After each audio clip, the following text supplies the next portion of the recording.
stuff like that. But I also do the teaching myself with guitar by just kind of hearing it and learning a song and figuring out the basic chords, you know? So I get I totally resonate with the music stuff and that. And when I was growing up learning about music, the music taught us history of like other stuff that was going on. Like I already knew how messed up things were because back in the day they used to ban certain chords. If you played E minor, you were exiled from the community because they thought you were, or they just said you were, you know, demonic or whatever. Wasn't that a tritone? Huh? Go ahead. Yeah, my point was irrelevant. Actually, just go on. Well, it was just pedantic. I said, wasn't it a tritone? Not a minor chord, but whatever. Yes. They had all kind of crazy ass rules with music. But I don't really remember where I was going with that. But I'm just, I'm trying to learn different languages. And I feel like that's kind of like important. I know a lot of people already do know multiple languages, but I don't. And I think we should start establishing that more like in the home. I don't know. Trying to think of different things I would want to learn. Well, I think the languages is actually great because since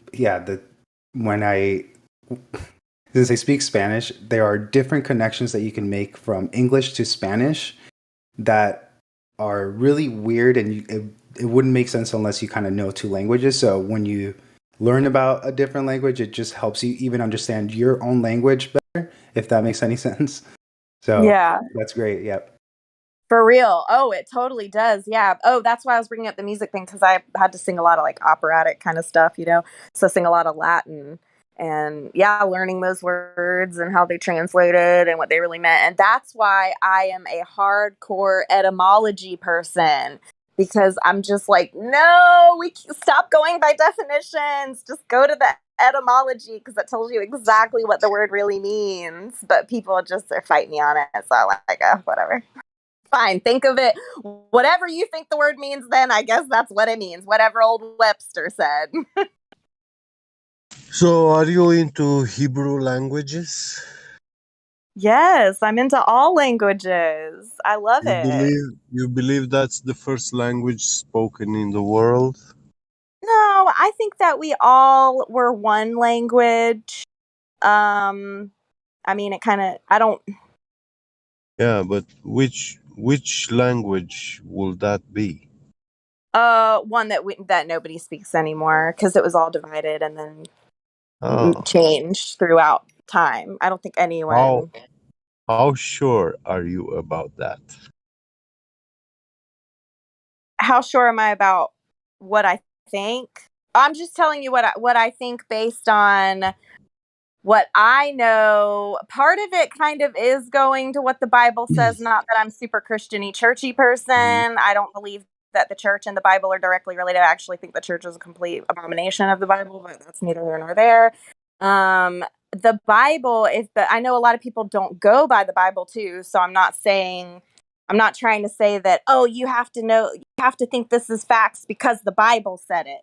But a lot of flat earthers go by the Bible, and it's just a language to me that I can use to say, well, it is in the Bible that we were one language, one nation. It was divided. And this is where kingdoms came from. And the kings were given the power over those individual nations. Okay, so the king was the power. That's why they say, yes, my lord, because the word lord means loaf ward, which means the person who holds the money, the power, the person who feeds the people. That was the king. So this is where this whole dependence on the government thing come from. And this is why Jesus is really turning over the tables, because he did not agree with the church. He was like, hello, they're lying to you. That whole verse where he's like, thine enemies will encompass thee round. Okay, this is quite a long answer. But it just goes back to the Bible says it was one language, one nation. And I grew up evangelistic Pentecostal. I'm not saying I believe in that. I'm actually an ex-evangelical now. But the Bible, I mean, these people who interpret the Bible, yeah, and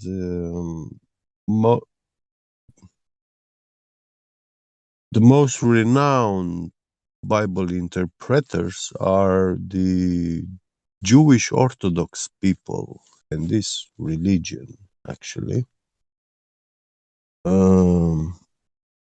They say that this language of the old, which was spoken, it was actually the Jewish language. And nowadays, this language is very, very praised. It's been given a lot of credit.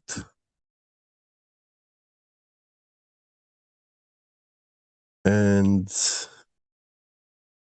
that's not actually correct and righteous to do so, because the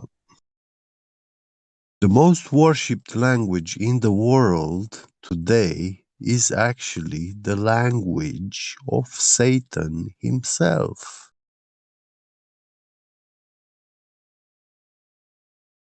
Yeah, see, you're losing me here because you're starting to talk about an outside source, and that's not my thing. Yeah. I'm just not into the outside sources controlling things. I believe that we need to take responsibility and that we are the ones in charge of our own life. And we're all one and we're collectively doing it. So that whole Satan is Mm. possessing people thing and making people do No, things. no, no, God no, no, makes no. people do things. I'm not saying, listen, when I say Satan, I'm not referring to uh, a living being. Yeah. But Satan Uh, is a living being. The only thing no, is that you're not no, he's understanding not. Satan Not. means your adversary. It's just your enemy. It could be your neighbor. Yeah, Your neighbor could be a Satan. Satan because he keeps calling Wait, wait, cops wait, on wait, you. wait, wait. In God's creation, yeah, God created Satan, not Lucifer, not any angels, not man, nobody, but I God just feel like this Himself conversation's created going Satan. nowhere. What's the And intention? What's the yeah, purpose? well, You're trying to say the that first you're trying to language. blame Satan for for Jewish language or something. I don't get what's your point. Well, this Jewish language is actually the language of Hercules' army, the soldiers of Okay, but Hercules. why does this matter? What is the point of telling me this? Because it's the What does language the of Jewish the language have deceivers, anything to do? and it has they had knowledge about secrecy, occultism, cryptography. Yeah, They man. knew Yeah, no, our how to knowledge has do been these stolen. We things. already know this. The Yeah, Vatican's full and of underground libraries that are hidden books that nobody's allowed to see. So clearly our yeah. knowledge has been stolen. We've already recognized that. So what's the next thing? What now that we know this, what are we going to do about it? I agree You in a certain can't sense do that much about that except searching and finding out more. That's all we can do, or Yeah, observe. I'm You just not know, into yeah. history, man. I just don't see the point in it. I get history repeats itself. That's the point. Just like learn from your mistakes and then move on and then do better. But like dwelling on the conspiracy stuff is just, and then blaming it and on it's Satan important. and blaming And it on God. I mean, Well, you it's really take see, they responsibility. those say things are really hard to detect. history repeats itself because we are not learning from it. But I don't like to believe that and to give credit to that saying, because it will make me contradict myself, because I believe the word of God, and God flooded this world, and He said He's never going to do it again. So I cannot believe that somewhere in the future this world will be flooded by water. Yeah. So I would say we should stay away from like the religious talk, and yeah, yeah. if we can kind of move on with. I wanted to respond a little bit to what she was saying about other languages, and to me, one of the things that blows my mind is how different languages have like different symbols, right? So like Japanese and Chinese, like how did those symbols come about differently in different places? That to me blows my mind how we can be using letters here and over there they're using completely different symbols and everyone's communicating just fine. So I guess that was my response to Flat Earth Goddess, talking about like Yeah. languages that I know nothing about that just I could go like, whoa, that's something that looks interesting that I to get into, but just weird. I love that Arabic's backwards because backwards has always made more sense to me, even naturally. Like, I've always wanted to start in the back of the book. And I'm not great. I don't like reading. And it makes me fall asleep.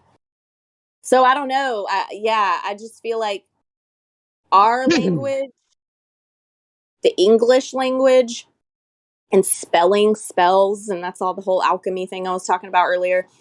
But yeah, it is used against us. So I get where the guy's saying, he's he's demonizing the languages, basically. And I get that. But that's why we have to make it a focus to be able to communicate with other people. And that can totally change. It makes you feel better. It makes you feel more prepared. Like if you're going to go, like, okay, when I was pregnant, inside, when I was 6 months pregnant, we drove from Florida to Costa Rica, me and my baby's dad, because he was the one who's originally introduced me to Flat Earth. And it was a crazy trip. It took weeks. And yeah, we barely knew any Spanish, but we still were studying. We had the books. We were trying to and thank God we knew what we did because we were able to get out of some really sketchy situations. But yeah, if you don't know how to communicate with people, you're screwed. I mean, and there was revolutions going on there where they did not want to let us through to the next towns. And we were like, we're just trying to get to Costa Rica. And we're trying to go through these towns in Mexico. And they literally were on doing some kind of revolution. Of course, we'll never hear about this on the media. I think they were trying to cover it as something, I don't know what they were trying to say it was, but it was basically the towns were revolting against these the semis just blasting through their towns. And ultimately it's dangerous because these are little towns, and everything's going on in the streets. And so they literally were blocking the entire streets. There was buses on fire in the streets. There were tents set up, strings along the whole thing so people couldn't drive through. And this was happening in multiple, as you were going through down, So they were the whole place was in on it. And I don't know what happened with it, but they did let us go. But at each place we had to get out and beg for them to let us through. And they seen I was pregnant and we were trying to get to Costa, and we were just some white people. We were some white dreadies just trying to get there to surf and shit. And but we were able to communicate with them, and it was intense. Well, that's the best way to learn the language, right? When you're actually in there and you have to actually use or just learn it right away. Otherwise, you can't get out of the situation. So, yeah. Yeah, this is true. Over there in Central America, it's pretty insane how the culture is so different. Everything is so smaller scale. Yeah. And actually, is Costa Rica the furthest you can go? Because that's pretty far. You can go to Panama. Yeah, but from there you can't go any further, right? Because that's one of the things that I'm whoa, that's amazing. I would not ever suggest anyone do this. Just pick where you want to go and fly there. I would never suggest anybody drive there. They talk about, the Pan American Highway or whatever. No, fuck that thing. No. Let me tell you how sketchy this shit is. So we actually we didn't even have phones. Okay. We were so hippified. We were so down the rabbit hole. Listen, when I tell you I have been down the rabbit hole, I have a condo there. Okay. We were so bad. We didn't even have phones. We were we're going to do it off maps, right? We're going to get the National Geographic maps and we're going to drive to Costa Rica in our Subaru.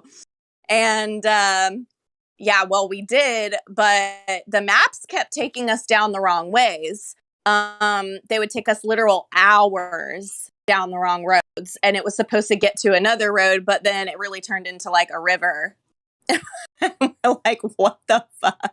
So we'd have to turn back around, but just so happened there was definitely a gas station every time, because that was one of our things. We're like, oh shit, are we gonna have gas? And they're like, okay, there's a gas station. And we're like, every time there was a gas station in that random weird in the middle of nowhere, those places, those National Geographics, okay, directly from their website maps. And even on the maps, it says that they're not responsible for anything that happens for you using their map. So yeah, I would never suggest doing this. I would just pick where you want to go and fly, and then make friends, like for real friends locally that, like, you know, will show you around and help you out, experience the local experiences, because that is important, that we experience other people's cultures. But you also can't just plop yourself in the middle of nowhere where you don't know the language and you don't know how to communicate with the people and you look very different. It puts you in a different situation. A lot of people need to be put in those situations where they are the minority. Well, that's the best way to make it to Costa Rica, is not really planning for it and just going for it and figure it out on the way. Because if you, I just imagine trying to plan it, you probably just give up. It's just, hey, let's go. So that's the way you did it. I think that's pretty cool. So yeah, it was wild. But I have a lot of crazy ass stories. So, I mean, you know, that's why I'm just like here. And that's why I say I've just like done so much research. I've learned so much shit. I've watched so many YouTube videos. I've read, I hate reading, but I have read a lot of books as far as like herbal books, healing books.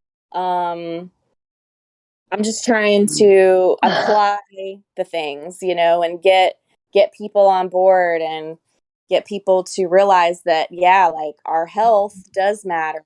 But I'm even at the point where like I don't even feel like I'm ready to shut my health website down, because I'm not even trying to like people are just so, I don't know. The nail that sticks up gets hammered down. You guys hear me? 1, 2. Yes. Yep. Hey, it looks like Meatball 90 is in here. He's brand new to this, or she, I don't know. Brand new to the server. Meatball, are you there? Do they have roles to speak before? I don't know if they do or not. Let me see. Yeah, I've been here before. Oh, yeah. So, Hello. you don't have any roles, though. I'm just kind of curious. Are you of the mind that the Earth is not what they told you it is, or do you're in here for curiosity's sake, listening to the conversation? Curiosity's sake, I like hearing this kind of stuff. All right, man. Yeah, if you just want to lurk, carry on. But if you do have any questions, or if you want us to engage with the conversation, that would be great too, because we like to hear people's perspectives as to what they believe and kind of engage them as to why we are the Flat Earth server and so forth. So go ahead, Rookie. Did you have something to say, Rookie 1973?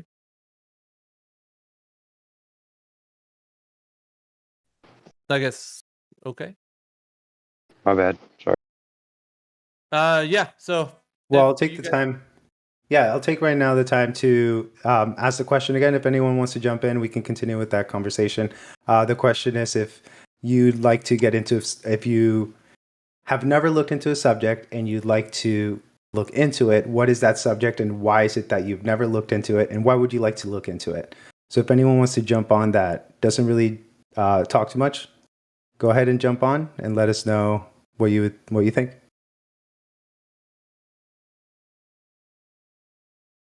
I do see. Can I answer? Yeah, what up, Gabby? Yeah, go for it. What's the subject? Well, I wish I learned from an earlier age more about spirituality and about spirituality. And also about artificial intelligence.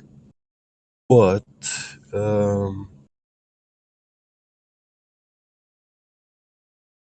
that kind of stuff before the 90s, the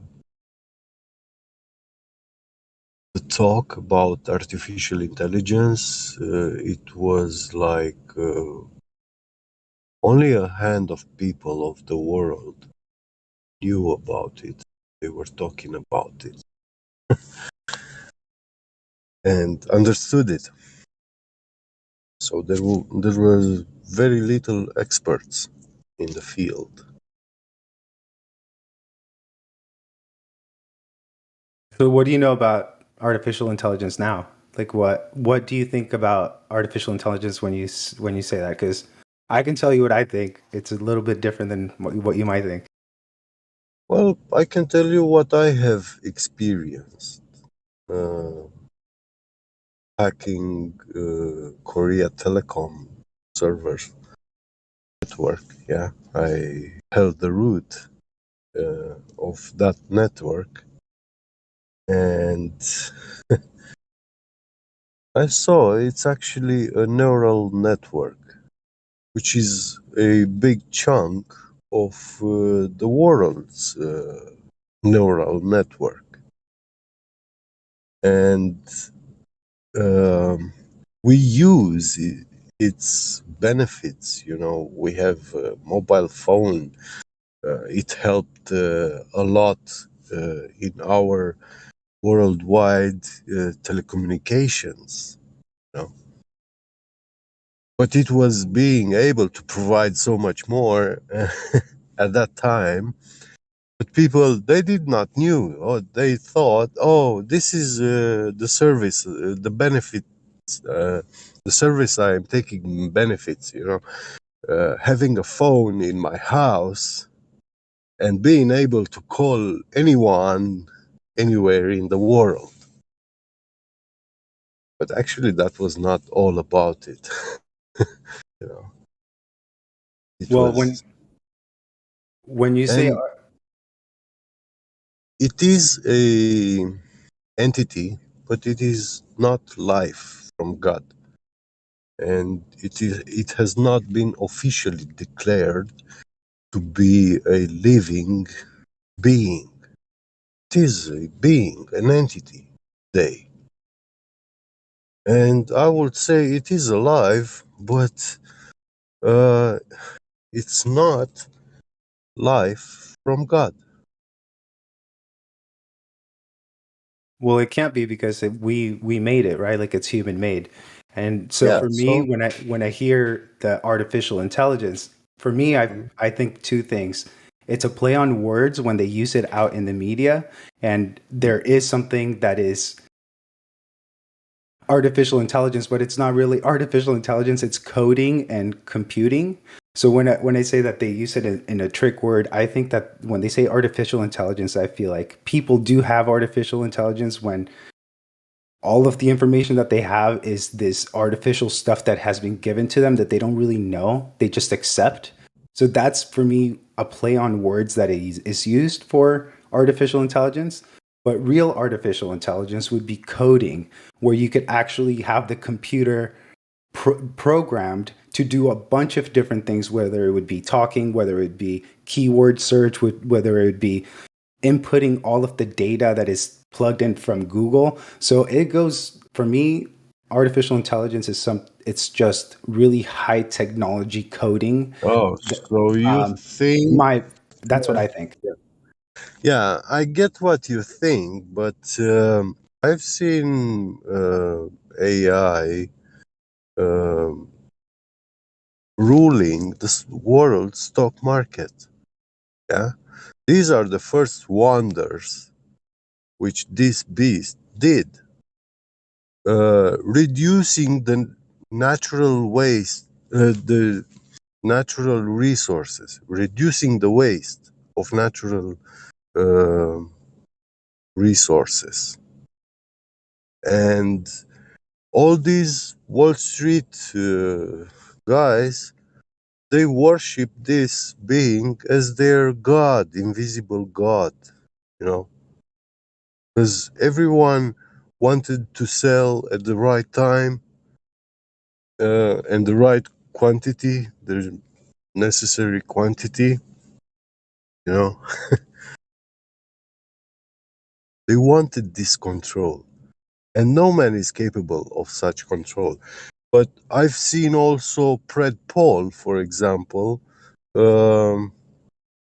taking decisions like he sent police officers on a residential area, yeah, at 12 o'clock to arrest a black guy walking down the street, yeah, before he was going to commit a crime. And he was already in illegality because he was on parole, released, and he was carrying drugs and a stolen watch. So they found it uh, already in illegality, but no man knows what that guy was about to do. And a couple of blocks away, the area actually happened a crime. Someone killed a person, and the AI did not take any decision of stopping that happening. And it didn't even give the information that it will happen, that crime. It didn't reveal. For us, when we type a number into a computer, the computer knows it like minutes before we type it.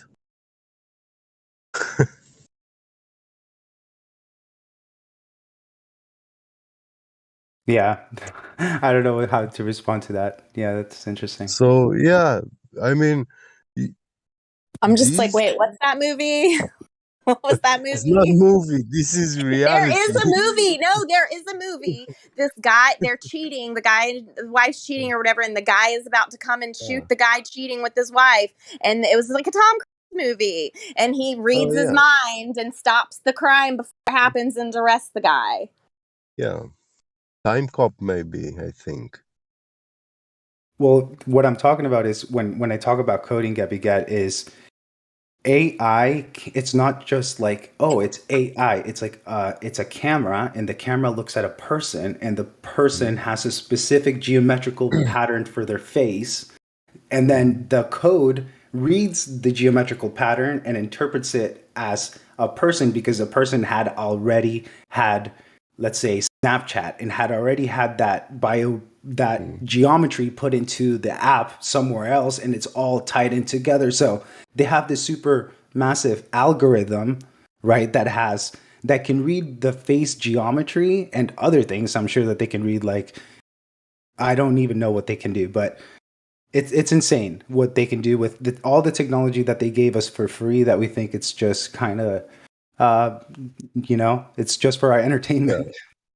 I've seen also one of the latest discoveries in AI field.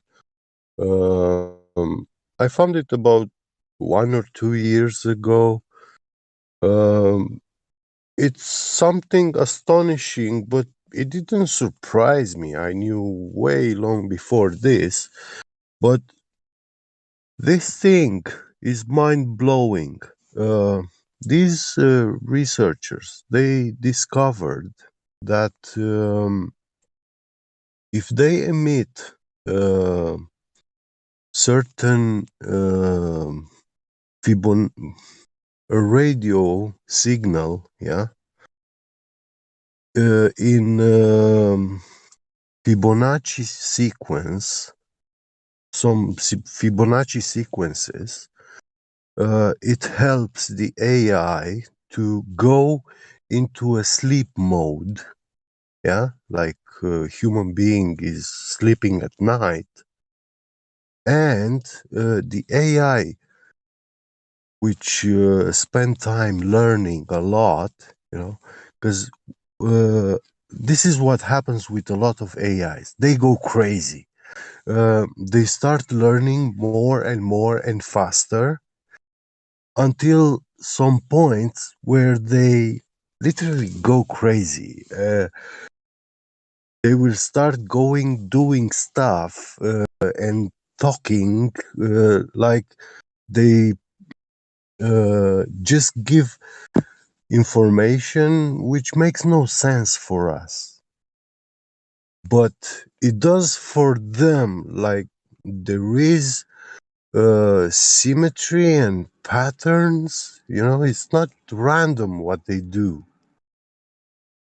It's very logical and mathematical, you know, results and precise results. Yeah, but they don't make sense for us. They are not limited by in their coherency.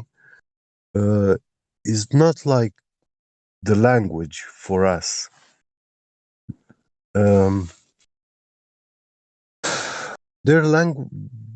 Their language can they evolve it in a split second. They invent a new language. So after they were playing those frequencies, radio sequences, the AI was capable to learn much better and much more.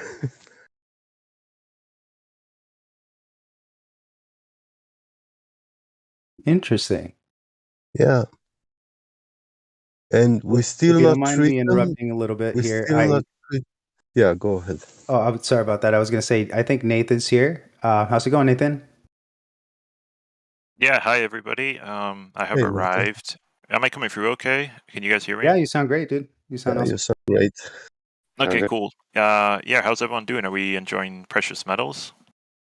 Yeah, I Yes. kind of started it, and it's been just kind of relaxed, asking a few questions. Gets been getting into some AI talk, but the question was if there's a subject that you've never looked into that you'd like to look into, what would that be and why? I guess I could answer that question if that's okay. Yeah, go for it.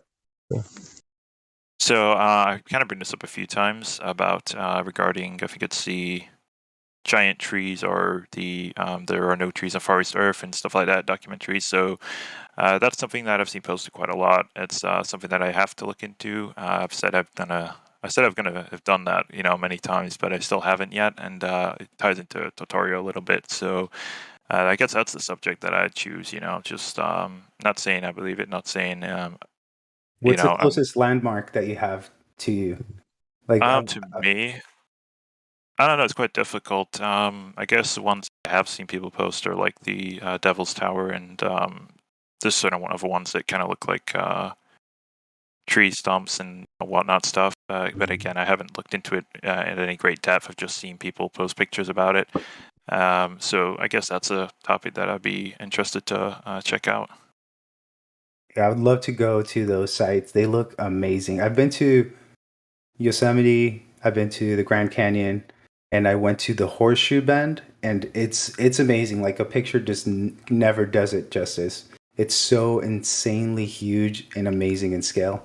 It's actually kind of scary. It makes you feel like you're, I don't know, I'm a little bit afraid of heights, so when I pulled up to the edge, it like gave me that stomach feeling of like, oh man, I'm getting close to the edge. Yeah, for me, I've never really had a problem with heights. It's but then again, I haven't really been very high unless you count planes. But it's a different environment entirely to being on the edge of a peak. Dude, I don't know. I lock up. I have to take baby steps towards the edge to like take a closer look. I don't know what it is, but it's just something that's kind of funny. Yeah, I just saw our old dude posted a link, a playlist of that kind of stuff. Appreciate that old dude. I will look into it. I've said that many times that it is something I have to look into. I've just been busy with work and also got some other things to deal with. So just kind of been putting it off on the back burner, sorry. But I guess that's something that I will hopefully get into soon. And it sounds very interesting. Tartaria, that was interesting. So we'll see what this one brings out. But is there anybody else that hasn't answered the question, or is anybody new here? Because I'd have just arrived, so I can answer it if you want. yeah, go ahead, Rookie, and nice to see you. You're always here for the PMTs. Appreciate it, buddy. Thanks, man. Thank you. Thanks for being here yourself. I would say I've been thinking a lot about, MK Ultra and mind control, and how television inspires us and pushes us towards things, and how they put things in our minds, with suggestion. I think that's one subject that not enough people really look at. I mean, I understand that, there's a lot of things, a lot of subjects that people get angry with, or they think that are just, they minimize them, or they hand wave. But I think I really honestly believe that, subliminal types of things and using TV screens, and I think there's something to that. And I really do think that we don't look at it enough or even consider it as an option, or that it's being used against us. 100% agree with that. Yeah, I would agree. I mean, I've seen patents flying around. You can just check them up, right? How the TV is used to. I forget the terminology specifically on those patents, but propaganda and all that kind of stuff. So yeah, it's definitely something that is used as a weapon. I think a lot of us are even in denial about it. I mean, I get it. I mean, it seems impossible that such a thing could happen, right? That a handful of people could get in control of things like they have.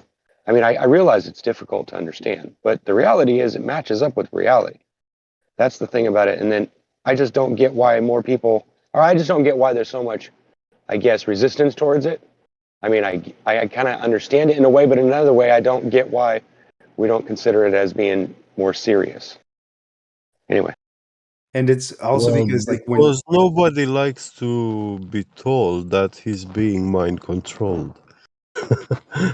Well, that and when you're born, there's already a TV in your house, so it's natural. Like it feels like, oh, like that this is already here. And then probably when my parents were born, it was something that was in the house. It's kind of natural. It's just something that is here. But because I'm pretty sure if we were introduced to a television and we had never seen it, it would definitely blow our minds. Nowadays, you don't have just the TV, it started with the radio, and the TV came in, then the Windows, yep, then the Android, then the Surface, and there's so much more to come,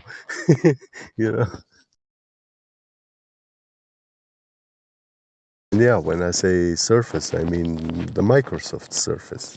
Yeah. And I even think that they put that on in the movie, right? Like in a joke Batman movie. I think the Joker was like saying that the TV signals going out were what was getting into people's minds. So they subliminally kind of tell us some of those things. So that's a good point, Rookie. Yeah. Well, my question is there any evidence for it? And I found some evidence. It's not a lot. I mean, it's not really something that I would take to court necessarily, but there's definitely a lot of stuff about it. And they even some of the military, stuff that we've got that's redacted now, but we're able to see it, actually talks about it. I mean, yeah. I want to point out too earlier, I'm sorry, I don't know the person who was speaking about it, but said something in relation to stocks and AI. And I feel like this is relevant because so what if we just stop funding their projects? Like what if we just stop giving them money to make robots and shit with? I mean, this is ultimately the main fear, right, about the AI thing, is that the computers are going to take over and the robots are going to kill everyone. Well, they already took over. I was going to say, I think that already happened, but I think that it's something we're worried about for no reason. They took over. I get what you're saying. I'm saying more like, not really. I mean, you're giving them too much power, really. But yes, in the general sense, we all are online. We all have phones. Is that what you mean? Well, they need data input, human input. They need that to control us. So people stop engaging in those things, right? Stop engaging in the Facebook and the Instagrams and all the social medias and stuff, then they will stop getting that data. So but they're still getting funded also. So just like NASA, we're still funding NASA. So I mean, how do we do this? Do we need to like I've mentioned this before, and I know this sounds so weird. Okay, so we want to talk about new topics. This is something random. I don't know if this is a thing. Somebody educate me.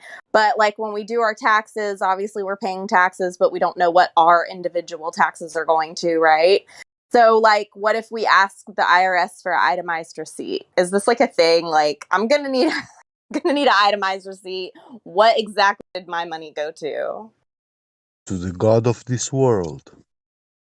Well, I know that, but I'm just saying, like, specifically. I mean, for real. Like, can we start asking the government to give us itemized receipts?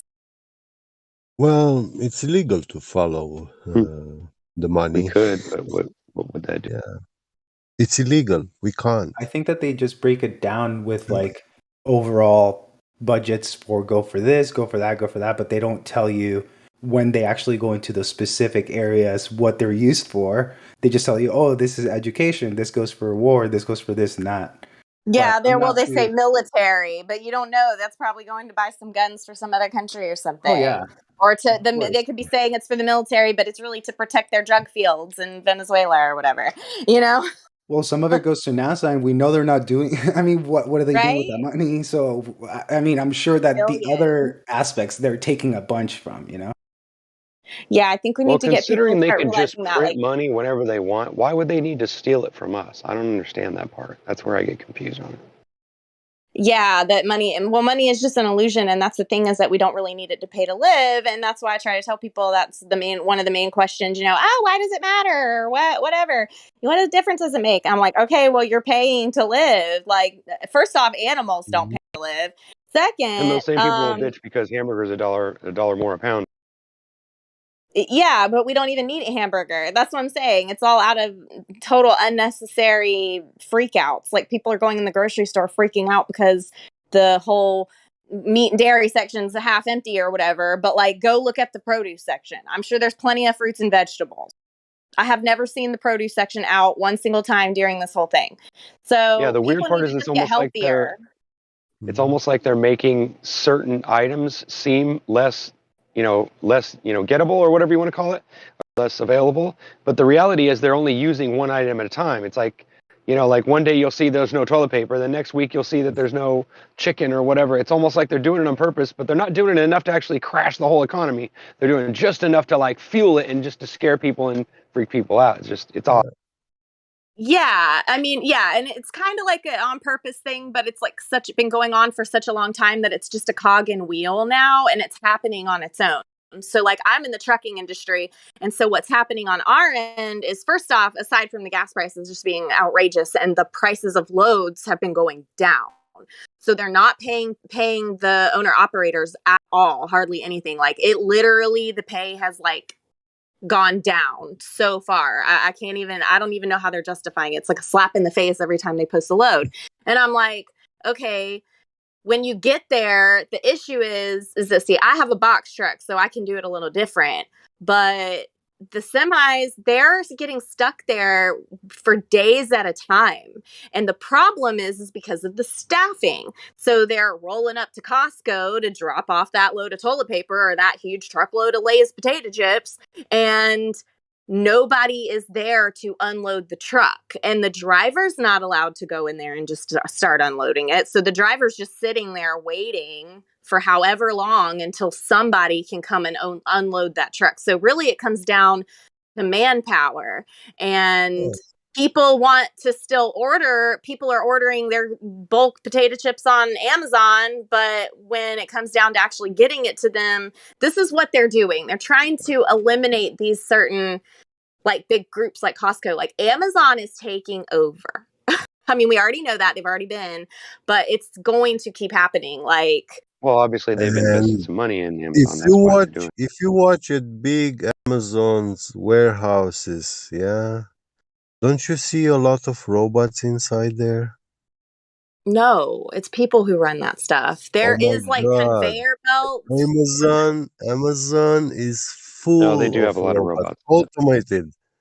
Well, I'm just saying, from my end, I've been in tons of warehouses, but like, I'm on the trucking. You know what I'm saying? So I'm pulling in, grabbing the loads that are already packed and ready, and I'm seeing people bringing them.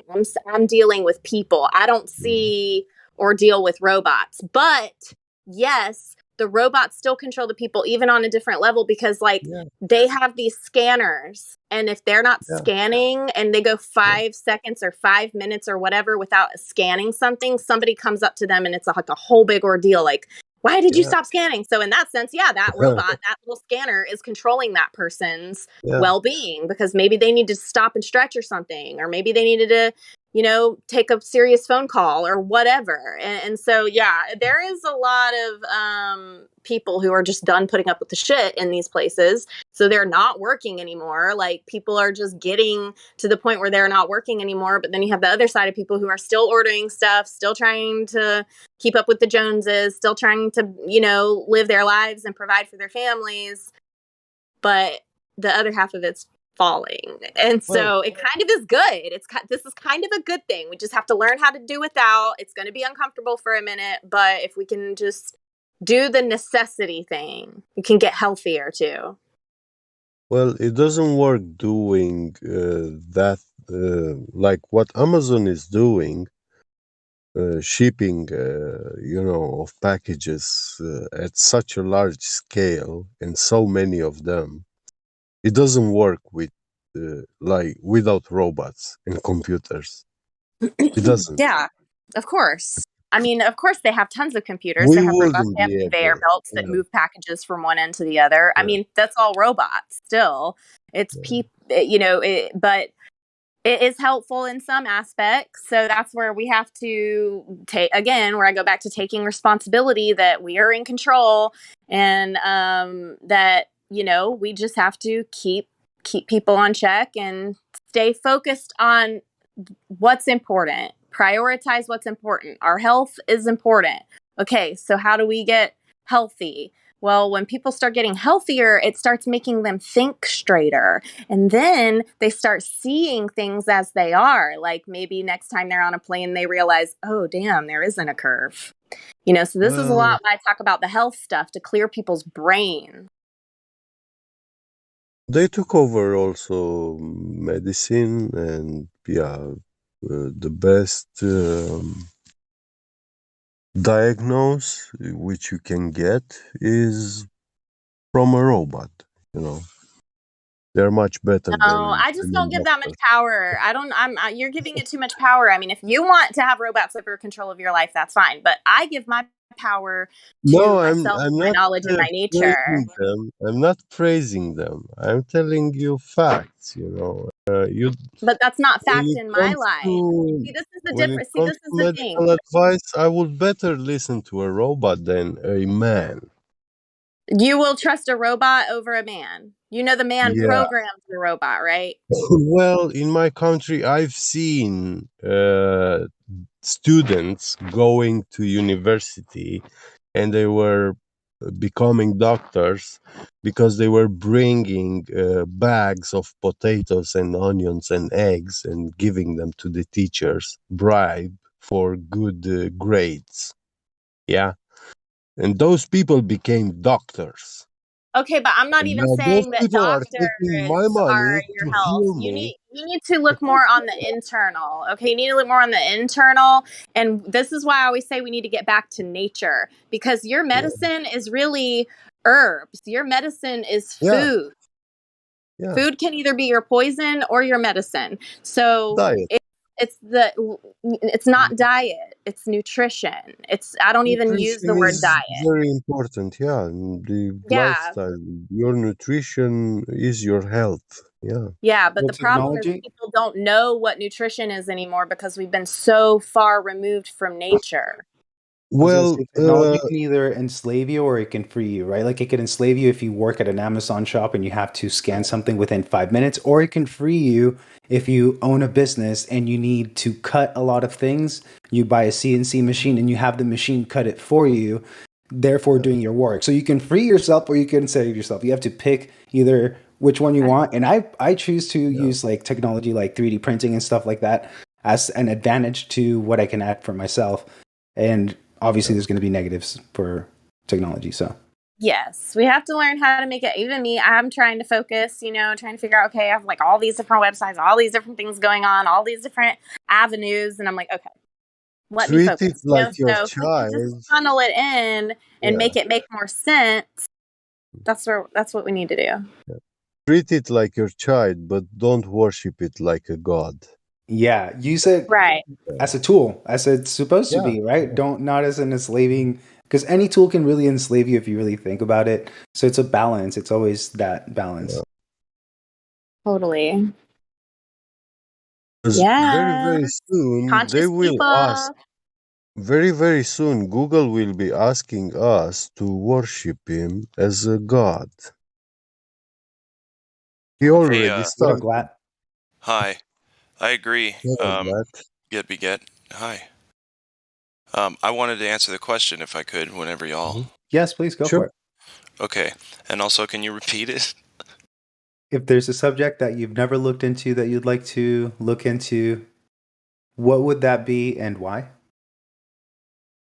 Hmm. Or have you looked into everything? Or is there something that you go, oh man, like I've never looked into that subject and I don't know. Okay. No pressure either. If anyone else wants Okay, to this answer. is a weird one. I'm Please. studying to be a substance abuse counselor right now. And I'm very interested in the drugs that they both make and get, but more interested in the ones they make in prisons. Because you got I don't know if you guys have heard of this, but it's called prison wine, and it's just, they go to the mess hall for breakfast, lunch, dinner. They got guys working in the kitchen, Oh, yes. so they get a lot of fruits, right? And then they get a trash bag and they mix some ingredients in there, and they seal up the trash bag real good, and they leave it under the bunk bed for like a couple, 2, 3, 4 days. Some will do weeks, but you only need a few days for it to start to ferment, and voila, you have hooch, prison hooch. Yeah. Yeah, Fruit they do this in the water, military fruit too water, when and they're bread. deployed.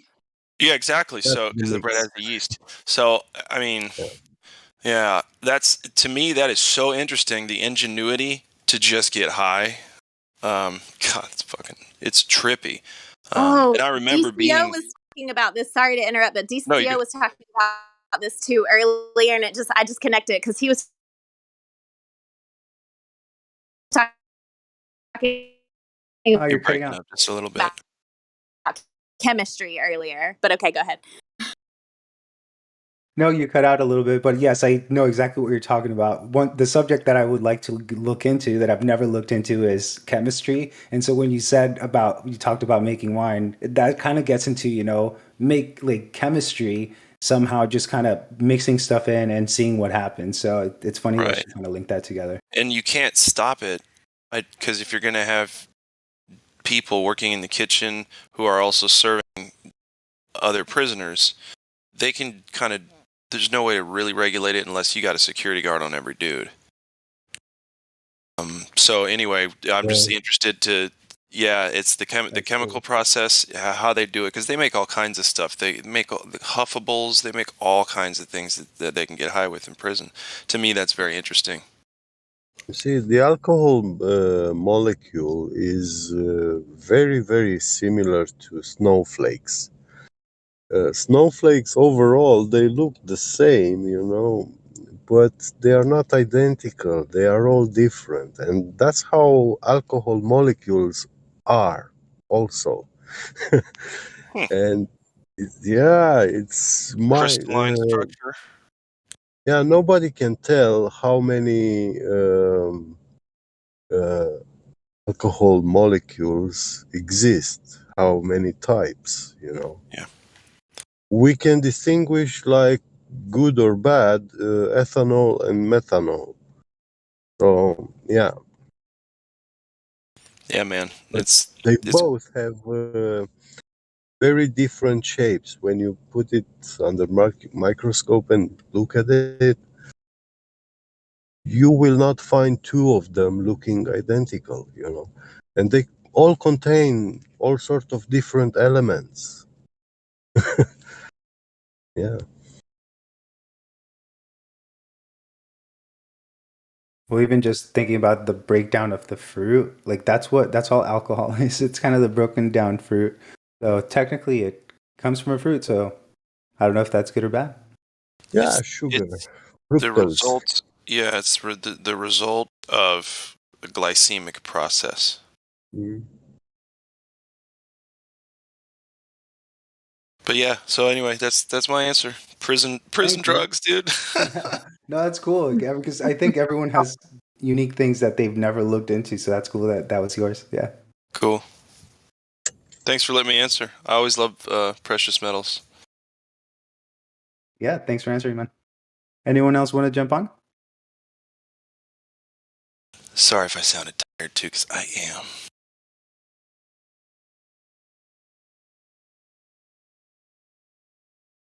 Sonny, are you there? How's it going?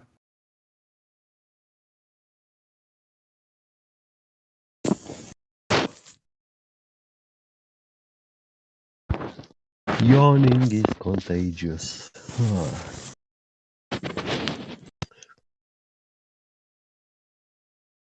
Why?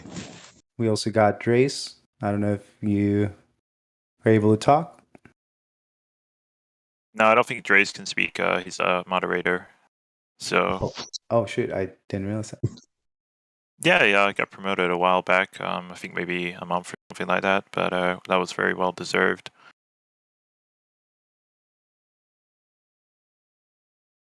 For me, one subject that I've never gotten into that really scares me is kind of like electricity. Like I was actually in high school, I was actually pretty good at doing the math of like the voltage and parallel and parallel and Yeah, what is it? Well, either way, continuous that's alternative. well, it's parallel and in series. That's what it is. But that's something that I never got into like later on, and that's one thing that scares me is changing the lights. I always have to turn it off, but I've seen videos of people that can change the lights without turning it off, and just because they know how it all kind of comes together. So that's a scary one for me. Yeah, I'm not too knowledgeable about being an electrician or anything like that, but I have a pretty good understanding of how it works, at least the radio wave side of it. I did a lot of that at college because I was I was doing a lot of subjects, but one that we had a lot to do with was networking. So all your wireless signals and your server rooms as well, and all that stuff. So yeah, I'm interested in connections and stuff like that. So can see where you're coming from. Yeah, I remember going to the back of the server when I was in university, and it's insane how they wire these servers. Like it to me, it's got to be someone very patient that puts all those wires through the entire buildings because that's insane. Yeah, and when you think of you see NASA's pictures, right? They have cable management that's akin to a child, I guess. The wires are everywhere. You just pull them out of the sockets and switches and all that without any, for to the cable management. If anyone's been in a server room before, like I have, you use stuff like J channels, you use your Velcro straps, right? All kinds of stuff to organize your cables. Yeah, you'd get sticky notes or something similar to that. You put it on the plugs, the wires, and you kind of like write what they're for. Just organize the cables. So that's always something that I used to think was crazy with NASA, right? They have the International Space Station, millions of dollars or whatever, and they have no actual cable management that's at a professional level. It's absolutely terrible. I'll see if I can post some images, but I'm sure you all can kind of visualize it already, right? Those floating wires everywhere. It's just, yeah. Well, yeah, I like this networking stuff. I was, into it. I actually did a lot of Cisco and computer networking. I Yeah, do we use that understand. as well. I know very well routers. Yeah. So as a I hacked in my country quite a lot of ISPs and even AOL, and yeah, list is big. But I saw that Hey, yeah, when I am an internet service provider, I install this device into people's homes. Yeah, I give them uh, an account to connect. Yeah, uh, that's secured login session connection between two places. Yeah. Now I have my mobile phone with the ability to connect to wireless routers. So yeah, I connect my phone to my home wireless router. Yeah. But I'm not getting internet from my neighbor, you know, because that's a different account, a different password. But if I hack the ISP, yeah, I can create an account which in real time has access to all those accounts of the clients of this ISP, yeah. So then, with my phone, I will be having Wi-Fi signal in my whole city, yeah, because there's so many clients, like everywhere, every home, every household in the city, and yeah, this is 5G, you know. They want to tell us it's some sort of this and that, but actually, it's a access to your router that you are not aware of. You Well, know? yeah, I mean, I can see that the technology that we use there obviously Yeah, has some back doors to where whoever yeah, created it knows what it is and they can take advantage of hidden features that we are yeah, not aware of. And yeah. that's to me, it's obvious that it's happening. It's just, yeah, that's a Yeah. good. And when you actually take a sniffer, you know, to uh, log the packets, you know, going to and coming from that router, you don't see those from the 5G because they are under different kind of uh, protocol, you know. It's not the same stuff, so you don't see that there is actually a connection to your router, you know. Well, that's a power. That's a power that the tech companies have Yeah, nowadays, right? yeah, It's like all of yeah, these. That's why all of these companies make so much money. It goes yeah, beyond it, like just the capabilities of what they're able to do with their technology, yeah, actually hardware and then software.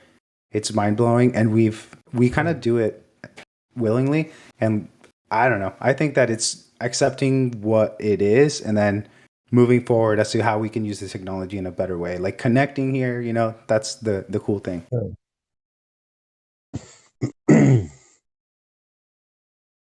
And even when you send a ping to a device, you know, there's so many kinds of them nowadays, you know. And there are, uh, when you are an ISP, you can create a special kind of ping, yeah. So when that device emits that signal, uh, all the antennas suddenly focus to that point, and they focus their power. So you have a strong connection, you know, at high speeds. Yeah, because you are a premium member, you know. Yeah.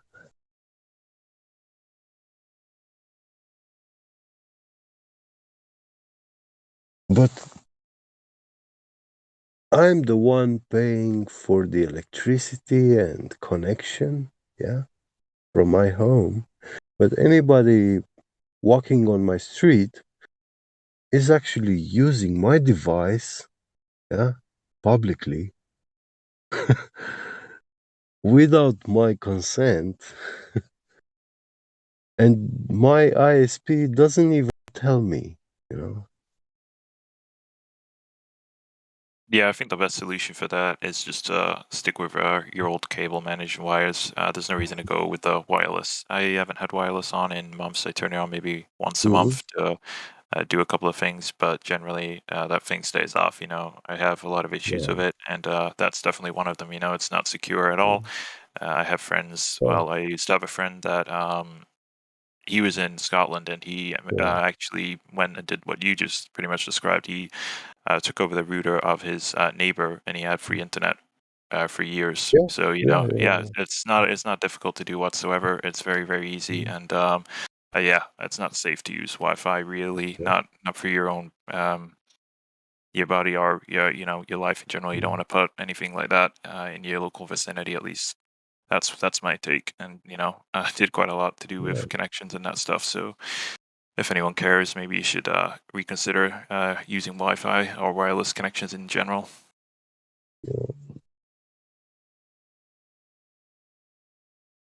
What's funny is that would end with us, because the next generation, imagine telling them like, all right, you're going to turn off your Wi-Fi? They would be like, no, you're insane. It's so funny. It's like we know about this stuff and we're very conscious about it, but I can just see the next generation just whistling past it and just, hey, Wi-Fi all day. And then Elon Musk little link thing. Yeah, they're just gonna become accustomed to it. It's gonna become the norm. That's typically how it goes. A great example of this same kind of thing happening is passports. I think it was like a World War One wartime measure. That's when passports got introduced. And everybody everyone now thinks passports. Oh, we've always had passports. Well, we didn't used to. It's a lot of stuff like that people tend to forget. You've just because you grew up with it, you got used to it, you just became accustomed to it, and you don't know any difference. So. Yeah, that's probably going to end up happening for sure. I mean, we've already pretty much seen it with most of the youth today. Yeah, it's like now you grow up and your dad's like, all right, here's your passport and you're going to get on the plane. It's like you don't question it. And I'm guessing before it was a big deal. And nowadays, now you can't even go in the store without covering your face. Like, oh my goodness. It's incremental steps by generations to where people don't notice it. What are you talking about? I go to the store all the time. There, I don't wear a mask. That's us. I'm just giving you a hard time, It's just weird, man. I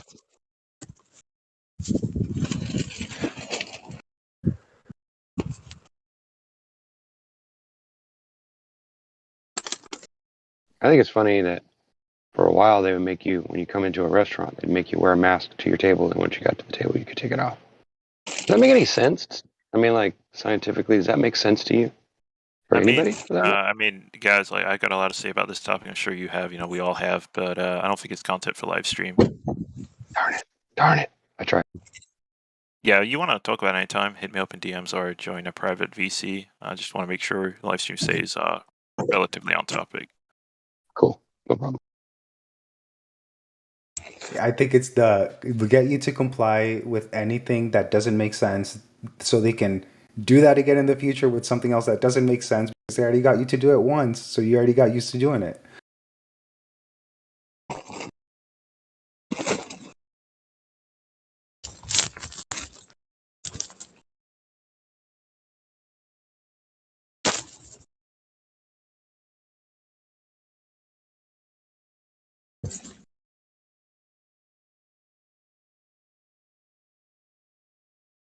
We do have a new guy, Henry. Are you there, Henry? Oh, he doesn't have the VC role, but if you are there and you want to answer today's question or join this conversation, just pop up to VC Check-in 1 and someone should hopefully follow you up. I noticed a few people popping in without the VC role, so maybe we could just unmute them straight off the bat. I don't know. Depends.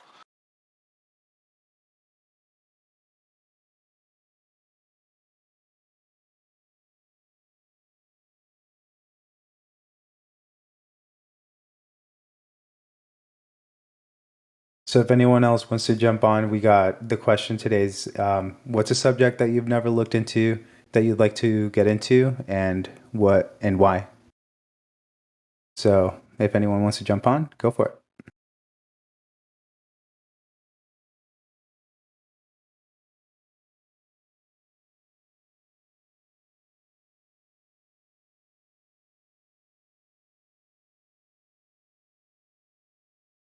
I guess I could maybe add to mine. I wouldn't say add, I guess a whole different topic now that I've had a little bit of time to think about it. I recently got somebody sent me a subscription over for some C Sharp, which is a programming language for video games and stuff like that. And I am a bit of a programmer and a coder and whatnot, but it's not for software or your traditional video game kind of stuff. But I got that literally today, a few hours ago. So yeah, I feel like that's a topic that I would be interested to learn. Programming is relatively similar across all the different branches, whether you're doing software, websites, stuff akin to that. But yeah, I guess that's something that I would want to look into and do some more research on, and maybe I could develop some games that could somehow promote Flat Earth in later down the line. It depends because I'm quite busy doing my current job, which I got recently. But yeah, I guess that's all I had to say. Wow, that's a cool subject to jump onto, because that's definitely the future, and there's a ton of like work out there to do stuff like that. So yeah, I'm into also programming a little bit, but into more like, I guess, architectural programming. I got to send you a DM of the stuff that I do, but it's basically like creating algorithms to create geometries and patterns and buildings and stuff like that. So yeah, I think I can help you if you want to get into that stuff. Yeah, man. I mean, when I was at college, I did a programming course that was procedural and object oriented. I didn't enjoy them. I found them very fickly, and I just feel like it's a lot simpler to stick with, the website development style coding languages, program languages. Sorry, but I guess it is slightly more to do with coding than it is programming. Either way, they're pretty much the same thing, and I enjoy them. So I'll let you guys know how the C Sharp goes, and if I'm good enough with it, then maybe I'll develop some Flat Earth stuff and post it around the server. We don't know. Actually, you just tapped into something that I had thought about, which was creating apps. Like that's something I've never gotten into. That sounds similar to what you're saying, and that is one way that you can make a huge impact in the world, is creating an app, whether it's with information for flat Earth stuff. But I feel like there's not enough. I don't know. There's not enough apps out there where that is done. Right. Okay, Like, well, anybody that wants to help me with my app, I'm doing it all by myself, so I could really use some help. And what program do you use to create your app? Like, so I'm using this website. It's called like AppyPie or whatever, and you can pay like a monthly or annual fee or whatever. If it's annual, it's cheaper. But so basically, I'm just paying for the server, and they have templates, and then you can kind of create it. But there's a lot of like, it's still. I'm not super technical. I'm not very tech savvy, but I'm trying, and I'm like from the MySpace days, you know what I'm saying?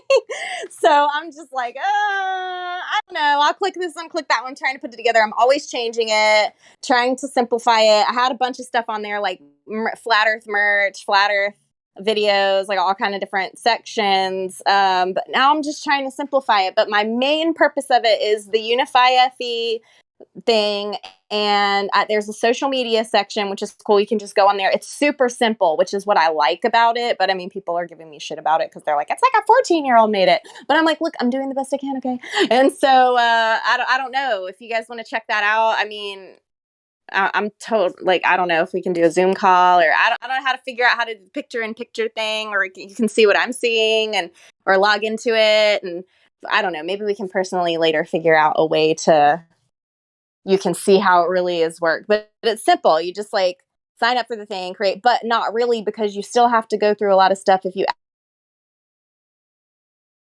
act like Apple. Android's easy. Anyone can make a Google Android app. It's super easy and cheaper. But Apple is like, it was months before I was really able to get it like approved and the screenshots right, and it's still not even the right category really, because it says like health and fitness or something for the category. But yeah, I'm just trying to focus it more on, it's called the Flatties app, so anyone can download it for free. But I just keep changing it because I took the merch off, I took the videos off because I feel like I'm not trying to make it compete with Dave's app, you know what I'm saying? And he has a lot of things already on his app and he has his thing figured out. So I'm like, why? I don't like redundancy. So yeah, I need some help figuring out how to direct this app in the right manner.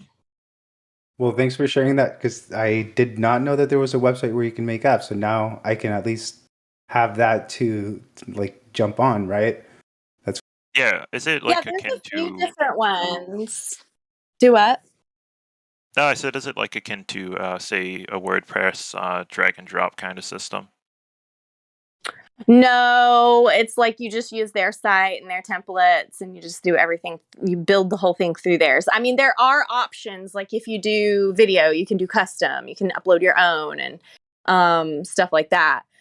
But I think there's a lot of things to it because I'm doing it all like on a phone basically or an iPad. I don't even have a computer. So I don't know if I'm missing out on parts or not seeing all the options or where it's going. Like I'm trying to sell the tickets for the event, but I'm trying to figure out how to do those little logistics so people can go on there. They can click the option. They can take them to the screen to get it, you know. But I'm still figuring it all out. I don't know. It's just there's always glitches and funny things I'm trying to deal with it. well, at Yeah. least you got one, so that's awesome.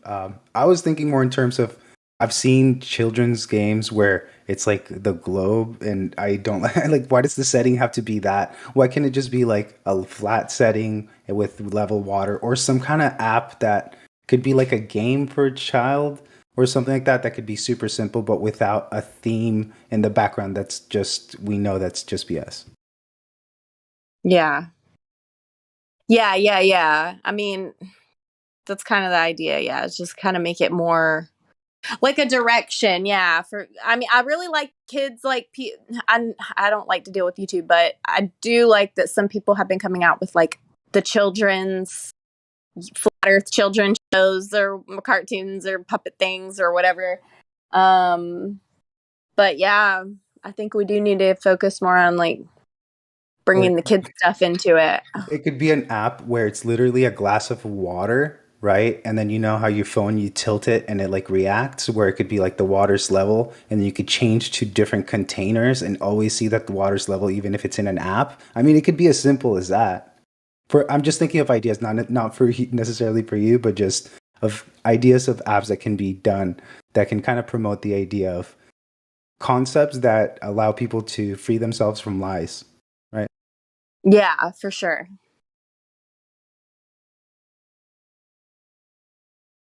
Yeah, I think the trickiest part with developing applications for mobile or anything in general, it's making it cross-platform, and then not only that, you have to make it responsive, so it's going to work on a big mobile screen, a small mobile screen, a tablet, a desktop browser. There's a lot that goes into that kind of development.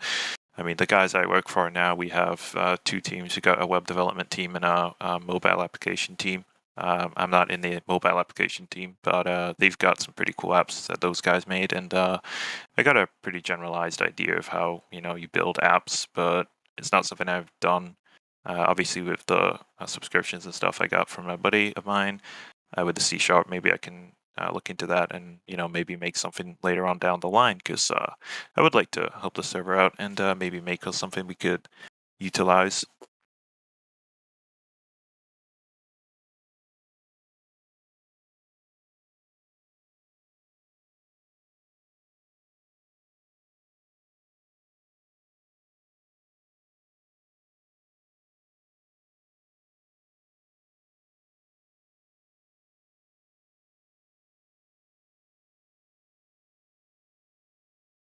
Yeah, if I ever have children, I'm only gonna let them play Super Mario video games because it's flat in those ones.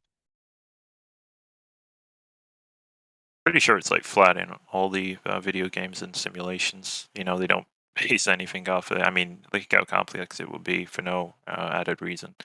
Everything's developed on a flat, stationary kind of baseline, I guess. Especially all the flight, what do they call them? I forget. Flight simulators, right? Yeah, all those are on the flat ones. So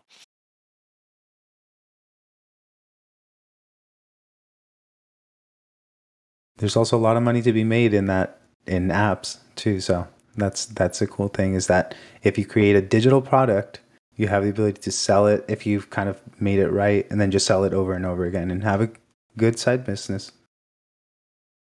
yeah, I mean, the guys that I'm working for, it depends. If you did it yourself, yes, you would have, proprietary rights and all of that stuff. But I mean, the contract I've signed, it's like, if you develop apps or anything like that, then it's because you were doing it as part of your job that they have all the rights to it. So, I guess it depends on whatever contract you're going under. But if you freelanced it or you just did it in your own time, then sure, you'd be able to market that as, full control and all that.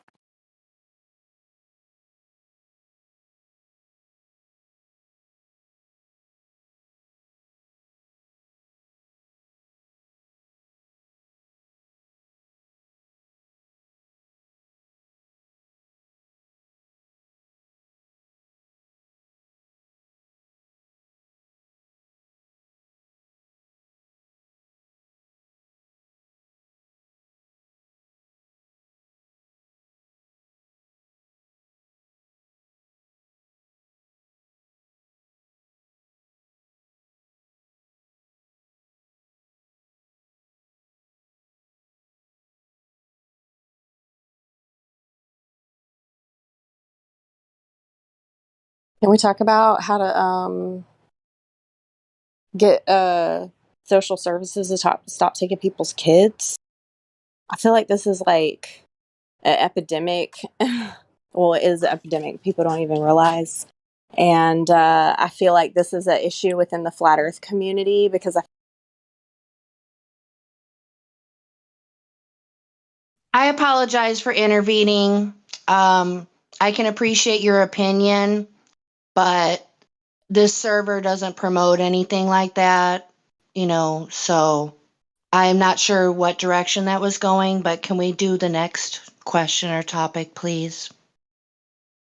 Yeah, Jenny, I was just gonna let her finish and then direct it back to the flat Earth. Okay, But well, I don't see how those two things are related to flat Earth, and I don't think it's appropriate to talk on this live stream. I apologize. no, don't. Well, beyond that, it's worth pointing out that if we're going to be shut down or censored for anything, it has to be for flat Earth, not another controversial subject, even if it is an important controversial subject.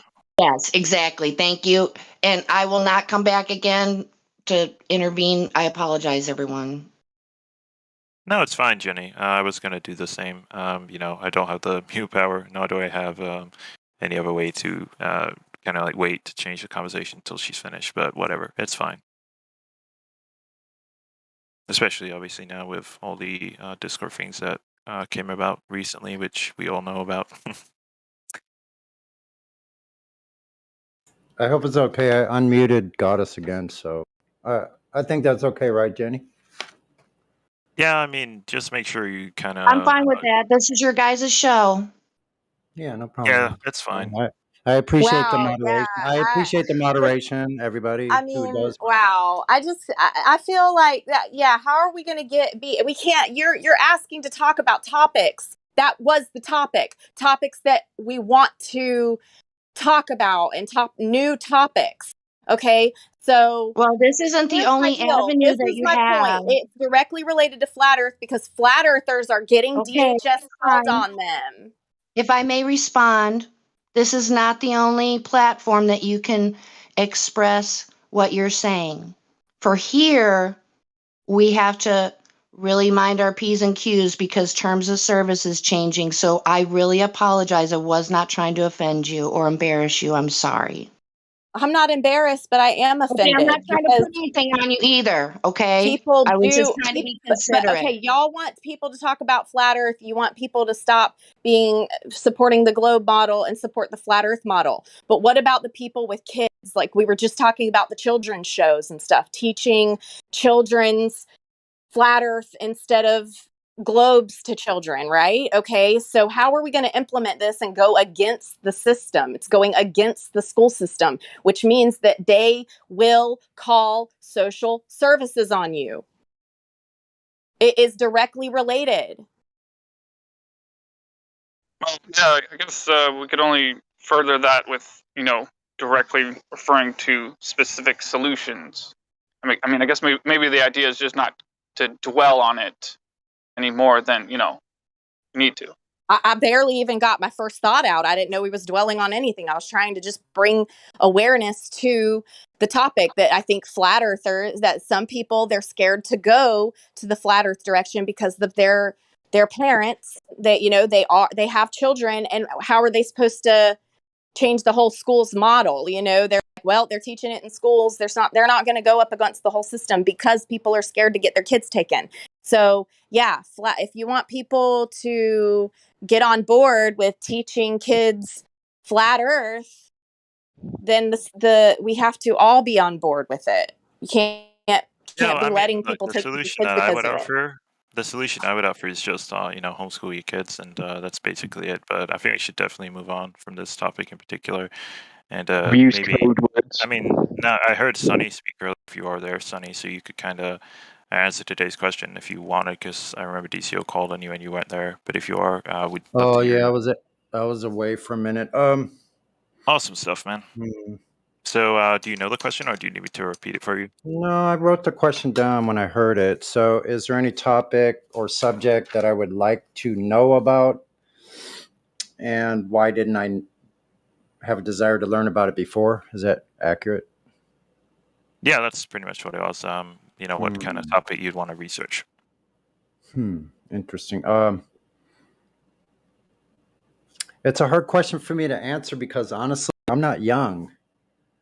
So I have limited time left to do anything. But the thing that comes to mind is one thing I never really ever wanted to do was fly an aircraft. And I've thought about wanting to know how to fly because the way the situation is now, traveling on land, I would rather travel on land myself with a wheeled vehicle. I don't care if it's 2-wheel, 4-wheel, whatever, half track.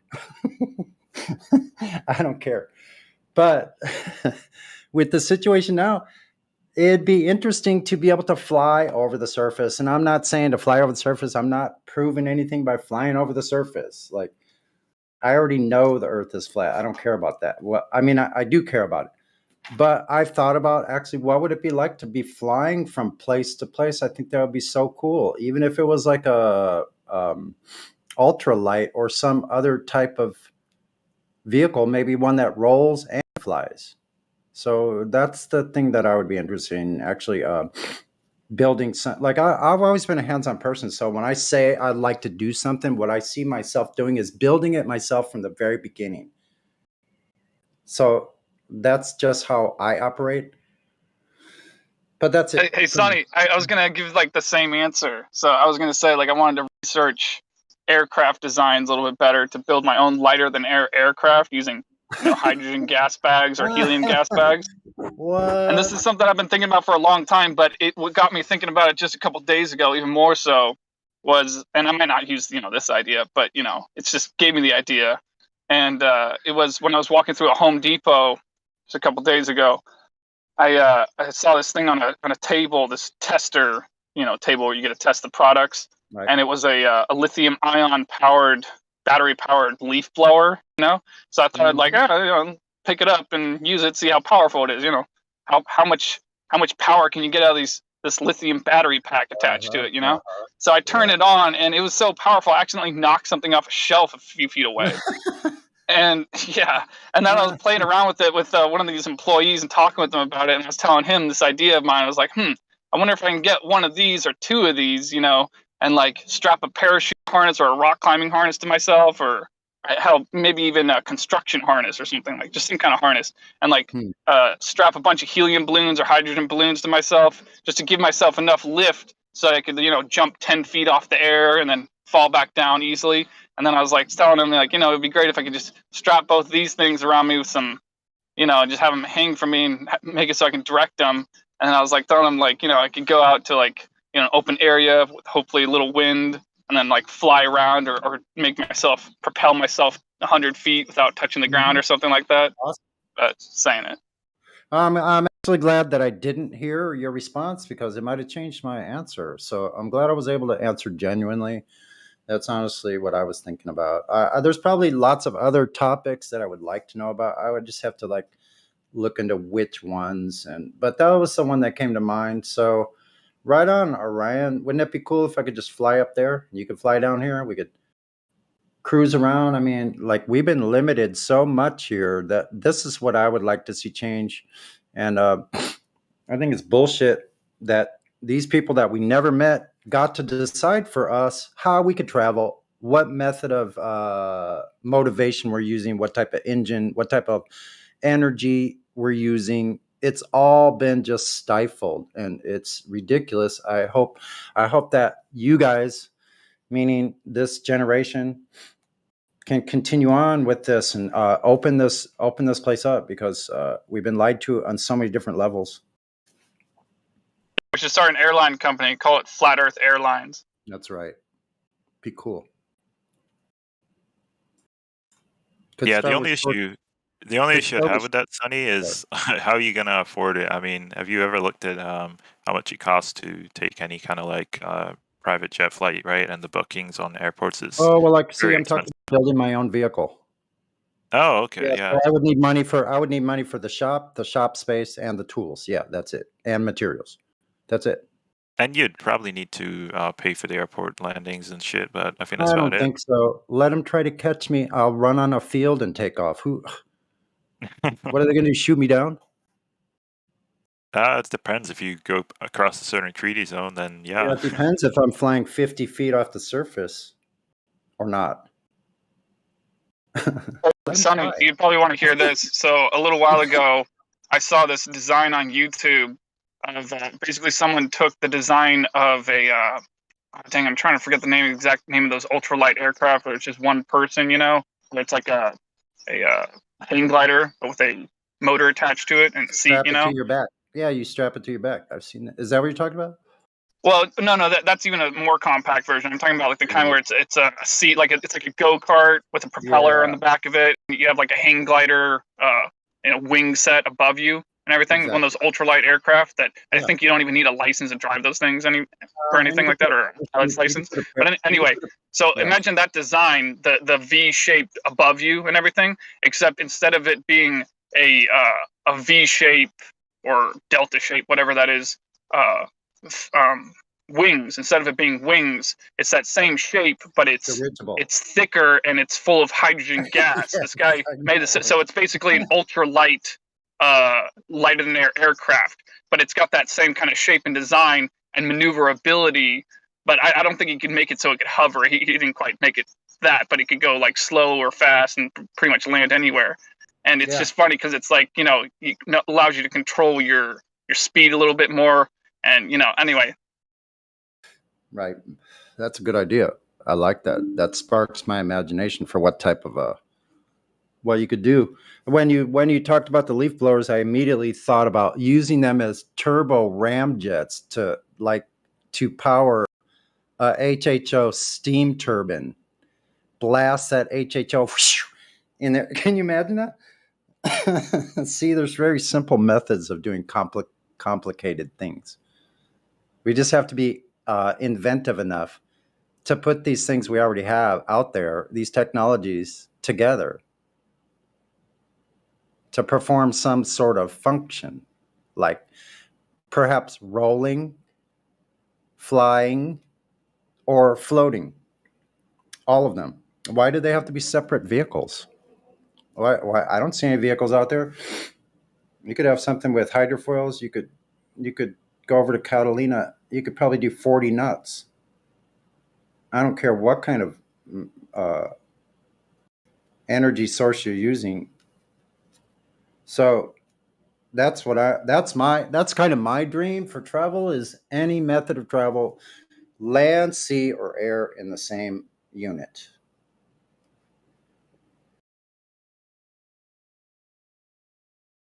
So here's the funniest thing I can imagine, or one of the funniest things I can imagine doing with a light aircraft like this, or the kind that's just, like I described, a harness you'd strap to you that just gives you enough lift to get around, is that if it were powered by, these one kind of electric motor and battery set, or another kind, another battery set. The point is, I think just like my hybrid car that I can plug into the wall, I think you could easily make it so you can plug it into utility outlets to charge it. Although, to be fair, it'd probably take a long time. So this idea that I'm about to explain probably wouldn't work out so conveniently just because of the time it takes to charge these things. But the point is if you really wanted to, you could build something like this and then fly it to the top of a building and then use the utility outlets on the roof to charge it and then take off. Oh.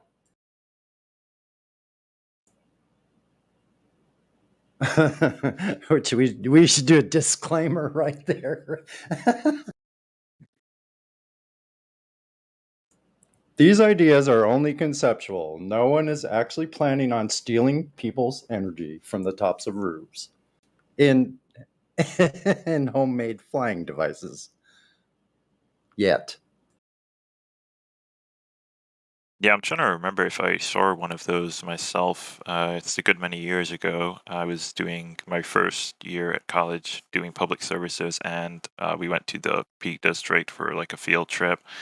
And I swear I saw what you're trying to describe with the glider with the seat. And yeah, I'm pretty certain I saw what you're talking about. So I think it'd be a cool idea as well.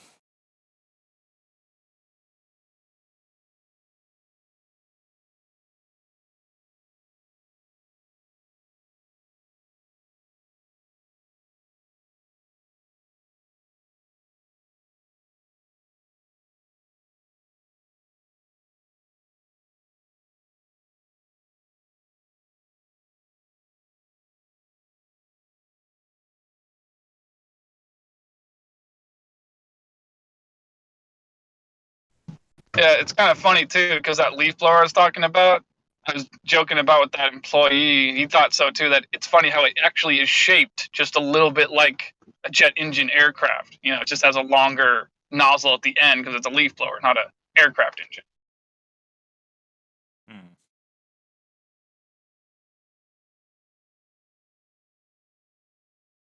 That was kind of ridiculous that they would allow us to do a flat Earth, but not anything else. Because what did they? I won't even conjecture about it. Never mind. I'll do that on my own time.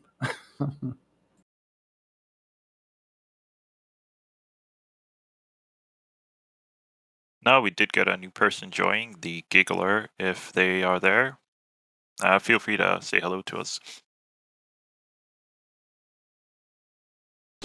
Hello. Hi, welcome to the server, Giggler. Are you new here? I don't think I've seen you before. I've been on the server for several months, but yeah, haven't been here much. Oh, cool. So, what's your interest in flat Earth? Are you here to debate for the globe, or are you here to learn? Maybe to observe. So do you have any questions for all of us here? Because I'm happy to answer, but I'll give everyone else a chance to take it away if you would have any questions for us. Okay, thanks. Sure. I mean, observing is one thing. You can learn a little bit, but there's nothing like getting involved. So yeah, feel free at any time. Oh, Miguel's here. I don't think we asked you the question today, Miguel. Are you able to unmute?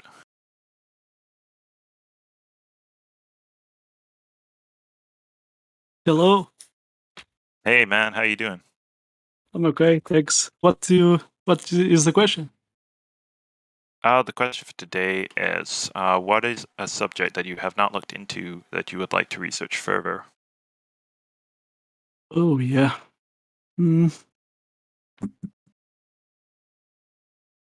That's difficult, Okay, so subject. I'm interested in the history, So I don't know, the old history, but about 500 years ago, and I want to find out what made these people to change from flat Earth to a globe. I want to find out the missing where it started, because Magalhães, Fernando de Magalhães, Portuguese, he did find that the Earth is round, but round has a table, you can circumnavigate. But what happened then? They hide this from us, So I'm interested in to know more about history now than before. Yeah, you basically what was the catalyst that changed everybody's views on life, and the Earth itself. That's it. Yeah. It is strange. Maybe the Freemasons of the time. Maybe they did some meeting and decide to hide this from us. But it's very strange, because Portuguese navigators and Spanish navigators at that time, they divided the world in discoveries, You can go there and we go there. But it's how they just decide to to change from flat Earth to a globe. It's I want to know the truth behind that, because in our days we didn't have we flat Earths have to have to prove why is not a globe. Because the majority is they think is a globe, but if that at that time they didn't change to a globe fantasy, we today we know we can we are not, we didn't need to talk about flat Earth because it's a normal thing. And maybe NASA, instead of hiding the money in secret projects, maybe we are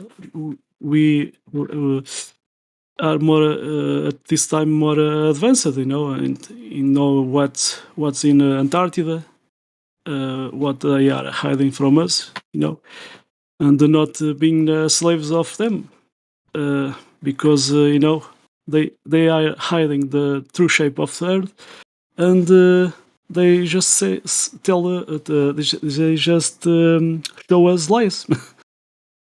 And wow, Miguel, I totally was completely involved in what you were saying. Like, yeah, flat Earth, like we've got pretty much every angle, like what this place is, other than just more and more and more observations and tests and measurements and all this more of the same with the same result. We know we live in a flat stationary plane. Yeah, I agree. Now it's partly to staying here is a great place to be in order to discuss these ideas, but I think we need to start moving on to the next step. Yeah, the next step is it's got to be connecting with each other, because if we don't, we're going to be lost. Amen. Yeah. Amen. So that's the next step, and that's the hardest part I have doing, because I'm fucking so suspicious of everybody. That's kind of what led me here, though, is being suspicious and being curious, like not trusting anything until I see it for myself as paid off in dividends, in not financial at all for me. Maybe it is for others. I don't really care about any of that stuff anymore. I'm actually getting ready to move on beyond any of that. Like everybody is not in the position I am to have lived almost 70 years. Like I see things from a different standpoint. Almost 70? Yeah. Damn. I didn't know that. I'll be 64 this year. I give you 50. Wow. 50. So I'm 48. I'm not saying anything. I'm just saying I didn't know you were. Yeah. I'm 42. I'm retired. I was tired yesterday. I'm tired again today. Retired. No, I thought it was retard. It's tard and retard. I was tired yesterday. I became not tired today. I like I'm feeling your tired. energy, Sunny. You know, when you play music. I love laughing. Why And do people always do the yard work when I'm talking on the damn? What's that? So it always seems like the neighbors yard guys always show up whenever I'm talking on here. What? I don't know, man. Wow. Yeah, I've always been kind of a joker, man. I'm being honest, right? Like, you know, that smart ass in the back of the classroom. Yeah. But I've had to grow up and I've had to calm down. And so that part is still in me, and the best parts of it are here still. Like I've had to mitigate myself. Like that's our whole job here. And I'm not the best at it. There's some areas in life that I don't feel like I do very well. But there's always room for improvement. And for some reason, I keep waking up every day. I didn't choose that necessarily, but I'm here again today. So that's what I go on a daily basis. Just one day. I only have one day. What can I do today, right here, right now? So on and on it goes. And yeah, life's much different now in the last 5 years. But I'll get off my high horse. I don't my That's low cool, high. Sonny. You always bring cool vibes, and you're very, very chill. Always showing up for the PMTs as well. I love having you around, man. Thank you for that. I appreciate it. And you as well, Miguel. You know, and I don't see you too often in PMT, but I love speaking with you. And thanks for your awesome answer to the question. Thanks, man. I don't usually talk because you know, sometimes it's difficult me translate from Portuguese to English in my head. But I was thinking to improve more my English, trying to go work outside Portugal, you know, and be more fluent when talk to people about Flat Earth. It's a goal to me to do that. Yeah, you do a real good job, and I think it's also because you speak rather slow and it's, you know, easy to follow along. So your English is perfect, man. I mean, the last time I think I spoke to you was a couple of months ago, maybe, if you remember in the check-in. We were in there a few hours talking about all kinds of stuff. But yeah, you really are a cool guy, and we'd love to see you in Precious Metals more if you can make it. Okay, thanks. No worries. I have to buy another mic because but Elio talked to me about Yeti mic. I think Blue Yeti mic. I'm thinking about to buy that microphone to be more you know, the voice, because even Discord changes the real voice from us if we don't have the Nitro subscription. Yeah, that's absolutely something to consider. I would go with a Blue Yeti as well. I think those are a reputable brand, and I mean, I've had experience with them. Currently, I'm not using them anymore. I'm using a headset, but I think I'm going to go back to that as well. So, yeah, go ahead if you feel like it'd benefit you and it's something you want to get. Then, yeah, I would suggest you do. Blue Yeti Okay. do some good stuff. Thanks, man. Nathan. Yeah, no problem. I think we've passed. Well, it's 7 over here, so I'm gonna probably end PMT. I don't know if any of you guys noticed, but DCO had to dip out because he had a meeting. And obviously it started pretty early as well, which a little bit of miscommunication, I suppose. But all things considered, it was pretty smooth. Precious Metals. Thanks everybody for showing up as always. Glad to host this, and hope all you had a lot of fun. And next week it should be starting at about, I think it's like an hour earlier. So for the EST people, it's going to be like 1 p.m. or maybe it's going to be.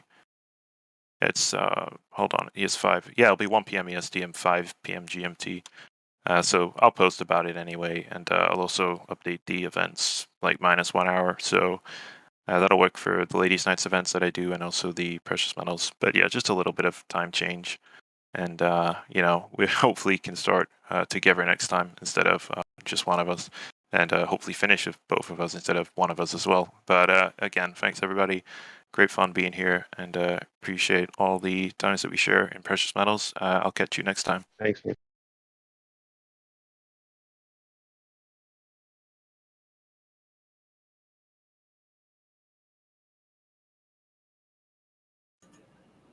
This has been the Precious Metal Takeover on the Flat Earth 24/7 Discord live. Feel free to join us every week.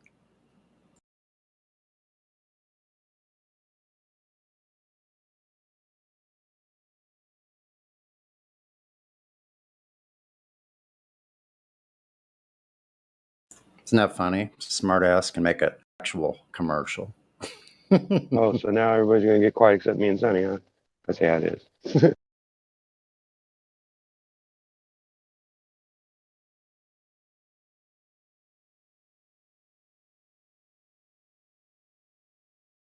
I just don't know. I mean, every time I try to talk, I get muted, and like that's not the first time this has happened. And my issue is that what is the point? What's the point of these conversations then?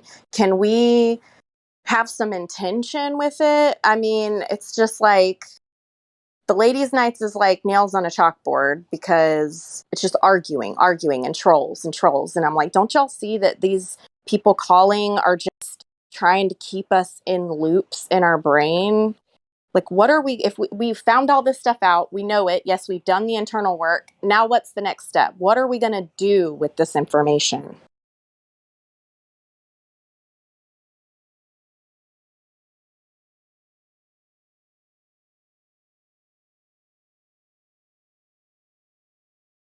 Hello.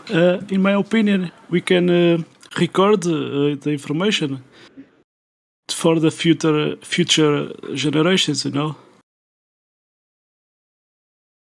Well, I've tried recording a lot of information, and I have been shadow banned for years. My information gets deleted, taken down, removed, blocked, banned. So just because it's out there doesn't mean it's the only information out there. There's lots of information that's being held from us. So besides documenting it for later generations, what's the only other way we have to fix the issues for our kids. We can't leave it for them to fix. It's up to us to make things better.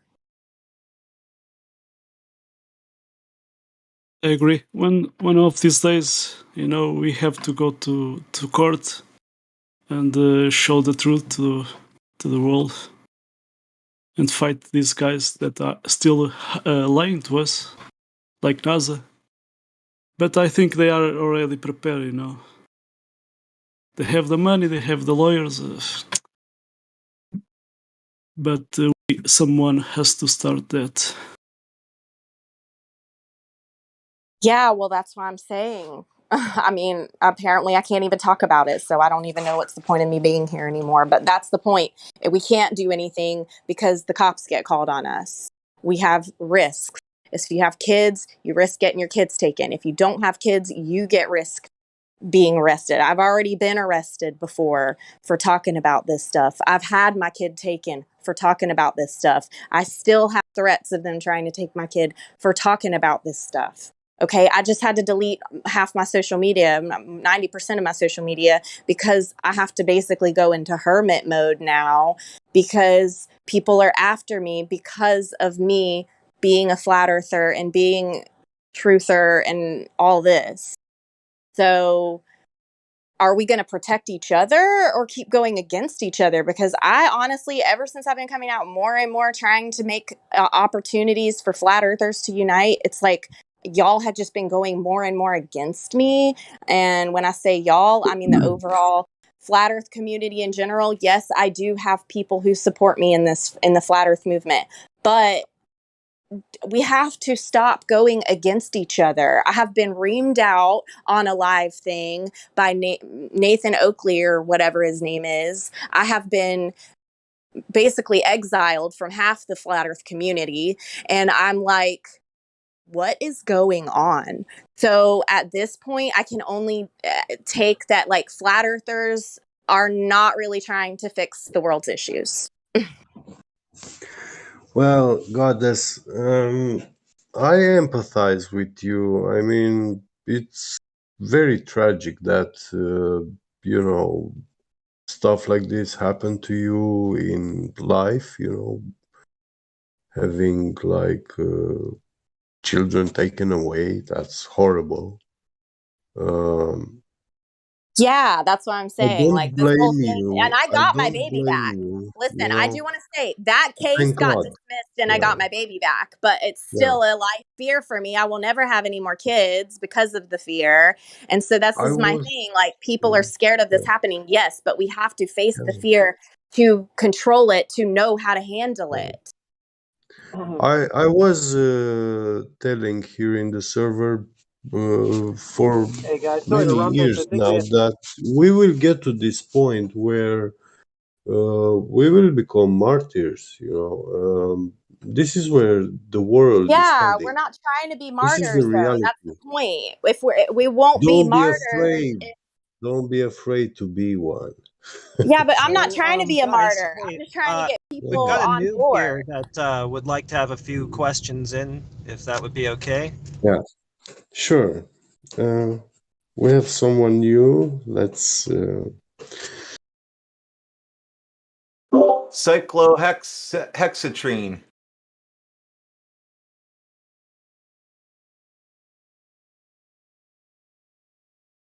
Hello.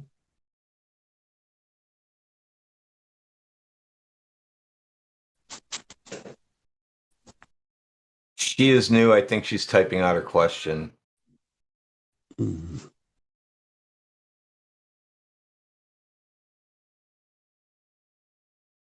Did she join the live stream? Question is posted. Oh.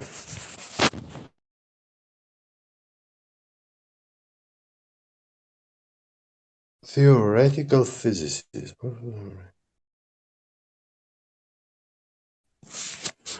Well, I will say part of embracing science is actually going along with the scientific method and not with belief systems, viewpoints, perspectives, stuff like that.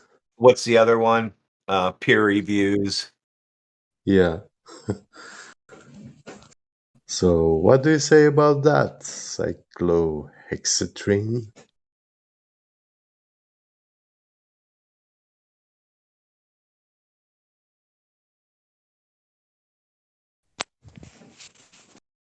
Sounded fine when I interviewed her. She should just talk. We can hear her just fine.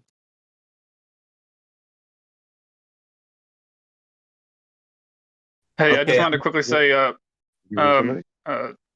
Flat Earth Goddess, I just wanted to point out, if you look in the live stream, I posted a picture of these cards that I have made, about 500 for about $25.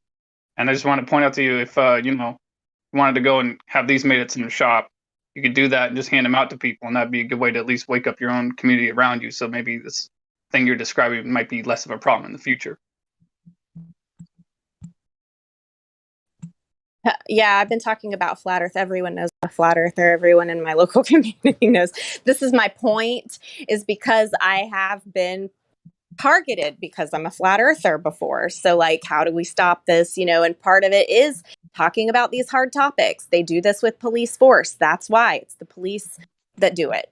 So, we do have to do things in our local communities, but this is a worldwide issue. This is not just in the United States either. This is happening all over the world.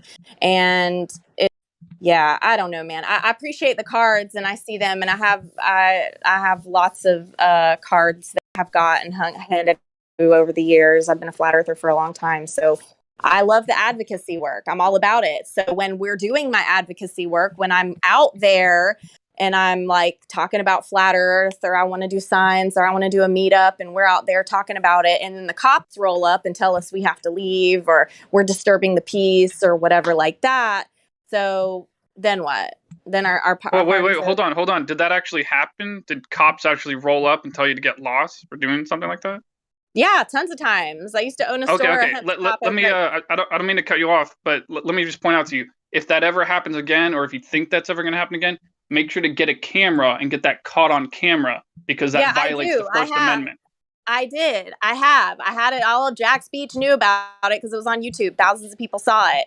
So yes, I have done these things. But the thing is that the law is great and all, but it doesn't really apply. The cops do what they want. They don't do what the law actually says. They don't even know what the law says half the time. So it comes down to police force. That's what I'm saying. You say, oh, they can't do that, but they do it.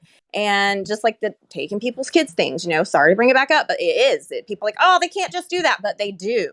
They do. And until we start talking about it and getting people to realize it, stop letting people take your neighbor's kids. I mean, why are people calling them on it? Why do we even have this system? I don't know. There's a lot that's messed up. We already know that. I know I can't change the whole world.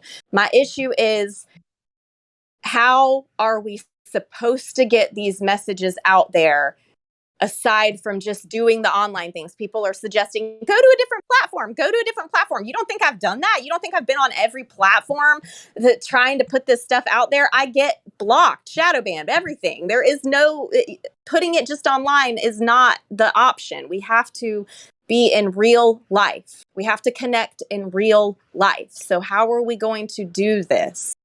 I think your next step is to get in contact with a lawyer. What kind? Yeah, maybe not the 24/7 First Amendment one. Discord. Probably a lawyer would be a better bet.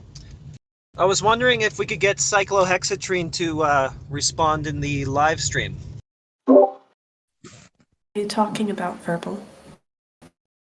Because if so, I'm extremely sick right now, and that's not a possibility. I'd rather just type if that's all right with you. Thank you. Okay. No worries.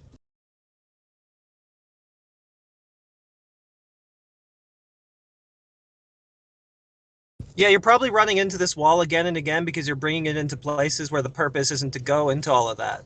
So maybe just try to find the right so context. that's why I keep asking, but nobody's really given me a real answer. What is the purpose of this? Well, it's pretty self-explanatory. I think it's in the title. Precious metals, 24/7 24/7 Flat Earth. Hey, Flat Earth Goddess, check your DM, and I'm not sure if you're able to see what's in the voice text, but I get the feeling a lot of times people are talking and they're on this line of thought, and I empathize with what you're saying. I've had some of the same situations. You see what I wrote you. I understand this completely. Like I agree about the connecting with each other, because if we don't do that, that's where the rubber really hits the road, if you want that kind of analogy.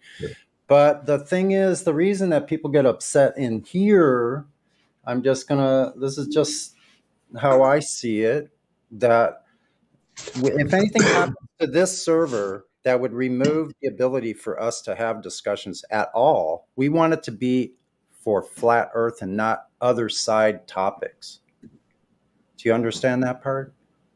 Yes, I hear you. I won't talk about it anymore. No, listen. I don't want you to take that kind of takeaway from it, that you can't talk about it. Like, listen, I'd be happy to talk with you about it myself. We could go to Chill Chat. We could go to anywhere else, other VCs here, and we can actually go have discussions, and other people would be happy to follow in discussions like that. Believe me, a lot of people have had the same kind of situation happen as you're describing, and so it's not the content, it's the, how do you put it? It's the forum that you're in. It's this particular room that we're in. That's all. I got you. It's the censoring. It's the censorship. No, it's self-censorship, because if we are going to get shut down, it's not going to be because of CPS. That's all. Right. I got you. Yeah. I got you. So yeah. what are we talking about now? Okay, so what's our intention with the next topic? So the precious metal topic ended. So now we're just kind of in a free conversation. Yeah, precious metals is not a topic. It's just a discussion to let people like the golds and silvers that don't speak much, to give them a chance to say something, so that we can hear from them also. That's what it's for. And a lot of different topics come up, and other side venues that we have going on with special topics or specific topics that we have discussions on Sunday. We have Fridays as ladies' night. there's other things that are branching off from these other discussions. But when they're live streamed, we need to stick to here's the way I see it. Primary purpose. It has to be the principle that we stick to. If we don't have a singleness of purpose, it's going to be too scattered. So we're not saying that they're off limits in the discussing them. That's not the point. No one's trying to censor you and saying, we're just saying, we don't want you saying it here because we hear things coming down the pipeline, down the grapevine that are saying we're going to get shut down if we start talking about any of these other topics. It's not us. Talk to Google. They're the ones, like the exact people that you're talking about are the ones we don't want to get shut down for other topics. If we're going to get shut down, that be it as it may, and they could do that also, have it be for flat earth only. That's the primary purpose. So I'd be glad to discuss other things, but we can go on to someone new if anybody else, or if you guys want to address cyclohexatriene. She has questions. You won't talk. I know she could type it though. She is. Theoretical physics isn't a theory; it's a fact. I guess is where we're at right now. So, not sure how those two words go together.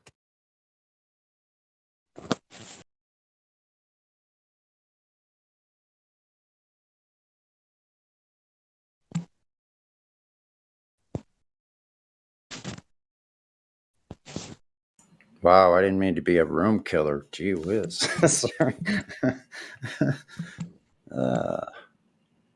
So I'm going to post my proof of flat Earth again. Okay, here we go.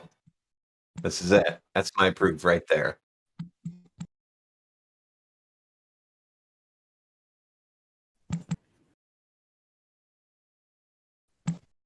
And proof of a creator.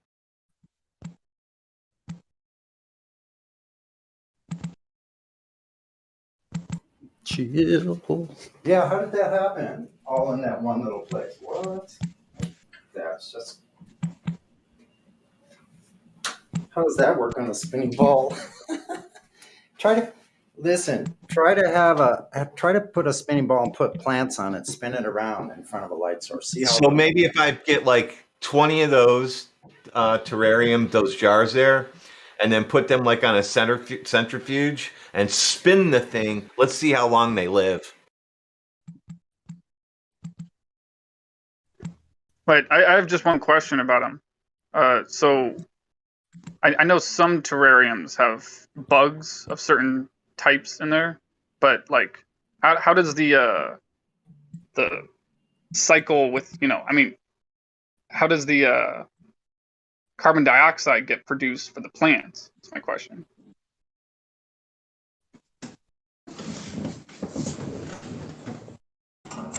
I mean, isn't it just plants and water and soil in the container? Don't they need animals for carbon dioxide? I think the carbon dioxide would come from the decay of the leaves and such that fall off. Would that be sufficient for them to survive? I mean, I guess it is if it's working. Yeah, I don't think they need as much carbon dioxide as imagined. But they need oxygen too. But I guess I just don't know much about these things. But yeah, because it's balanced one way or another.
I used to get muted on here all the time. And the first 2 weeks I was here, or a week, I think I had 900 and something hits for for cursing. Like, oh shit. I didn't know I cursed that much. Anyway, that's funny. Yeah, I got told to get shut the fuck up by QE. Got muted several times. Like, that happened. Yep. Just part of the process.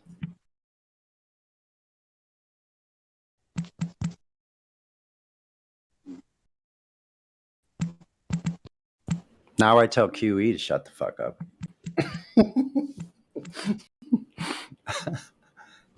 He is my junior. Okay, so there's that.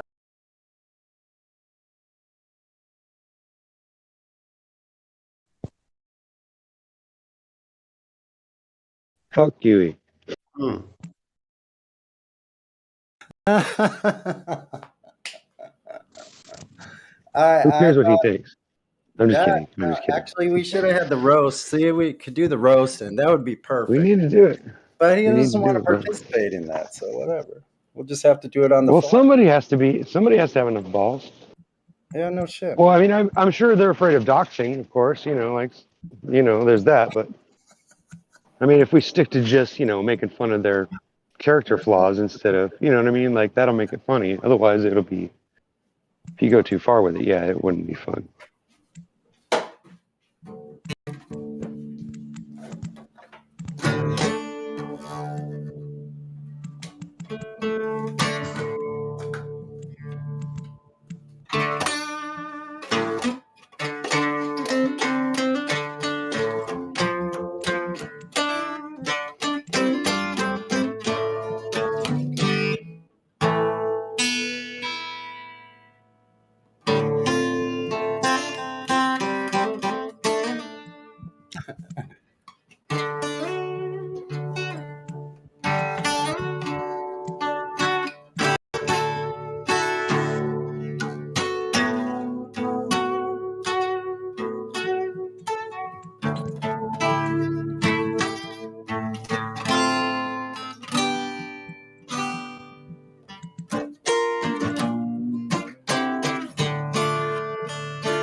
Thanks for listening to my crazy shit there, right?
Thanks for letting me share.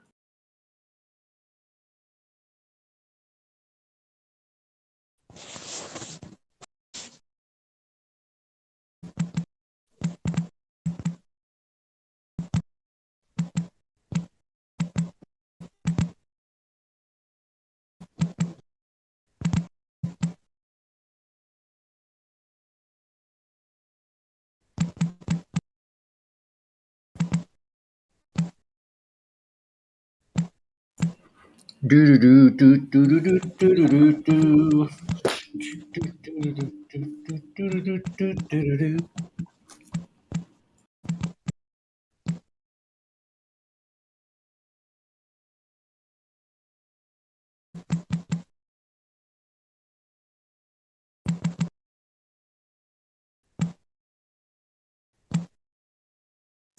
Capicat, are you drumming in the background? Sorry.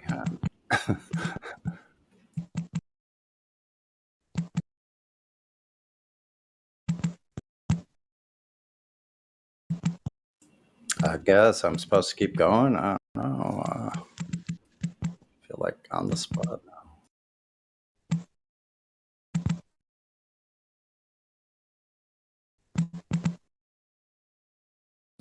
Well, what do you want me to do? You want me to talk to you?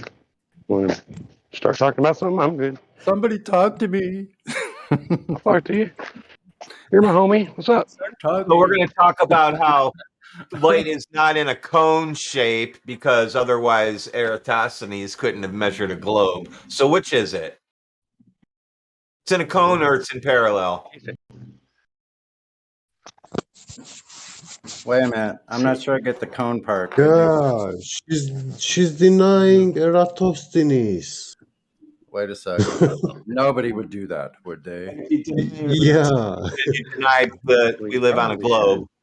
What we do? Especially when talking about high-tech measurements, of course. Yeah. Just If collimated light sources doesn't exist, then Eratosthenes' measurements are bunk. Trash. Cyclo. Yeah. General relativity is an unproven theory. It's never Yeah. been proved to be the cause of anything. You would have to perform the scientific method for that to happen. Experiment. And it's never been done. But go see if you She, can find it. she said you don't need the 2020. scientific. Listen, she said you don't need the scientific method for everything. No, only to show a cause. For scientific theories, Only for we cause and need it. effect relationship. Yeah, you're right. Yeah. That's true. If you're making stuff up in your head and it only exists there or on paper, then of course She's saying the theory of relativity or general or special, they are scientific theories. So for that, she needs to provide experiment. Yeah, we'll need a valid hypothesis. You have to Yeah. have the independent variable, the control variable, and a null variable. Bring those two. Uh-oh. Show us in the paper where that is. Oh, see, yeah, this is great. I wish she would just speak. It takes a lot less time. She went full She already on said that she has a bending sore of throat and it's space-time. hard for her to speak. Yeah. Yeah. She can't speak because she has a sore throat. But she went full on bending of space-time. And I'm curious to know, how can she bend a concept? Yeah. Because time and space are concepts. They are not physical. Well, you have to combine them first and then bend them. Define them, yeah. Yeah. That's a very Yeah, good they question. have to be combined. Time is one, space is another. Then you need to make space time, and then you need to bend it. Or making space time actually bends. I don't know. It'd be nice if you can find in that paper somewhere where it says anything at all about a ball the size 3,959 miles radius from that paper. Is that in there?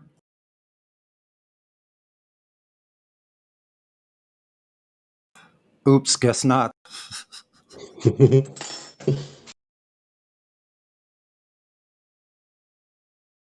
Theoretical physicist. Be right back. I'm going to Be show right you back. something. We'll be right back. Be right back, folks. Get ready to clear your desk out. Shut the server down. Yeah. Many have tried.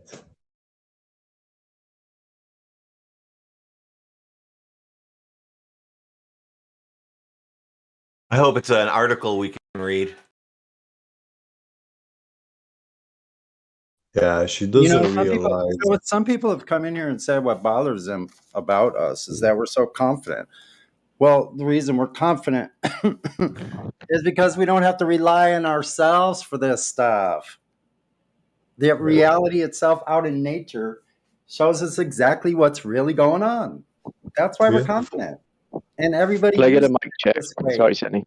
Everybody senses it and uses it practically the same exact way if they're doing anything real. Like, in other words, real being physical activities with maybe solid objects, physical solid surfaces. Yeah, they're not using the globe either. What is hypothesis? What is hypothesis for general relativity?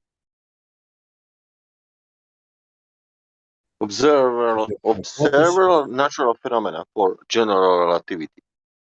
Guy said that he has scientific method for that. Oh, she has it.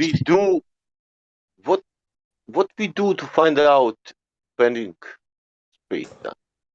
What we the Philadelphia experiment. I want to start at the beginning because this is what happens when we start in gravity. It's kind of it's too many steps down the road. Like She's too advanced for that. She's a theoretical physicist. She's too advanced to start on shapes. Oh, really? Yeah, gravity is the force which is not a force, but is the strongest force of non-forces. Because you have to go there because it's hundreds of presuppositions after the primary problem of the foundational concept of a ball. It has to be a ball first.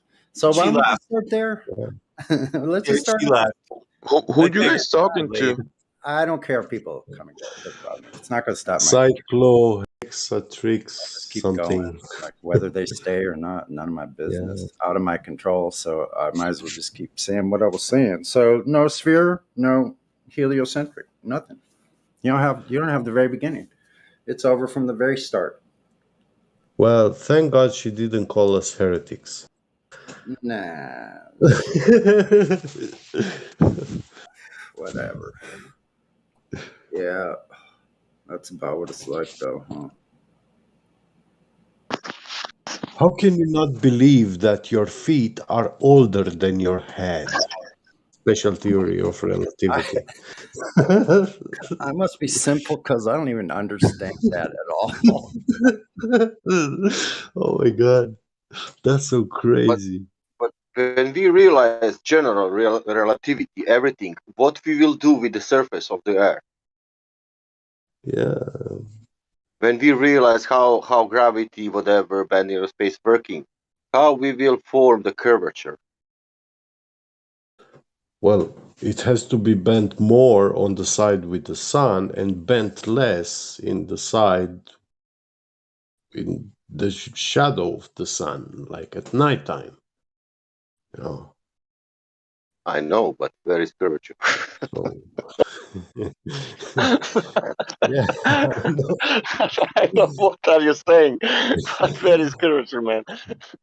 We're talking about so many curvatures here, Sasha, that we can see them, you know. Hey, Get and Sasha. So, is that thing about the feet different age than the head? Is that something to do with this contraction of the apparatus when the Nichols and Morley? So they had to come up and say that the apparatus shrunk or some shit. So what is that called? What is it? Is that called something? The Lorentz correct. It's the Lorentz. Okay, contraction, that's what right? That's what I thought. Lorentz it's basically transformation equations is all it is. It's transform equations to make the math allegedly work to rule out the ether. Yeah. Yeah. So there's the end of the discussion right there on gravity. Nichols and Morley proved without a doubt, right? That the ether was moving, not Earth. Yes. Yes. Over. It's flowing. Checkmate. Ether is flowing, yeah. But what I understand that every experiment showed that Earth is not moving. That what's not moving, the ether or the earth? The Earth. Yeah, there's no experiment to show that the earth is moving. Yeah. Yeah. And the only counter argument to the results of Michelson-Morley and other interferometry results is that the better our equipment becomes, the shorter the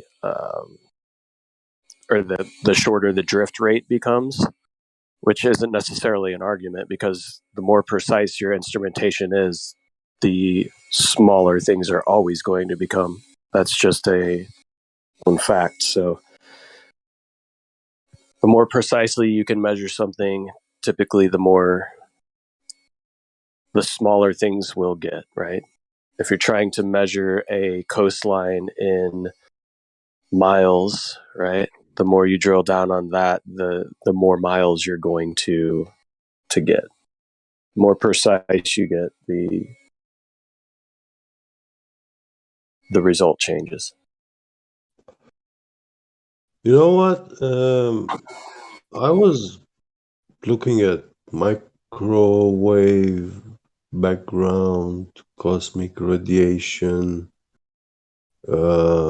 and that static, which you can see on TV when you turn it on, but you're not tuning it to any channel station. That for me is proof of like a waterfall or a fountain. When you are near a fountain, you hear the sound of the water, flowing, shooting up and then falling down. You hear that constant sound because you are close to it. And if we are in a dome fountain, it will be logically and normally to hear. It's a background sound. We can detect it. Michelson Morley also found that there is ether that's flowing, and we are stationary. If we move that device, the device will tell you which direction it's moving. These interferometers are the most precise measuring instruments.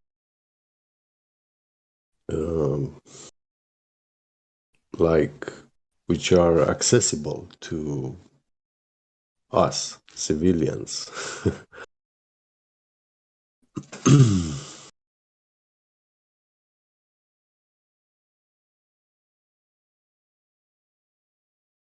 How?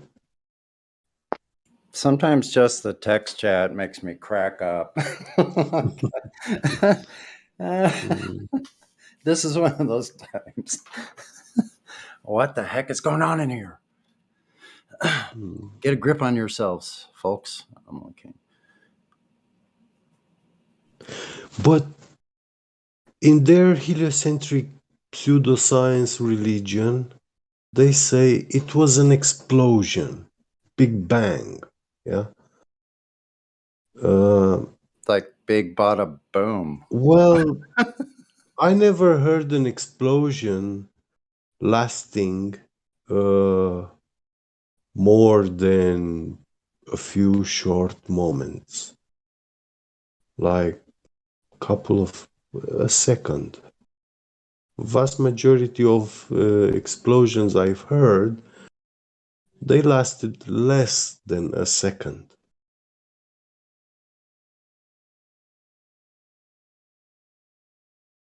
So how can you have an explosion which sound you can hear it for 13, 14 billion years?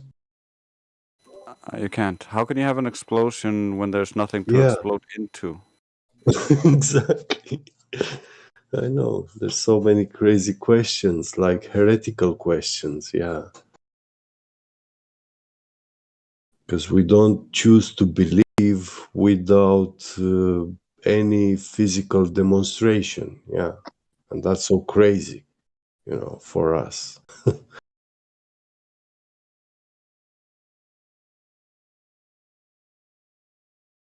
I understand this girl, if she was a female, she said she's learning theoretical physics. I understand her,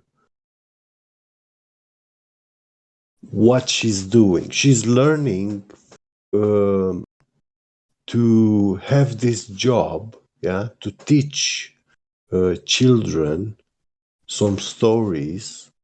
The government is gonna pay her big time money, her whole lifetime.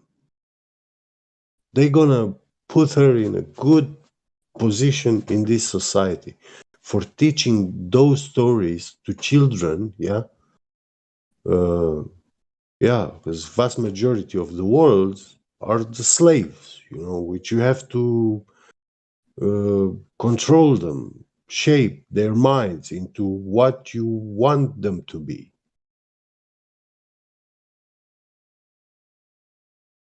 But to come here and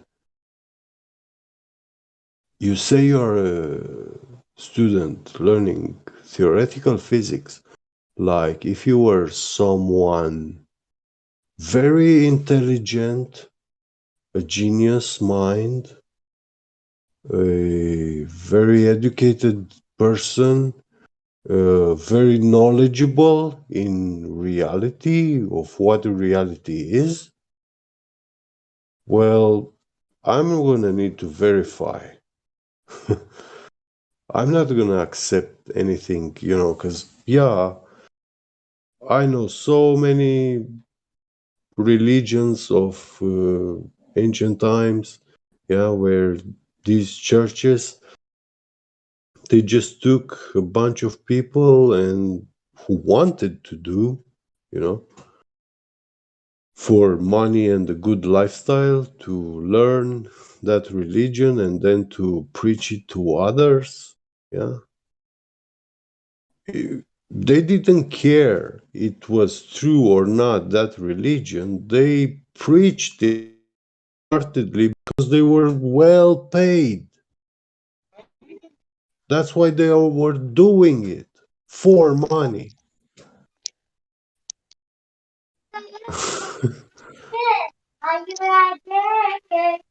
So it's kind of weird for these people who claim that they are teachers, yeah, to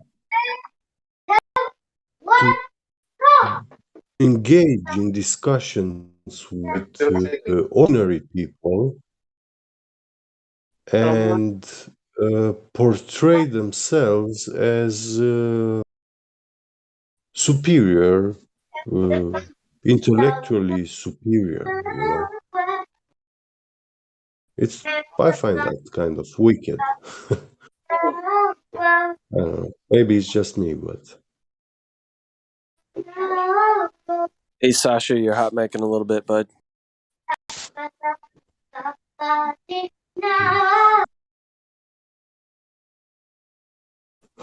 so yeah. If I don't have a PhD or master's degree in theoretical physics or astrophysics, and I deny all those stories that have no empirical proof for them. Yeah, I choose not to believe them. Then I'm a stupid person.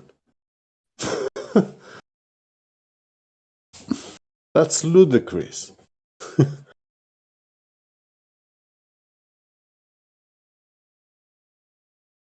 I mean, these people really insult us, our intelligence, and being.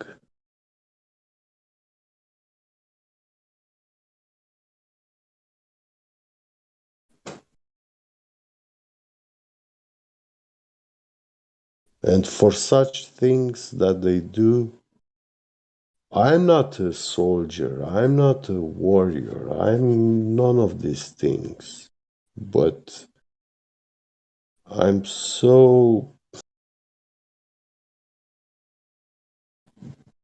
I find them so repulsive that I just completely shut down everything in front of them. I don't want to talk with these people, with this kind of people. I don't even want to open my mouth and say a word which might change them. Because I see their wickedness.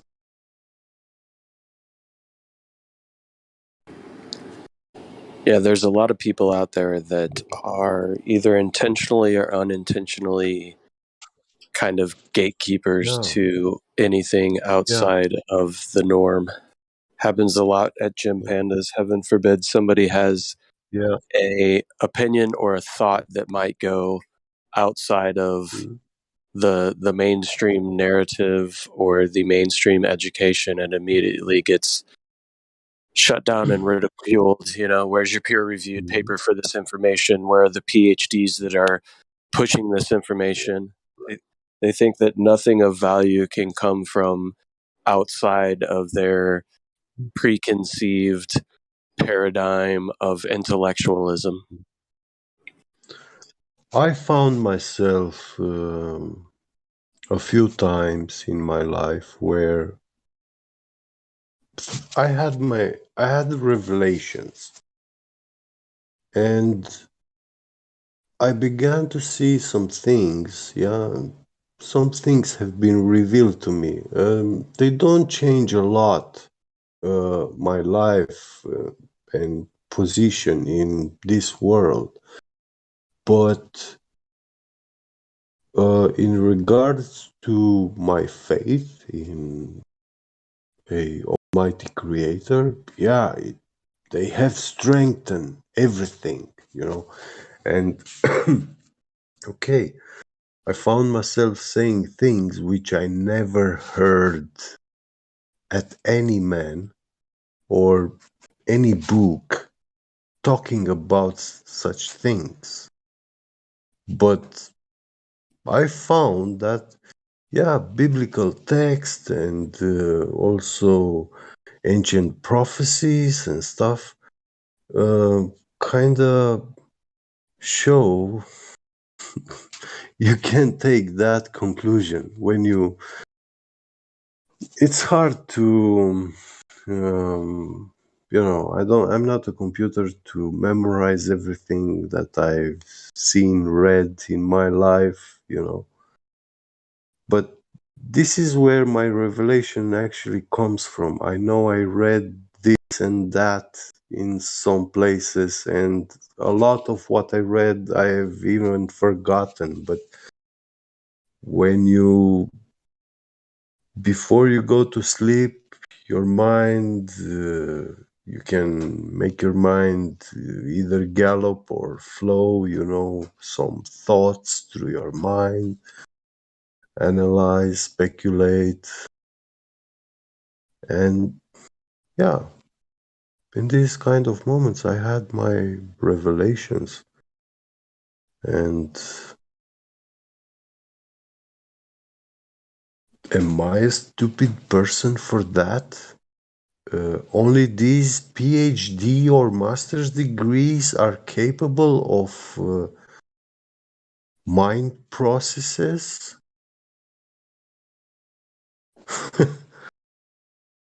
That's so selfish to think like that.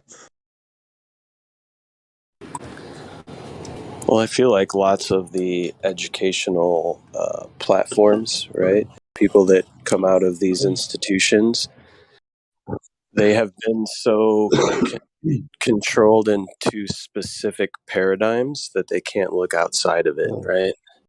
So convinced for that all the example, information that they're receiving is 100% fact and truth and everything, that they can't go outside of it. For example, I have met illiterate people, many of them, and they are so much more rich than I am. I, who went, my parents sent me to school. I was often going along the school, not at school. But I went to school also, and I finished it. I graduated it. I took a degree with a high grade, and then I look at these people who quit school in like first grade or second grade. Yeah. We lived in the same neighborhood, so I know them from my early childhood. When I was second grade, I knew that guy dropped school, is not going anymore. He was going outside playing all day, free roaming in the whole city all day long, and I knew I'm going at school. I have to be staying like in a prison for 6 hours. Yeah. I felt frustrated because of that, I didn't felt free like my neighbor. But now I work for my,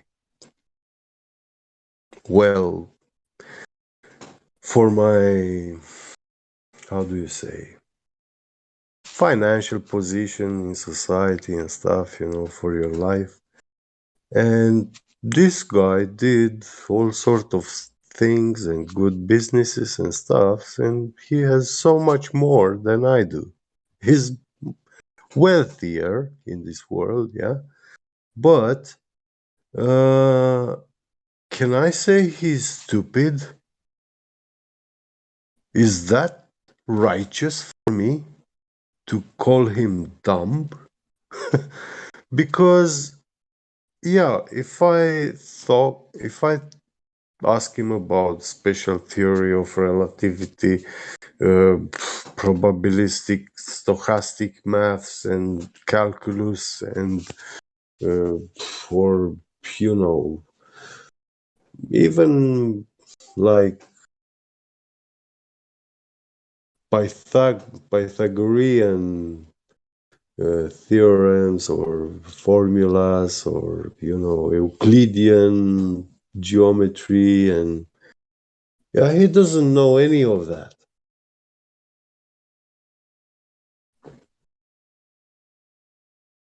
But he's still alive and healthy, just like me. And he's doing much better than I do.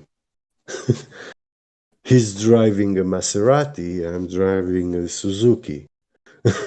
I'm not envious, God forbid. No, thank God for who I am, and thank God for who my neighbor is.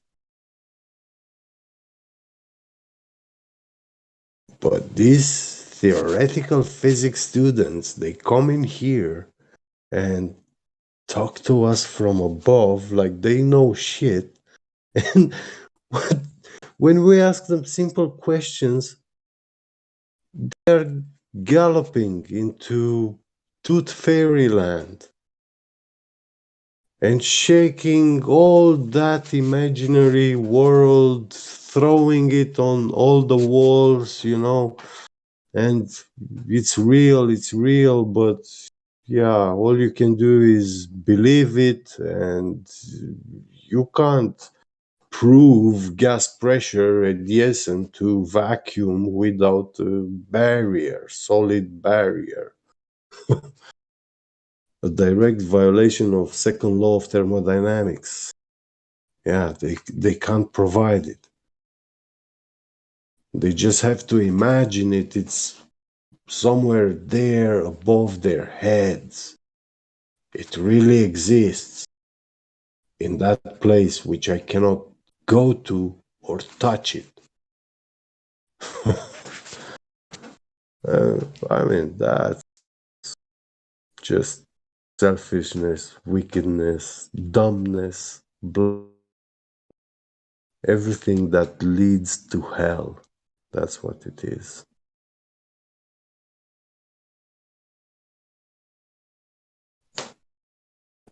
And these people, yeah,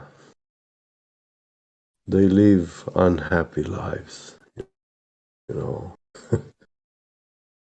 They find themselves at old age that they married the wrong person, that what they thought love is actually not love, what they have experienced.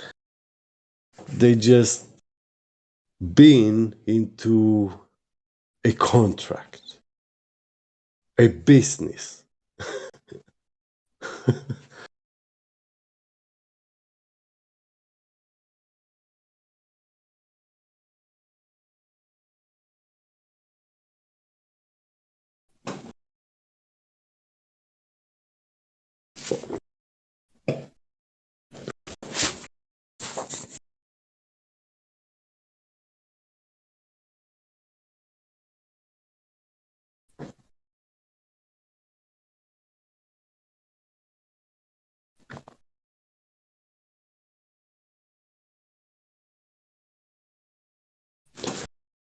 Where is the curve?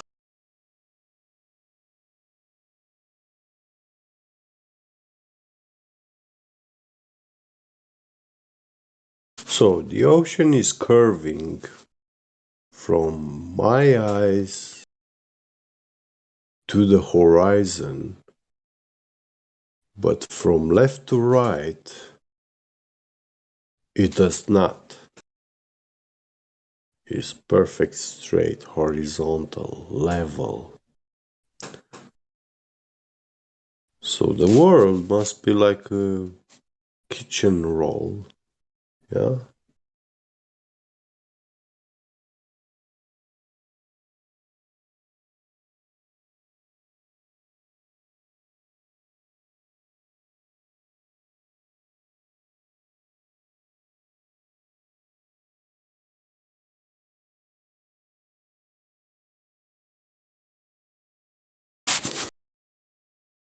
Mic check.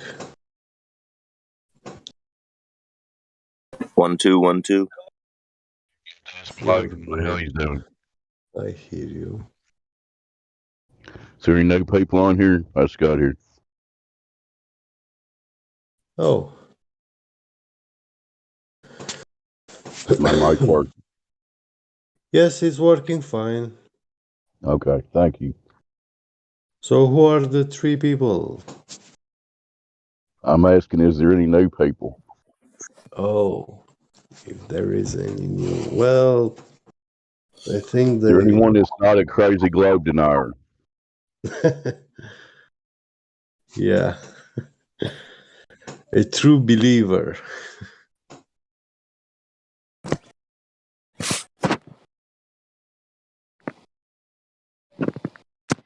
How do globe believers feel about basketball? If the ball's round, doesn't that mean the court's round? Well, it's not actually round, it's oblate, spheroid. You could ask the It's not Harlem symmetrical. Globetrotters. The court would Yeah. have to ball away on the outsides. Yeah. But you look up and you see spheres all around, people shooting basketballs, then shouldn't that mean that we're on a basketball? And a round hoop, so the hoop's round. Then shouldn't the globe be round too?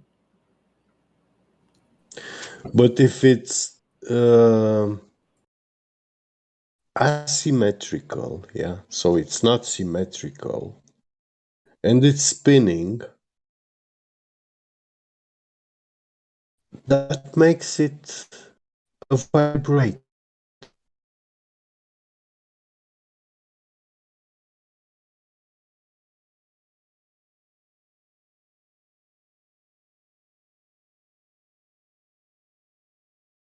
Do you get it?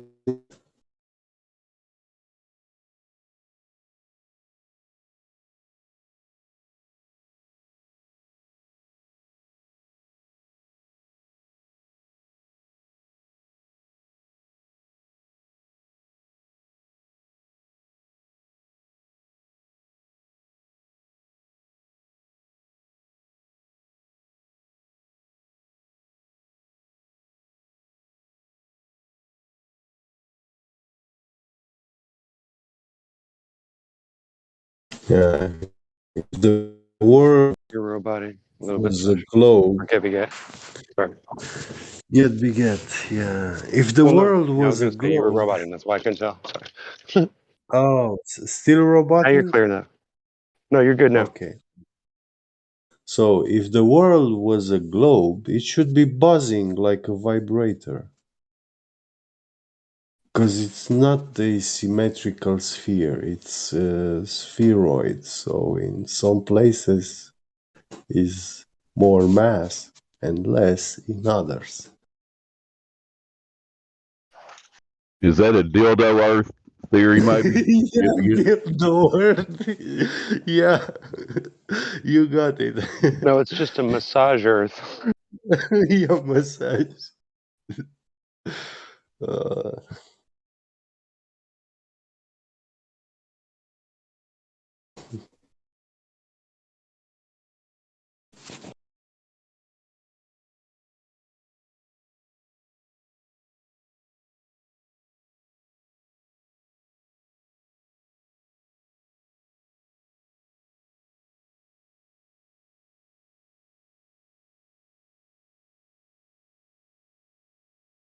Well, at least it makes them feel good, I think. Yeah. We would hope so, right? You'd hope that you're getting something out of it, right? If not, they should stop it immediately. Oh my God. Just say no to non-reality.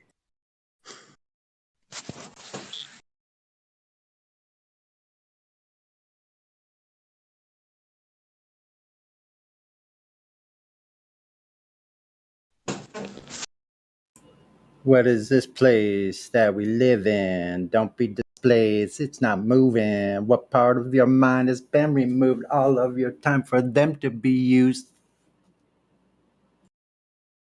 Tell them, Sonny. Sing it to them.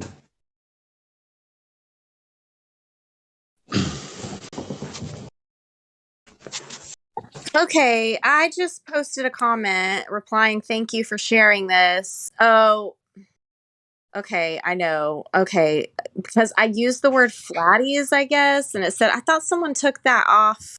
I was punished for swearing. I didn't swear. I talk about flatties all the time, so I think somebody put it back on there, so I can't talk about it. I don't know what the hell. I prefer flurfer myself. It's an auto check. Just hit a keyword or something, you know. Nobody did it Okay, to but you. that's Just an the name of my auto app thing. called the Flatties app, the flattiesapp.com. This is like how I can help people learn how That to means movies are called unify. So I thought they took the word off and I was able to use it, but they put it back on as a swear word. Wow. Is there like a list of words that we can see that we're not allowed to use? Because it's really annoying every time I go to post something and I'm getting blocked and can't comment for swearing. I was just trying to tell the person, thank you for sharing the information and I will forward it about the Florida events coming up. Tell all them flatties, gotta unify. I'm trying to tell them, but the server will not let me say it because it keeps blocking. Well, the server can be a bitch sometimes, yo. Sorry, didn't mean to use, Okay, this has been pointless. I'm out of here. This is such a waste of time. I don't even get what the point of any of this is. Okay. Welcome to communism. I don't get it. Like, I don't understand why, but okay.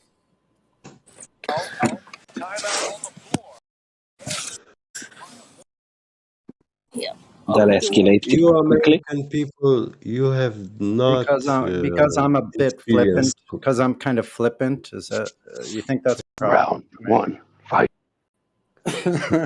I mean, what the hell's wrong with being a little flippant about stuff? Like, I don't need to be all serious about everything.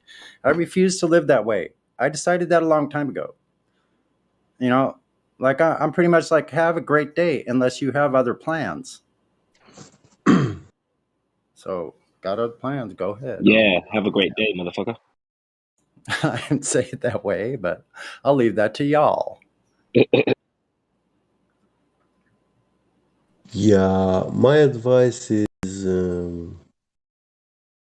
Don King. That makes when me laugh. you promote or spread like controversial subjects in the world, do it anonymously. Cherish your anonymity in this world that you can benefit, because you don't want to be paying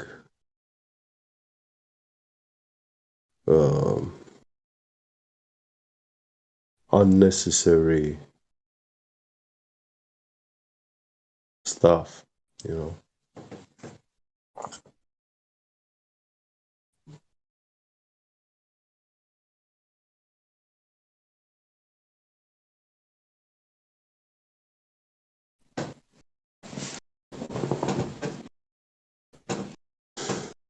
I don't think you should take it too serious.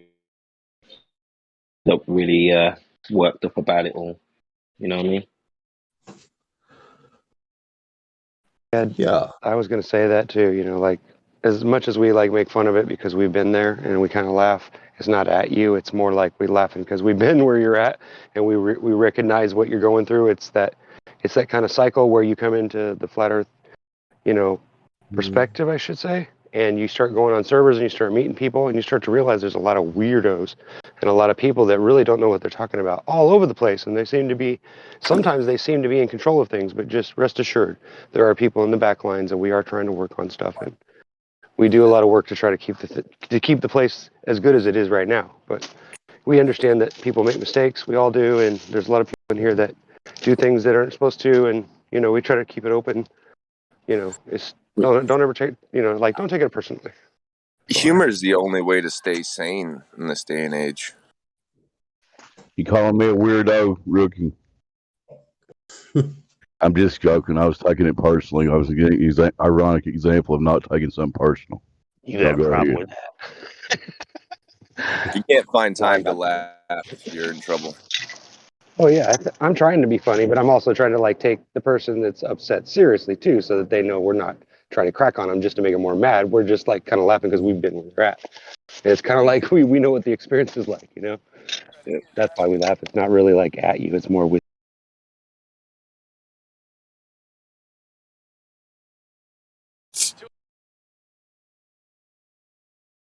I also don't think we need to organize and mobilize and create a movement. It's an organic situation and it should be left at that.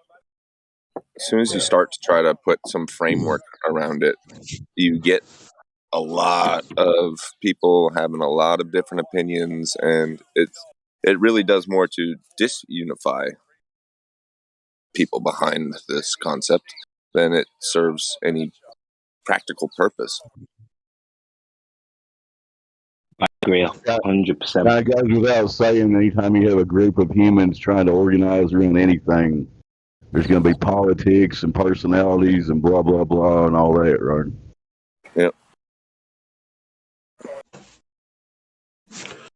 Resistance will be futile, but that doesn't mean there won't be a life path.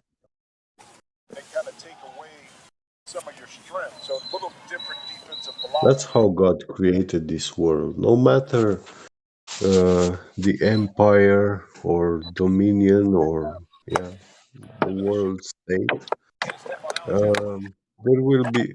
there will always be righteous ways of living life for men.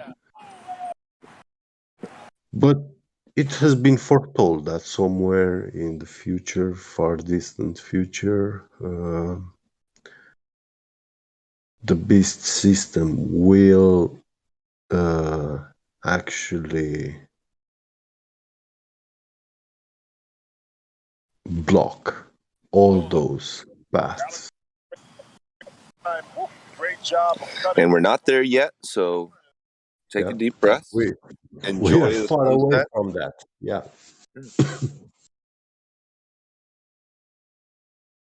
Don't get in your own way, basically. Yeah.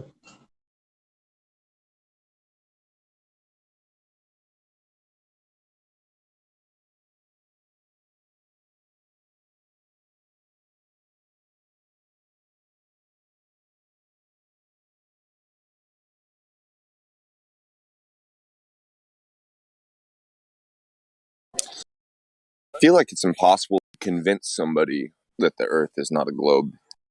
The only way to get them to come around is to ask questions and let them arrive at the destination on their own. Yeah. You can guide them, but you 100%. can't lead them. For example, my father is a very read person. He read a lot, all his life. And he knows a lot of stuff. He's knowledgeable into thermodynamics, electricity, not like atoms and stuff, but empirical stuff, electric installations, in Amps times volt is electric watts. motors, yeah. And Practical information. yeah, he was a metrologist. These people who actually do perform precise measurements, and quality stuff, quality check. And I got with him to the point when I was telling him about flat Earth a couple of years ago. He was like telling me, "Oh my God, come on! With all these space programs, rockets, satellites, and space station, and blah blah blah.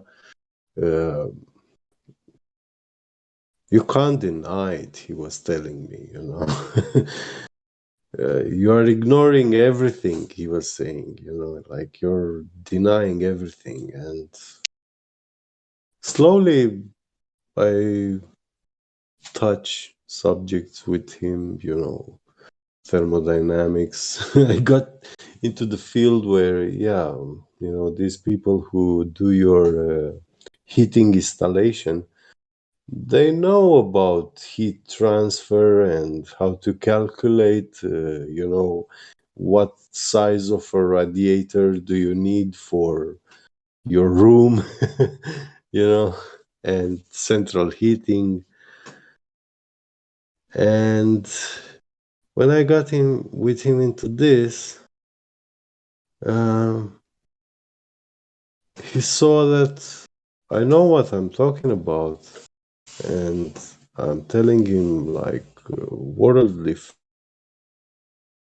then into gas pressure. And when I asked him like gas pressure adjacent to a vacuum, other than the imaginary globe world, like a real empirical demonstration right here on the surface of the Earth, he said, no, that's impossible.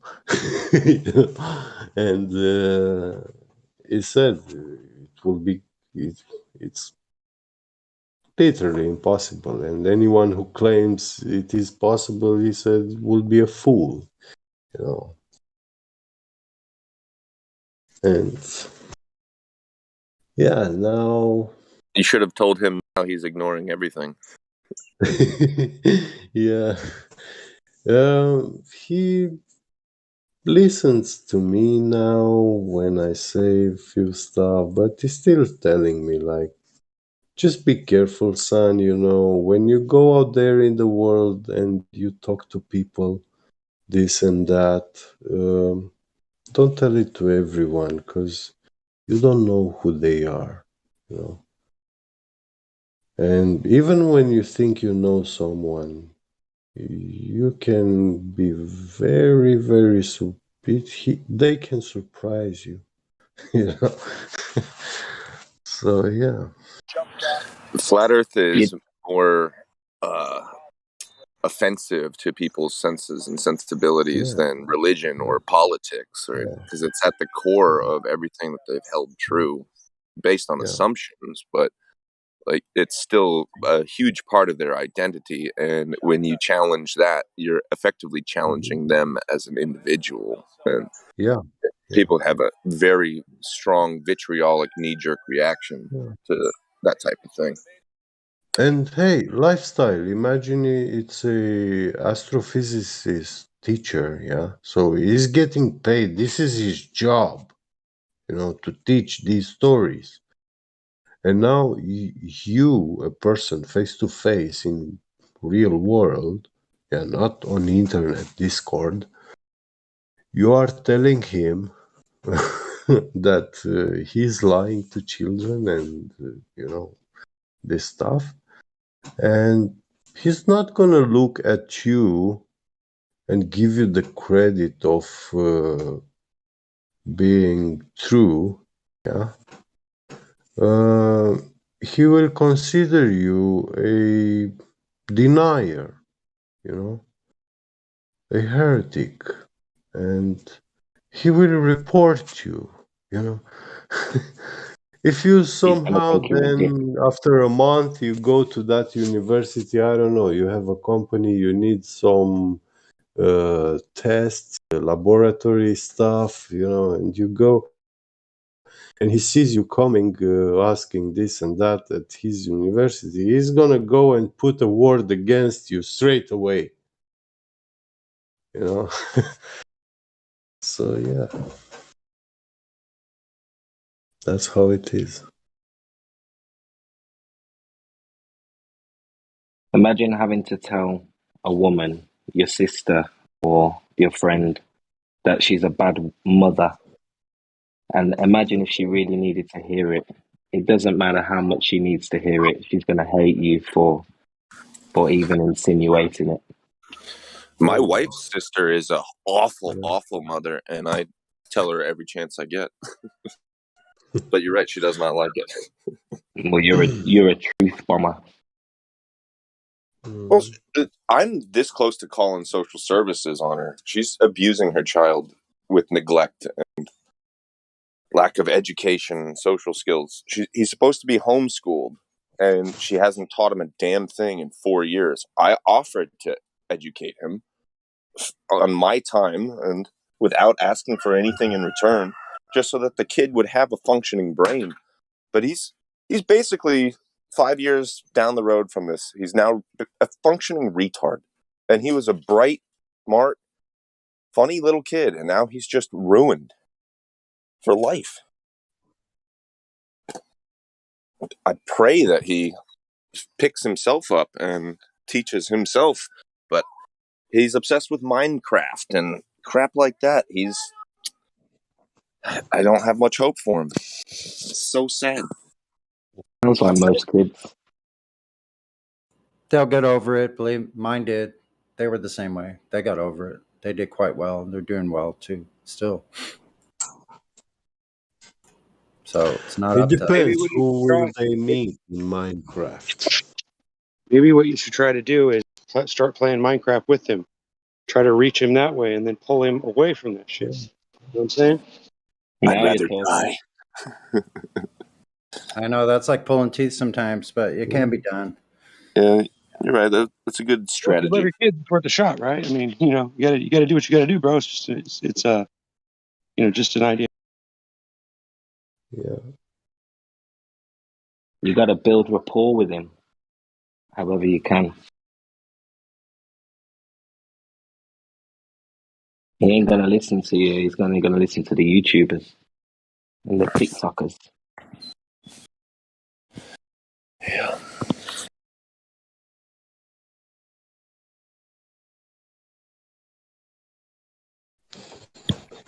But imagine having to tell someone, they're coming to you asking for advice. Help me, help me. Why are my kids so bad? Why are my kids so terrible? And the only advice you can give them will basically end up saying that you're not doing your job properly. They don't want to hear it. They don't want to hear. And that's the same like flat Earth. I make that point to make the point that flat Earth is no different to telling someone they're a bad mother. Yeah. Even if they know it's true, they'll still fight it to the death.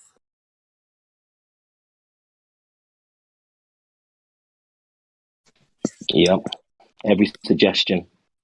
I've done that. I've tried that. I did that. I've tried everything. You don't understand. It's so hard. He's got ADHD. Oh, Just slap a victimhood label on them and move on. It's their approach. Don't fix anything. Don't work on yourself. Just put a name for whatever it is that you're failing at.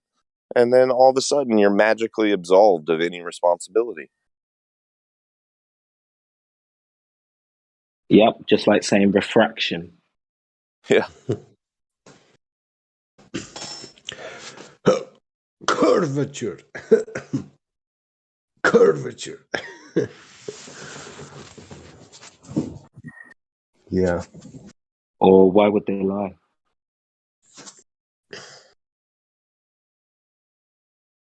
That's hilarious. Curvature. Yeah. Curvature.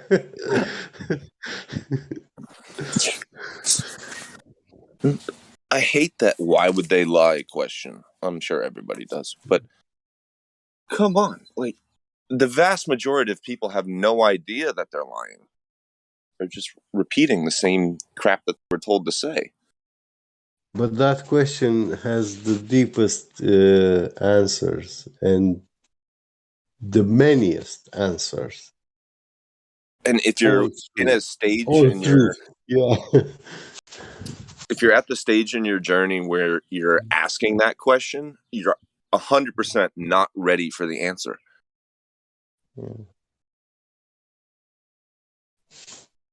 You're still a glober if you're asking that question.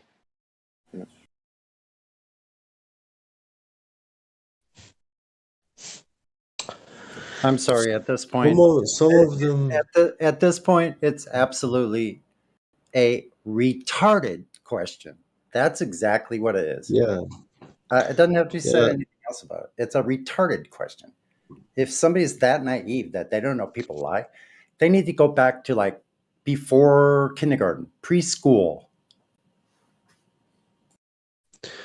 Some of them are using that questions like their last resort when they exhausted everything that they have in their head, which they think it's knowledge. So when they finished everything, then they ask why will they lie? Because they can't think of anything else, so they are defeated. It's the equivalent of Batman disappearing when you turn your back for 2 seconds. Yeah. Smoke bomb.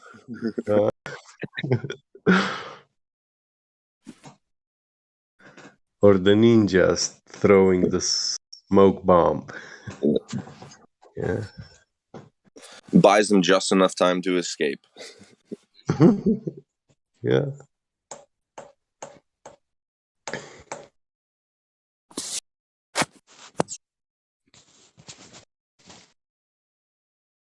I got so drunk last night.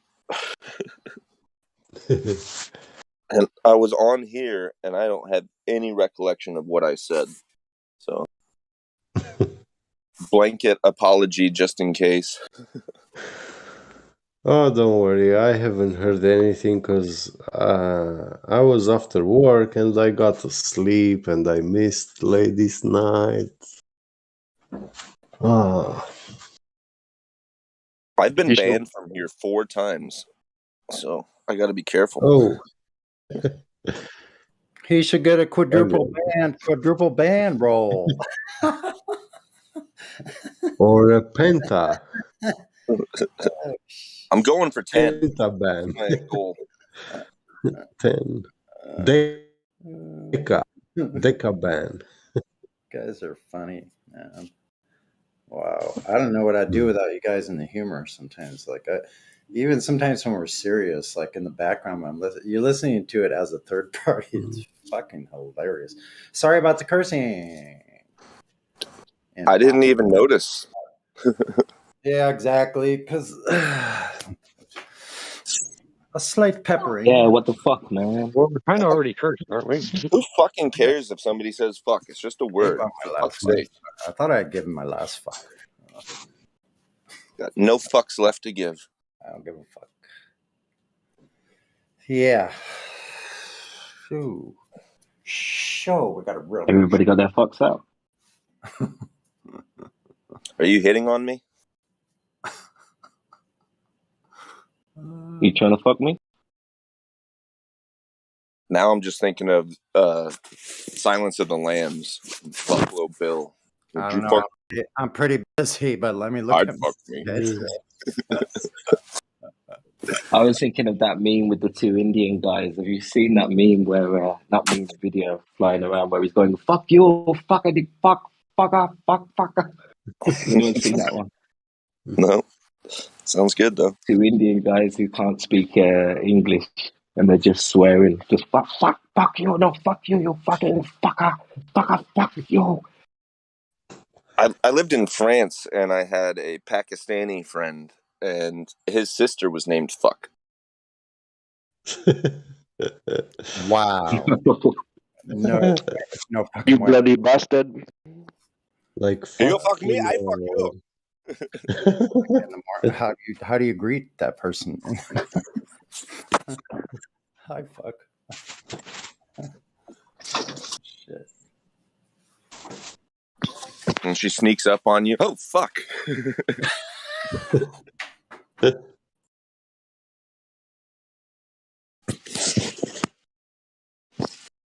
Fuck, you scared me.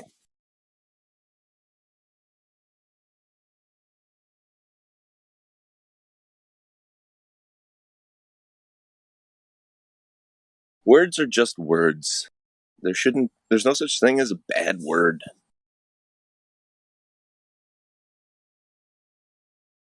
I know. What do you do with a bad word? You like scold it like a bad dog or something? Boggles my mind. Bad word. It depends the context you're using. Yeah, I suppose.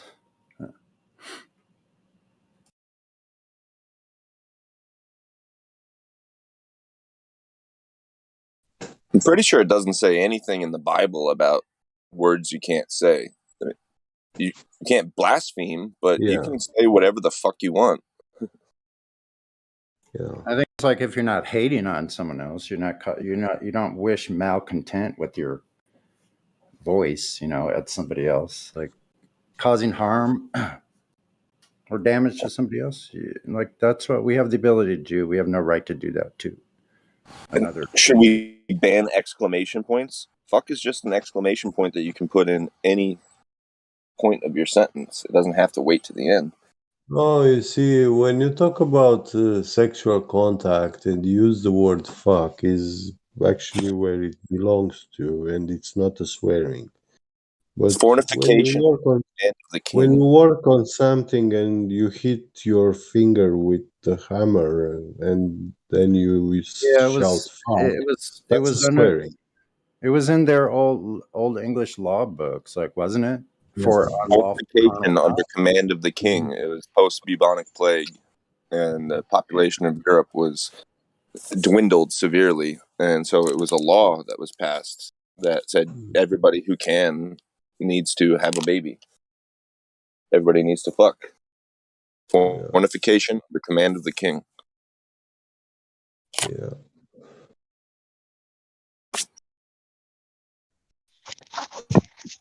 Can you imagine being alive when invented? Knowledge is not great.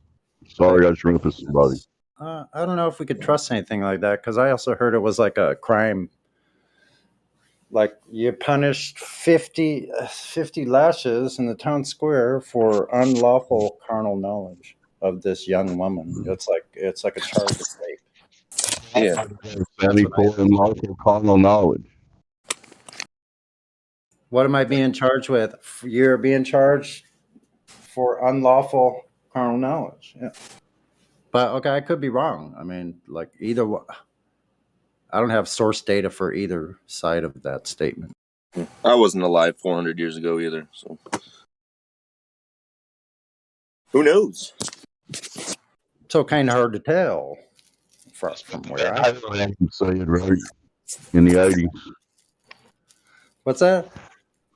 Van Halen having an album called For Unlawful Carnal Knowledge. Right, they did. Oh shoot, I barely remember that one. Nobody remembers Van Halen. At least Sonny does. I remember Van Halen quite well, but not that particular album. Well, nowadays we have latex. So. We went from Van Halen to latex. That's got to be the fastest 180 I've ever heard. That's a record time. Wow. And because Van Halen was not wearing latex. Yeah. They were raw dogging it.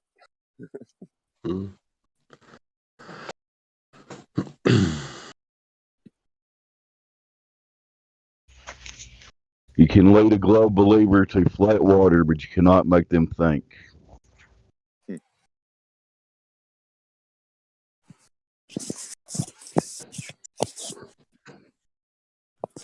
Well, you can push them in the pond to drown.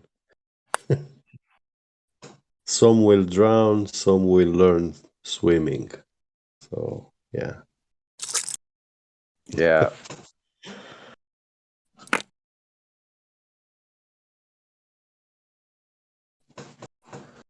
But obviously, some will say it's not good to push them in the pond.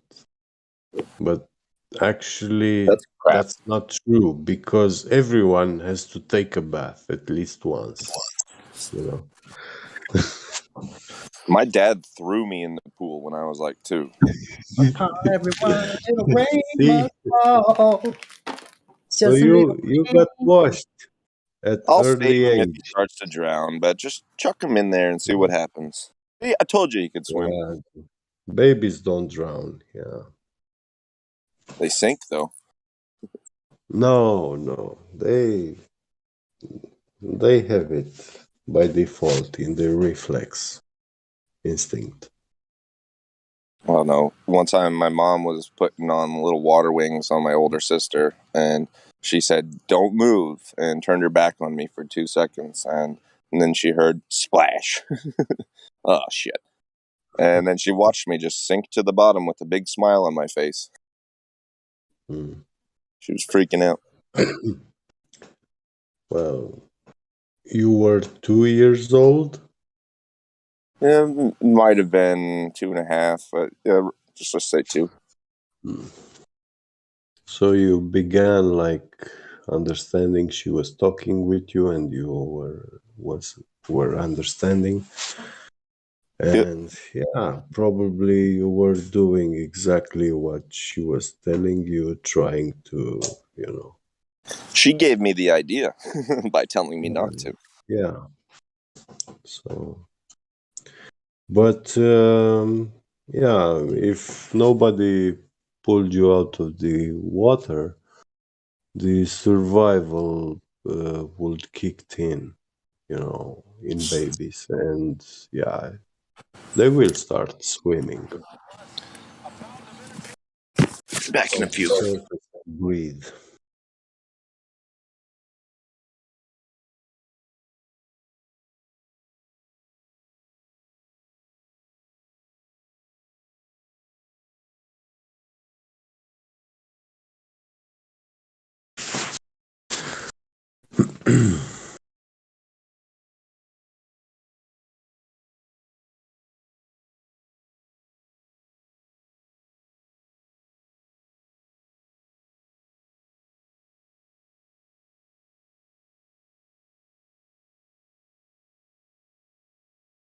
But of course, rough waters will be drowning kids.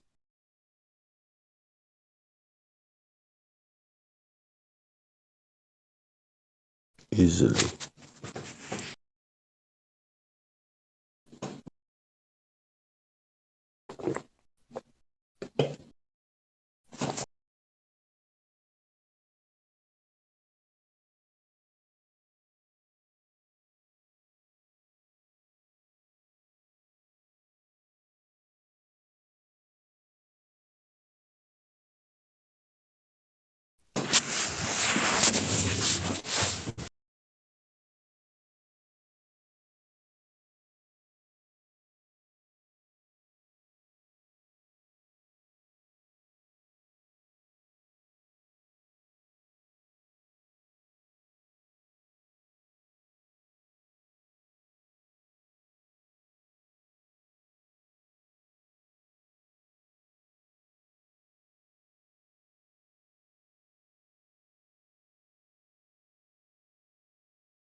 King sheet.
Anyone still here?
Skirt.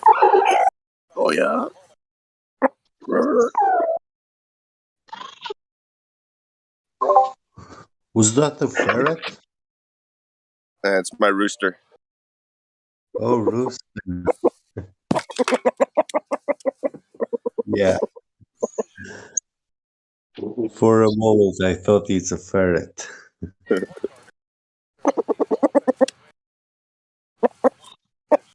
He's my little Ryan.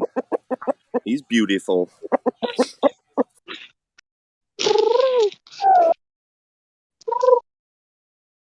He's talking to you. Yeah. I know that.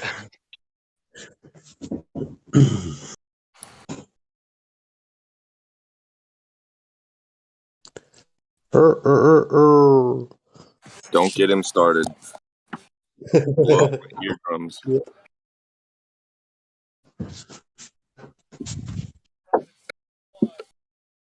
Show him the moon.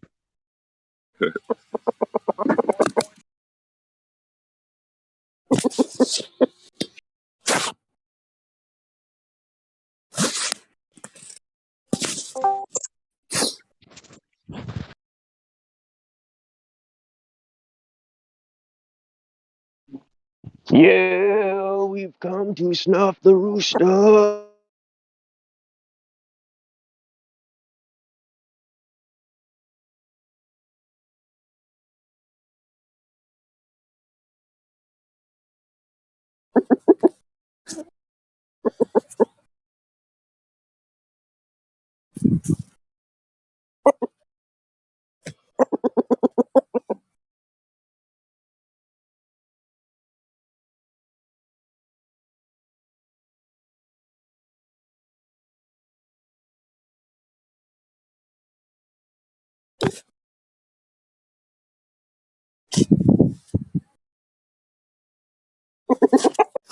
Is anybody else watching March Madness?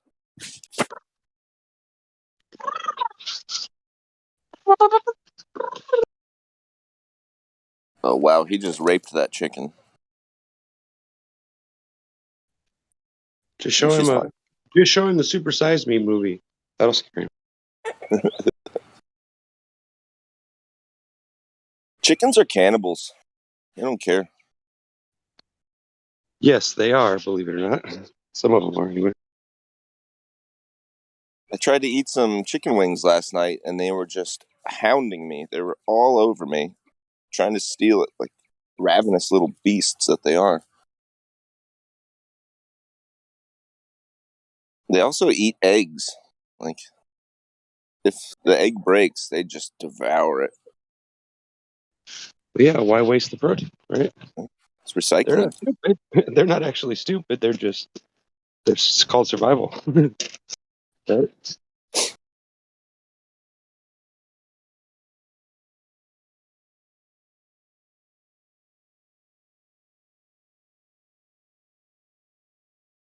Cute. I love them.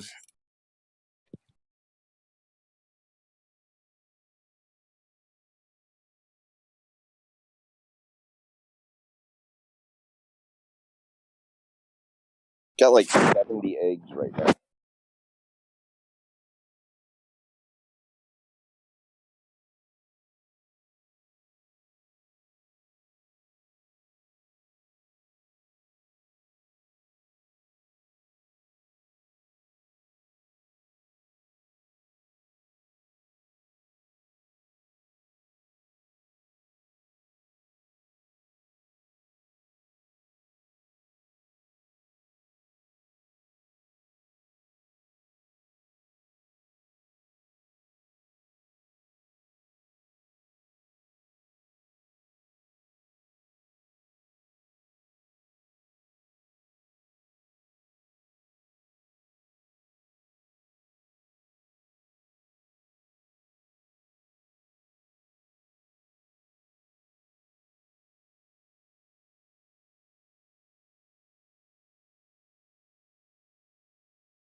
Hey,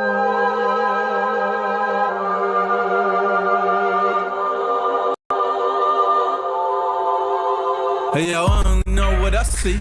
I seen enough to know what it means to me. Learned from red dirt and I got degrees. Veered off left turns and wild out east, and we're poor and rich and hold all that class. Don't wanna know any signs, don't wanna know where you are. Mind made up already, we're not here to watch. We just don't wanna fall off the edge and into the dark. So we clench our fists, clutch our pearls to anybody critical about view of the world. Tongue like a slammed door I keep closed just to beat those doubters of these blindfolded free throws. And the channels love a G up, shoot the heat up, we'll beat up and eat up, and I don't wanna have to read up. Just drop a grenade and put my feet up. I don't wanna fall off the edge of the earth. Don't wanna hear nothing. How is it real if it's not what I felt? Does it filter it out? Don't tell me what to believe or accept what I cannot see. Fuck you and your facts, I'm free. If you don't like it, leave. I don't even wanna walk in your shoes. What about me? Flutter, flutter.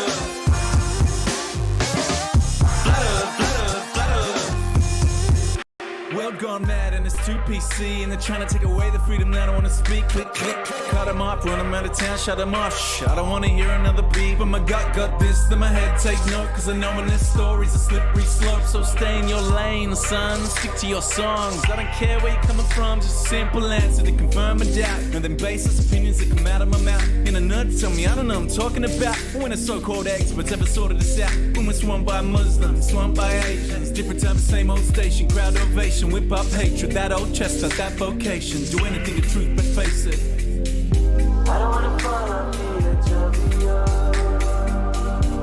Don't wanna hear nothing. How is it real if it's not what I felt? Does it filter it out? Don't tell me what to believe. Fuck you and your facts, I'm free. Don't tell me what to believe. Fuck you and your facts, I'm free. Don't tell me what to believe or accept what I cannot see. Fuck you and your facts, I'm free. If you don't like it, leave. I don't even wanna walk in your shoes. What about me? Flutter, flutter.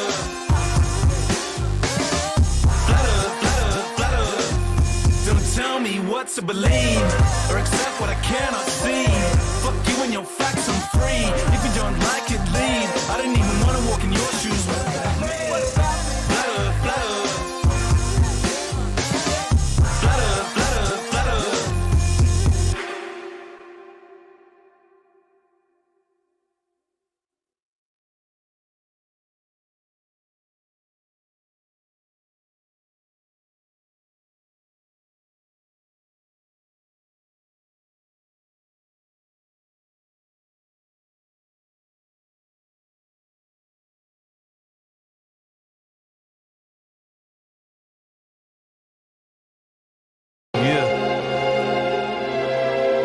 Yeah.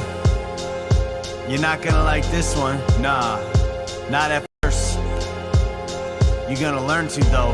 You're gonna learn a lot. Check it. If you believe we put a man on the moon, you probably believe we're gonna go to Mars too. Well, I hate to be the bearer of bad news, but that's just something now we can't do. Try and leave low Earth orbit, see what happens to you as you turn into soup in your spaceman suit. What? Did you forget about the Van Allen bell? And that is filled with radiation. Yo, does that ring a bell? 4,000 degrees, that sounds hotter than hell. Man, you think if people went through there, they just melt, but NASA's already been through it. There's a lot I tell that we believe them for so long, so we might as well keep up the charade instead of breaking these chains, and let the ones on top continue to control our brains. Yo, let them do what they want with the heart and money. $19 billion for cartoons, that's kinda funny. Yeah, that's just common sense to me. $19 billion on some cartoons, on some CGI bullshit. That's just me though. Look into it a little bit, you'd be surprised if that's the right word for it. Yeah.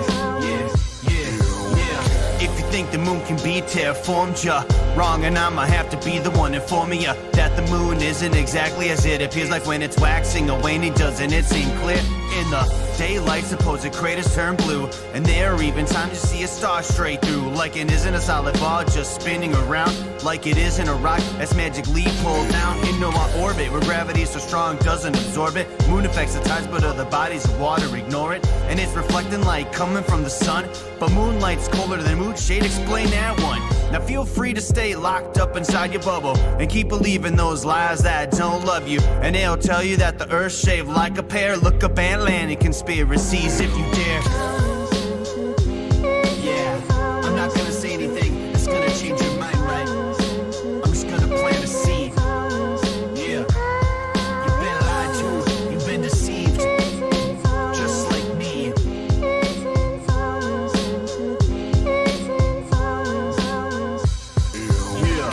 I'd go to the moon in a nanosecond. The problem is we don't have the technology to do that anymore. We used to, but we destroyed that technology, and it's a painful process to build it back again.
What is the world? What is the world that we're living in now that we know we're not spinning? What is the world? What is the world that we're living in now we know curvature is missing? What is the world? What is the world that we're living in now we know flat earth is winning? What is the world? What is the world that we're living in? It's like a brand new beginning. We know that most of y'all sitting there wishing, probably just itching for us to go away, completely dismissing things that we say like our minds have gone missing. Meanwhile, you're really the only one shifting reality as if it was switching, like it was some type of fantasy pitching. Next up the bat, but you wind up just whiffing. Nothing but air, you just can't do no hitting. Running around saying that water's sticking to outside the balls, your logic is slipping. I understand that you might think I'm tripping. Pay attention to the words that I'm spitting. Only thing that really needs any fixing, your view of the world and the way that you're thinking. No need to go always screaming and kicking. No reason to think that Earth might be tricking. If it was spinning, then we would see drifting. If it was curving, the ships would be sinking. Logical fallacy, keep on insisting. Probably just listen. How about you try some form of consistence? Ships disappear due to angular distance. Makes a lot more sense that the curve's non-existence. Why the persistence? Why the pursuit of unending resistance? Fighting a war like a soldier enlisted. Really seems as though you got it all twisted. Why not just be a bit more optimistic? Lies you've been told, the veil has been lifted. Now you've been gifted, given permission to take a position. Not in opposition to the world that we're living. Key ignition, start up the engine. Choose to accept it, now this is your mission. Tell us why the damn curvature's missing.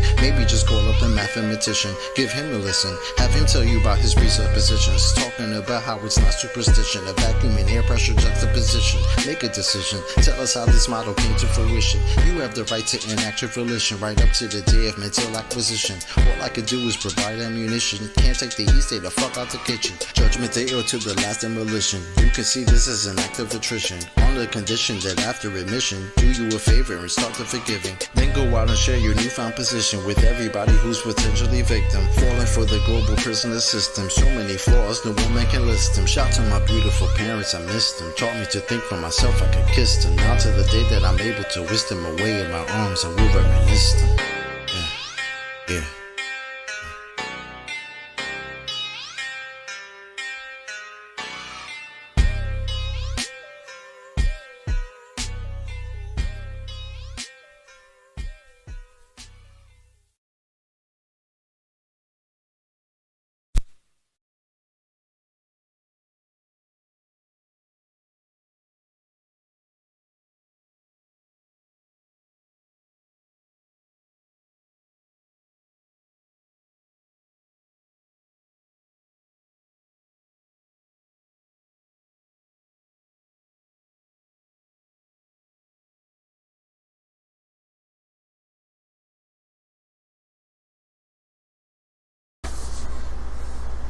Why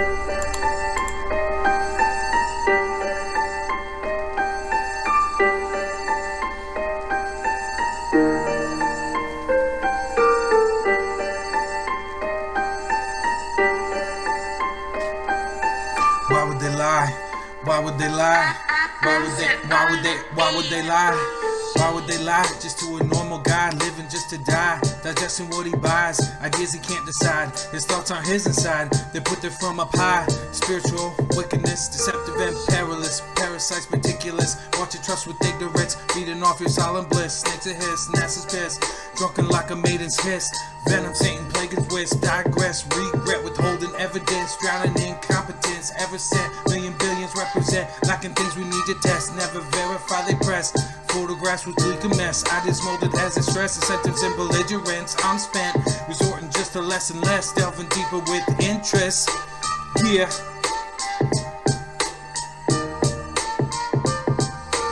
Since a boy, I was told that I'm spinning on the globe. Who we kidding? Now I'm old, and I notice that the whole world folds and can't think freely. What we witness, what we demonstrate clearly. How it's measured flat, imagine that. Water never bending over, and it's facts. Gravity just ain't exact. When two words can replace it simply, so you need to retract. Relative density, perspective and velocity. The sun is closer than it seems. Living in a movie scene, universal pictures gleam. Everything we're fed believed, and I gotta look harder just to find reality. Sitting right in front of me, horizon in the breeze, atmosphere melancholic naturally. Globers frolic in the sea. Walls of lies just to please, a narrative just to hide a deep freeze for the mind. Destitution that we're stuck behind, resolutions that we need to find. Break the barrier just to free the blind. Saturated in a realm of time, unwind and try to be kind. It's easy to get mean when you're pointing out NASA's crimes, or the cables and the bubbles that we tend to find. Not to mention about the harness stars' absence and Don Pettit's inability to speak a proper sentence. Study, look at me, we got sources you can read. You can test it, you can see with the method scientifically. It's all you need, but the knowledge you will grieve, cause the way the truth hits you hard eventually. Typically, open heart, open doctrines messing with your paradigm. Emotions getting all entwined, sitting back with truth to grind.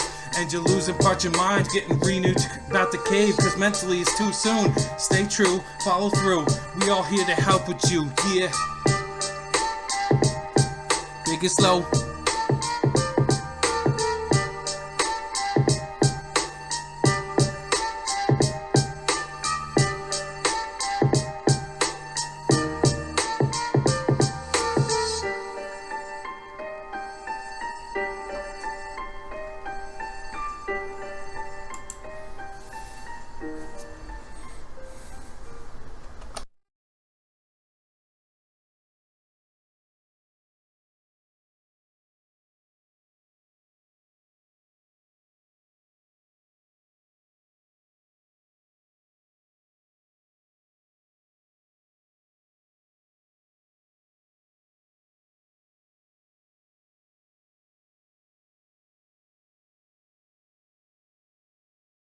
Astronauts to the moon. Ignition sequence start. 2, 1.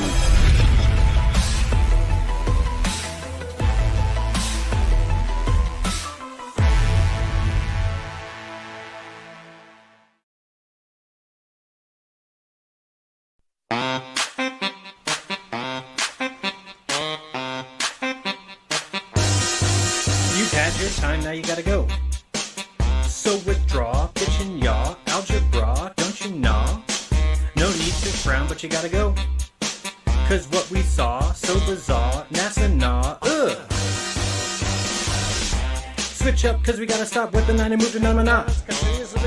So pack your landers fast, cause we're getting rid of ya. We're wanting to ditch ya, can't quite see why some lunatics wanna double ya. Went out. No mas NASA.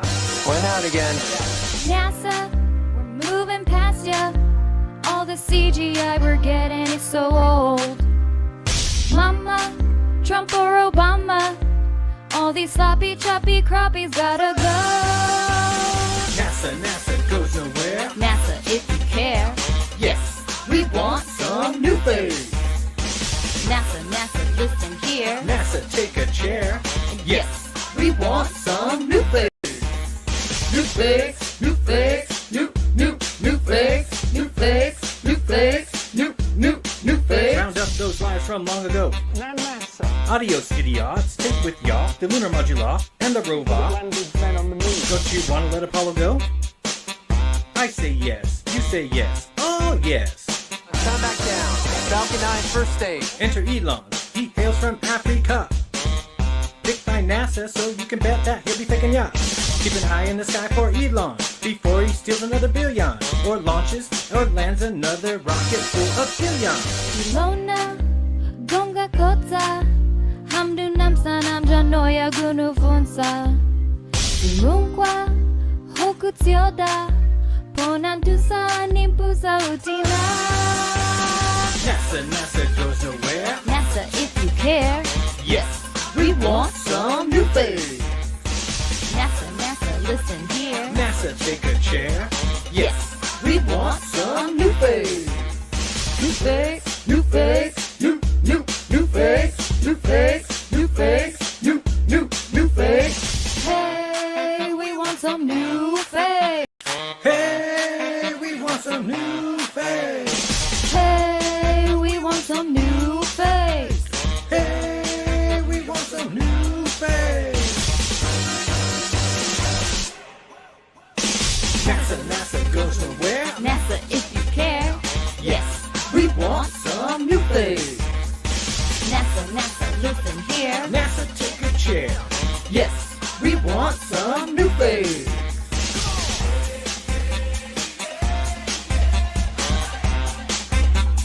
New face.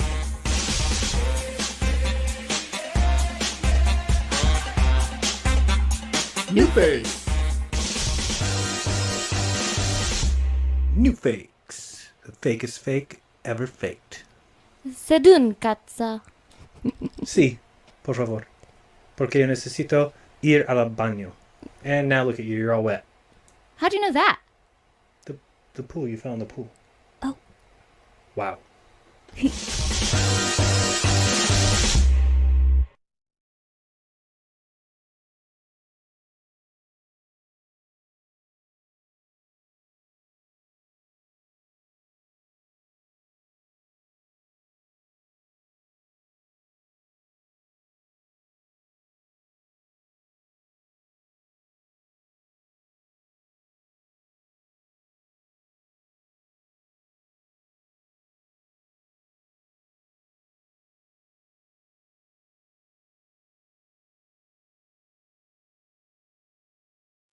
Yeah, when can we get some new fakes? Nobody claims that what you're observing when you're seeing the horizon is the geometric horizon.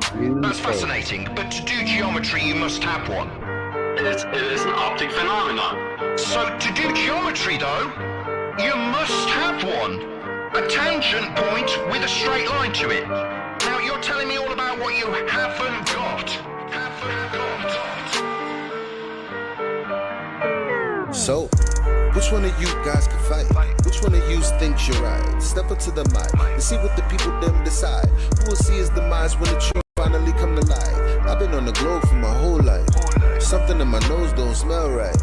Meditating, feel a slight breeze in the wind, but I know I ain't moving, this is no ride. How you gonna tell me that the air that I'm breathing, that the PSI I'm feeling, it contain, motherfucker? How you have gas pressure next to a place 10 to the negative 17 to a space, motherfucker? What did Nixon say? One small step for man is one giant leap for mankind. And at the same time, McCann landed on the moon while the Vietnamese died at the same time. I ain't got time for the life, MLM. Helios, flame out, breaking down the dam. Crushing off false gods in the program. Believe when he say that I am that I am. I am that I am.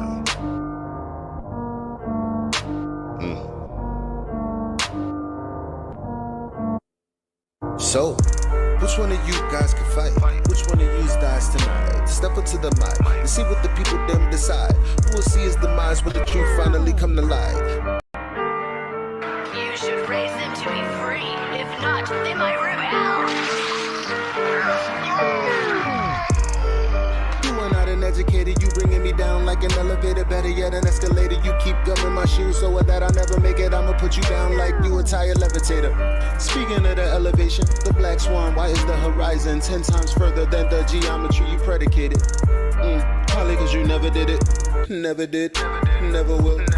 Now globe, tell me how you really feel. This is not a globe, this is the appeal.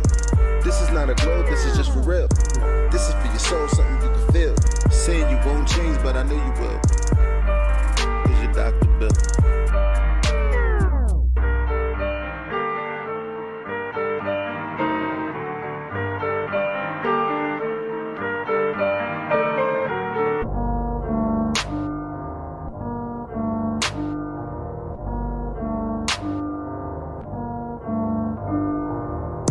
Which one of you guys can fight? Which one of you thinks you're right? Step up to the mic and see what the people them decide. Who will see his demise when the truth finally come to light?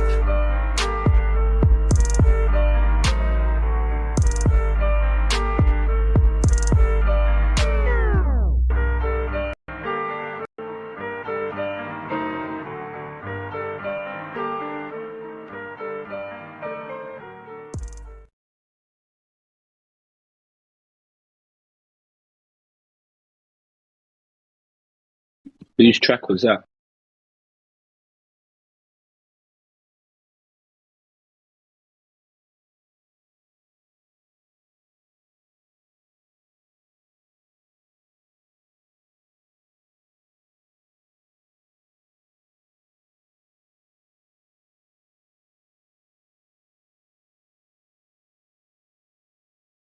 Step up to the mic.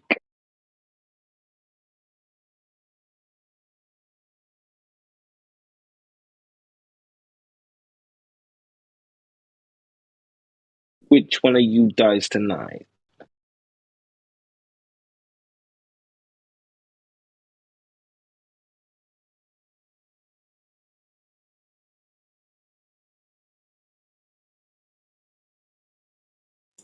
Which one of you is going to step into like, wow?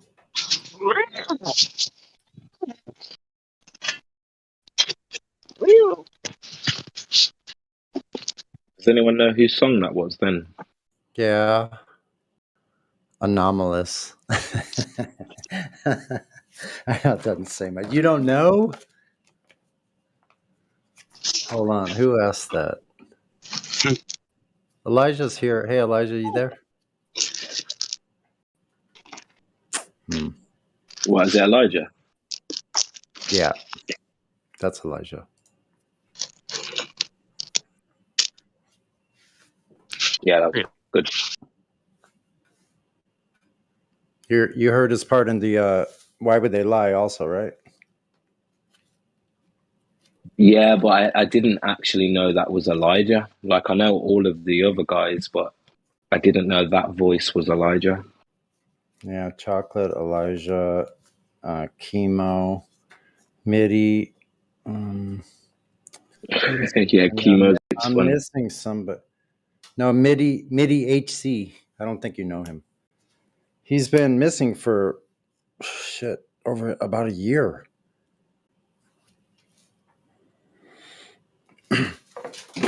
He's the one that made the track, I think. I don't know. I don't know all the background, but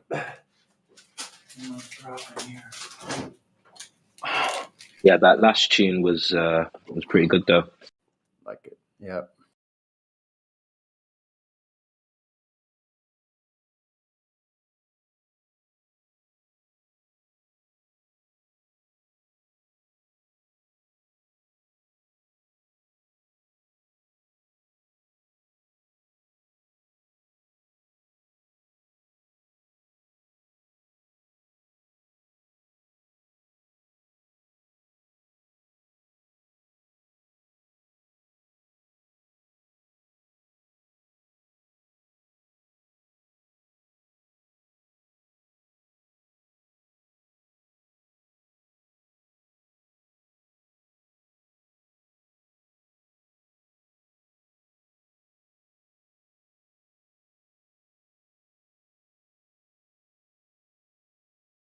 Mic check.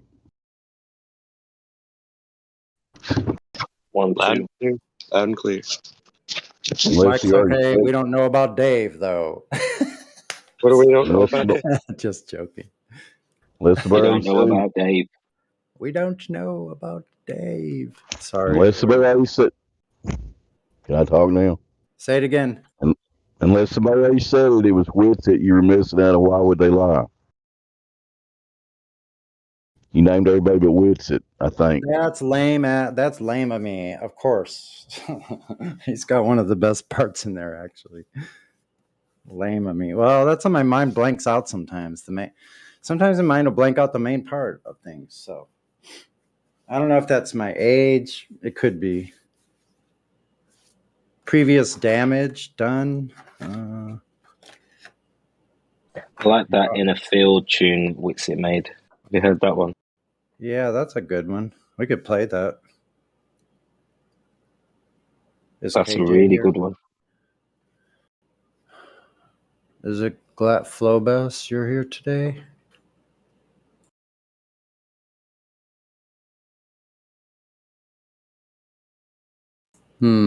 Okay then. I'll do it. I just had a change of day. Let's see.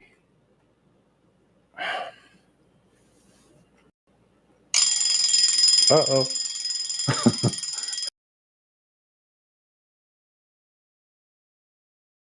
Sounded like the beginning of Pink Floyd Time. Anyway, laundry's done. I'll be right back. One sec. I'll play this.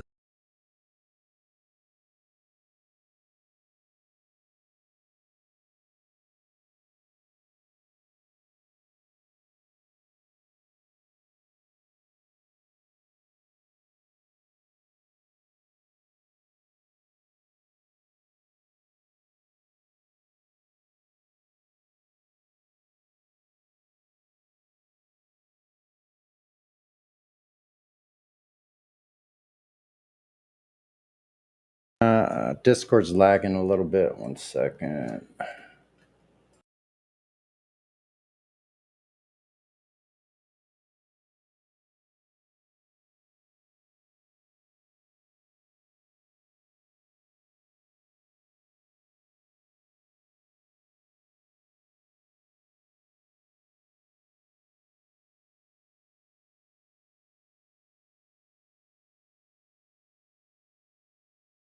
That line he says, geopolitically we're in a field. That's for Israel. Wonder if it's real. What does that mean, man? Think about it. Is it real? Like, I think it's just a... But Israel? Could be. You probably need to ask Witsit.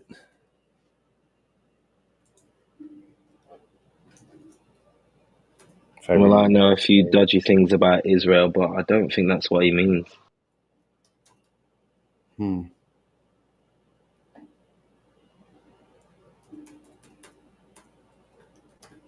I will. I'll ask him if I catch him. All right. I got to go AFK for a while after this, but...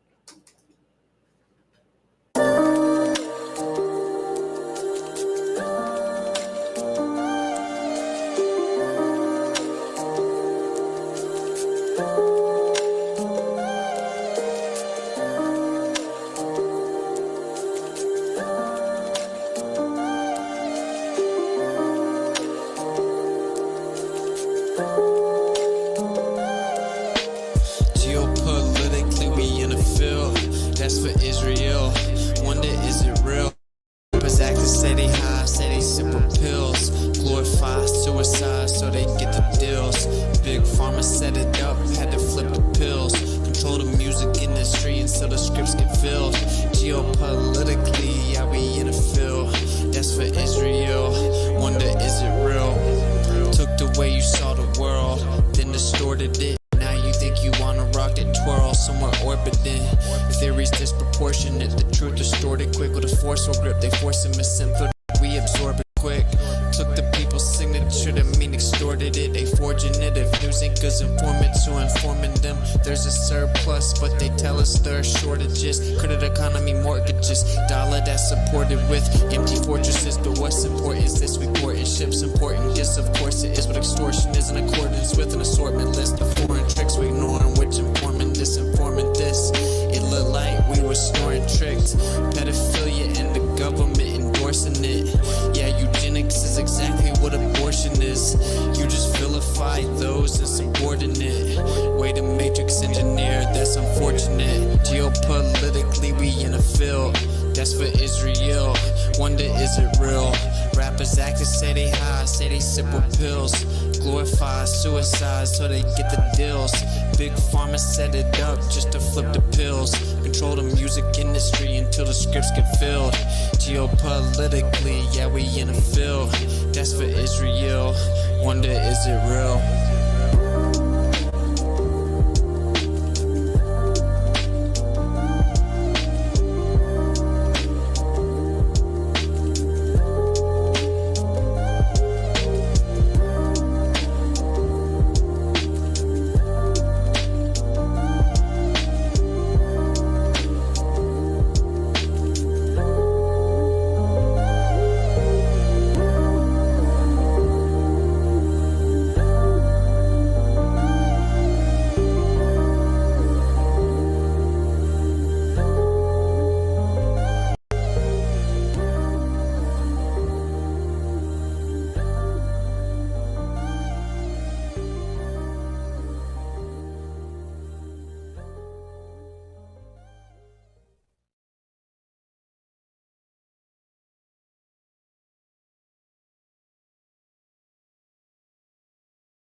Yeah, that sounds great on my stereo, man. The bass, turn it up, and it just goes boom.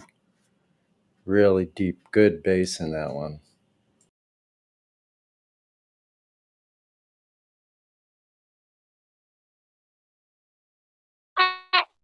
Yeah, I love that too.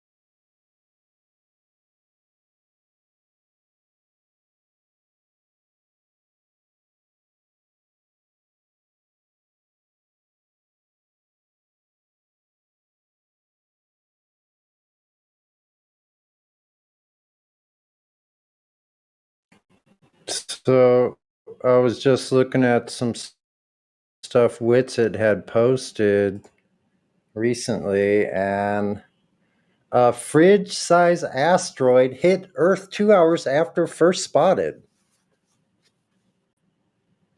Oh boy. Okay.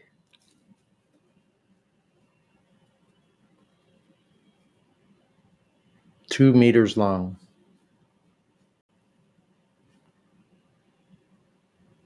Oh my God. If people believe this is real, here's a CGI to go with it. Here's a cartoon for y'all, folks. Okay. Sure, that's worth $68 million today. Uh-huh.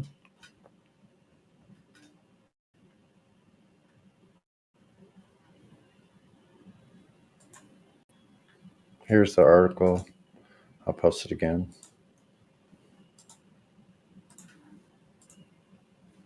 If anybody cares. Let's see. I'll put it up here. So everybody's quiet now. What the heck?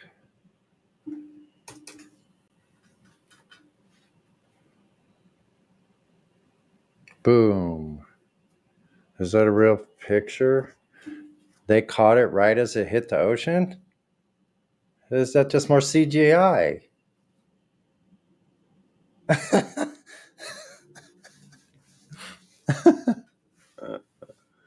Oh, God.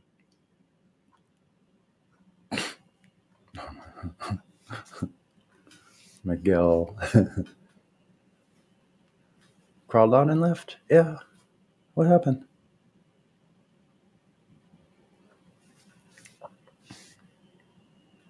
Mm-hmm. Yeah.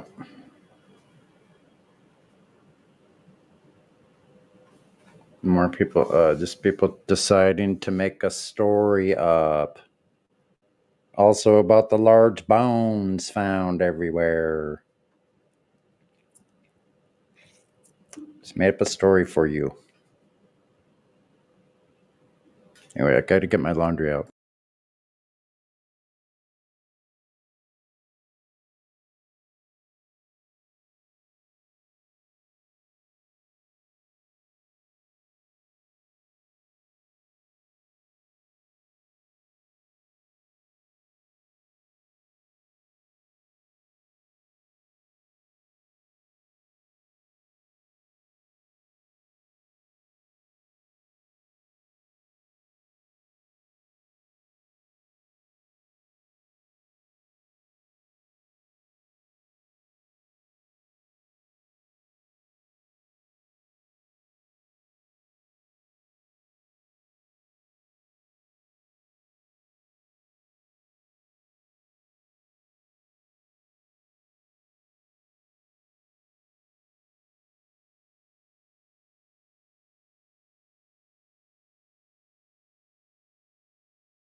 It's flat.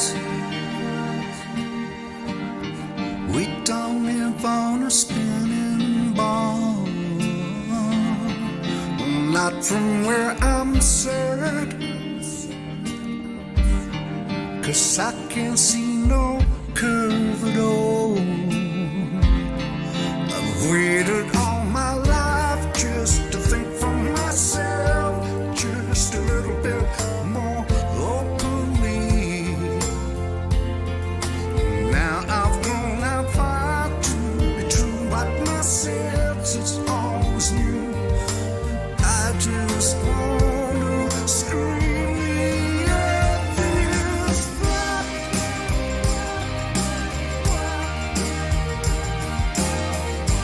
Open my eyes, no going back. It's flat.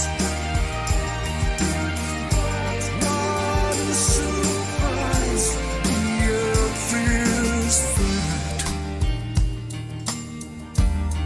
And now it feels so good to me.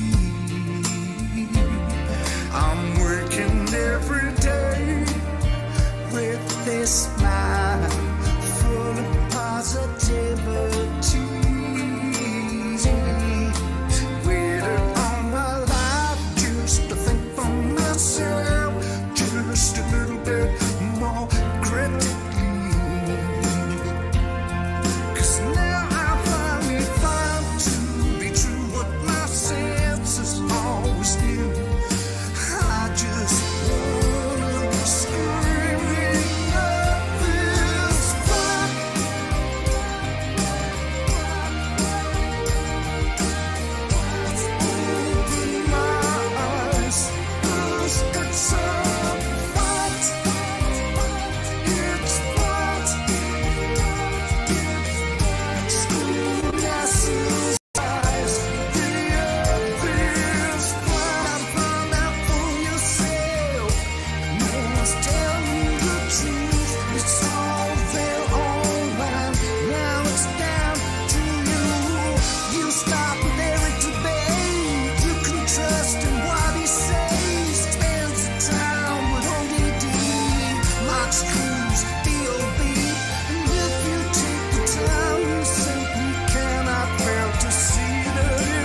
We don't live on a spinning ball.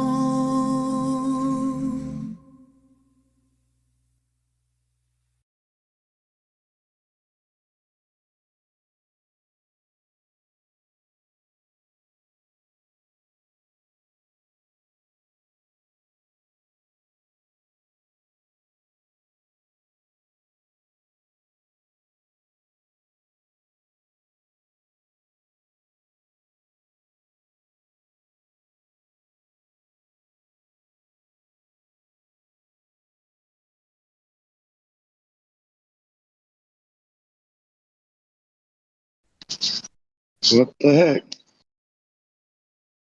Where everybody go?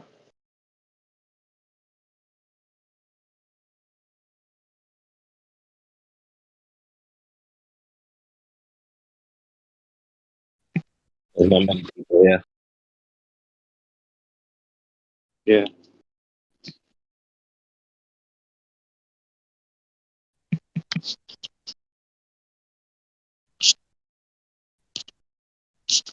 It's Saturday, why would they? Saturday.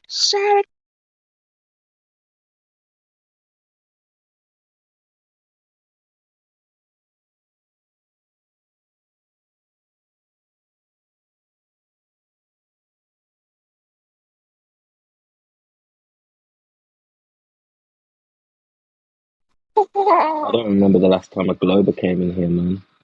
I missed them.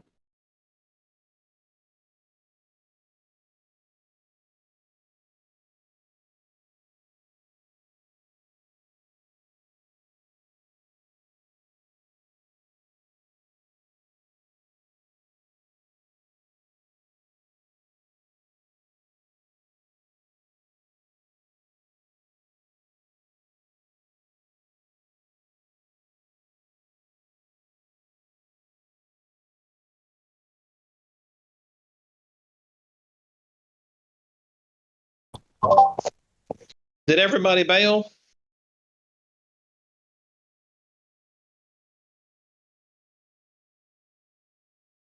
A couple of people said they'll be back in a bit, doing different things.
Oceans are flat, no curve is displayed, and the globers go insane. I hear their voice on the line as their coctus causes pain. Even in perfect weather, we cannot see forever. Wherever you go, whatever you do, I will be taking your glory.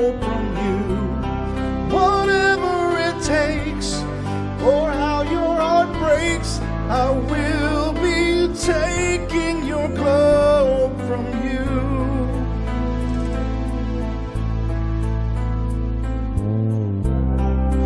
Globe Earth was planted in your mind, and it must be removed somehow.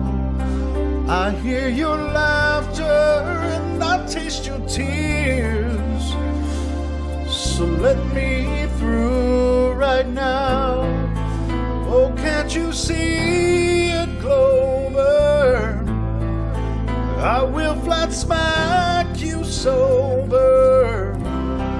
Wherever you go, whatever you do, I will be taking your globe from you.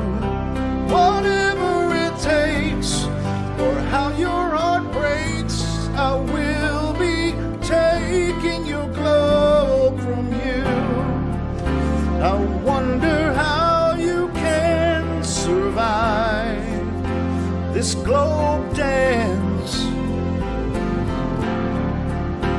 but in the end, if I reach you, I'll take the chance.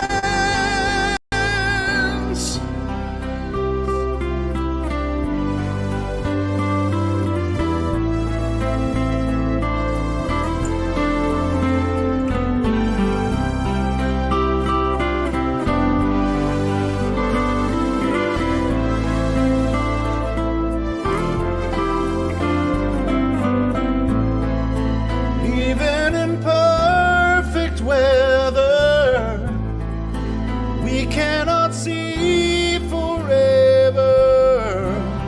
Wherever you go, whatever you do, I will be taking your globe from you.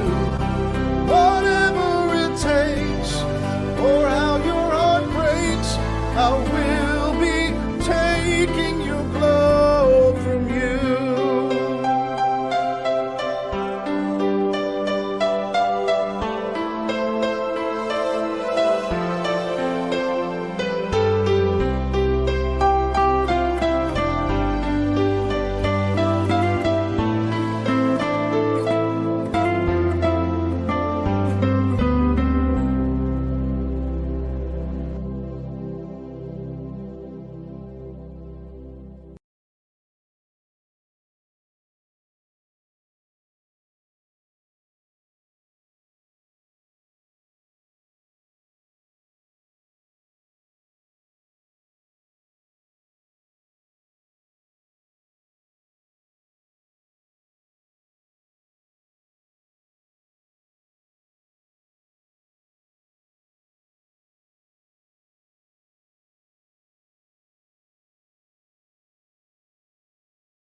What's up? What's up? Hey, Miguel, are you there?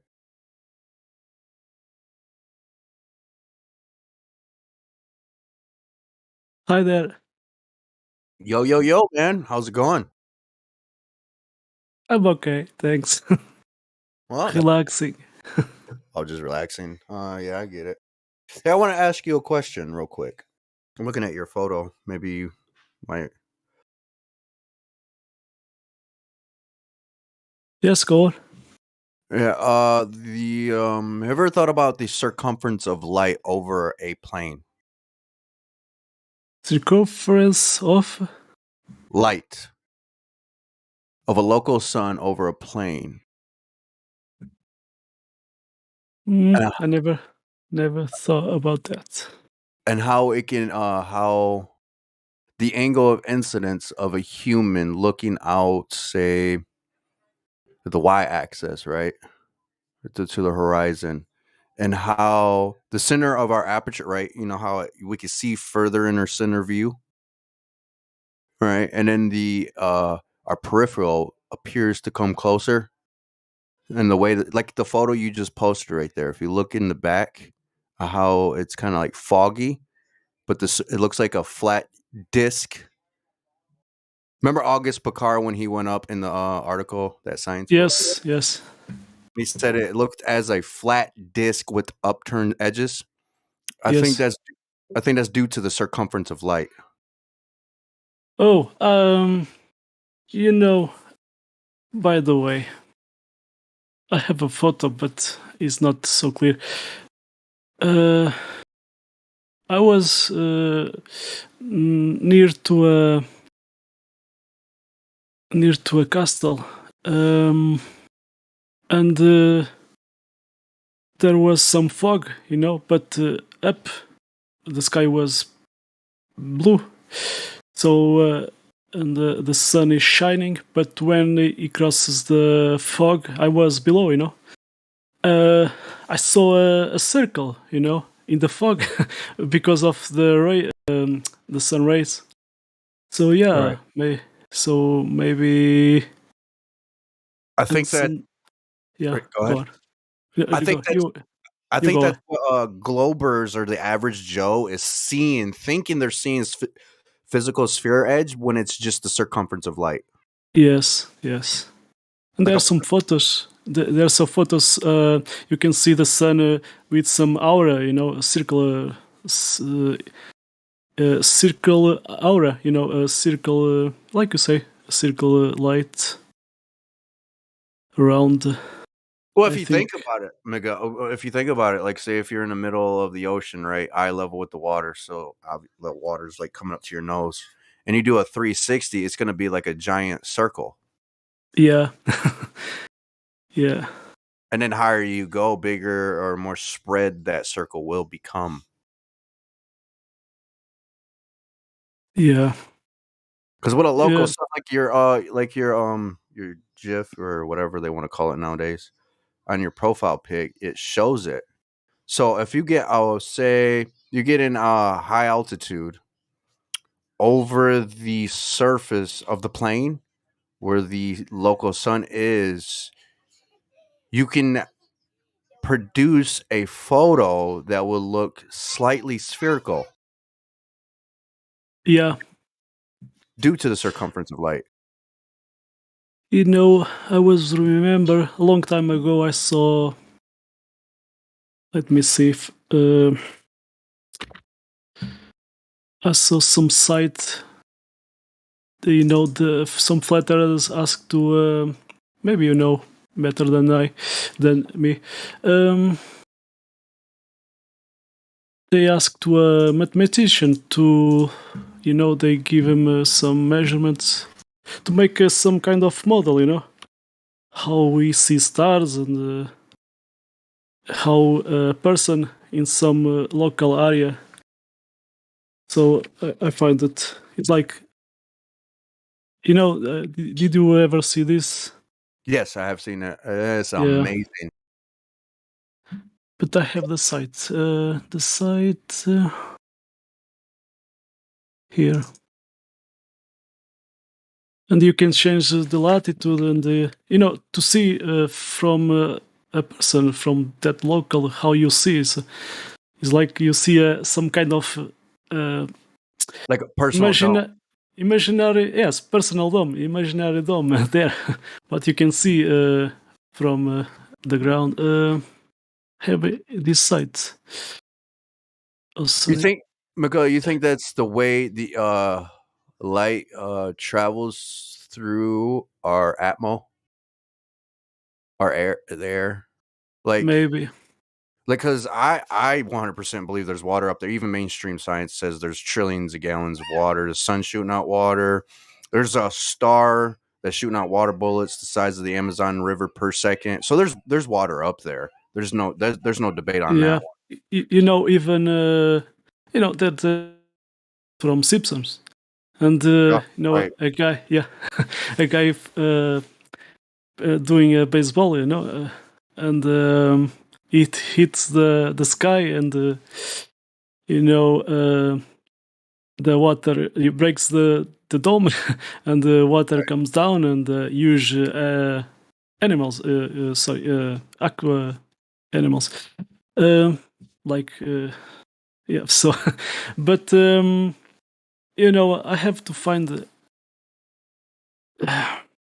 Sometimes in the past I saw in YouTube other videos. No, they are not flat Earth, but right. When I cross information, it is interesting because I saw there was someone at Brazil, and he did have a. But in the YouTube, it's another guy, that talks about UFOs and paranormal things. But I saw this guy talking about someone at Brazil that had an astral projection, when he was sleeping. So that was interesting because it did go up and see not the Earth as a globe, but he had some help to cross beyond the dome of firmament. If even in astral, maybe the soul cannot cross because of some kind of energy or a magnetic field. I don't know, but no, this guy did have some help, other beings there too, and to go after these domes, supposed dome or firmament, they teach how to cross, and then after that, what was there? Water and huge fish, giant animals. So, man, yeah, There's no and doubt there's water up there. yeah. Yeah, so no, this was interesting because when I keep that in my mind, and when you realize the Earth is flat, you wake up, and some things make sense. True, that's true. You know about the star in the jar? Have you watched that before? The star in the jar. I think well, I not. Well, you gotta check that. It's where sound is introduced in water and it Oh. produces light. Yes, we have here. They somehow does some star in the water. Yes, like that. Yeah, just like that. We have here in some room stars. Maybe. Let me see. I saw that. Stars. No, maybe in dome or firmament. Let me see. Firmament. I don't know. Miguel, let me ask: do you believe in God?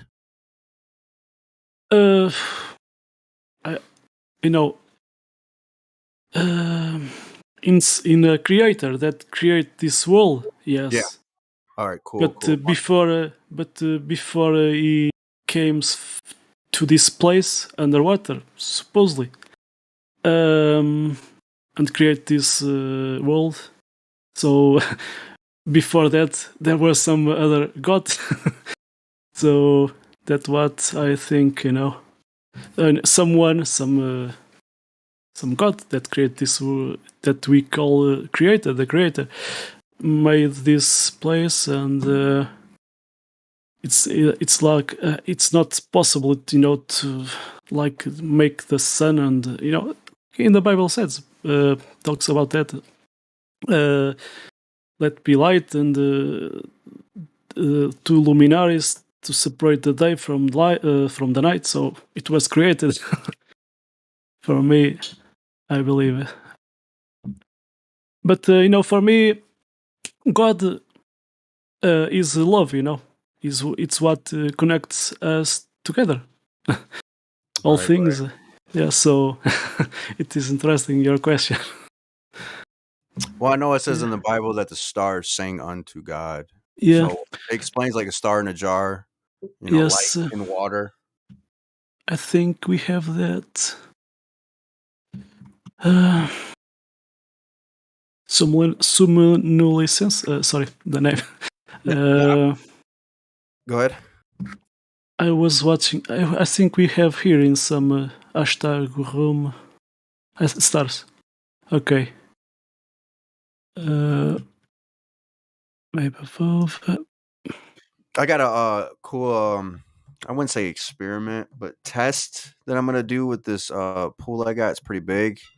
I'm gonna plan on filling it up and trying to lay out the AE map on it. It's gonna be probably difficult. I'm gonna have to get a lot of dirt. But and then try to demonstrate the circumference of light over it to the best that I can unbiasedly make the I found circumference it. of light appear spherical. I'm gonna make it appear. Yeah, that's it right there. Yeah. Yeah, it's interesting stuff right there. In the movie from Disney, The Lion's King. Yeah.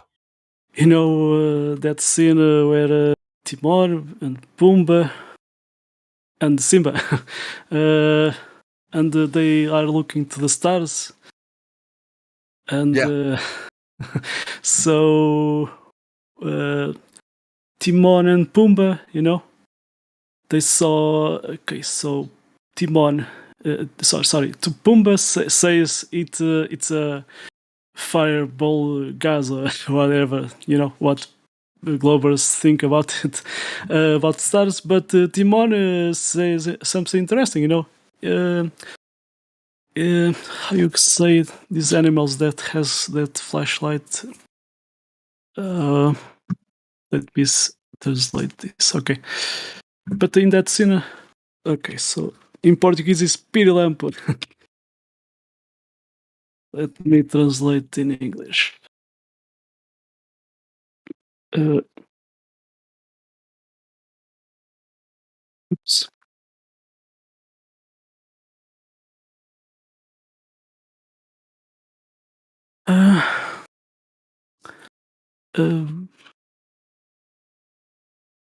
Pirilampo.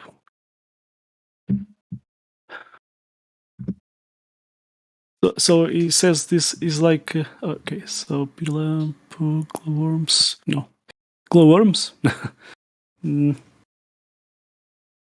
Pirilampo. Sorry. Wire worms. Maybe. Sorry. No, fireflies. The Timon is saying that they are fireflies that took sorry stick in that blue dark thing, talking about the dome. Yeah, so yeah, isn't that interesting? Yeah. So there's a lot of hidden messages in movies. Yeah. Quite often, more than that.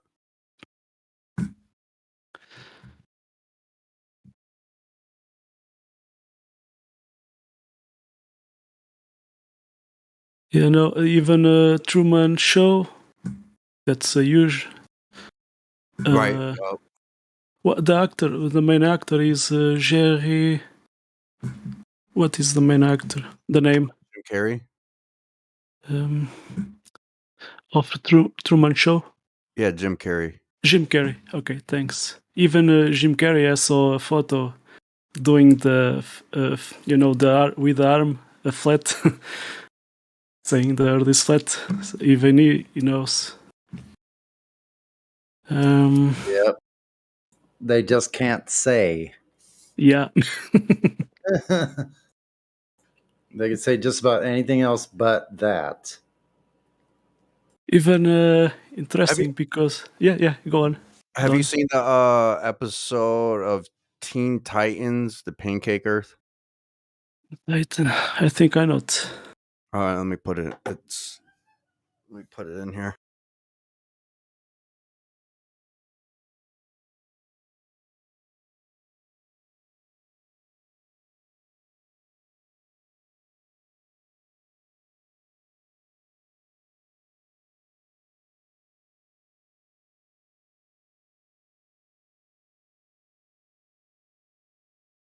Oh, interesting. They call it the butter wall. They're roasting. Hey, it's talking about the photos of NASA are all fake. It's great. My son was watching it and he was laughing. Thanks, man.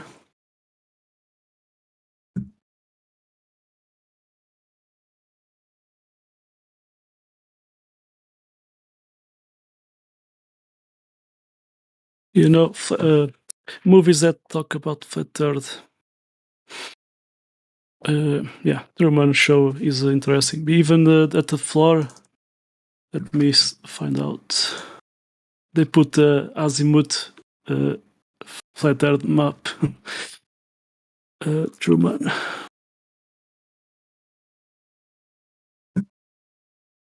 Not here. Okay. Okay, here.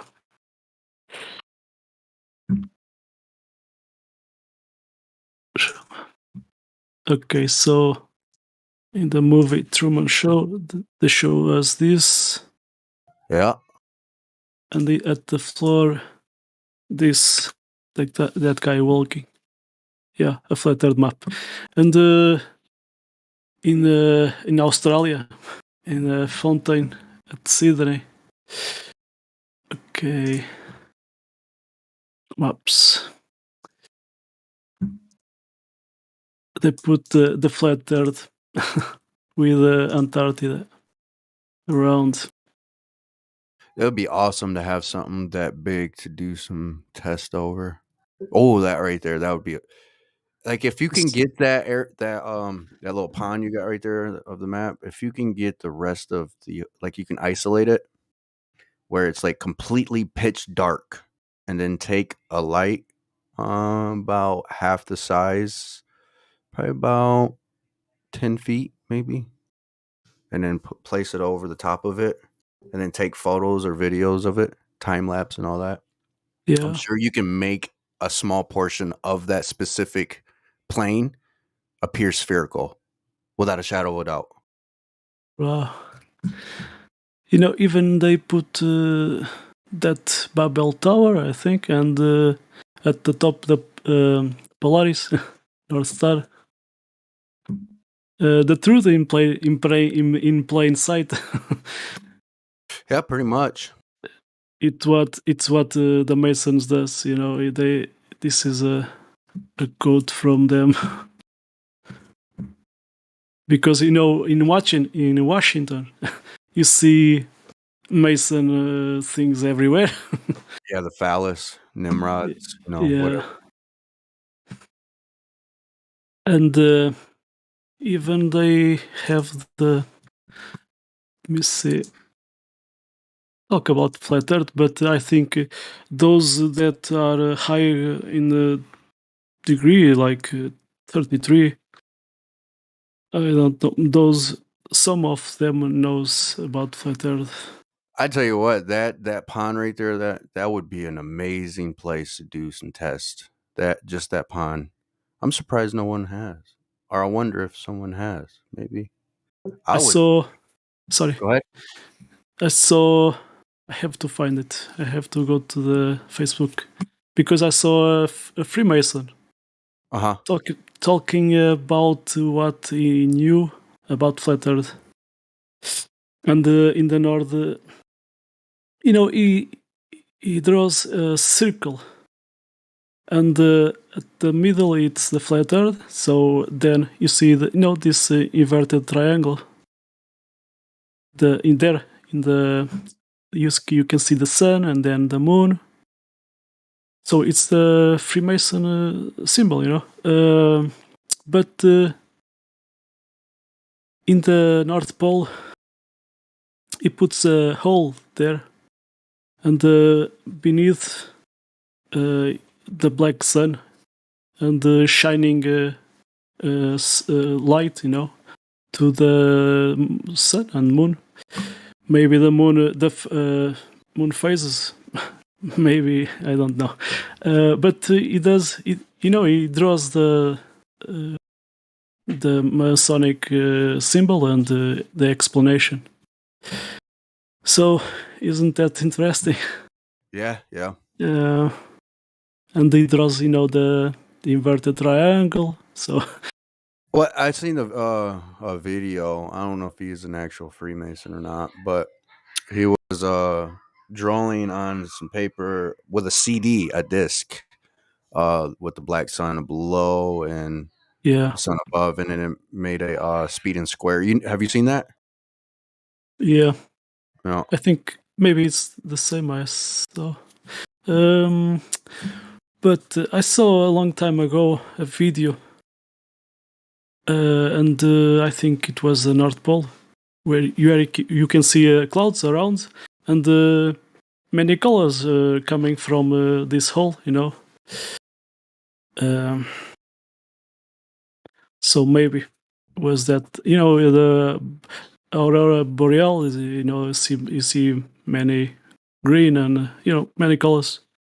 The same colors I saw in that video. Someone flying in some kind of airplane and shoot that. So maybe. But there are some old maps that show us the Mount Meru mountain, the magnetic mountain. And by the way, a flat earth guy from Brazil talk about the book Beyond the Poles. And in this book, it talks about Antarctica and the North Pole.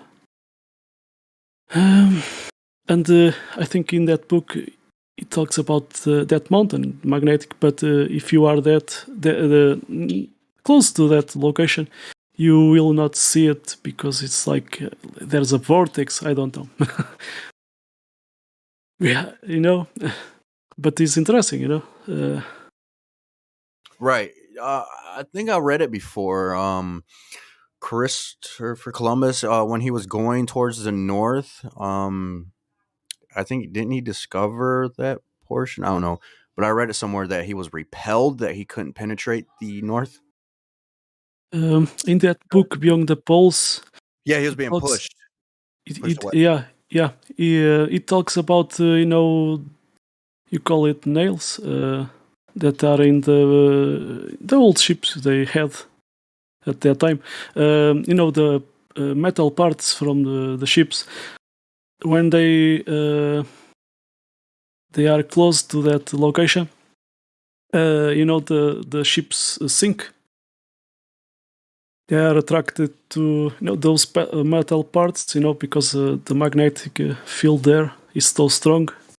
So there are some old sailors that talk about this. The ships will sink there in that place.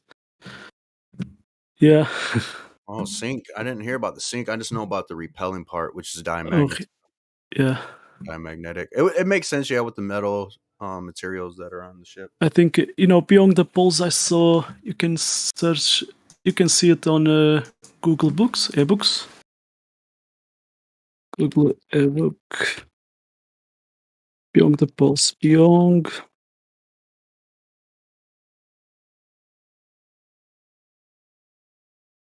Let me find out. Yeah, I found it. You know what's fascinating, Miguel, is that they have engineered rockets that can supposedly go to quote unquote outer space, right? Harsh, environments, but yet where is the data at the north and the south, the center? Where? Like, Yeah. you say it's the weather, but we got rock. Ever heard of Point Nemo? You remember what Point Nemo was? No, I just know Well, Nemo from the Disney movies. I'll Oh, post it here. Point Nemo is actually a place where supposedly the graveyard of NASA, where like a bunch of like all that satellites and everything, and it's where they claim the ISS is going to crash in 2030. yeah, they want to crash to hide us the truth. I'll share it with. Uh,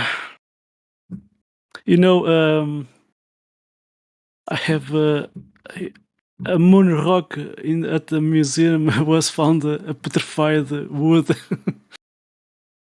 Isn't that interesting? It was NASA that gift this. I have the article. Let me see. Moon rock. So yeah, those guys at the museum found out that it's fake. A Dutch national.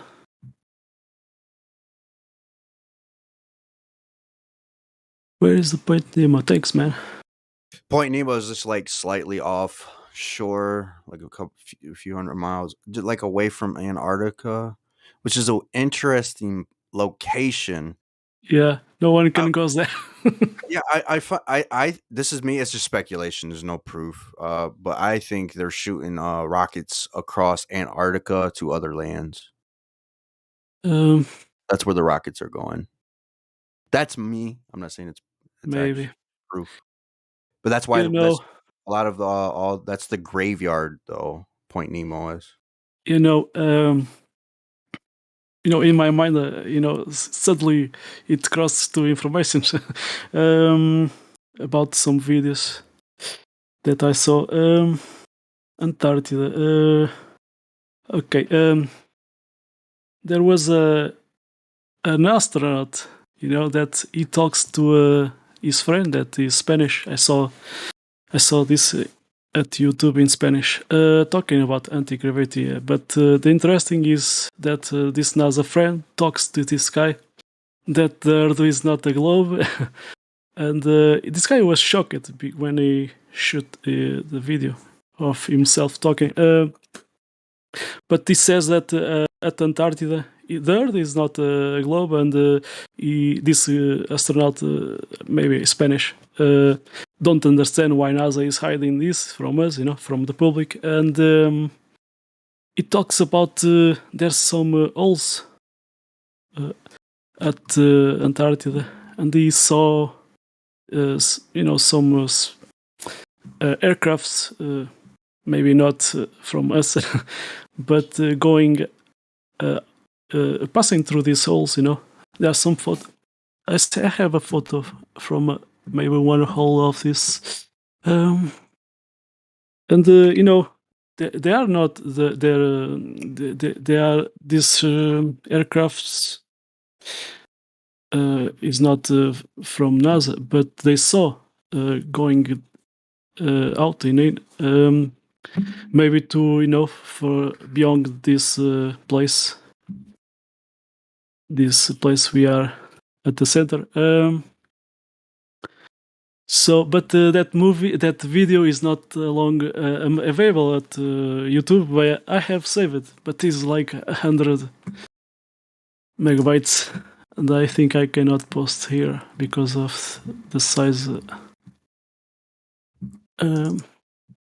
But I have a photo of a hole at Antarctica.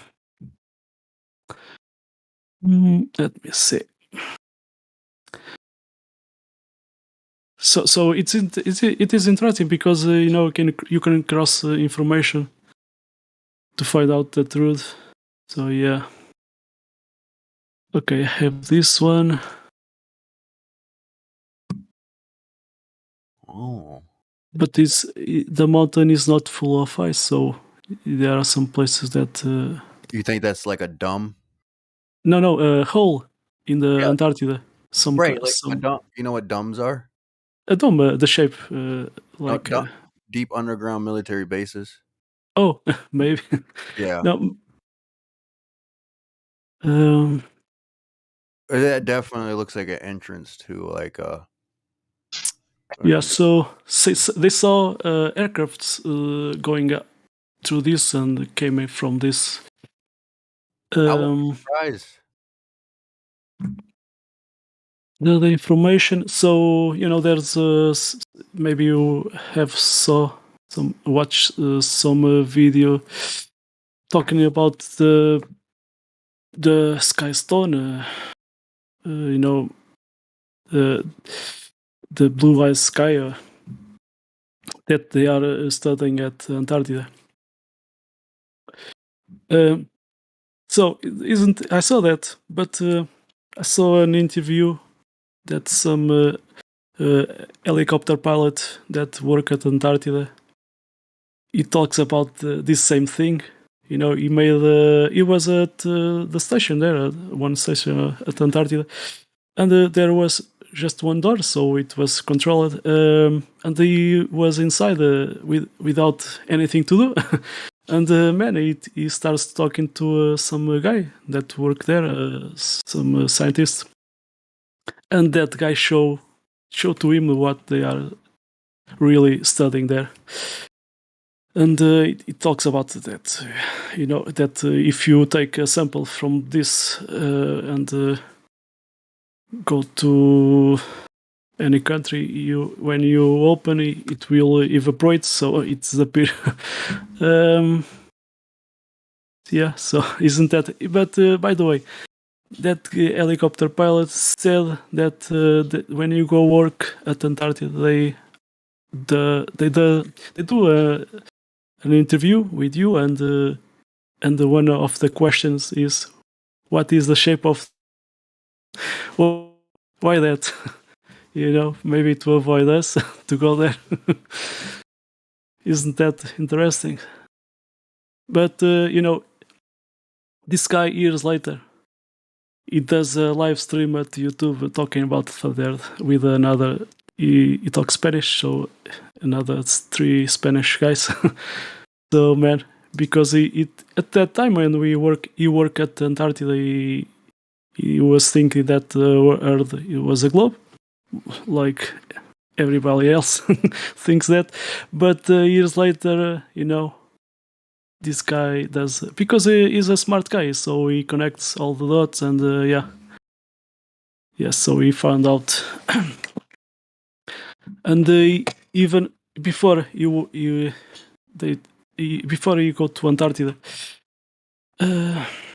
they said to him to go to the CERN, and when he arrives there, someone shows to him the real CERN. Is the first one is just for tourism guys and TV shows, and the real one is below. There's an elevator to go there. Man, isn't that interesting? Yeah. But some things he said he cannot talk because he is still classified. But other things, what they said to him, you can talk, but no one will believe you. Yeah. But we are not them. We collect the information and cross the information, and yeah. Pretty much. Yeah. When the Portuguese guys and the Spanish, they travel in the oceans, and at that time, 500 years ago, they knew that Earth was flat because, man, they never saw any curvature in the ocean. But they even talk about they found the end of the Earth. So, yeah, the Antarctica. And even the book Encyclopedia Britannica from 1958, it talks. There's some kind of dome of firmament. Oh yeah, like what was it, like 13,000 feet high or something like that, right? And it was like Yes. invisible. The planes like crashed into it and stuff like that. Yes, I have this. You can see there. Yep, right there, 13. Yup, I was right. 80 Southwest line. Yup. But then this book was banned, or they just hide. Why is that? And talks about New Zealand. Okay, so I remember. I think you ever saw the convex Earth Yes. Yeah, documentary. Docula. From Docula. Yes. So they found that the flat Earth, but they say convex because of the near to the coastline of the continents. You can see it's more elevated than the water, so Right, yeah. they say 0.2 degrees angle, but they say convex on Earth, but yeah. They found the flatness on water, so those guys, they have access to near Antarctica through the Brazilian Navy. Right. I think didn't they send off a balloon, a weather balloon over that way, didn't they? High altitude balloon there, Yep. and they saw beyond the ice another landmass. They say continent. I would not be surprised at all, Miguel. At all. Yeah. So the question is, can they go there or they cannot? I think they are, Miguel. Like I said earlier, that's why they made rocket. Because you got to think about it. All right. So when Operation Deep Freeze or Operation High Jump, the operations they had, when they came back, that's when they made NASA, right? And then they exactly. they branched off the original NASA, but they made NASA. I forget the name off the top of my head, but they produce rockets and everything and all that, and they started. I think they're shooting rockets off over to Antarctica, and that's why Point Nemo is in that area. It's like where rockets don't operate or their tech don't work, they drop it off there. Isn't that interesting? Because this helicopter pilot talks about there's a dead zone where the the helicopter has what makes the helicopter lift is those things that circulate, how you call it in English, above the helicopter, those cross things that fly. So when they go to this dead zone, it says that jet skis, scooter skis, how you call it? How you call it? Yeah, jet ski. Yeah, it's like a scooter with a ski. Yeah, in the ice. So they said, our jet skis don't work there, but they have. You're talking about snowmobiles. Snowmobiles. Yes, thanks, man. So the normal snowmobiles don't work there in that zone. So yeah. It's just that they won't allow you to take extra gas. Like I don't know. Have that and no dogs. You can't have sleds. There's like so many things that are off limits.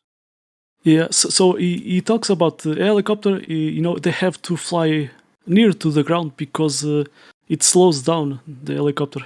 So it flows near to the floor to if it falls, they are close to. But the snowmobiles don't work there, and they have another snowmobiles made with another technology that work there because they did a reverse engineer from some kind of technology. So they have, when they go there, they have another snowmobiles, not normal. The thing is, Miguel, man. I mean, come on. Think about it for a second. We do have engineers that are brilliant. I'm gonna give you Yes. that. And they produce these things that they supposedly send out, like I said earlier, to outer space, right? You know, they should be able to have this type of technology to travel to the center of Antarctica without a shadow of a doubt. Yeah. Like we are way. You know, this guy from NASA, when they are developing this other aircraft different to a long range, I don't know. Maybe they are, developing this to go there beyond. I don't know. You know, it's funny. I have noticed though when it comes to mainstream and the spin on words, like when you say outer space, like going outside of my door of my house would be considered outer space. Yeah. And there's a different, like upper space, outer space, out Yeah. by the edge. And when the countries they do some kind of satellite, but they never saw that satellite on the supposed space because NASA controls all the launches, so they can have the satellite or the balloon tell it, and people will think that's a real satellite there in space. Right. And Miguel, let me ask you, when was the day that you started Wake like, up. wow, flat Earth, like holy Yeah. smokes, look into this. Yeah. So yeah. Okay, just to conclude. So those guys that from Brazil, they went to next to Antarctica, so they released that high altitude balloon, and they are thinking to go there to that landmass, but then the Fauci thing appear, and they it's more they didn't have the access to go there. Yeah, where did they go anyways? I mean, I've been trying to Yeah, they are traveling the world to make some observations because they are going to release another documentary about the anomaly of stars. Because they are doing they are traveling the world to do observation about the stars and how they are working. They said that is not according to the globe models, so they saw some anomalies. Yeah, and they talk about with the flat earths too from Brazil, so sharing information. But these guys are those guys that go to the field, doing this. But yeah, so maybe they can go there to that landmass someday, but they have access through Brazil Navy. Okay, so what I was talking about early this. Can you talk again, Don? What the last thing you talk?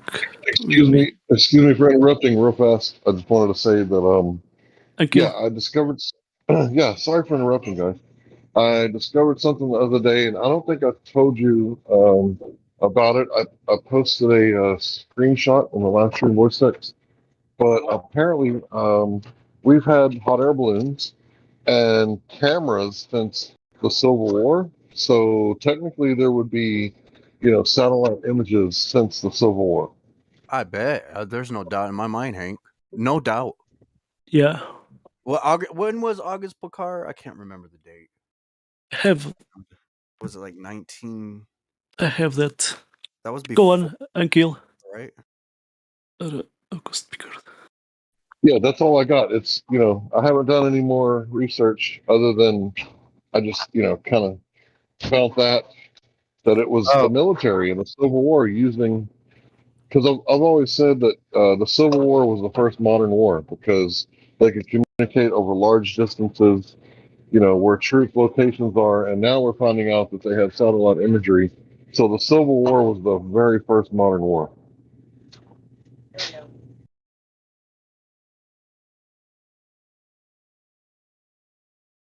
Yep, I think that's just good enough then, Hank. Yeah, that's pretty awesome. That's actually That's before good August. enough. Why would anyone want to, or ask for anything more than that? Yeah, that's awesome, actually. And August Picard, he, he did talk to the science magazine there, popular at that time, and then they hide. They just oblivion this guy, what he found out. So though they don't talk about August Picard at schools, I think.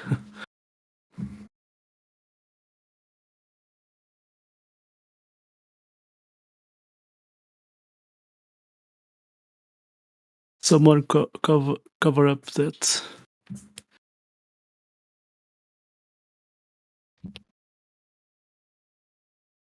Yeah, he got a look at the flat Earth, so they don't want to tell anybody about August Picard. Yes, it's a inconvenient truth, like the the documentary. Yeah. Nope, he didn't exist. Never mind. Let's talk about Einstein.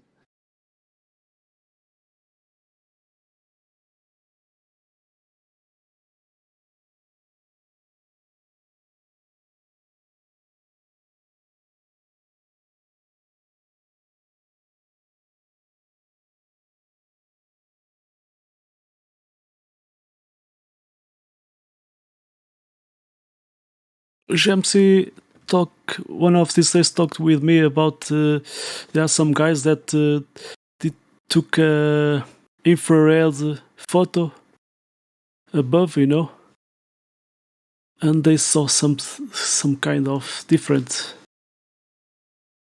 But maybe I can talk to him later if he has more info about that, some photo. How high did Picard get? Be able to see the whole damn thing. Yeah.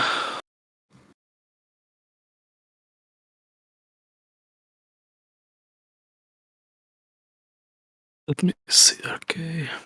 You guys ever see that Heineken commercial where they Yes. base it on August Picard? He busts through the dome and water comes pouring through. I think it's some kind of bourbon or Hennessy or something. Hennessy, yeah. Hennessy, yeah. I have the link to YouTube. And that dude had a lot of balls, man. Yeah. This one. High as fuck, He's in his little round hamster. Whatever you call that thing.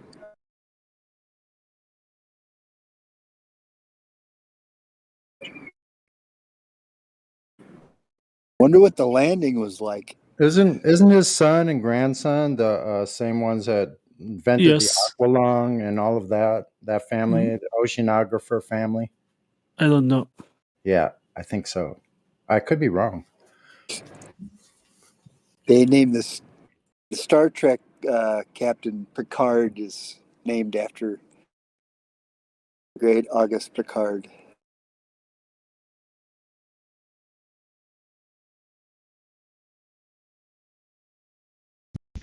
Hello? Can I be heard? Okay, go ahead, David. I was just going to say Picard got to like 50,000 something. He never claimed to see the whole thing unless I read it wrong. He didn't claim to see the whole Earth, did he? He said it looked like a flat disc with upturned edges. Mm-hmm. He didn't say he saw the whole thing, but that's what he said. He didn't claim to see the entirety of the Earth. I heard somebody say that a minute ago, though. He only got to like 50,000 something feet, as far as I know, allegedly.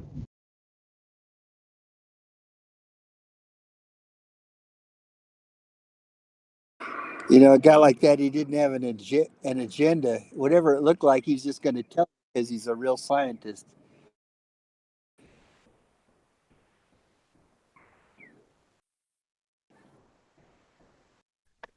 Yeah, I wanted to say one of the ways that you can oppress people is to get something to gain popularity and name it after a famous thing that you're trying to hide. For example, in the future, when they search Tesla, right, they're going to find Elon Musk, right, instead of Nikola Tesla, right? So it's kind of the same thing with Jean-Luc Picard. If you type in the word Picard, you're going to see, that British guy who's an amazing actor, right? But he's not the guy that, originally had the name. And this kind of thing goes on all the time, and I don't think people realize what's going on. But yeah, you name something, it's going to be named after someone else, and then that is going to lose popularity while you gain popularity. Interesting.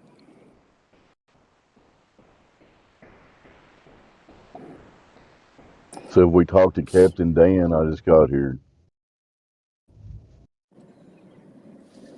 VC verified.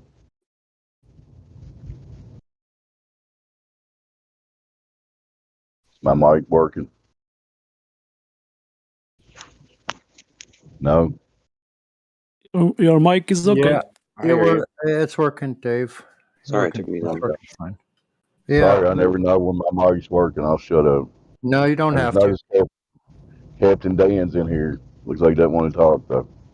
Oh, they don't want to talk. So Jules Picard was a professor of chemistry. Auguste Picard, his son, physicist, aeronaut, balloonist, hydronaut. Jacques Picard, hydronaut. Bertrand Picard, aeronaut, balloonist.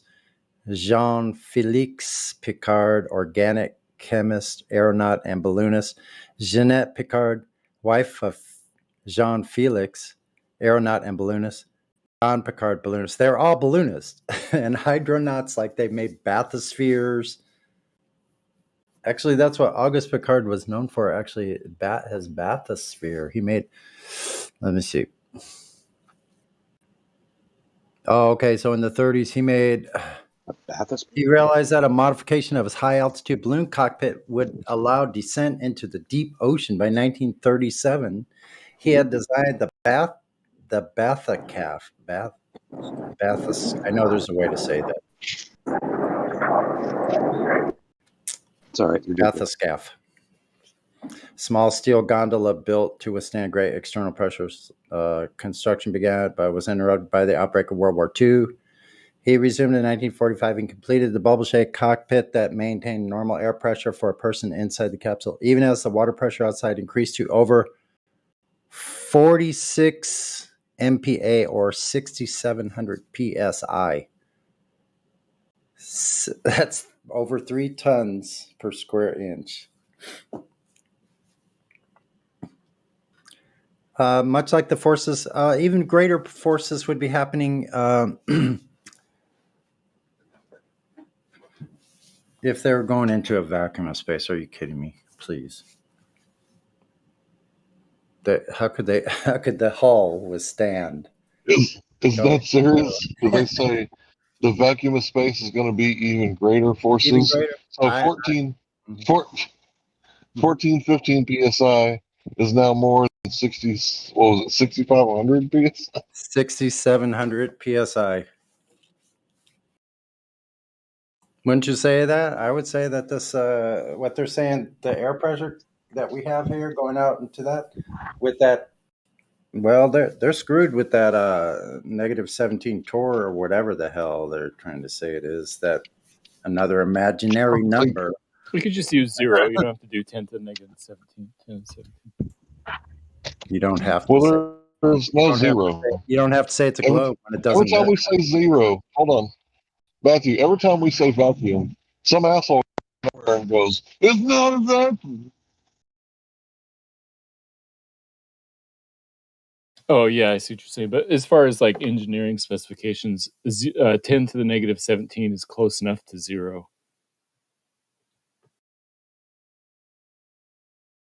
Just forget about the Wow. bone crushing part.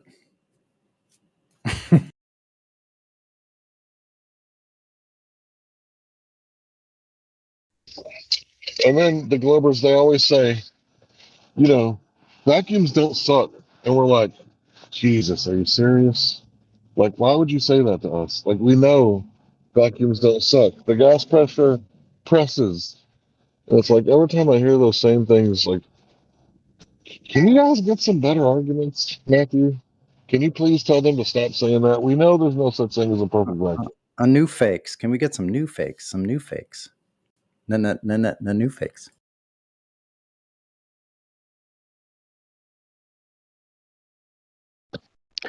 No, 19.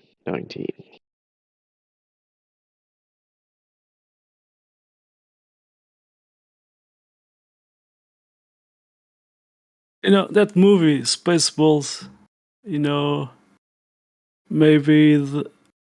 the one that did the script or the movie knew about it, that space was fake, so he did a lot of things. Spaceballs is more real than anything NASA and NASA production. So I don't think about NASA productions at the end of anything they do produce. They even did this, with and they do produce it. It's a production, all right. Yeah.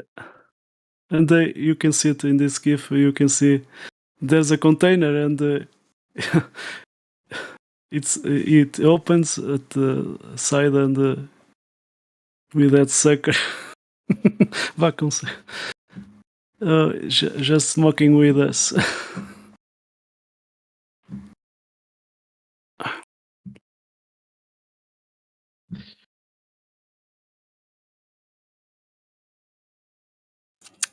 Matthew, did you measure the geometric horizon for us or for yourself yet? Oh, you can't see it, so sorry. So why bother?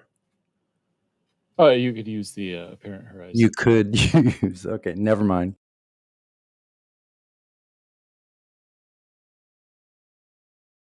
I'm gonna use a water level.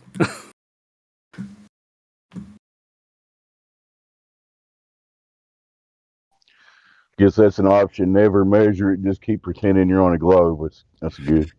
Yeah, a level never goes upside. When did the level go upside down when you got to Australia? Could we see that? It had to switch somewhere, doesn't it? Yeah, it switches gradually with the direction of down. It would have to be upside down, bro. Exactly. Takes a while. But nobody feels this or sees it on the level. That's right. That's right, folks. Matthew, you ever heard the argument that Globers make for us and the Flat Earth Society? They say that Australia doesn't exist. You ever heard that one? I think that there were some people that said that, but I don't know who they were. So I've heard people mention that, but I've never heard anybody say that. Well, they were talking about it on Ladies' Night last night, and they were asking, where it came from. I know where it came from. It came from the debate circuit era 2015, 2016. So what they said was, your level of belief is so high, right, that you have to have like an extraordinary amount of evidence. And I'm like, yeah, pictures and cartoons, that's not going to cut it, right? We need more than that. And they were like, well, you believe in Australia, don't you?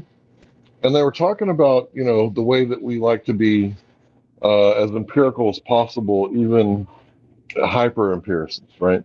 We don't like to just accept things, but to believe that there's another, continent and there's people there, that's not really an extraordinary claim, is it? No, it's not that extraordinary. Based on logic and reason, you can trust people's account of being in Australia, even if you've never been there yourself. Yeah, but you could go there yourself.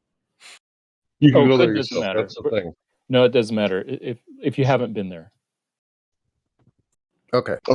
So the point was what they did is they said that flat earthers don't believe in Australia, right? After they started saying, this to me, and I was like, hey, I believe in Australia. But it's an extraordinary claim to say that man has walked on the moon, right? Because that's an extraordinary claim. I'm going to need to see some extraordinary evidence. So instead of just saying, you know what, we'll provide you some extraordinary evidence, what they started doing was strawmanning us and saying that flat earthers don't believe in Australia. Do you think that's an honest tactic, or is that kind of a dishonest tactic? That's totally dishonest. Yeah, it's dishonest. Yeah. Do you see us doing that to them? No. Ah, so you're on their side, though. That's interesting. Oh yeah, you don't judge the truth of something based solely on the people who say it. That's true. I wasn't insinuating that. Yeah, that would be a genetic fallacy. Now, the landmass that is in question Well- is Antarctica, of course. When the shoe fits, yeah. So you're on the side of the dishonest ones. That's evident. There are dishonest people who believe in the globe. Yes, Yep, you're on that side. that's the side I'm on. I've never seen a flat earther try to make people lose their jobs, do all kinds of crazy horse shit.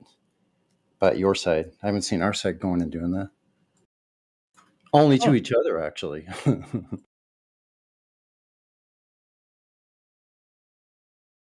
Yeah, I would prefer to look at the evidence, not judge individuals' characters as the sole. Yeah, we could talk about the evidence. Yeah, that's what we're here to do. Of which your side has no proof and seems to be dishonest about it. But there's that, You're right. We don't have proof. We have evidence but I wouldn't call it proof. Yeah, You know, we was talking about that in the other server last night, right? About what proof is. And I said, if there was a guy branding horses, right? And he's got a glowing brander, and you just saw him brand a horse or cow. I think they brand cattle, sorry. And you saw a guy branding cattle, and you heard the cow moan and groan as he's getting branded, and he puts it back in the fire. Would you think it'd be, weird for me to say, now I can prove that this will burn you? The branding of of course. it. Oh, I'm Some asking stuff Matthew. is just Yeah, obvious, that sounds fine. I just prefer to use when you're talking about specific evidences and stuff. I would prefer to say something like, "Well, that's strong evidence."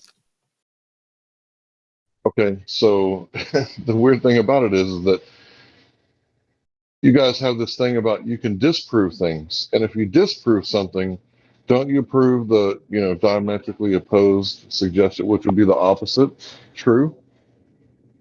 Well, I wouldn't use disprove either. I mean, I would say there's strong evidence against is the terminology I'd use. I recognize some people sort of use prove and disprove colloquially, but I prefer not to. All right, so let's say I always talk about the light switches, and you're familiar with a sink blender. They call them garbage disposers. Yes.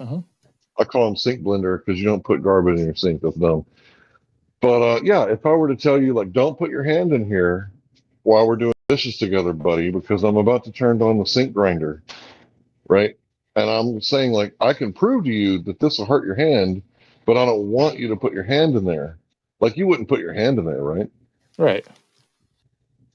And you would say that, I can prove that it's on because A, I saw Hank flip the switch, B, I heard the thing start up, and C, I can feel the thing vibrating and spinning under there.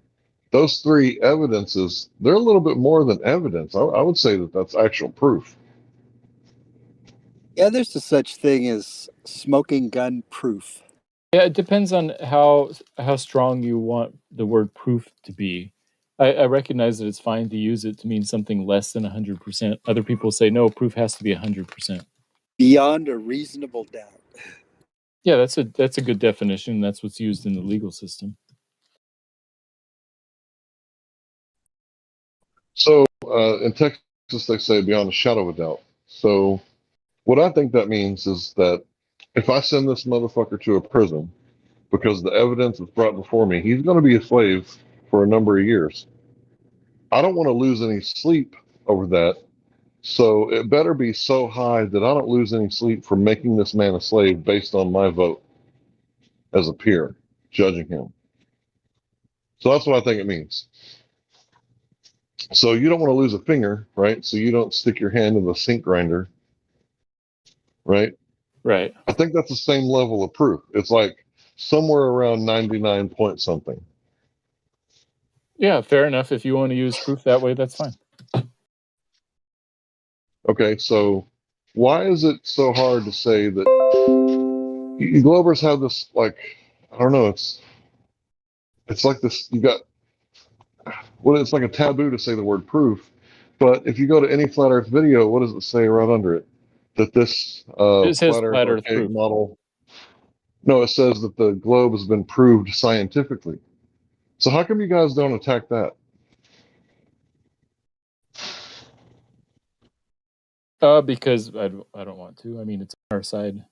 Oh, that's incredibly biased and honest of you to say that, Matthew. Could you say it again? Yeah, if it goes my way, I don't see any reason to attack something that's sort of biased in my direction. Thanks for being honest. I would definitely say you're not consistent with the proof thing, because I would say that thing on the YouTube, that little disclaimer, I would say that that's propaganda, because there's no way to scientifically prove a shape.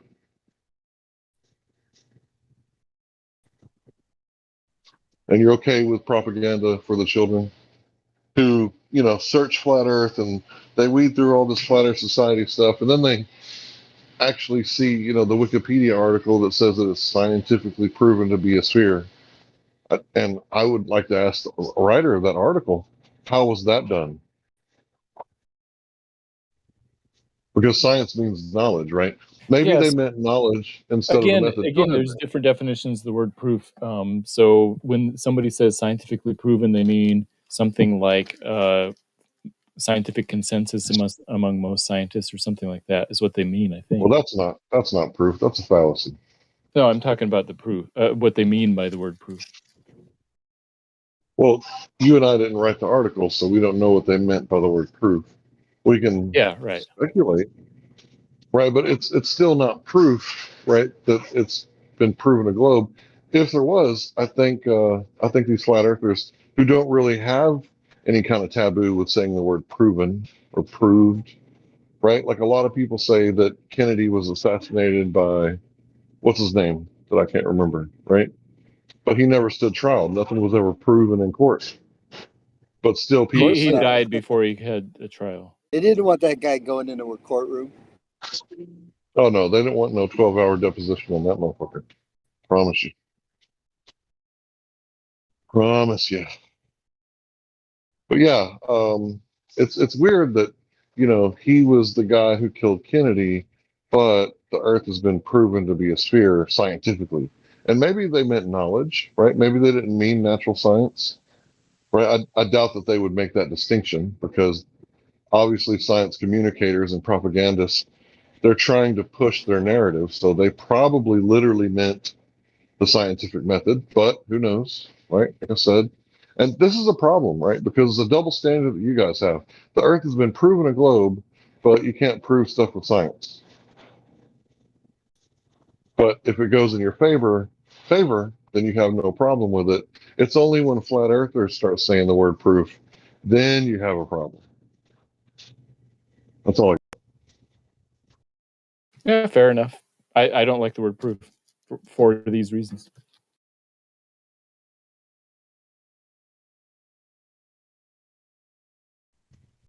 But you're a college professor, and you could go edit the Wikipedia article that pops up, and someone would have to, like, say that they're fact checking you, like some, neckbeard in the basement is going to fact check you. And, obviously all the fact checkers are propagandists, right? It doesn't matter if you're talking about like PolitiFact or Wiki or anything like that. Like, all these fact checkers are propagandists. And I said that I was done, and I was trying to turn over the mic, but it's just telling that, this kind of propaganda is out there, and nobody's like trying to change that Wikipedia article.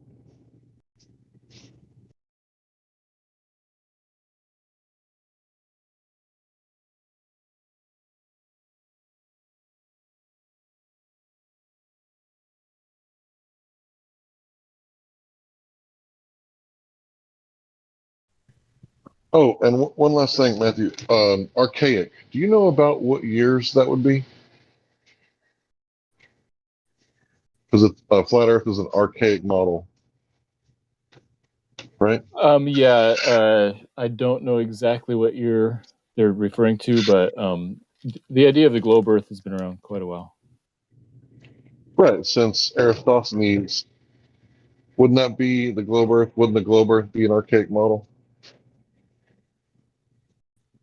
Yeah, they're both from antiquity. Right. So that's the pot calling the kettle black.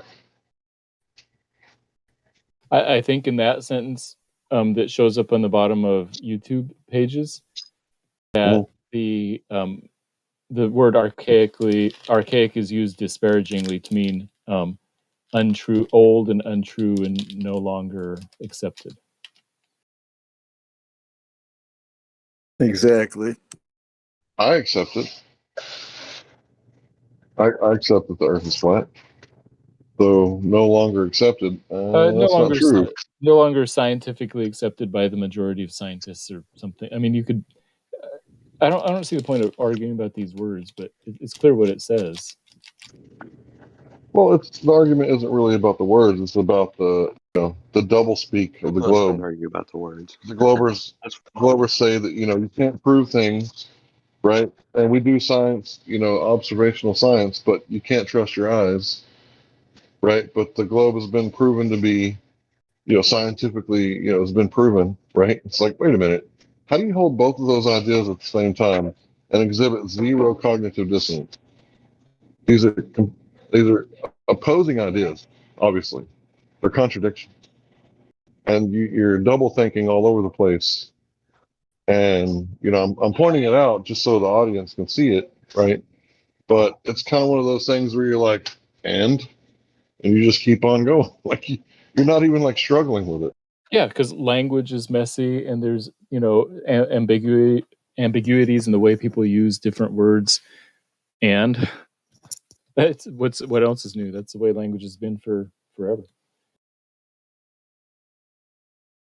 But the horizon is still horizontal, correct? Yes.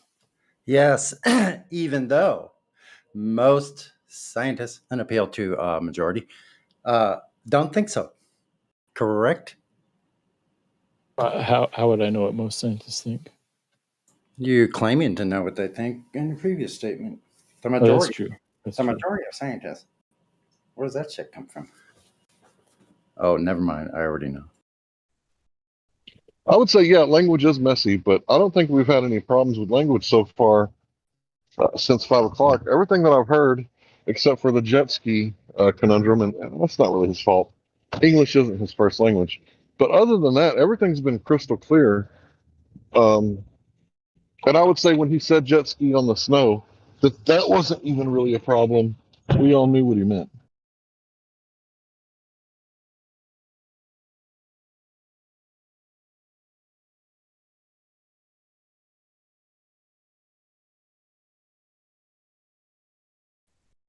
I mean, am I wrong, Matthew? I think we've perfectly understood each other. Yeah, I think we this whole do. time.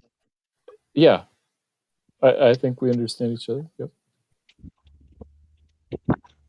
So yeah, that's just one of the things that I like.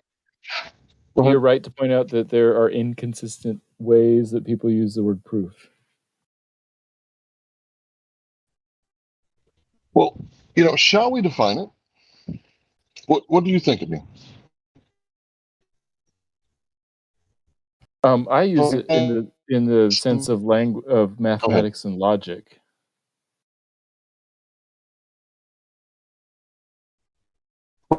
You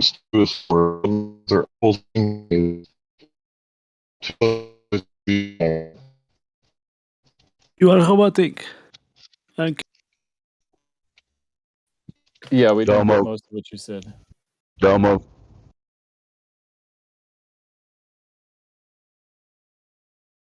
Domo arigato, Mr. Robot.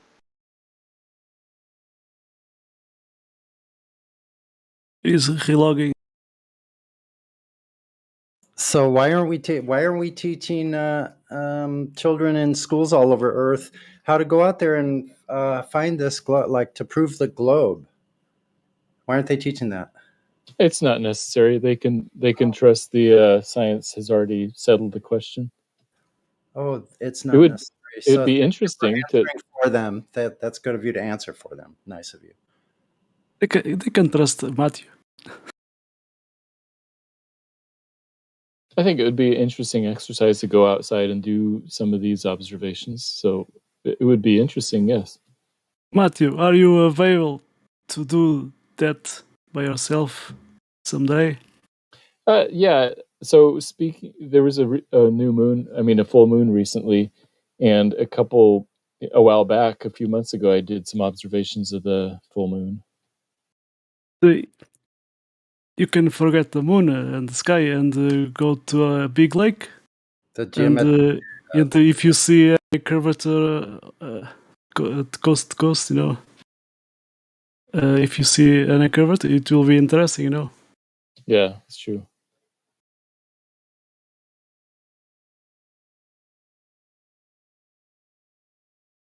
But it's not necessary. Since everybody already believes it, why would you want to change now? Right, Matthew? Right, yeah. Yeah, they claim that people long ago, much smarter than you, have already figured it all out, so don't even worry about it. Just take our word for it.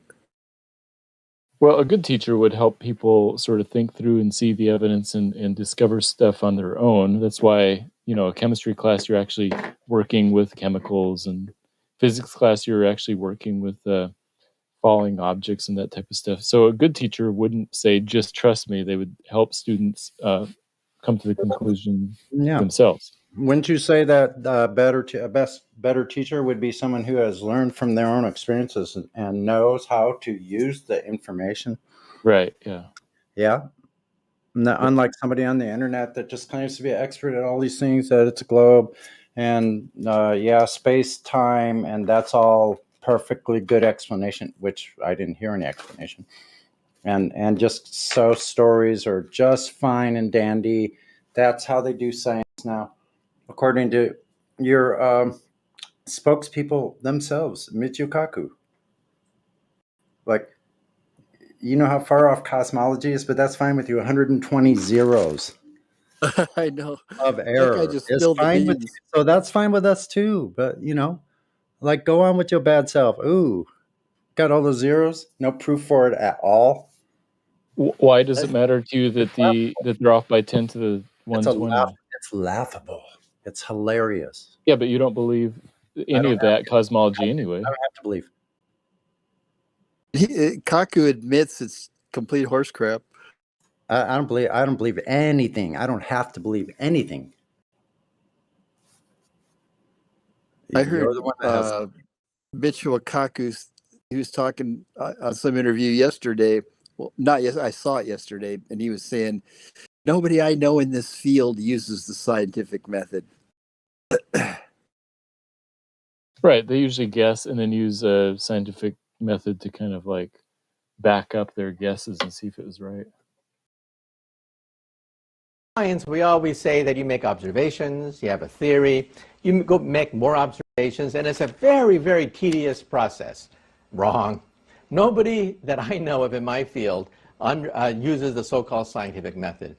In our field, it's by the seat of your pants. It's leaps of logic. It's guesswork. It's guesswork. It's guesswork. Thank you for being honest. One of them bastards is finally honest. It would have been great if you'd have left with wrong, and then he goes, "We just pull it. We're just by the seat of our pants, man. We're just making this shit up. Fuck. We're using no stinking science."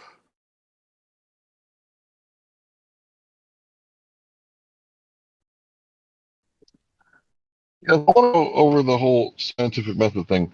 Last night I heard a guy say, and this is funny because I've heard Dr. Bob say it too, that things weigh different at the North Pole than they do at the equator.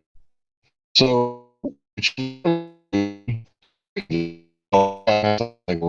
right? And it's like, okay, what does that prove? That Earth spinning. Your independent variable is the cause. And in this thing, the thing manipulated is your longitude. So, Domo, hypothesis from the Domo, we're missing a lot of what you're saying. Half of it. Mr. Roboto. It got to a point for a while I could understand it. That's the trip about it. Then it reached a point where it was beyond recognition anymore. Okay, Hank, try again. We heard up till you said different weight at the North Pole versus equator, then we've lost you after that. Yeah, that's if you Yeah, got a North Pole and an equator. So he was saying that I was conflating the hypothesis with hypothesis is Say every word like that and we'll understand you. Again. Other than I have Michelle Fowler. He must be also- somewhere where he's not doesn't have a good connection. I have Michelle Fowler also backing up Michio how they don't use science. The scientific process of hypothesis, experiment, and all of that, that doesn't happen. It's much more about playing and about trying things. Playing.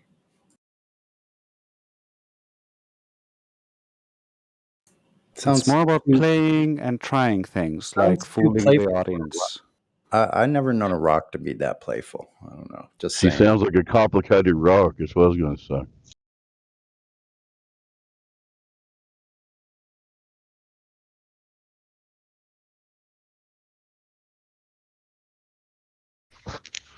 Matthew, can you get NASA to fix these damn satellites so me and Hank can talk on here?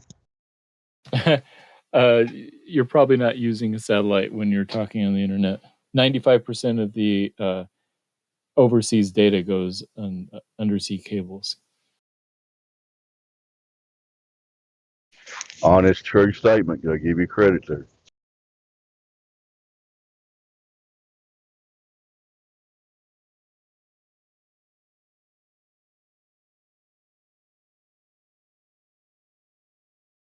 Granted, it's even higher than 95%, but yeah. Yeah, I think 95 plus, maybe 98 plus. I don't know.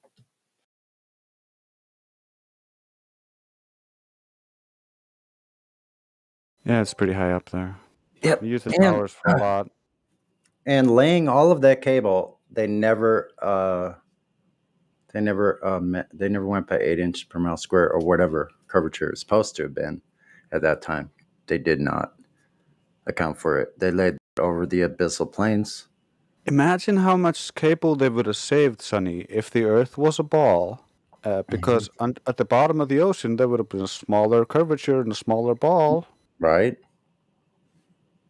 Not that much smaller.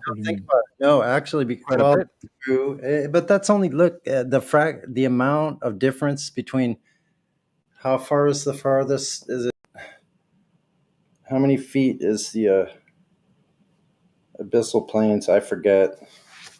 I'll look it up. But whatever depth that is, it's a tiny fraction going from the surface of the water to the abyssal plains. You're still about 8 inches per mile square would have to be a drop. So it would be even a greater drop over distance. So, but still, the total would be a large number over, because on the surface, every 100 miles would be an extra 6,667 feet of cable. Every 100 miles. What about 5,000 or 8,000 miles? 10,000 miles of cable. If you get that wrong, what do you think would happen? If you assumed it was a sphere? So there would be less cable needed at the bottom of the ocean than at the surface. How much less? Yeah. Depends on how deep. How much less? So okay, let's see here.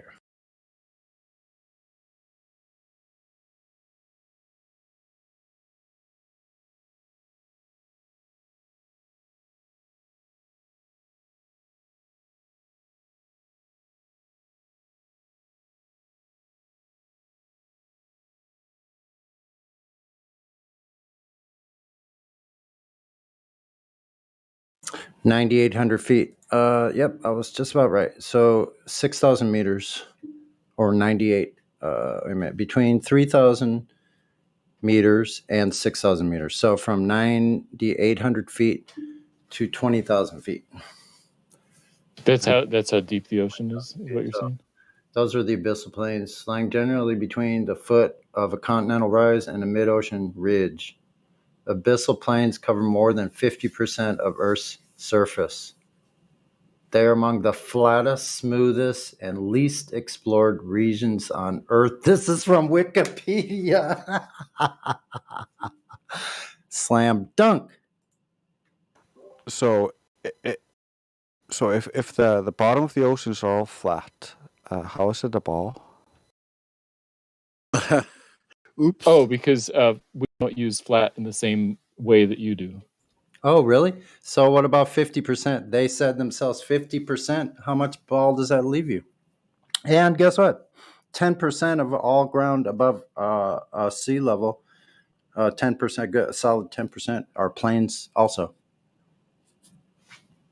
Then you have large lakes. Those are all flat as well. On a big sphere, there is 0 flat areas. Yeah, it sounds like you're using the word flat to mean a perfectly straight line. No, they said it. Flattest place on Earth, 50% of Earth's surface. Yes. So my question is, what do you mean by the word flat? Do you mean something that conforms to a perfectly straight line? Dude, did you go to the Bill Clinton School of Rhetoric or what? No, I'm informing you about the differences in the way that people use the word flat. Yeah, no, I said Well, it depends on what the word flat is. What do you mean? What is? What it depends on what you mean by is. What does is mean? Let's go look at the word is. I would like to hear how he redefines flat as curved. So it sounds like, and this is fine, that you guys are saying the word flat means that something is a perfectly straight line. No, like I didn't say that. I said generally flat. Generally. So it's not perfectly. It's generally flat. Okay. There's Yeah, fair enough. Imagine a big desert out in the middle and of so there's Nevada. no curve. It's flat. Generally so. Okay. Yeah, fair enough. Most globers. So that's not a ball. You don't have a ball if the ocean floor is all flat. That Right. means you don't have a curve. Right. If you use that definition, then you're exactly right.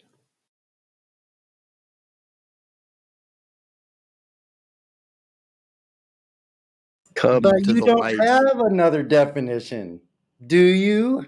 But yes, when I say the word flat, I mean that it conforms to the surface of the globe. Yeah, that it's curved. Show us the definition. When I say flat, I mean it's Please, curved. can you show us that? Provide that statement to us from a particular source. Can you show us any citation of where flat is defined as curved? Yeah, another source other than yourself, please. Could you provide that for us? It's kind of a flat curve. Matthew. Bueller. I'm looking for a definition. Bueller.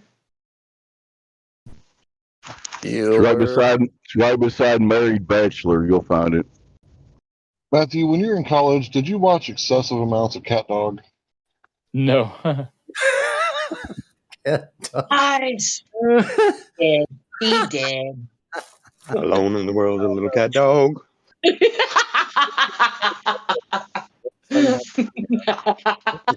Fantastic. That was good, dude. Yeah, I'm glad somebody got a laugh out of it.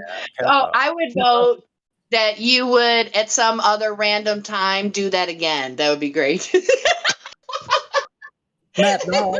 All Matt Dog.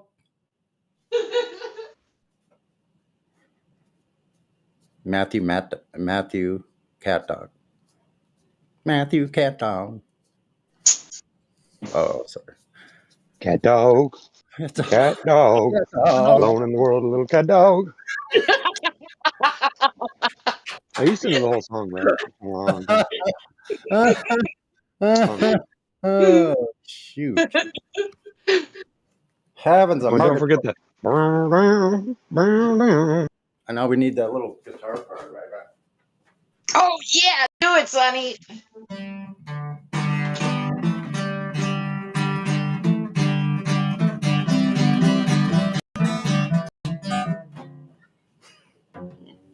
I bet you can find sheet music for it. Let me see. Let me consult the oracle. As if he could read sheet music. It goes kind of like a Bonanza or something.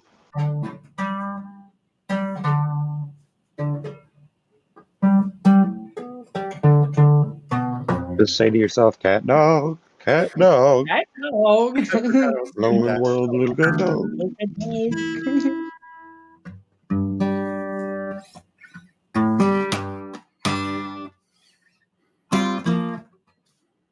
That's not going to work for that.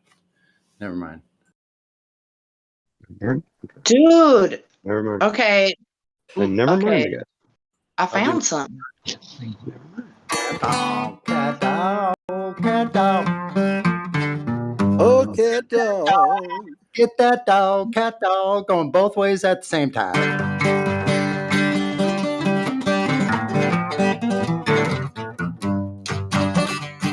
Sorry, so sloppy. Lordy, lordy. Nails included. My cat screwed my dog. Now I got cat dog.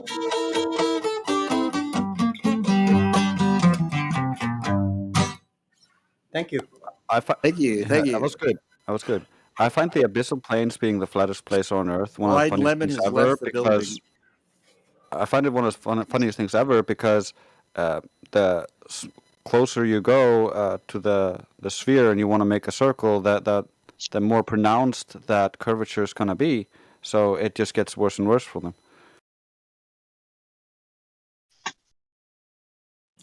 Mm-hmm. Oh, you're talking to me? Know what I mean, Vern? Take an average of the abyssal plains at 15,000 feet. Okay, we got the sheet music. That guitar. There you go, Sonny. Oh, shoot, really?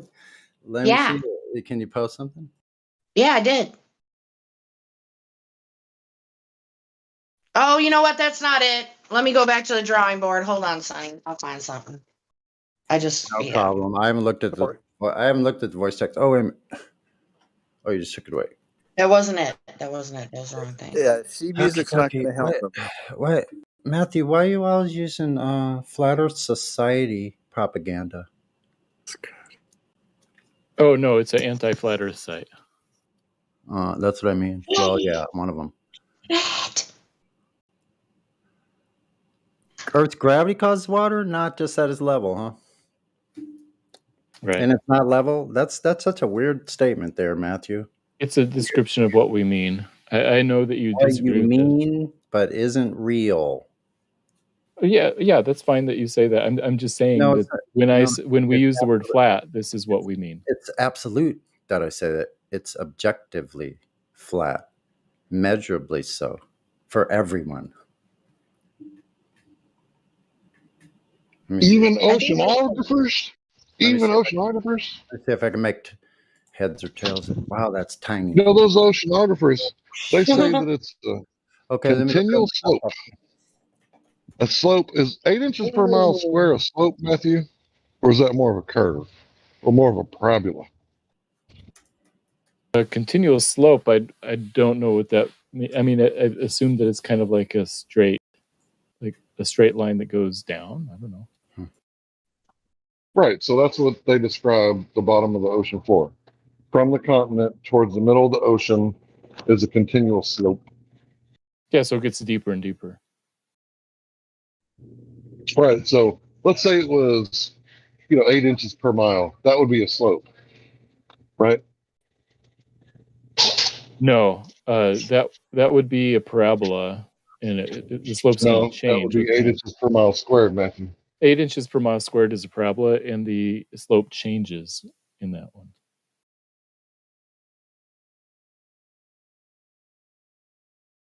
I mean, you can take the derivative to see what it is. So 8 inches per mile is a slope, right? So very gradual slope. Yes, it's a gradual slope, but a continually changing one. Right. Because I'm not saying that, it's like perfectly like I'm saying it. This is just a to show the audience there's a difference between 8 inches per mile and 8 inches per mile squared. 8 inches per mile squared, that would be a parabola. And if the parabola just happened to be like close to the size of a ball, you could actually fit the ball in half of a parabola. Because a parabola is if I were to describe it to someone who'd never seen it before, it's kind of like a hemicircle attached to a hemicircle attached to a hemicircle, but they never actually make a full circle. Would that be a pretty close description? Yeah, that would be okay, but I mean, a picture would be better, I suppose.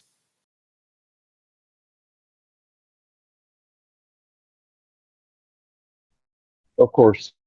Always. But yeah, this whole same thing. It's been well known for this now. A one G. And just like the bat. Sorry. Sorry, I didn't mean to interrupt you. I apologize. That's all good, work. So ever since we've had radar technology, and I think we got sonar, so we can see things that we can't see with certain kinds of technology, and they can actually measure it pretty good, right? So I believe they're using sonar, which is like sort of a variation of radar, I'm expecting. They use sound waves and then they bounce it back and they get like an image of the floor. Are you familiar with this, Matthew? Yeah, I've heard of it. Right. So when they get the computer data back, they can, stitch it all together. And if it were curving, then they would call it tectonic bowls and abyssal bowls, right? Don't you think? Yeah, but they call it abyssal plains, and they say the abyssal plains are flat. Right. So if you look at the abyssal plains, and I'll raise you the Great Plains, not just in the middle of the United States, but Canada also has plains, and the Middle East has Armageddon. And since you go to a Christian college, I'm sure you know about that, right? Right. And then there's, the plains of Russia, and all over the place. The plains of Africa. Africa's 5,000 miles from north to south. And the weird thing is that it's only about, thank you, sir, it's only about 1,500 feet above sea level on average. Now, if I describe that to you, that's described all those things that I said. Then there's the salt flats. That sounds like a flat world, doesn't it? Yeah, all those things are described with the word flat. The flat plains, the flat ocean, the flat Africa. Nebraska's as flat as a pancake. They all use the word flat. Right. So, anything that we describe spherical other than the model of the Earth? I'm sorry, I only heard about 60% of what you said, but could you try again? I apologize. Can you hear me now? Yes. Okay. So we talked about abyssal plains, salt flats, Great Plains, these sort of things. And we talked about Africa being only 1,500 feet above sea level. Is there anything that you can point me to that's spherical other than just the conceptions of the Earth when they show us the model that isn't really? Is that the only thing that's spherical, is the model of Earth? No, I would say all of those things are spherical. The bottom of the ocean, Africa, Nebraska. I hate to quote Inigo Montoya, but I don't think you know what that word means. I think you think that it means something else. Wait, spherical means curved slightly. What word? Spherical, ball, globe, any of those things. They don't mean flat. There's no face of the globe, right? There are two definitions of flat, and so it depends on which one you're using. Merriam-Webster. On the bigger scale, Isn't that the guy? Yeah. When we Globers say that the ocean is flat, we mean that not flat like conforms to a straight line, but that it curves slightly along with the Earth. So that's what flat means. So flat earthers have been right this whole time. You guys need to like shut down your channels then, if that's what you honestly believe. You should go report this to Jim Panda and see as how you're a professor, and he's just a neckbeard in the basement, so to speak. Regular guy like me, you know, an idiot just like me. Then I No, think you're that you would have smart. authority over him. Well, no, if you look at the etymology of the word, I'm not a doctor, a writer, or a lawyer. I'm a private person. Wouldn't you agree? Yeah. So I'm an idiot, according to the original meaning of the word. Okay, but we use that word differently now. So yeah. It's a derogatory term that, you know, sophisticated, educated people use to talk about laymen. If I said I'm a layman, that's the exact same meaning as far as I can tell. So I'm an idiot layman, right? But it turns out that the flat earthers were correct all along, because flat means curved. So you guys could shut down your servers if that's what you honestly believe. You guys can shut it down and just, you know, I think my 2012 self probably would have ignored flat earthers. You know, if it's kind of like, you know, you read the Bible, right, Matthew? Right. Remember, like after the Gospels, I think it's in the book of Acts, they had a meeting of the Sanhedrin or whatever, and they were like, what are we going to do about this Jesus guy, you know, and his followers? And one of them said, well, if it's not true and he's not the Messiah, then nothing will ever come of this. Isn't that what they said? Right. Right. Do you hold that belief today? If there's nothing true about the flat Earth, then you know we're not going to be able to convince people that the Earth is flat because we don't get $62 million a day. We don't take money by force and then control the educational system by decree with a top-down. I don't want to say doctrine. What do you guys call it? What is it that you get from the school boards? And what is it called? Accreditation. No, not that. It's what you teach the kids. You open Your the book. curriculum? Yeah. Top-down curriculum, right? So you guys have like all the money, all the power, and then whoever, you know, might be homeschooling their children and teaching them that the earth is flat, they're just throwing rocks at giants. It's not really going to affect them. It's not, it shouldn't affect you at all. Like it should be like dust in the wind, like hearsay. Oh, you know what? I see that Flat Earth Goddess says that maybe we shouldn't be talking to me right now, so maybe I need to take off because when that type of stuff happens, I'm about to get banned. I can tell. I'll talk to No, you some other time. I didn't say that you should. I'm just asking why are we still talking to you if you're not actually here to learn? I'm just curious. I'm just trying to figure out the dynamics of this whole server, honestly. Can I answer that question? So Matthew is helping me talk to the audience because I really don't care what Matthew thinks or what he says or what he believes. Just like I'm pretty sure that he sleeps fine at night knowing that Hank knows that the earth is flat.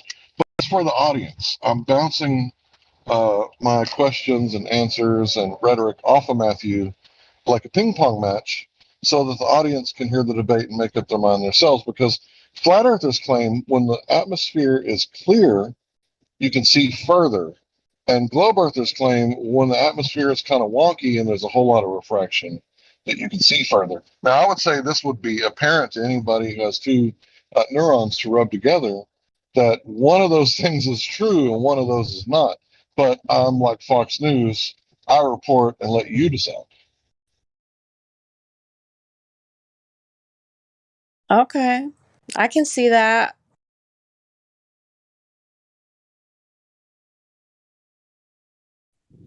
Sometimes he's the only globe there on this song, so go ahead, Hank.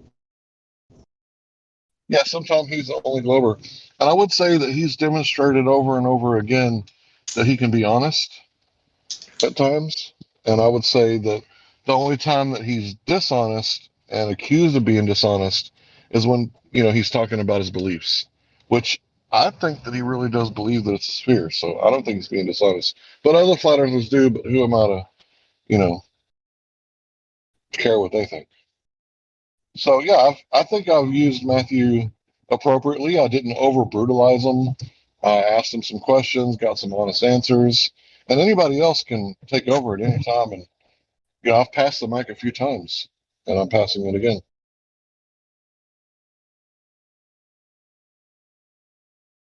Well, I didn't mean to run him off. I was just curious. Why are we talking to someone that we know is not genuine, But I understand you're just trying to create the content. He's coming here for content, and we're getting content from him, basically.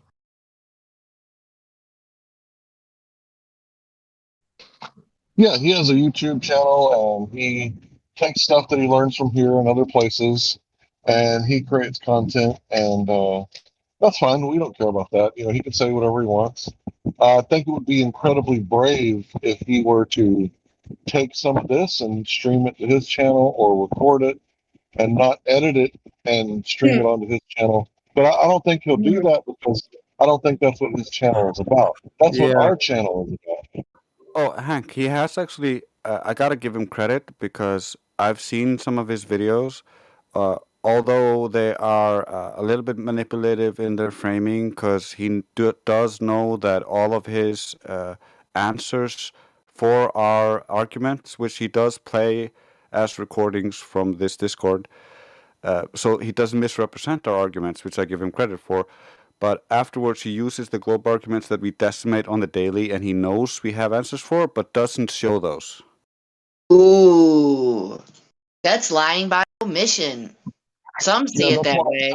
Yeah. Sorry. It is. That's why I said if he were to post these conversations without editing them, that I think that would be brave because I don't think he's done that yet. Oh, yeah. He's never posted a full conversation. It's always just the snippets of the arguments or the claims.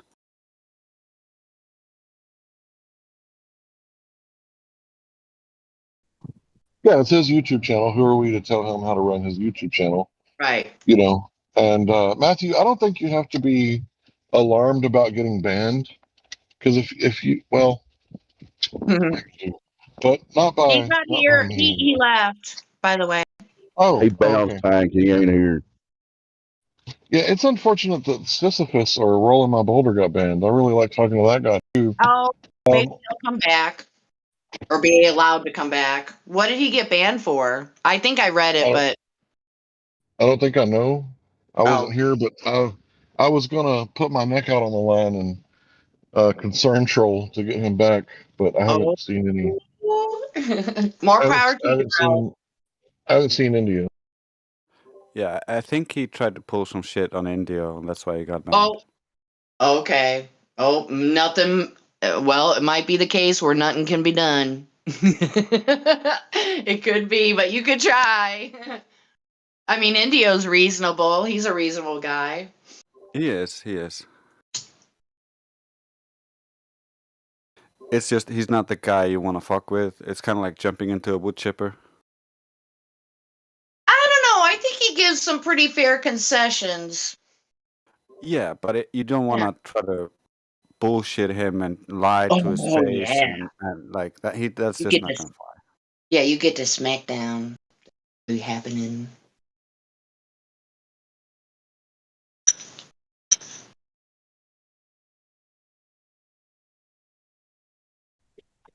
Yeah, so for all the new people, when you're debating a globe earther, you're not tailoring your rhetoric to them. So they may be a doctor and can understand all the big words, but you want to use colloquial language as much as possible so laymen can understand the debate because that's your audience. So you tailor your words or rhetoric toward your audience so that they can comprehend the debate as much as possible. And then the more that, the doctor with all the letters after his name, the more his big word will lose the audience. And that, unfortunately, that's not the honest way to win, but that's one way to win. Yeah, I agree, especially if you're using easy to understand similes or metaphors that help truly illustrate the point. And I really love when you or Crypto do this. You two are really good at this. Yeah, I'm a typologist. I think that Freud is a pervert. He's a perverted criminal. Most of the people from the Frankfurt School in Germany are perverted criminals. I can name a few, but I'll just move on. Yeah, I see the world through like Jung. He talked about type or archetype, and that's how I kind of see the world through different types of archetypes. And I was raised Christian, so the whole metaphor thing, that's how Yeshua spoke. So it's kind of like the kingdom is like this. It's like a vineyard, and he sends the messengers, and they beat him up. And he sent his son, and they rejected him. So how angry is he going to be when he finally gets here? So I think we all kind of understand these sorts of parables, which is a simple story to illustrate a deeper meaning. Yeah, And I think that a parable is very similar to the typology that Jung was talking about. it's just so much simpler and easier to understand when you put it in terms that they can understand or have experienced. It makes it more real instead of being something that the words they have never actually read the definitions for. They have this vague understanding of it.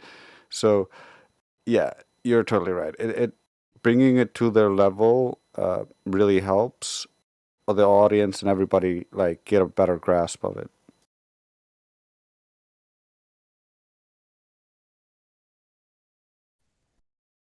Yeah, so there's nothing wrong with debating. I've heard some people say that debating is a sin. I don't know where they get that from, but yeah, to me, like every person who like has any respect for like the Western idea of free speech and I want to say the republic or maybe even some form of democracy, like there should be debates on subjects. Like for anyone to say, like Justin Trudeau, I'm not going to discuss this with them. Well, that's the path to war. I think we all know that. Like if you're not going to do any politicking, then what's the other option? If we're not going to discuss,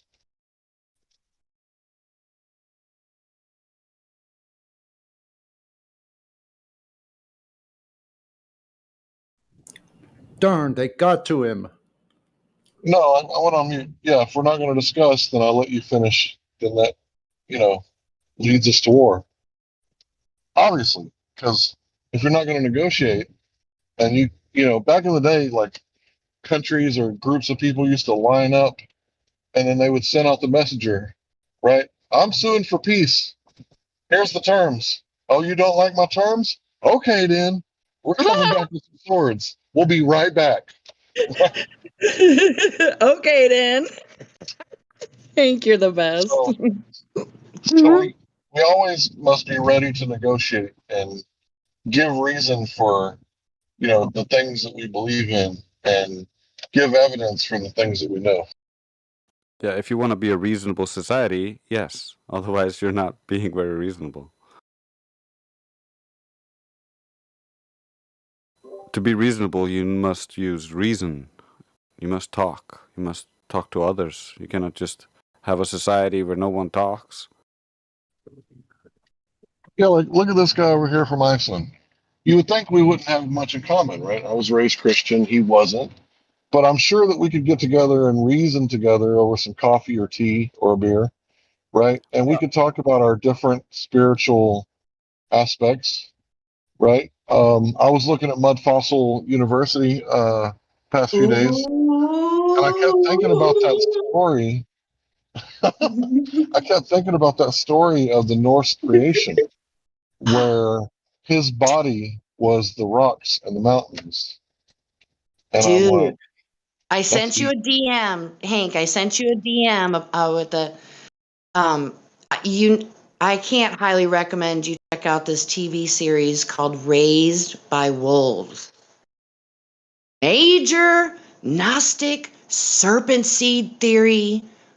I mean, it probably goes over a lot of people's heads, but dude, big ending for season 2. It was like, what? Like, it was like super good stuff, man. I would probably be willing to put a wager on it that you would enjoy it and be hooked. Probably so. Is it on Netflix or Hulu? I'll send you a link for that. Okay, cool. Thanks. But I was actually raised Christian as a child, and then my mom went to this new agey kind of stuff, and then remarried under the Norse church to avoid having to send money to the Catholic Church because they take that automatically from our taxes or whatever. Yeah, you double spoke there. You said you were raised Christian, but then send money to the Catholic Church. To me, Catholics No, aren't no, no, Christians. They don't call no, no, themselves. no, no. We were raised Go ahead. Christian, but our government takes our money for the church automatically. We can't do anything about it. So the only thing you can do about it is choose some other denomination or specific church, and then that money will go to them. I recant. I apologize. So yeah, I didn't know you were raised Christian. That's news to me. I just assumed that you weren't raised Christian. I apologize. So yeah, maybe we could do some reasoning. Despite the fact that we are different. I mean, think about it. You're in Iceland. I'm in Texas. There's got to be like tons of things that we probably disagree on. Yeah, but probably more that we do agree on, because you're my kind of guy. I appreciate that. No homo. Yeah, so it's kind of one of those weird things where we're all different. Like Jen, like if we weren't talking about flat Earth, I don't think I would get along with Jen, except for the fact that he likes motorcycles. But he's anti-war, so I love him. God bless him. I love anybody who's anti-war. To me, I would rather be doing commerce because commerce is the opposite of war. I mean, for the big banks, their commerce is war. We just watched Big Pharma make a killing, and now big bank, big oil, big war. Now they're making a killing over what's going on. But I digress.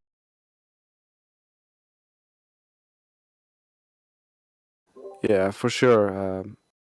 Make love, not war. That's what I always say.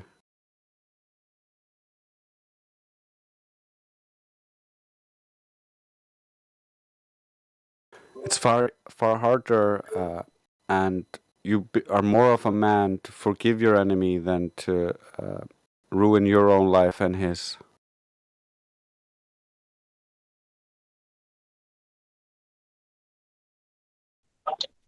Yeah, pepper spray is my go-to. I think that pepper spray is like the number one thing. If pepper spray doesn't work, the rear neck and choke, which is an easy way to make someone lose consciousness without hurting them if you set them down. Because once they pass out, their body drops like a ton of bricks. So if you set them down and you don't let them hit their head, they're going to wake up and kind of be like, what am I doing here? I don't remember going to sleep on the ground. Is that pennies I taste? And it kind of takes the fight out of them. So, like, I often talk about self-defense, but yeah, I wouldn't want to crack any eggs. I'm not trying to make any omelets. Yeah, the first line of defense is always your words.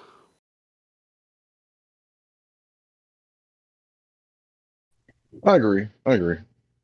But in physical combat, like I'm not trying to hit somebody. I wouldn't want to.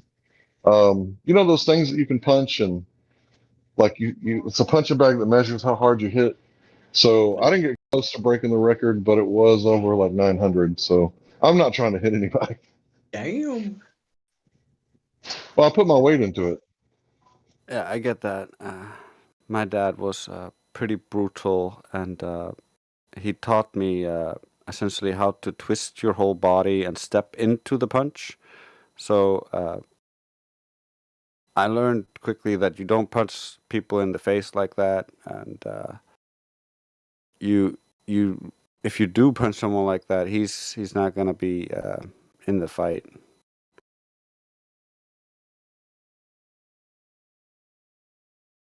Yeah, for me, I'd rather use jujitsu. That's how my dad taught me to fight. My dad, he was so smart. He said, "Don't ever throw the first punch." That's great advice. That's called assault. He said, "Don't ever fight somebody at their house." That's also great advice. That'll get you shot. And he was always like, "Here, you just get behind them when they swing. You take their momentum and get behind them, and then you just wrap up their neck." And now that I look back on that, like you can control somebody by controlling their head with like 40 pounds. Yeah, So it's if good you're advice. strong enough to move 40 pounds around, then you can control a human being. Because if you grab their head and their neck, they're going wherever you want them to.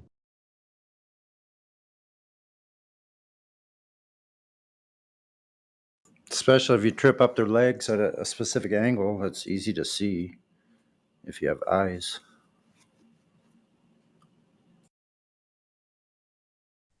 And also, there's this thing called the Muay Thai clinch. Anderson Silva used it against Rich Franklin. And what you do is you basically hug them, but instead of wrapping your arms around their torso, you clasp your hands around the back of their neck and you pull it down.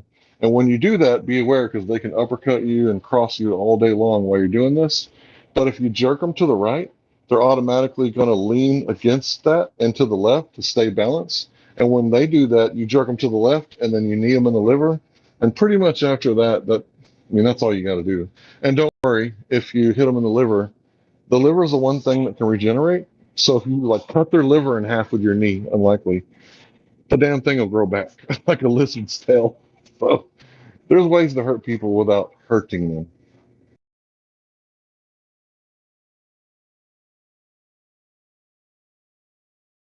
Yeah, 90% of the fights or would be fights I got in just died because of people don't really want to fight deep down. It's a last resort or some crazy person who wants to fight. And when it's a group on group fight, it's oftentimes they hype each other up and stupid stuff like that. So if you just shake the confidence of the biggest guy, the whole group dies, or the confidence dies in the whole group. Yeah, that's pretty much the strategy of Krav Maga. Eliminate the biggest threat, and the next one, and the next one. And then after you eliminate 3 threats, the crowd is going to scatter. So it's the reverse of the Prana effect. If they smell their own blood, then they're going to like hit the road. So yeah, obviously you want to talk things out with words, but I would say you always want to be meek and humble in your speech, but brutal with your fighting skills. I don't know if you're a man if you're not practicing fighting. Like if you don't practice fighting at all, like and you're just a coward, like that's not very virtuous. According to some people, I've heard that's a quote from somebody else. But yeah, being a coward is not a virtue. Yeah, you gotta be ready to defend yourself and others when shit actually goes down, but preferably you want it not to go down. Yeah, exactly. It's kind of like insurance. You don't pay your insurance and hope that you get in a wreck. Like you pay your insurance and hope that you never actually have to use it. Yeah. So, same concept.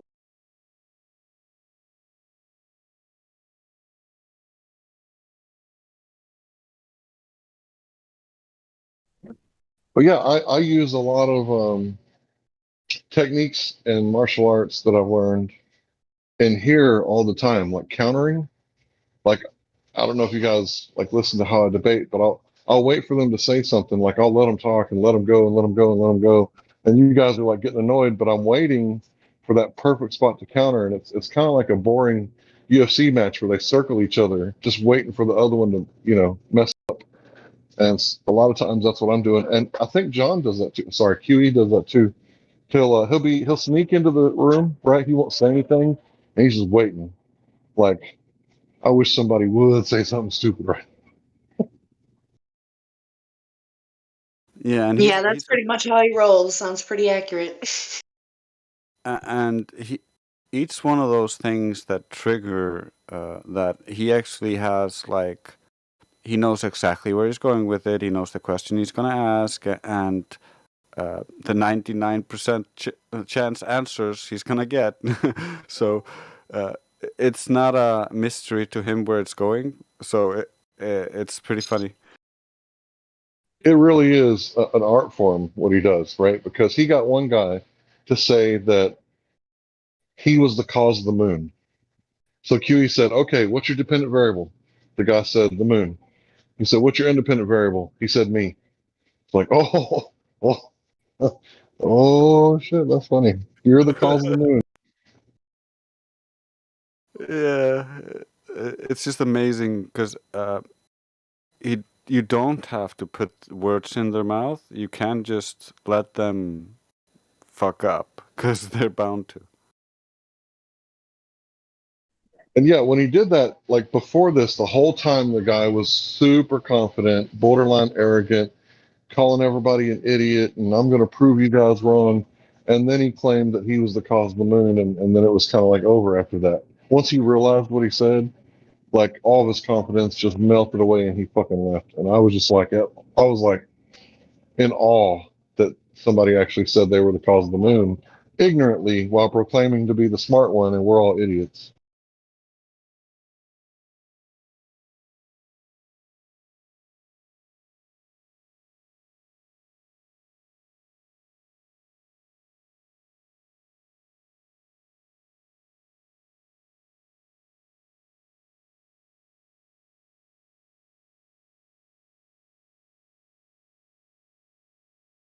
Yeah, I don't have any plans when I start talking. I'm just talking off the top of my head.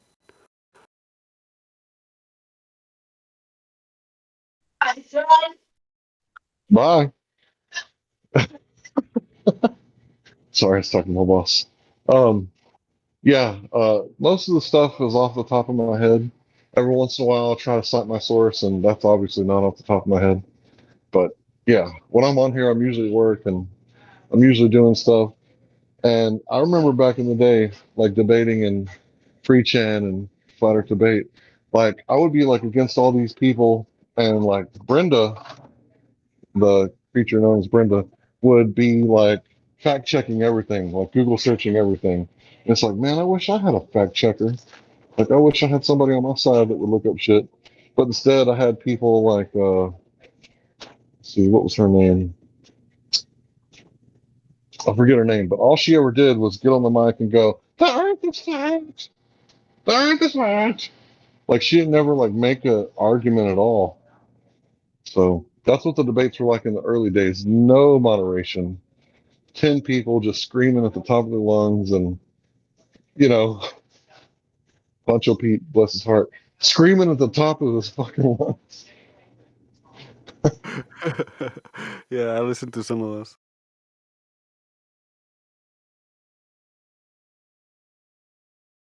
I didn't want to talk to anybody in the beginning. I figured this is so obvious. Like, even I can figure this out. There's going to be millions of people. There's going to be, like, actually super intelligent people who can figure all this stuff out and do all this for me. And then I come back and there's just, like, the same stuff happening. So I'm like, okay, here's some new arguments. And I try to push them, and nothing really happens. And then it slowly starts happening. Nathan Oakley and QE and I'm like, okay, we got some arguments. This is good. This is good.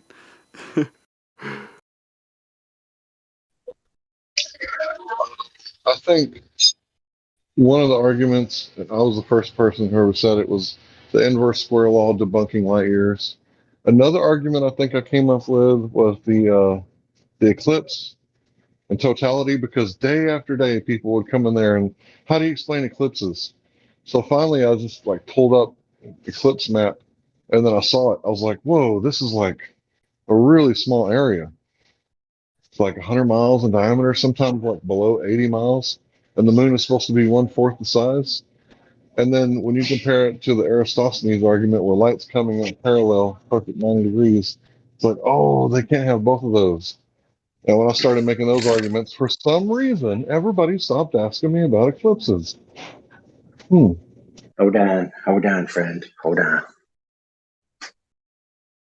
The inverse square law in relationship to light being at extraneous distances was already solved or handled in the Olbers paradox, which Newton realized very fast when he was making his universal model based on his theory of gravitation, that he would require an infinite universe in order for it to work. Now, if you have an infinite universe and you do concentric spheres or celestial spheres ad infinitum and use the inverse square law, the next sphere actually reverts it. So what you end up with is daylight all the time. There would never be a point you could look where it wouldn't be daylight. And so they realized this isn't happening. So they knew that Newton had failed in making a universal model, which is why they needed to abandon it and start to make an expanding universe model. Yeah, I heard That's Cathexis just talking the- about that. Go ahead, bro. I'm sorry. Yeah, and this is the same reason why they needed to come up with dark matter, right? Because they needed something to propel this expanding universe, which isn't expanding at the rate of the initial Big Bang velocity. It's ever accelerating. So they're like, how can we have it ever accelerating? It should be decelerating. So you notice how they're always just coming up with paradoxes and then new mathematics and language and metaphysics, to be honest, to try to come up with a way to salvage their model. I agree with everything you said, except you said dark matter. I think you meant dark energy. Is that correct? Yeah, probably. I prefer dark money. That way, when I can't pay my bills, I just pay it in dark money and say, "Yep, there it is, bud." Cutting edge of finances. Yep. Premise one: there's $1,000 in my bank account. The bank says I have 500. Therefore, I have $500 of dark money.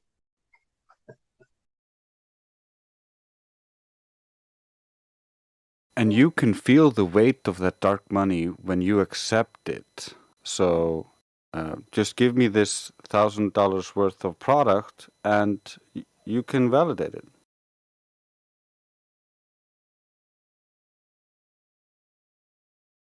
Using the colloquial term of weight for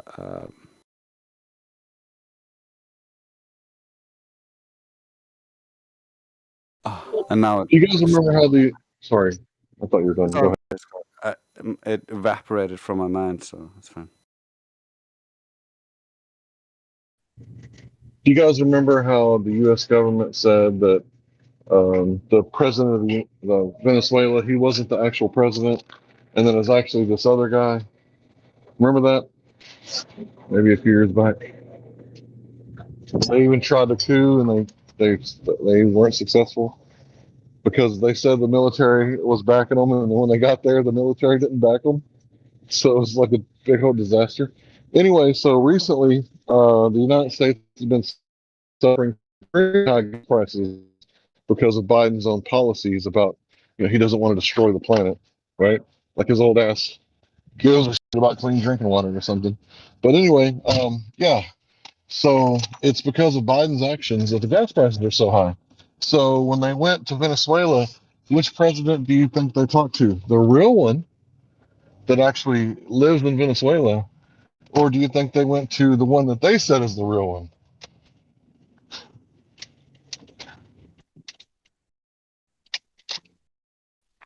Of course, they actually went to Venezuela, and now we're going to start buying oil from Venezuela. So people have nothing. Roboting. Oh, and what I meant by that, You are can you okay? hear me now? Yes, okay now. So the people in Venezuela made a law where it's illegal for a child to be considered to be starvation. So they don't even put it in the numbers. If a child starves to death in a hospital, the cause of death, it's illegal to write down starvation. So that's what happens when the U.S. and it affects the people. And the definition of terror or terrorism is to cause fear in order to get political change. Do you think people are afraid to starve to death?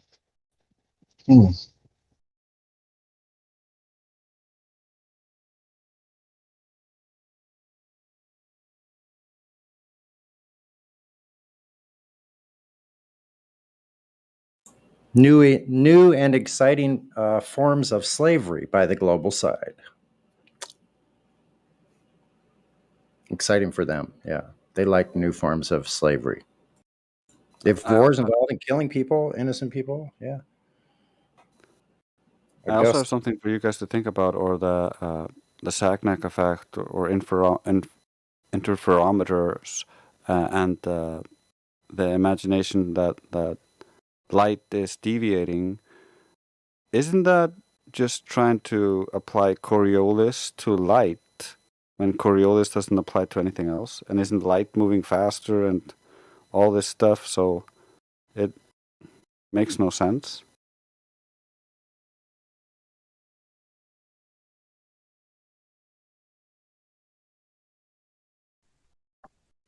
I think I need you to elaborate. I didn't catch it. What do you mean by that? So, in order to try to tie the Sagnac effect or interferometers to Earth motion, they must believe that the Earth is in motion and the light beam is moving and the Earth is deviating relative to the light beam.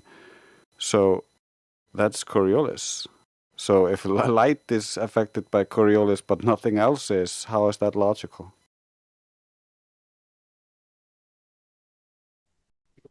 So it would be light and pendulums. But I think the interferometer tests show that the Earth is moving way too slow.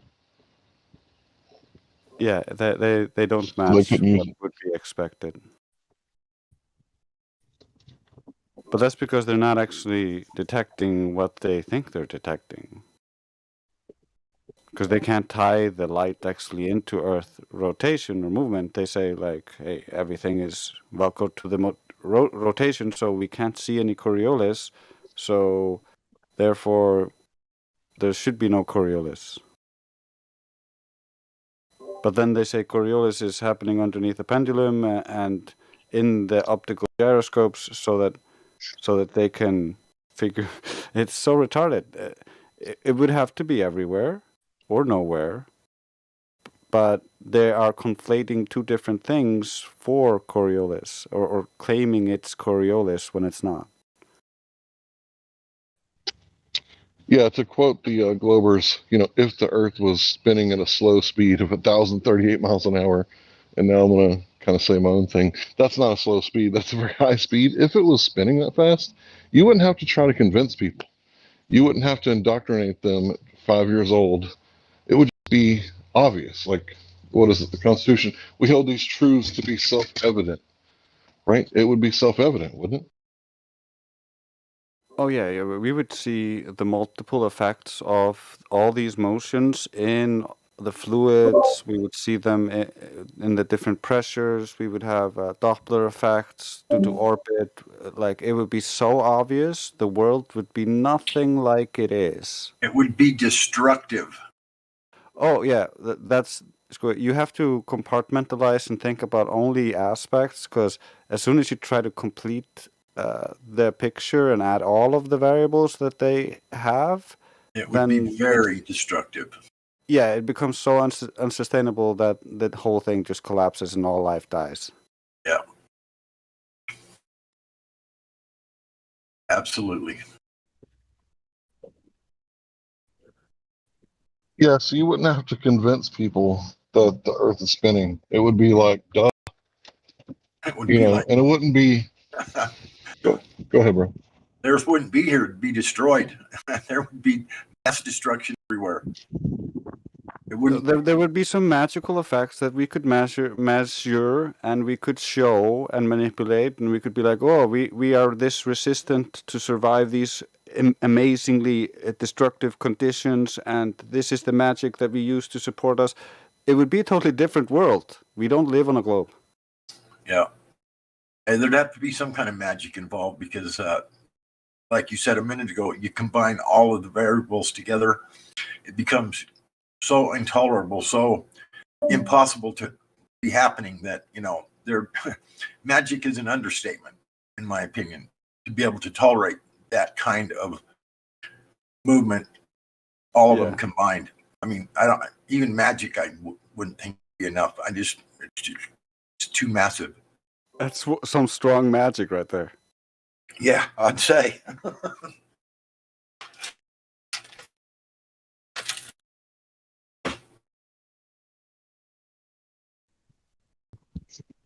Yeah, so when I first started learning about the Coriolis effect, I think I saw this 3D animation. It was like if you had a paper airplane big enough and you threw it from Texas to Canada, it would deviate to the right because of the spin of the Earth.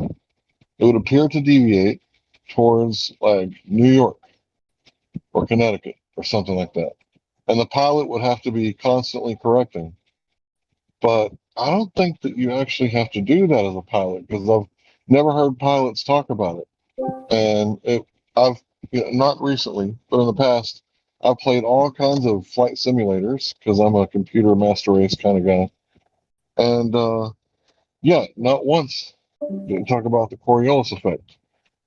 And it's like this Coriolis effect, it's real. There's just no Earth-based Coriolis effect that I think that we can detect. And when we talk to people about Foucault's pendulum, that's what you use to hypnotize somebody. So there's a deviation, right? But what does that prove? It just proves that there's a deviation sometimes, and maybe it has to do with the motor. Maybe it has to do with the way that they dropped the pendulum or started the pendulum. But to me, if the Earth was spinning, you wouldn't have to start the pendulum. It would be like tie the crane down to the ground because of the damn Coriolis effect. Yeah. Or at least that's how I think about it. No, I think you're right. It would be a radical swing too. It wouldn't just be this little calm back and forth, 15-degree deviation. It would, if everything was going on that they say is going on, you bolted the tripod down or whatever it's mounted to. The pendulum itself would be just like whipping back and forth and swinging around. And I mean, I can't even imagine what the motions would be, but it would not be a mild 15-degree deviation. Just couldn't be. It's too radical of all these motions. It's too radical. Like I said, it's very destructive, and there's just no way we could exist under those conditions. The Earth itself couldn't exist. It'd come apart. That's my opinion. So I mentioned this the other day that if the tectonic plates thing was true and there was continental drift and the Earth had been spinning for 4.54 billion years, then it would make total sense that about 90% of the Earth's crust above the water would be at the equator. And I say 90 because most of it would migrate there, and then some of it would stack up like the quarters on the quarter machine where they gamble, and it wouldn't like perfectly make it 100%. I think it would be closer to 90%. But yeah, all the land would be at the equator, and we would just, we would all be like really hot and bothered. But yeah, I don't think we're spinning. There may be tectonic plates. It's a theory that kind of makes sense, but no way to prove. So yeah, we're not spinning. If tectonic plates is true, and there's continental drift, we're definitely not spinning.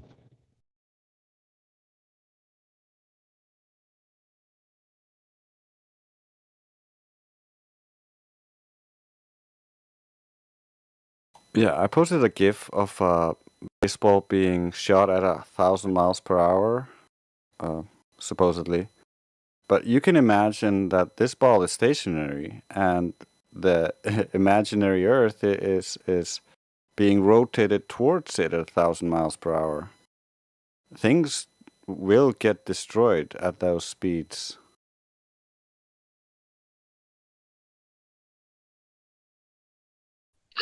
And that's when they start talking about the conservation of momentum, that the bullet was spinning at 1,037 miles an hour. Well, then where's the Coriolis effect? Or they might say that the atmosphere is connected to the Earth. Well, then where would the Coriolis effect be?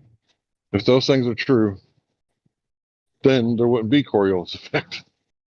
So what are they even talking about? It's like every time we start, arguing for the Coriolis effect, they start arguing against it. It's like, wait a minute, bro, shouldn't you be providing examples of the Coriolis effect rather than misrepresenting it? Just look at those baseball gloves and imagine all the space junk they tell us is out there hovering around the globe and not falling towards it. And then imagine the ISS traveling at 17 times the speed of this baseball. What's going to happen when it hits space junk?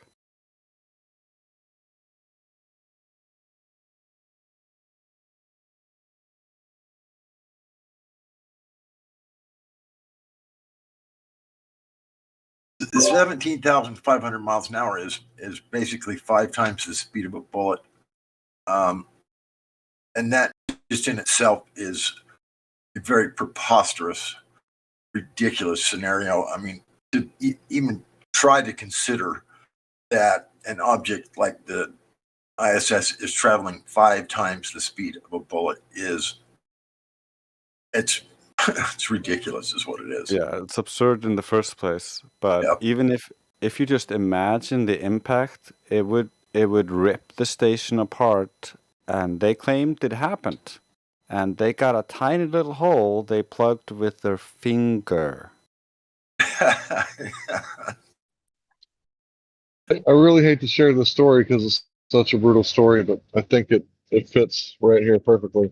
So I watch this guy, Mr. Ballin, and he kind of tells like these true stories in story format, and he's a really good narrator. And he talked about this flight where there was a hole, and this woman, her upper torso was plugging the hole, and it was like the only reason that everybody was still alive. And they tried to pull her despite the fact that it would be imminent doom for everyone on the plane. They couldn't pull her out. And her plugging the hole obviously killed her. Now, let's think about 10 to the 17 negative torque, or whatever, 10 to the 13. I don't remember what it is at that height in the thermosphere. But if your thumb is sticking outside in the thermosphere that gets up to 3,800 degrees Fahrenheit, and the pressure, I would say that, that's not going to work. That's not going to work. You're not going to have a good day, right? You'd come home immediately after something like that, and you would go, to the hospital or whatever. But apparently they just, plug it with their thumb, like the story with the boy in the water, right? Even though those are completely different circumstances. But yeah, that lady died.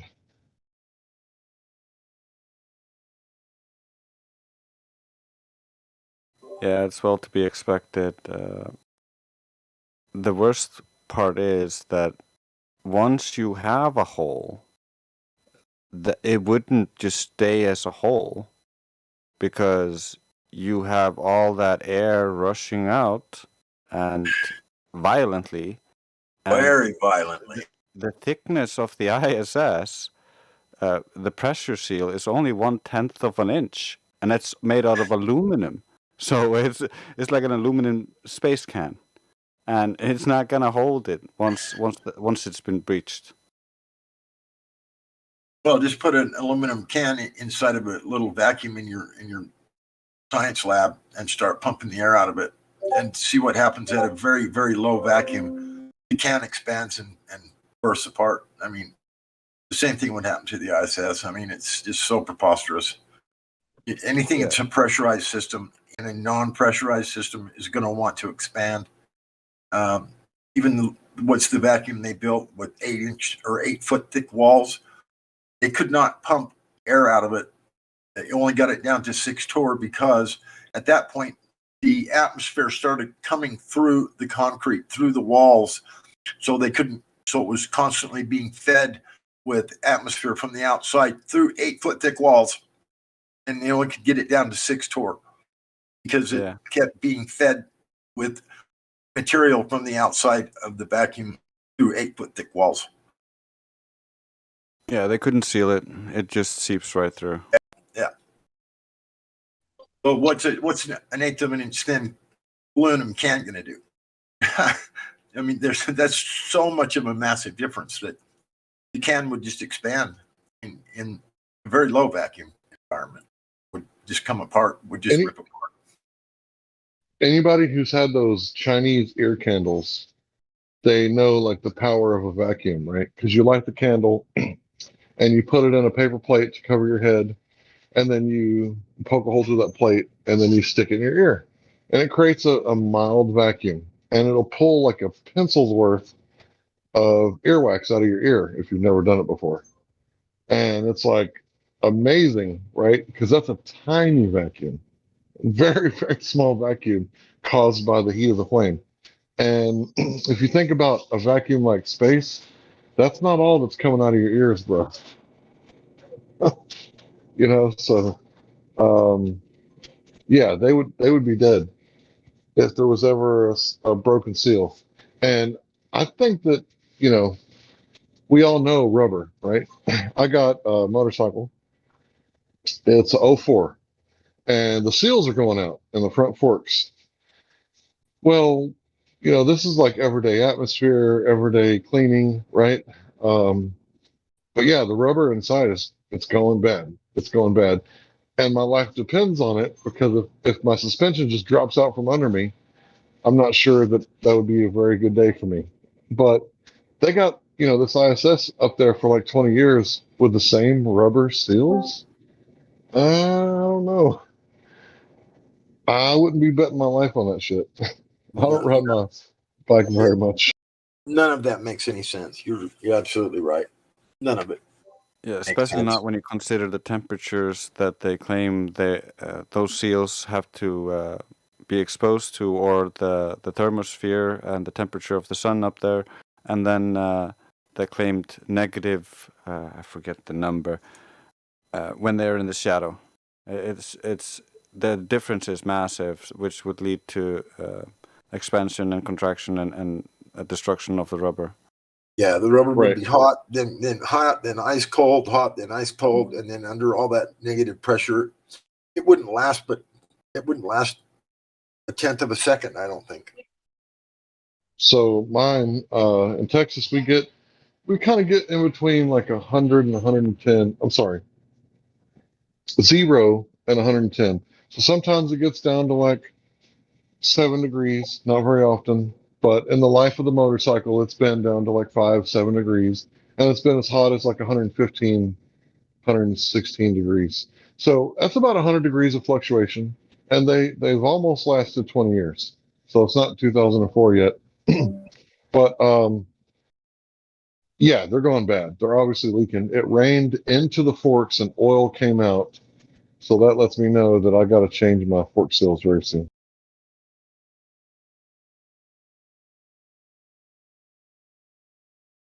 Yeah, they probably got hard and no longer would expand to press against the steel hard enough to seal. They probably got hard and shrunk up, and numerous different things probably happened to those seals for sure.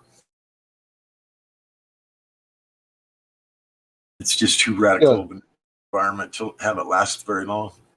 And even the mild environment that you're talking about is too much for it, let alone what they're trying to say takes place out away from the earth. I mean, it's just, there's just no comparison, really. I mean, the body's a pressurized system with blood pressure and whatever. You put that in a negative environment, negative pressure environment, the high pressure is going to want to migrate to, you know, high pressure to low pressure. I mean, it's called entropy. It's called the second law. It's what happens. Your body is a pressurized system. It would expand and migrate to the lower pressure system. The entire body, internal parts, everything. And I just don't see how people don't understand that that would happen. You can't put a pressurized system in a negative pressure environment without it wanting to expand the low pressure area. It's a second law. It's a law. Entropy. You cannot get around it. Yeah, but God rockin', if I believe in the globe, then I could just fix a cup of coffee and set it down on the table for 30 minutes, and you know, entropy won't increase if I believe in the globe. If you're in the what? I was making a joke. I was saying if you believe in the globe, Oh then you yeah, make your pot of coffee and you can just set it down on the table for 30 minutes, and the heat won't expand, the energy won't reach equilibrium. Go ahead. no, no, no. We all know it does. We witnessed it over and over and over. It's why they've made it a natural law. So it's not even arguable. Yeah, we even use the second law every day of our lives, all day. We use it unconsciously. We use it to breathe. Yep.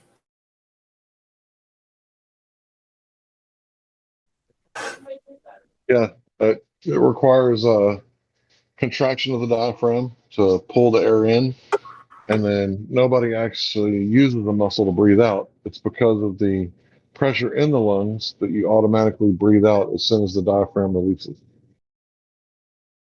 Yeah, as soon as you open the pathway, it just automatically blows out. The pressure. Yeah, the greater pressure just moves out. Which would be impossible if gravity were acting as a container and holding gas down. It would not only be able to go out if you tilted yourself over and walked on all fours or something. Right, we would have to have a counter muscle, just like we have one muscle or one group of muscles to extend our leg and one opposite group of muscles to retract it. We would have to have an opposite of a diaphragm, wouldn't we?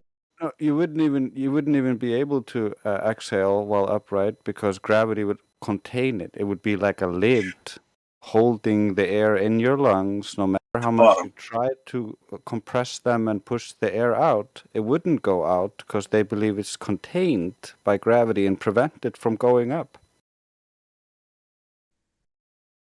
You really got to stretch your mental capacity to be a glober.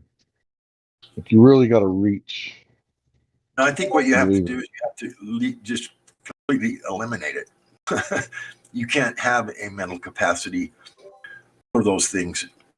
Yeah, I think you're just they get used to being fed the information and not thinking about it themselves and never actually applying it themselves in any other way than the way that they were told to apply it. Right, and that's why I say they don't have it. They don't have that capacity to do that. I think some might have it somewhere deep down. They just are not accessing it.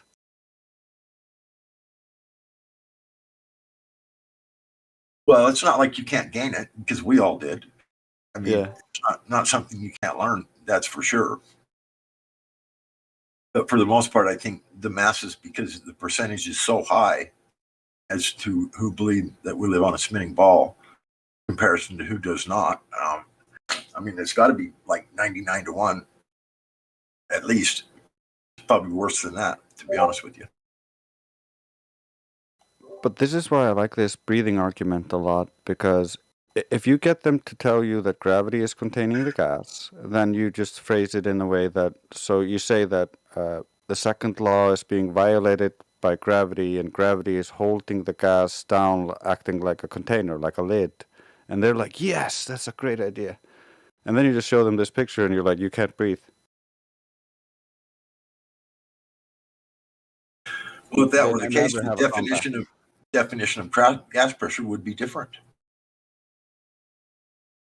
That were true. But you're basically steelmanning their position, which they believe gravity is acting like this container, holding all the gas here in this ball.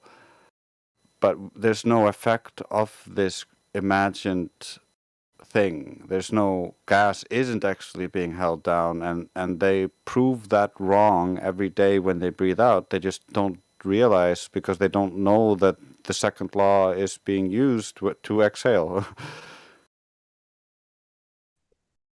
Right. So the question starts out: if the Earth's atmosphere is next to the vacuum of space, it should fill the available space. This is what we witness every day, all day long, right? And they're like, no, gravity. Okay, so the first question is, how are you breathing right now? And then when you show them the lung diaphragm, the question goes back to, again, how are you breathing right now? Yeah. They Well, want to run from this topic pretty quickly. It's my well, and general this theory experience. about the gas being stuck, to the globe as it spins is completely absurd as well, because we witness wind going in every and all directions. I mean, it doesn't just flow with the spin of the Earth, and it would if it were spinning. It would actually be a circular motion of the gases in the atmosphere, but actually, its atmosphere actually spins faster than the globe does. How does that work? Because the jet streams go from west to east, so it would have to be going faster but to overtake the spin. The problem is the jet streams aren't the whole atmosphere moving with the rotation. They're just streams of air moving in a certain direction, kind of like water. What's it, like the Gulf Stream, for instance. But if gas bonded to the planet like they say, I don't think that would happen. Yeah, no, it wouldn't. But you can also easily show that their beliefs are just incorrect and their ad hoc excuses don't work. Because if everything was glued to the rotation and accelerated to give the appearance of no rotation, then that would be measurable. You would have more acceleration by rising. You would have deceleration by falling. And we don't see that. So none of their actual ideas actually pan out in reality. When we try to look for the effects that would be required based on their claims, they just aren't there. And so they have to figure out some new excuse for why the effects aren't there. And then when we just show that that's not the case, they just have to do that again. And that's just the infinite cycle we're in. That's the entire model they do that with. Every effect, every single thing they say happens on the globe, they do that exact thing. Because none of them pan out. That's so confusing to me that, when you can show them that not a single one pans out, then it doesn't throw up any red flags for anyone. I mean, are you kidding me? It should. Probably as a lot of people, they don't actually register the conclusion of your argument. They just hear that their argument didn't work, so they stop listening to your explanation of why it didn't work, and then start thinking about what they're going to ask next. And so that's why it comes out very disjointed when they finally speak again after your explanation. You're expecting a concession or at least a counter argument or anything. It's a completely different, unrelated question, and it seems like a red herring, but they're not doing it on purpose. They're just dumb. Yeah, they just don't see the ramifications of all of these things not working out, and the ramifications are so extreme that for me it's just. I say dumb because it's not hard to listen, but it's pretty dumb to not listen when you're trying to talk to someone, because otherwise you're not having a conversation. You're not actually taking part in the conversation. You're just talking at someone. Right. Yeah, you're right about them. They don't listen. They don't want to listen because they think they already know. They've already got the answers from their authority figures, and to them that's good enough.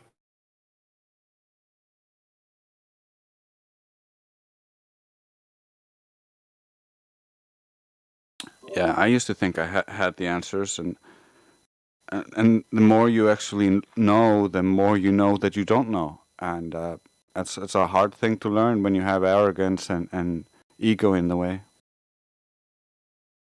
And indoctrination since the day you were born. Yeah.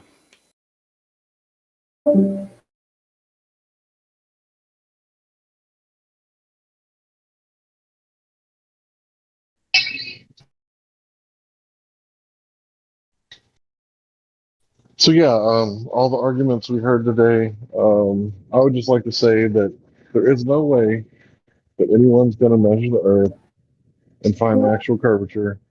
But most people believe that if you do see something disappearing from the bottom up, This is actually curvature. But the thing is that we can demonstrate what they call atmospheric refraction, causing things to disappear from the bottom up. And I've been asking for a while now, can they demonstrate an example of refraction, what they call refraction, which is actually atmospheric turbulence, causing something to rise up out of the water, and we haven't got anything back from them yet. So we're still waiting. They've measured the horizon, and it's all over the place. Sometimes it's like 3 or 4 miles away. Sometimes it's like 10 miles away.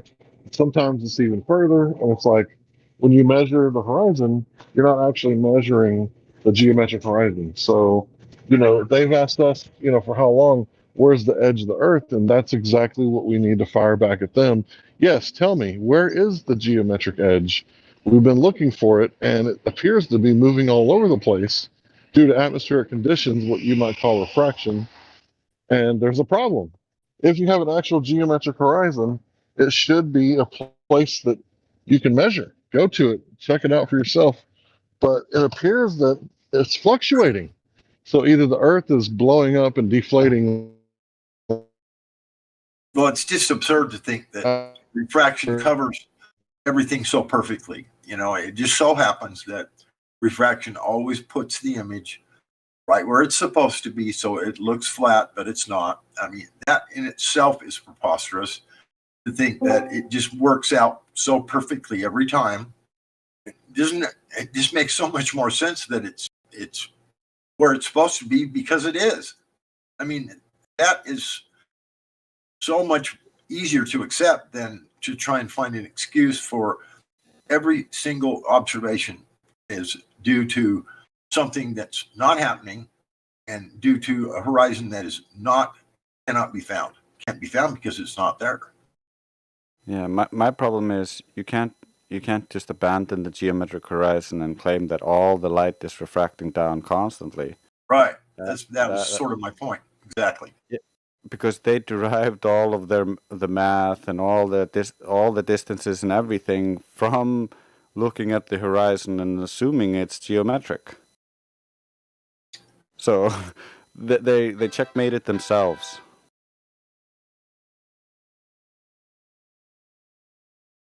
Yeah, please play the music.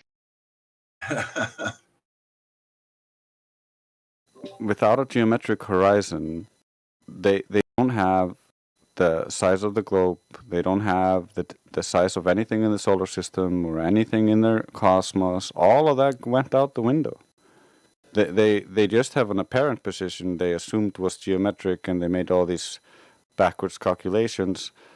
And now that we take their other assumptions that everything is refracting, then all those numbers are wrong, and the globe no longer matches. It's all over the place. Well, the problem but it never did actually match in the beginning. That the geometric height horizon that they say exists, it's never been found once. Oh, it's always further, or it's this, or it's that, or whatever. I mean, how can you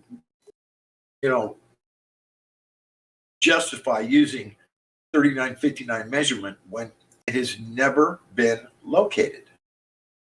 I had a funny idea based on what you were saying, because it made me think of Einstein's idea of gravity is the Earth moving up at 9.8 meters per second, but on a globe, that's the globe expanding in all directions. And so the funny idea was actually, this is why they use Einstein and Newton, because they imagine Newton is the attractive force and Einstein is the expanding force, so the globe can be any size they want.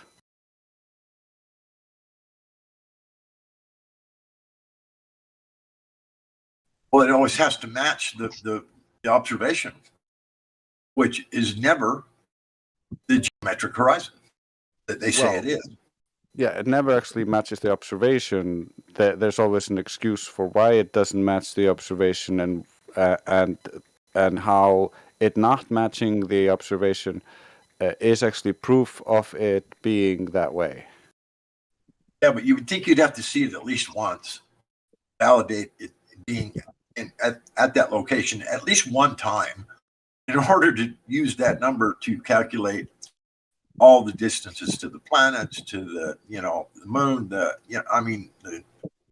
rocket telemetry, everything that they use it for. I mean, you'd think you'd have to validate it at least one time.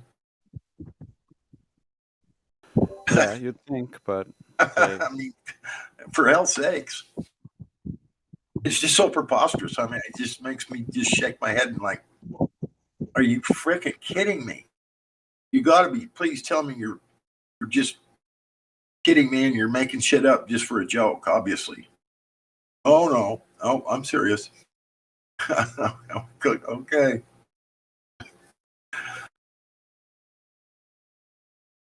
It's so bizarre.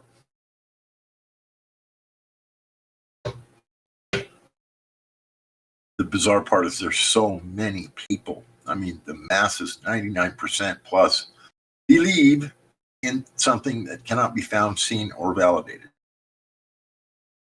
yeah, well, it's easy when you have full control over what they see and experience.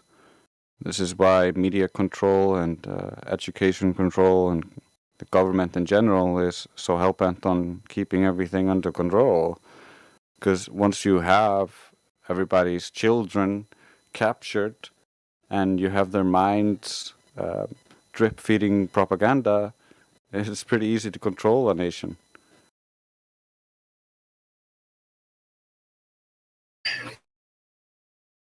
I wouldn't say it's easy because I think they put a fair amount of effort toward it. Well, I would say it's pretty easy considering the quality of the work they put in. Because if you look at the NASA, for instance, it's just full of horrible mistakes. And if you look at politics and stuff, you're like, how are these people still in power? But it's just so blatant, people don't do anything. Yeah, they look, like Karma said, they looked into the psychology of this and they understand the neurolinguistic programming of people, and so they understand how far they can push them.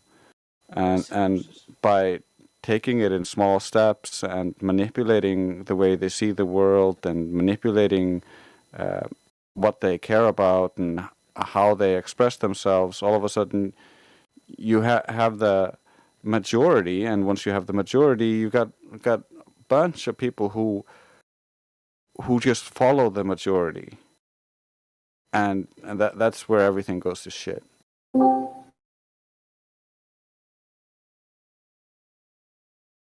Oh, I can't argue with that.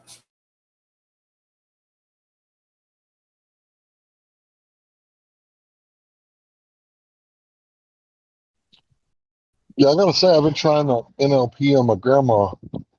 It totally changes the conversation. She's always talking about Jesus, and I'll be in there asking her about her childhood, and I get to learn all this information about her just from asking like one question. And it's like, it's kind of a miracle that she's not talking about Jesus, she's talking about herself. She's one of the hyper religious, almost shaman type grandmothers. So she has knowledge of the unknown, which I don't know where she gets that knowledge from, but she knows things that I've thought in my head. I don't know how, and that sounds crazy, and I know it. But yeah, she's definitely like a shaman in a lot of ways. Except for she's not messing with the herbs, but she kind of goes into trances, and just to be able to have like a normal conversation with her and not talk about spirituality, it's kind of cool. And all I had to say was, "Tell me about your childhood. Tell me about what it was like when you were young. Tell me about your earlier years as an adult." And then those three questions, she'll talk for hours.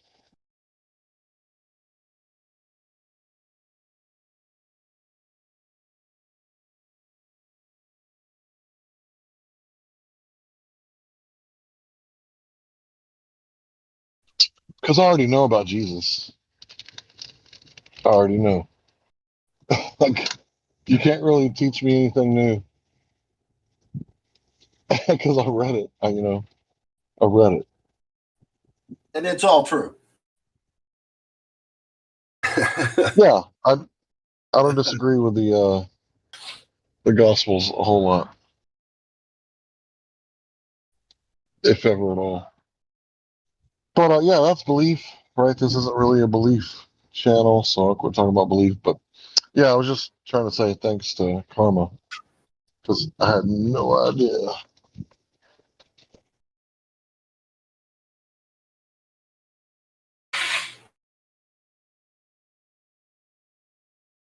The only thing about Jesus that really confuses me is, I mean, his doctrine is sound because it makes sense. The morality of it all makes sense. It just makes sense that you don't steal, you don't kill, you don't lie, you don't cheat. Those are things that should be obvious to the normal individual, that you don't want to be treated that way, so you don't treat others that way.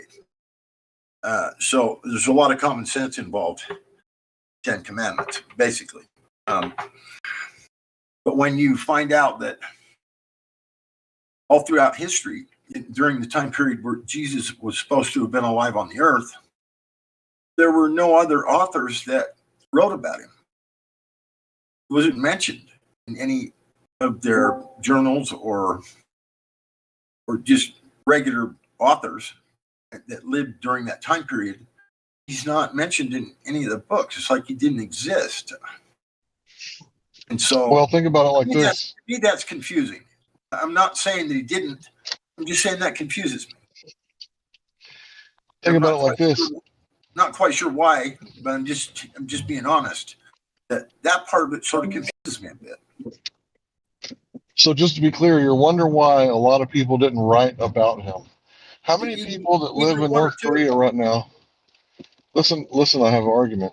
Okay. How many people in North Korea right now are writing books about Winnie the Pooh? Because apparently somebody said that something about the leader of North Korea looks like Winnie the Pooh.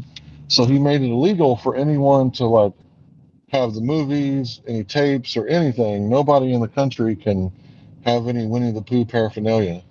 So how many people you think are, dancing with death and they got their Winnie the Pooh gifts, for their children, So in the Messianic uprising that happened allegedly around 2,000 years ago, right, give or take a decade or two, it would have been, frowned upon and got you the death penalty if you were following the Jesus cult, is what they called it, right? So Paul or Saul, he was killing people and casting votes against them, those people who stood up on the name of Yeshua.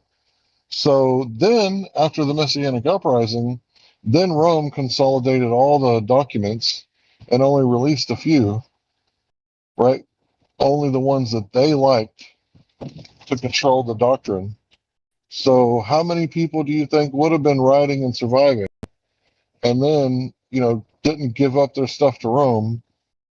So it kind of makes sense that it was highly persecuted during the first 2 or 3 centuries. And then it became, you use this book or nothing else. So you wouldn't expect a whole lot of people to be writing about them, just like there's not a lot of literature coming out of North Korea about Winnie the Pooh at the moment. I hope that makes sense. But yeah, sure it does. I'd be an idiot to say it doesn't make sense. And then I could also add a little bit to that. Then you've got the book burnings that they've always done. How many books were possibly destroyed that may have had his name mentioned in them or whatever. There's always been massive destruction of literature that they didn't want circulated. So maybe it did exist. I don't know. So the question is then, how much did the Catholic Church manipulate the doctrine? Massively? Unknown. That's why we need to get into those vaults down there. Yeah. Yeah. I would love to see those. Yeah. It's we all would. I would. Go ahead. Sorry. Yeah, it's one of those things to where the Vatican has the Lucifer telescope, which is a radio telescope, meaning that it doesn't use visual light, and it's binocular. So right now, the Vatican has 3D images of our sky, and they don't want to share it with us. Vatican, where do you get your money from? Oh, that's right, us, right? Well, not me, because I'm not Catholic, but the people, right? So we would like to see those documents from ancient history, right? And we would also like to see the data from your telescope. So now that you know what we want, you need to give it to us, Yeah. or at least charge us for it. Yeah, and Well, that's yeah, at not, this point, we'd all be that- willing to pay double for it. Yeah, just to see it, but it's already been paid for. But yeah, sure, we'll pay for it again. That's not gonna happen. there's also the issue with, for instance, the doctrine of Jesuits and how they're instructed how to accumulate wealth and then give it to the church, so the church can turn it into iconography, which hides the wealth and is not accounted for.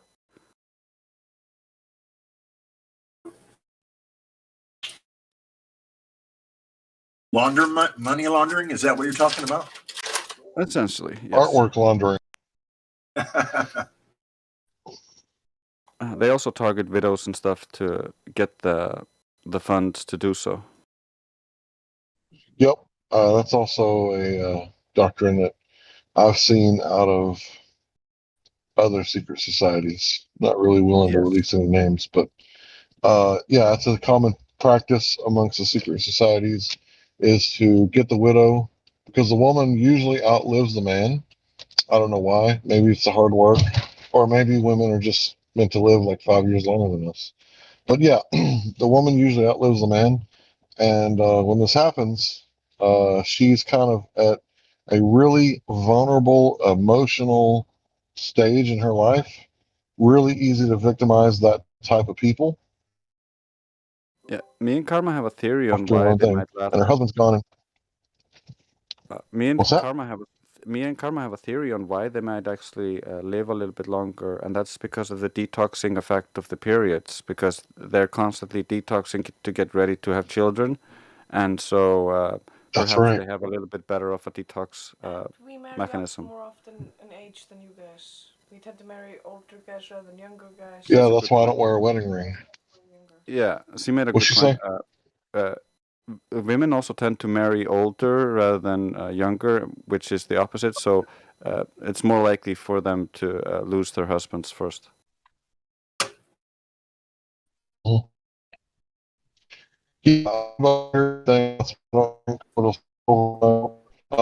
If my wife was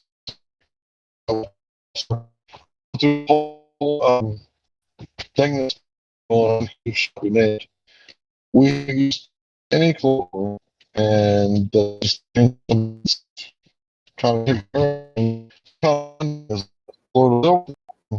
is like a placebo effect. I heard nothing except placebo effect. Yeah, you're roboting pretty bad. It's been doing that a lot lately, a lot more than past, I think, for some reason. I wonder what's going on with that. Yeah, it's the best speakers it happens to. I really dislike how they don't like Hank.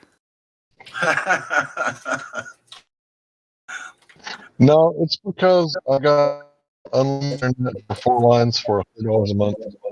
So it's not like they don't like me. I got also bill possible. So anyway, yeah, blame T-Mobile, right? Oh, wow. So, what else? Yeah, T-Mobile wireless antennas or towers. So yeah, I didn't use any colloidal silver. I think there was a few days that I felt bad and then got over it. Oh, and I meant to tell you about my cat. I think the cat's had some sort of Miley Cyrus, because when they started announcing, well, and the oldest one, he was looking really bad. Like he's been through some stuff. So my widow's cat, he was looking so bad that I thought he was gonna. So I literally and made like a shower, and then after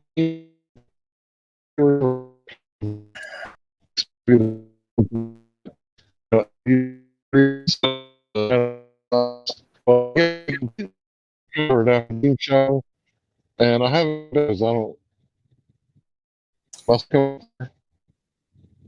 Yeah, I got none of that. Damn you, T-Mobile.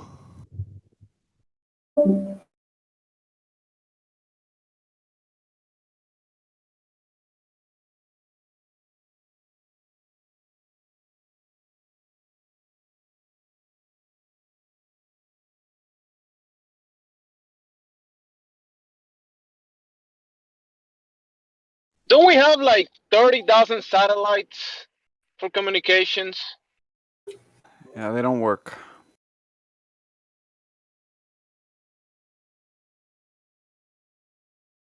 You'd sure think there'd be a lot more of them crashing to Earth and Like, failing if there were that many. That's a very high number, and for them all to stay up there, and very, very few of them fall down, and the ones that do are always attached to balloons. That seems strange to me.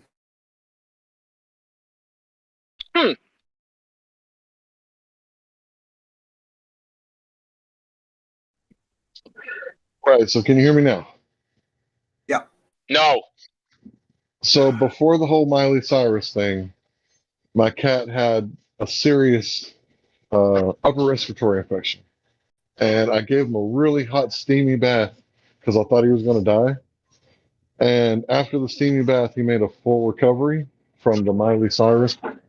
And it's weird because, I'm not really sure that I believe in it for humans, but I definitely witnessed it through the cat. And then, not too long ago, I kind of had like a little. It wasn't really an upper respiratory infection, but I just felt like crud and was running a fever.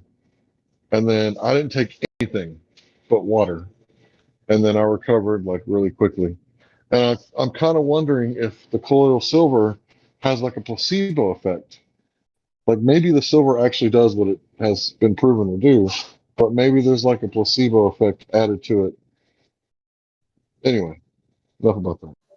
Yeah, there's a placebo effect added to everything, just like there's a nocebo effect if you are very negative. This is one of the reasons why being positive can lead to a very happy life, because you reframe it into a positive scenario and you feel good about it, and instead of and it'll have these positive placebo effects on you. Whereas if you are constantly negative and you think, oh, I might have this disease and I might blah, blah, blah, eventually you're gonna potentially accrue something that appears like the disease but really isn't. So people can make themselves sick through simply negative thinking, just as people can make themselves healthy through positive, healthy thinking. A good example of this is a stomach ulcer when you have too many worries.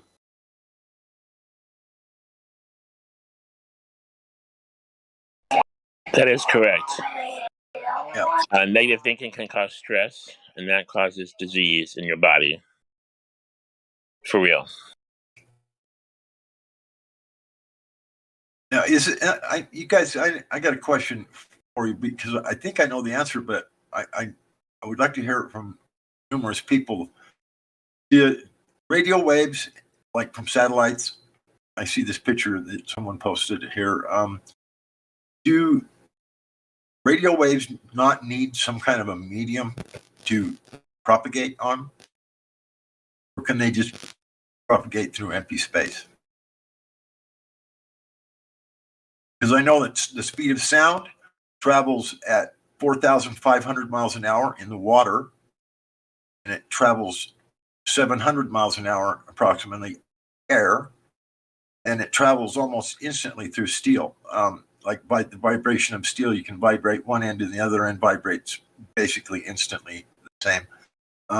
So the denser the material, the faster and more efficient the propagation.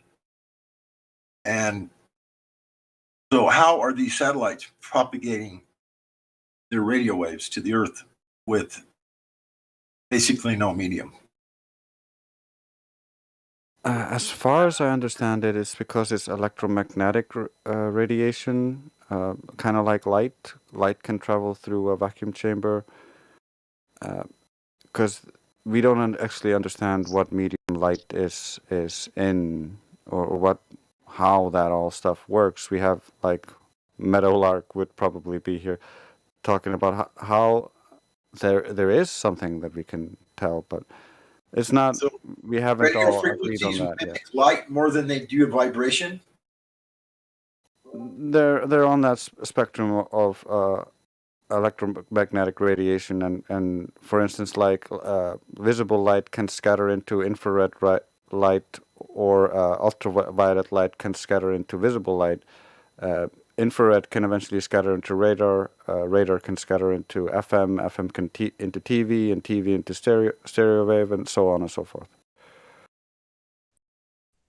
So I agree with what you said, except for one little correction.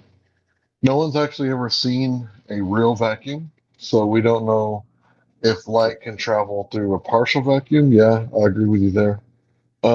But when it comes to a real vacuum, that would mean there would be no ether, because was ether supposed to be like gas or something?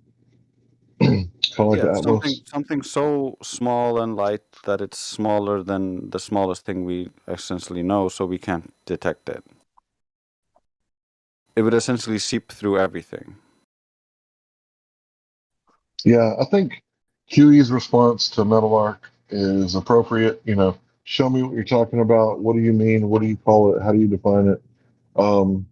But I myself have had theories about the ether being all the electromagnetic fields in the universe never equating to zero, because the inverse square law, it only quarters and quarters and quarters. It never actually goes to zero. But I still, I'm not sure about the whole ether thing. Light traveling through a vacuum, I'm not sure about that, because vacuums don't exist. And the whole sound traveling at different speeds under the water, I didn't know that. That's news to me. That is very interesting.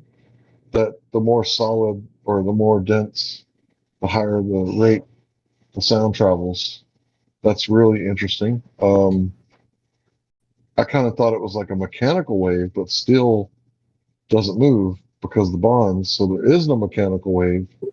So what kind of wave is it? It's like a sound wave is not a mechanical wave. That's news to me. The vibration of some sort, I think, isn't it?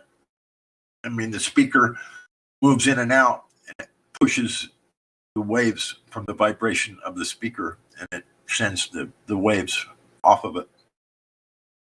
So it is physical in some way, I think. I think sound is. Yeah, I think so as well.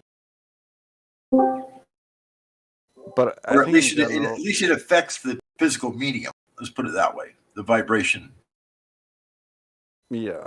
What I would say is, I think in general, our attempts to try to quantify the world, at best, are limited. We can only see our perspective from within the frame we are in. We can't see the inner workings, the code, if you will, upon which everything operates. We can only test things within our limited purview. Yeah, and since we can't go out very far off the from the plane, basically, into the sky, the distance that we can actually go, obviously very limited. Very limited. Even then, just our human experience. We have our senses that we experience the world through, and our brains that has to interpret that information, but we actually don't see everything. We don't know everything. We can't know everything. We can only know what is presented before us, and anything beyond that is unknown.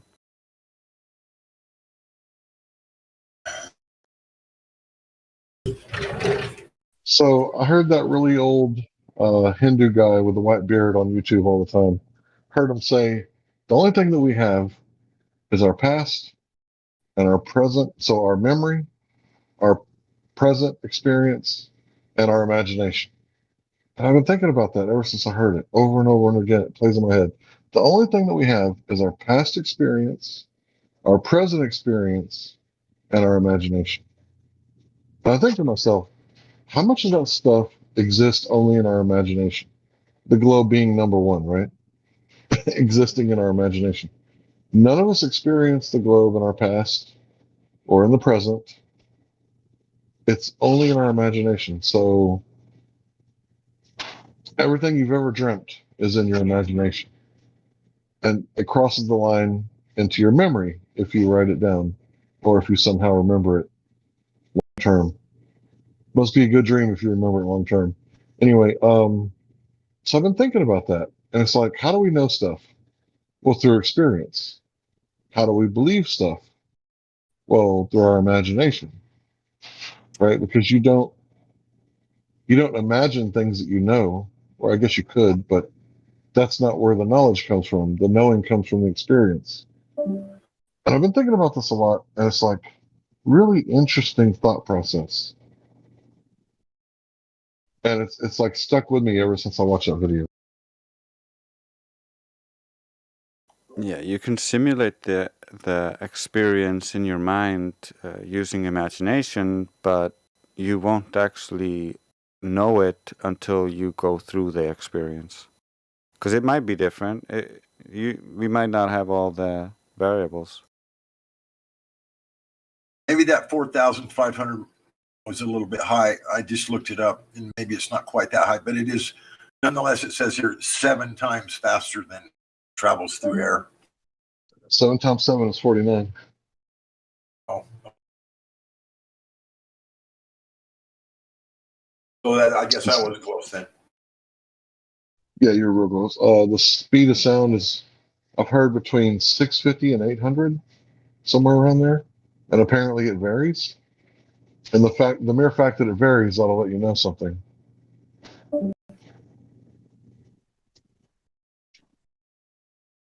What I find most interesting about sound is that sound is almost like a fractal hologram projecting around the room and then bouncing off the walls, and as it bounces and breaks up, it loses intensity. Kind of like when you take a hologram and you cut it in half, you don't have 2 halves of a hologram, you have 2 holograms, just much smaller.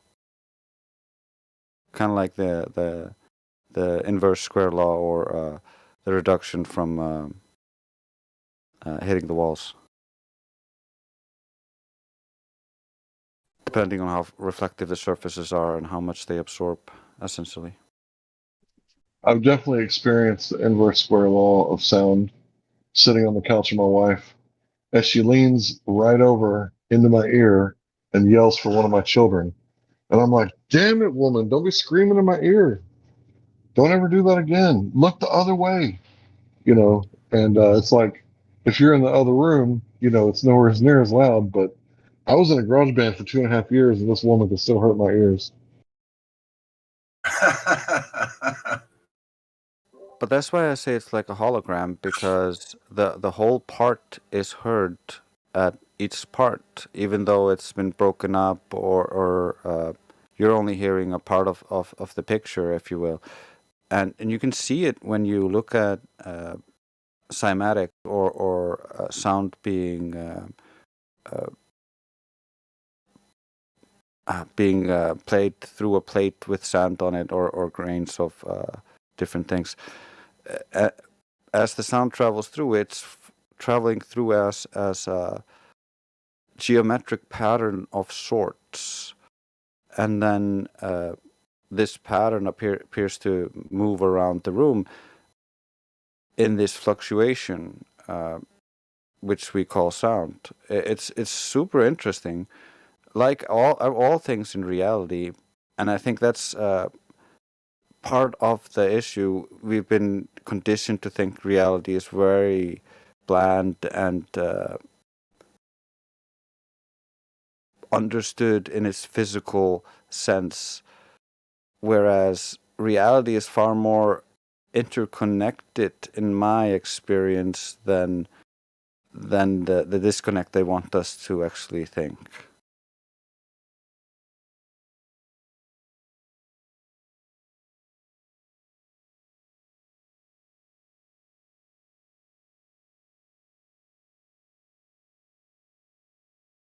A lot of mysteries.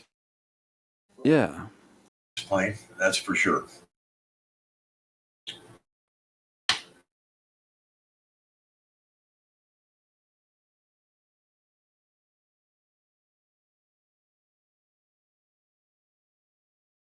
You could take and imagine a steel rod that was all the way through, you know, let's say one, even if it's possible that the universe is that big, 1 light year away, which is 5 trillion miles. You got a steel rod that was 5 trillion miles long. You could pull on that rod, pull it back a half an inch, it would come back a half an inch, 5 trillion miles away instantly. So you could use Morse code or vibrate that rod with some sort of frequency so it moved back and forth, transmit information 5 trillion miles virtually instantly. Yeah, quantum tunneling can also bypass or go faster than the supposed speed limit of light. So that would far and exceed the speed of light.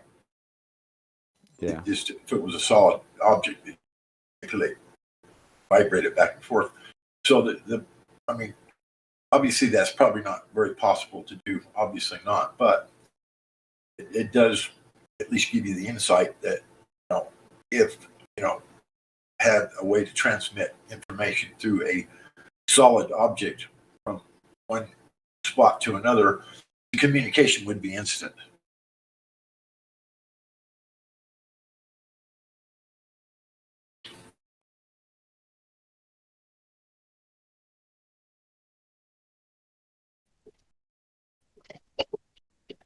So the speed of light slows down when it passes through denser material, and the speed of sound speeds up when it passes through denser material. Funny So how that's a that different, yeah, it's a different type of propagation.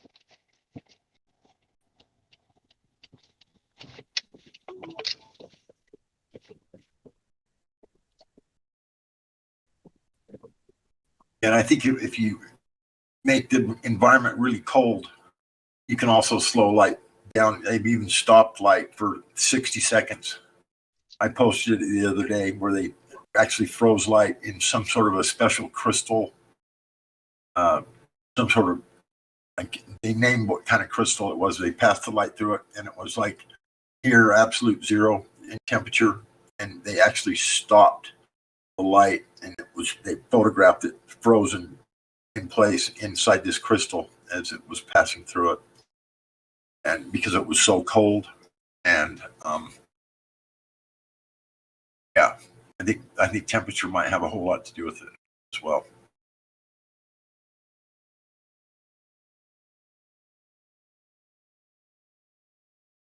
Obviously, temperature has a lot to do with a whole lot of things.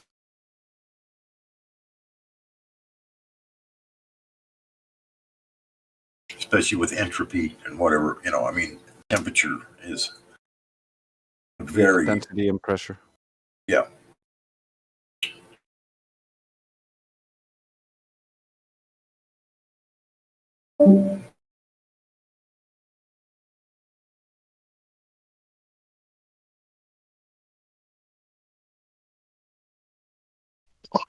When you said freeze light, I thought about, you know, those words and how it sounds like what you're doing with electricity, with a battery.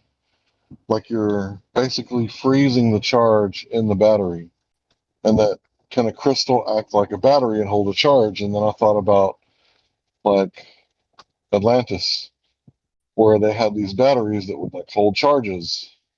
And then I thought about rubbing crystals together and they make like little sparks and arcs, and they create light. And now I'm like thinking about like how many crystals I used to have and throughout my whole life, and I didn't keep them for some reason.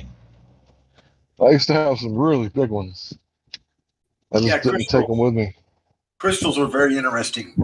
They do some pretty amazing things. I could share something with you guys, but I'm not so sure I really want to get into it. But it has to do with an amethyst crystal that was given to me. It was supposed to be a healing crystal, and I actually put it on top of a stone, and then stacked 3 different magnifying lenses over the top of it, and then put a light bulb down and wrapped it with tinfoil and just poked a little tiny hole so that the light came out the little tiny hole and was hitting the crystal. This amethyst crystal was about 2 inches long. And I had it underneath these magnifying lenses. And this might sound crazy. This literally happened. After about 30 minutes of this light and probably the vibration of from the electrical current in the light bulb, you know how they make a little bit of a hum. You hear a light bulb, the filament vibrates, I guess, maybe. Anyway, this crystal, when you looked at it through the lenses, out the end of a crystal, a silver light started to grow out of it and started wrapping itself around the stone it was sitting on. I pulled the lenses away and tried to look at it, and I couldn't see it unless I had it magnified under 3 different magnifying lenses. And then inside the chambers of this crystal, there were images that started to manifest. This is no shit. I'm not the only one that's seen it. There was a guy standing there it's like he was in a spacesuit, and he had this panel in front of him. He had his hands on the panel. Next to him on the floor in this crystal, there was a glass dome. And it had all these little tiny crystals sticking up in a round circle on the floor inside the dome. And they were flashing, they were going around going, they were all different colors. And they started circling around underneath this dome. And then in that same chamber, all of a sudden, people started showing up in there, and they were wrapped with that silver light that was coming out the end of the crystal, was traveling across the top of the stone. It was like growing like a worm. When he showed it to a friend of mine, first thing he did was start going, what's that? And I said, look, I'm not going to tell you what, I just want you to tell me what you see. Well, I see this guy in a spacesuit, and I see all these people standing in there, and he got scared, and he ran out of the house. He said I thought I was doing black magic and all this shit, and he would never ever talk to me again after that day. Scared the shit out of him, I guess. And anyway, these people that were standing in this chamber were wrapped in that light. So you could see the wrap was different on their feet, so you could tell it looked like a shoe. It went up their leg. You could see they had a belt on because it was a different weave. It was all the same color. It was all the same gray, silvery light. But it went, and their whole bodies were wrapped, and their eyes, and you could see it. And some of them were looking up at me with their thumbs up and shit. Anyway, so I kept stepping back, slapping myself in the face, going, okay, John, okay, check yourself here because you're seeing some really strange shit going on here. And so after about 45 minutes, I tore it all apart. And in order to get the right adjustment on this crystal, I had it sitting on a stone, but the first time I set it on it was too tall. It was sticking up too close to the first magnifying lens, and I couldn't get it to focus. So I took it and hit it with a chisel and cracked it right in half. And it was about the size of the palm of your hand. So and it split right in half. So I had 2 pieces. Just like hold your palms of your hand out flat, one on your left hand and your right hand. I had 2 stones, and we're both about an inch thick at that point. So I took one of them and stuck it underneath the lenses, and then put the crystal on there, and bam, it came into focus. So I stuck that one up on the shelf, and then I continued with my observation, what I was trying to do there. And the next day, when I came back down to the farmhouse, I had this farmhouse I lived in. the guy I worked for let me live in it for free and whatnot. But anyway, I went down there and I grabbed the stone off the shelf because I took the one that was underneath the lenses that this amethyst crystal was sitting on, and I set it up on the shelf next to the other one. And the next morning I went down there and I just grabbed that stone, just walked in there and grabbed at it and started looking at it. I thought, what the fuck? This something's polished this stone. So I grabbed the other one where it had split apart from the other one. The two could like join the two faces together and then open it up. Had one in one hand and one in the other one. Where that light had come out of that crystal and had traveled over that rock, it actually had polished it and it had changed it in some way. I mean, it was markedly different looking. Okay.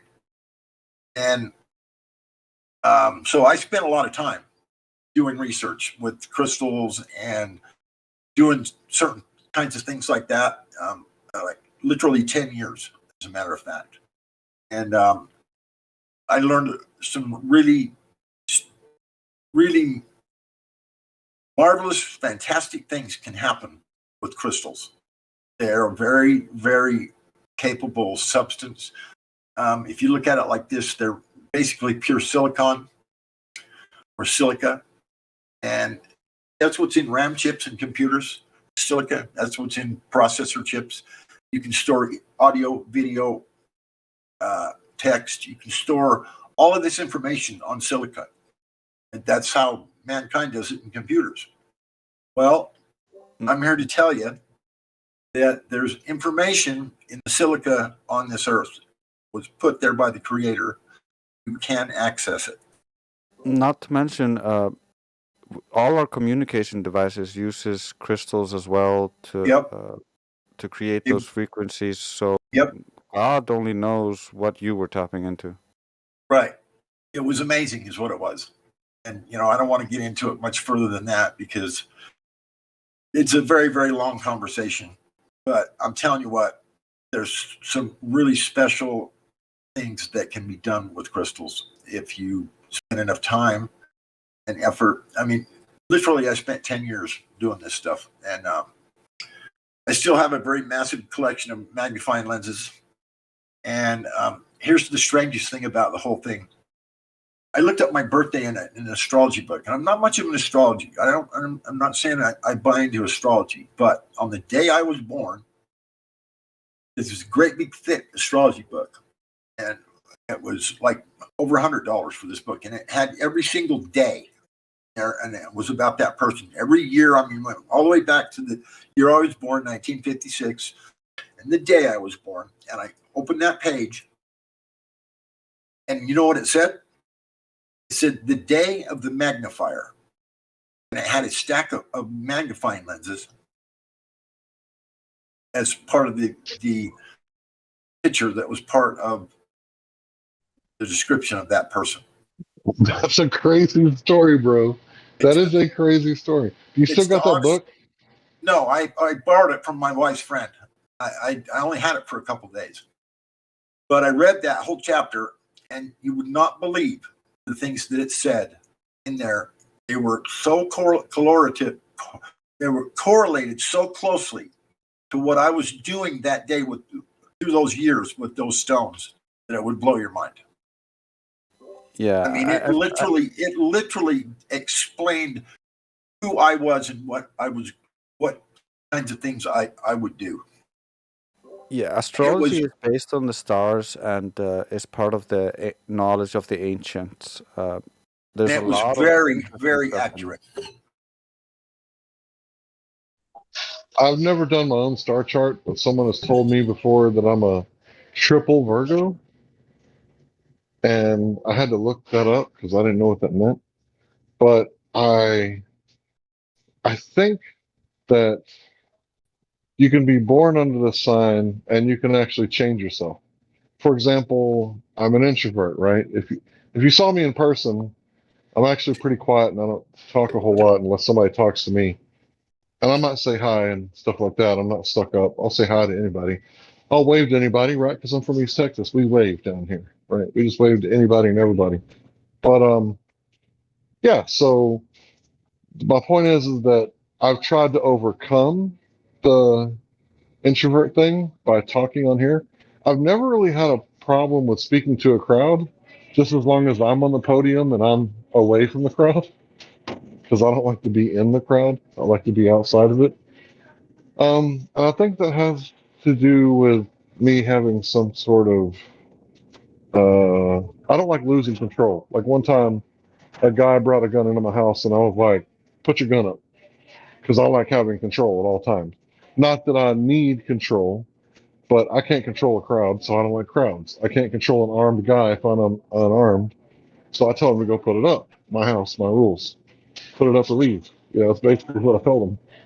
But yeah, I don't really think of myself as a Virgo, because the way it describes Virgos as being tidy and neat.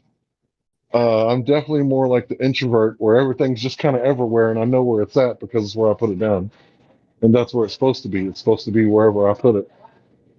Well, that would, you So could call that highly organized in a way. You really could.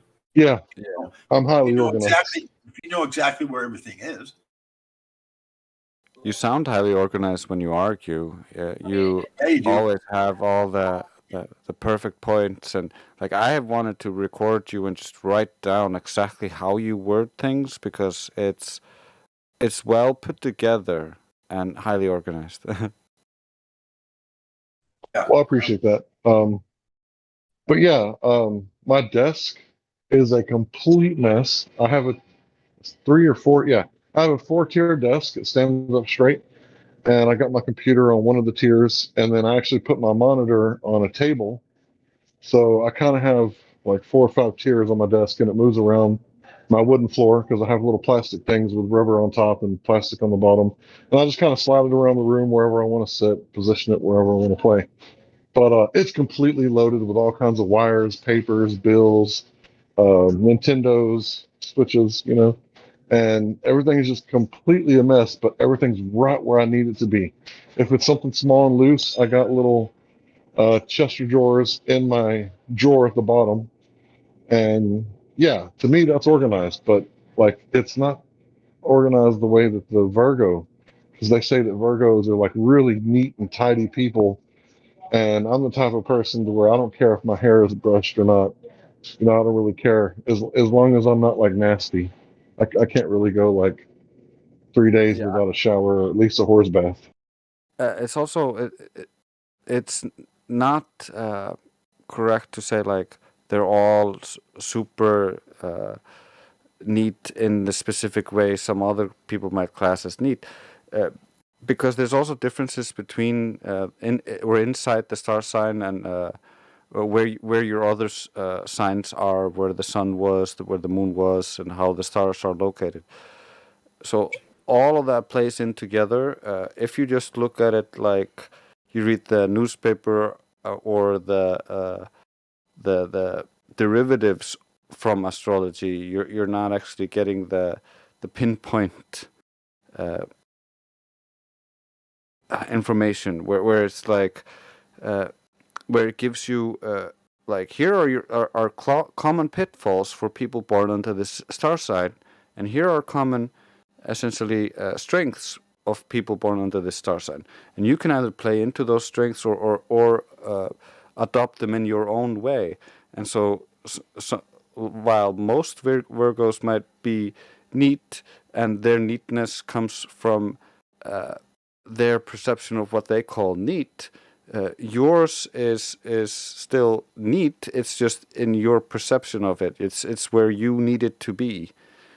Yeah, I would agree with that. I got one more little thing I'd like to add to my story. My name, God Rocket. That's what I call that process that I do when I'm doing the stones and doing that kind of research. I've called it that for over 15 years now. Anyway, so that's why I use that name. I call that process God Rocket. Yeah, So I think the information that's in those stones was put there by the Creator, and the capabilities that they have was designed by the Creator. I do believe that. Anyway. That's where I my think name. it's super interesting. It's I pretty would strange. definitely want to see that. Well, I've got a diagram that I designed. See if I can find it. It's called crystal seeing. I drew a diagram of the setup and how you put your lenses, the light, and everything. I'm not so sure you would have a whole lot of success. It took me years of practice. And there's a lot of meditation that goes into it. You got to be very focused and whatnot. I was able to show it to several people, but I had to point certain little things out and focus it for them and different things. But yeah, you could, it's definitely something you could do. Yeah, I would love to see the diagram and have something as a pet project to play around with. I'll see if I can find it. It's on my computer somewhere. In my pictures, I think.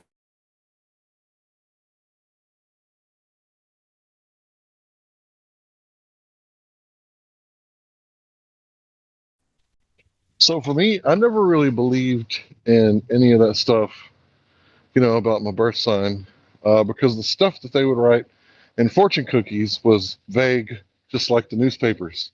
And I think the newspapers, they do it dirty on purpose, because now that I understand the way that the moon can affect people, especially women, and the way that the sun can affect things, and all the heavenly bodies being a lot closer, yeah, I kind of have a newfound respect for this sort of thing.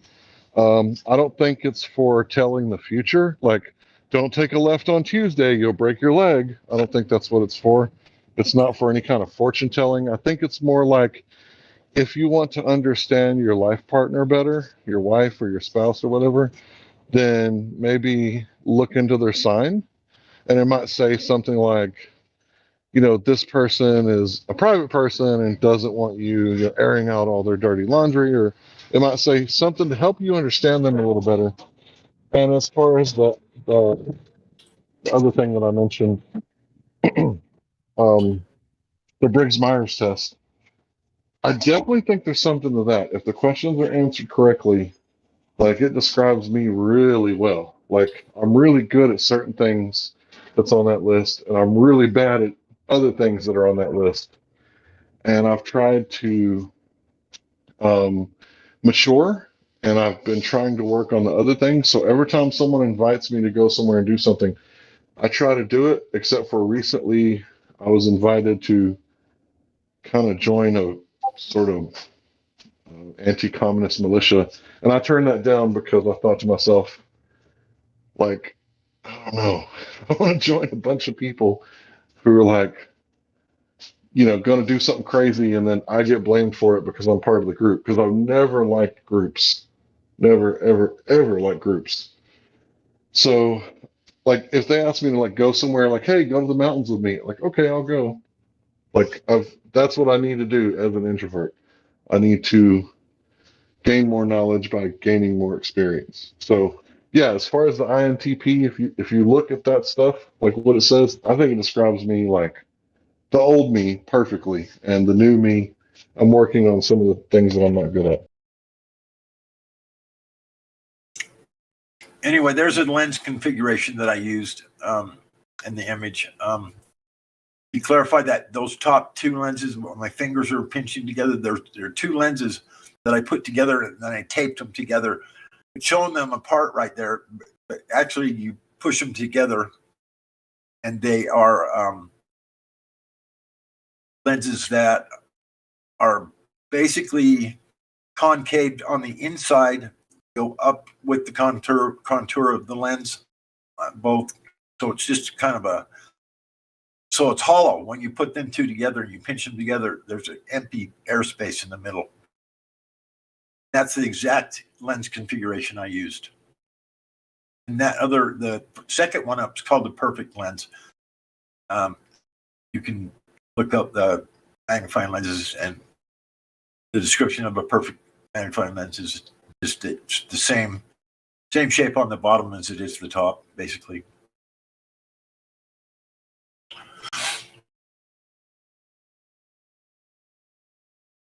Yeah, that's super interesting. I'll definitely see if I can find some lenses and play around with it. It's very time consuming. I can tell you that. It's still. Hey, it looks like we got Overburn here. Excuse me for interrupting. Overburn, if you would like to be voice verified, you could go up into the VC verification room, and one of us will follow you up there if you go, and we'll get you on the mic.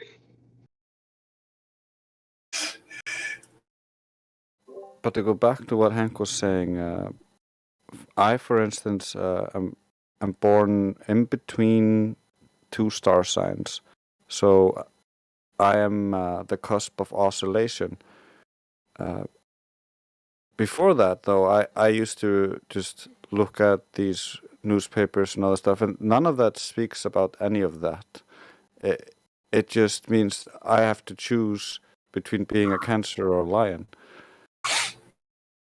And the difference between them is one is introverted and one is extroverted, generally. So I tend to swing between the two states pretty easily.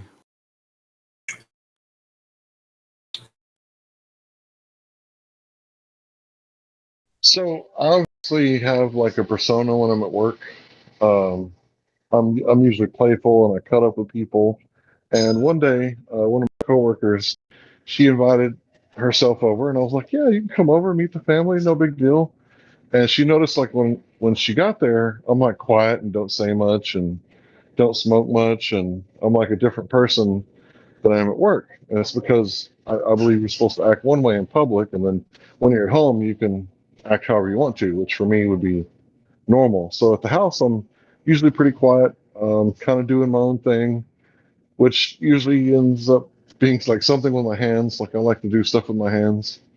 So I'm usually in the shed or in the house, other part of the room, moving around, moving stuff, doing stuff, and like I'm completely different. And I don't really think that I'm like faking it when I'm at work. I'm just acting the way that people are supposed to act in public. Because I think in public you're supposed to be smiling and friendly.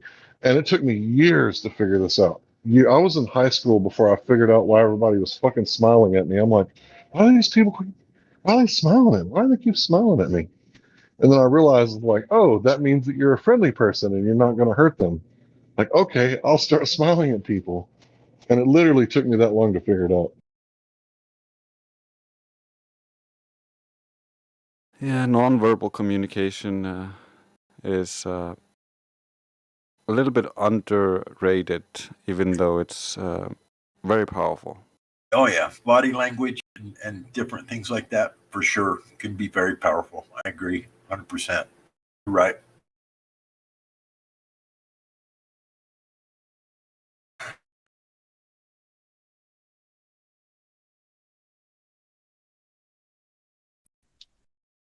Yeah, so now, after watching Madagascar, now I smile and wave.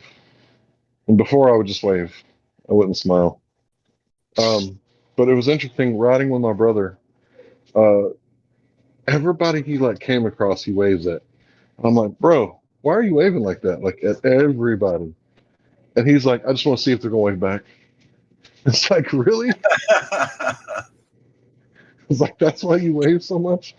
Because, I mean, if we're going down a farm market road, guarantee we're going to wave each other. Like, that's just what we do. But if we're going down, like, like 635 in Dallas or 35E, we're not waving at people. We're just trying to get through there.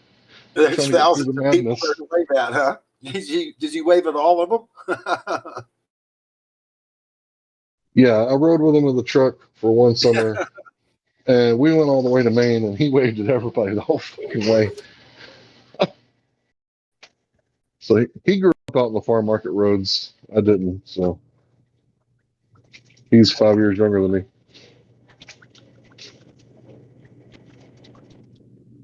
I grew up in the city. Well, in the city limits. I'll put it that way.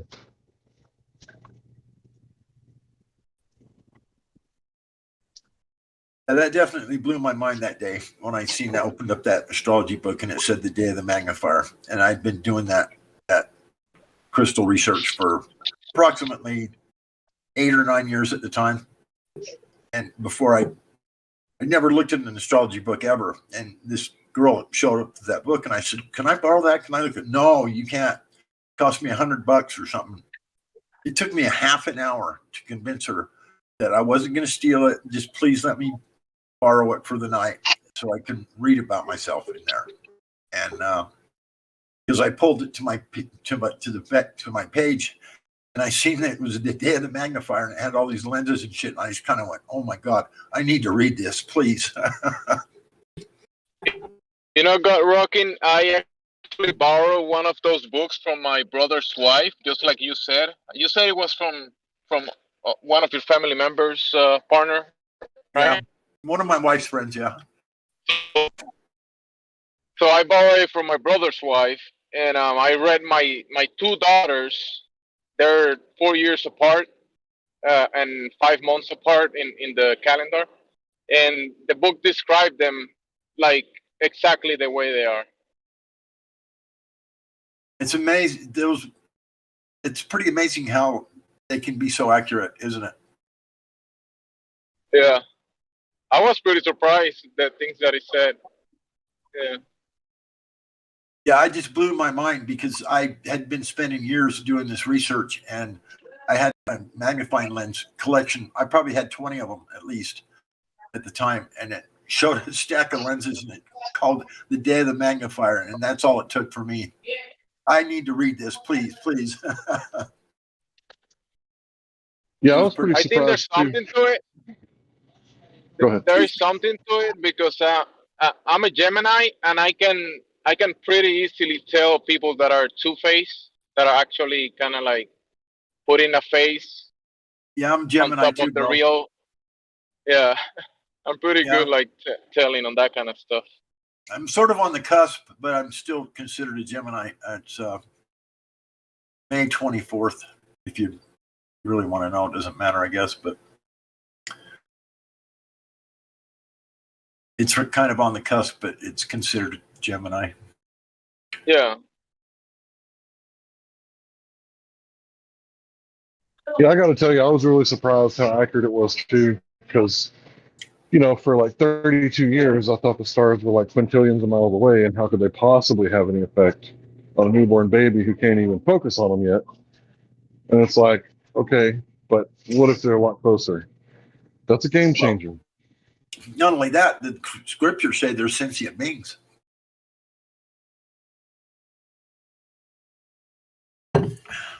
Does it not?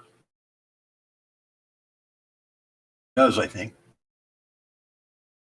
It says that he knows the name of each and every star, knows the number and the name, and they're sentient beings. Yeah, I think there's some type of time. I don't know if it's described as timely imprint of the. I guess the design of this place and whatever is happening at the exact moment that someone is, I don't know, conceived or born. Because that might be another thing, right? Like, it's one thing when you're born, or maybe when you're conceived, or something like that, right? There's the timing of those things. And there is something to it, 100%. Yeah, I agree. But I never really got into it. Even after that, that one book was enough for me. I mean, it was very mind-boggling how accurate it really was, and I mean, it basically just laid out exactly the kinds of things I like to do, and just weird. And so, yeah, there's definitely something to it. I mean, how that is, like, I'm no idea. But, some cosmological imprint. Yep, something going on. There's no doubt. What does the word sentient mean exactly? Does anyone know? I've looked it up. I just can't remember.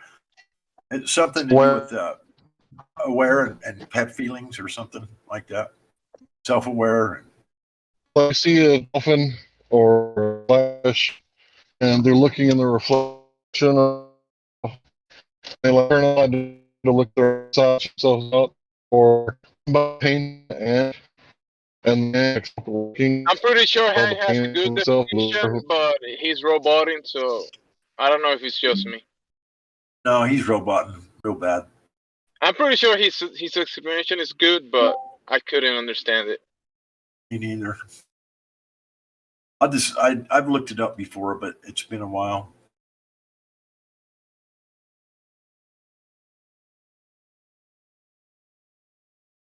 I'm getting pretty old. My memory's not what it used to be. I can remember my first day at kindergarten, but I can't remember what I had for lunch yesterday. I mean, I guess I can, but my short-term memory's not as good as it used to be. How about self-aware of one's own conscience?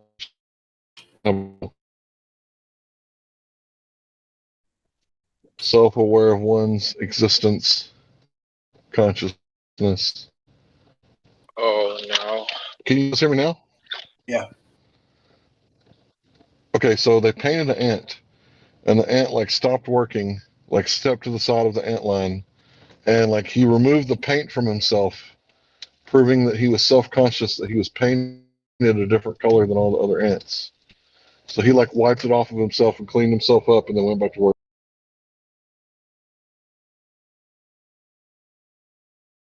So ants are sentient, I guess. Then. Yeah, that's what they think. My kid is always telling me, he's like, Dad, science didn't know that lobsters were self-aware. And I'm like, yeah, people knew that lobsters were self-aware because when you boil them, they scream. And he was like, no, science just figured it out. And I'm like, no, the scientists are slow and they've been ignoring it on purpose because when you cook a lobster, he screams at the top of his lungs if they got lungs.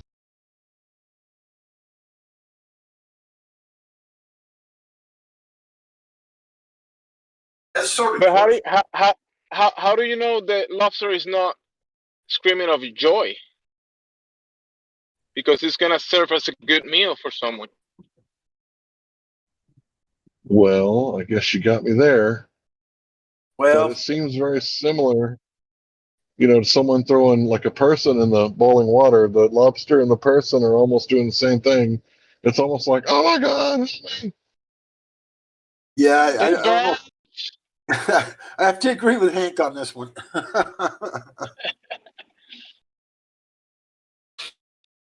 And I'm trying to use some Glover logic, but it's not working, I guess.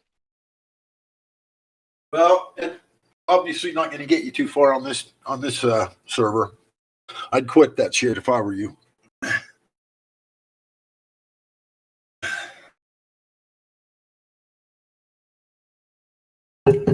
Just messing, bro. You can use Glover logic anytime you want. It works good when you're trying to get a discount at a store. Works pretty well. Does it? It's play dumb. Oh, just drove here 50 miles because I was imagining that you have this on discount.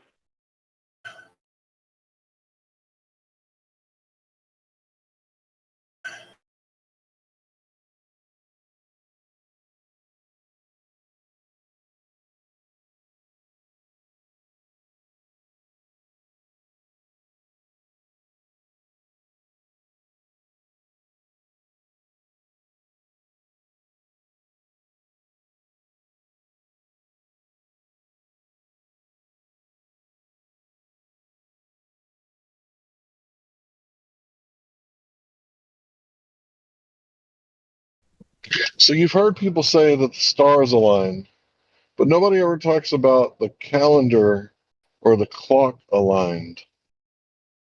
So these are like man-made constructs. But the stars, there's something different.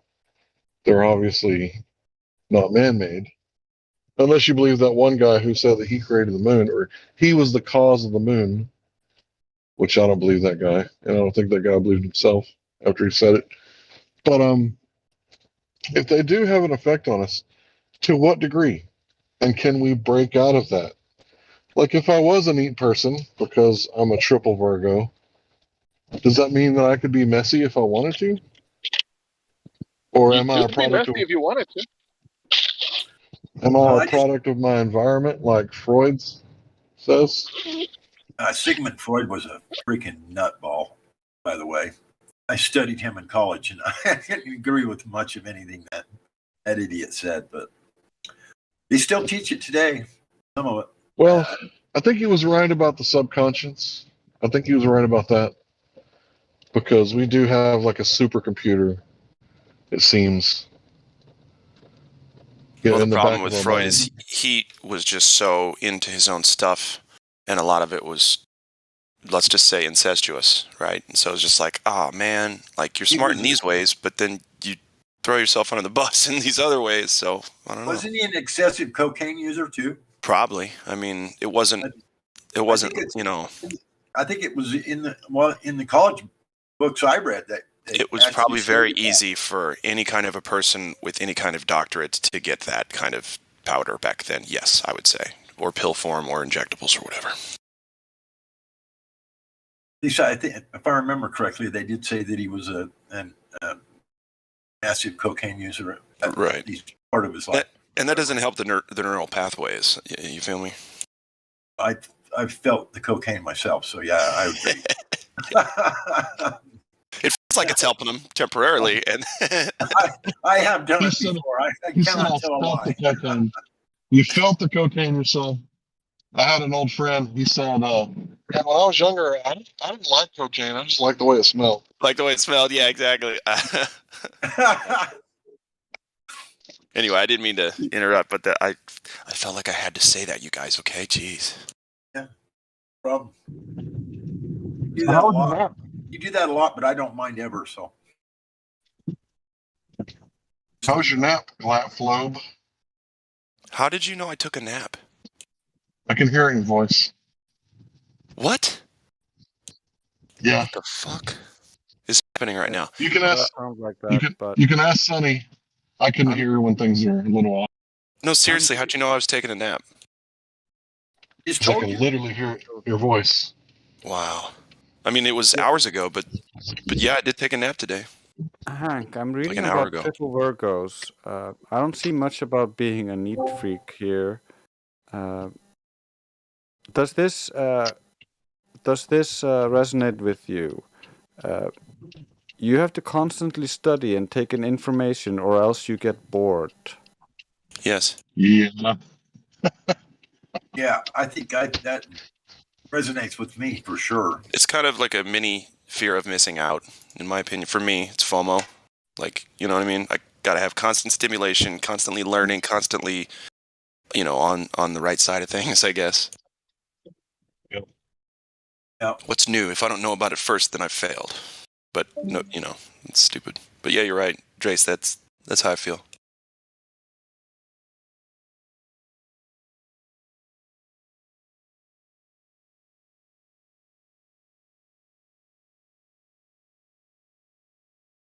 Yeah, basically what I'm reading here is it just means you're extra passionate, Hank. I would say Yeah. Con queso, compassion. Yep. I usually bring the cheese and the passion because I'm a foodie and I feel for people. I get to feel. Yeah, I'm reading Virgos have a thing for protecting, helping, and caring for the underdogs or the weak. Yeah, I can hear that in his voice. Like your nap. Don't even do that.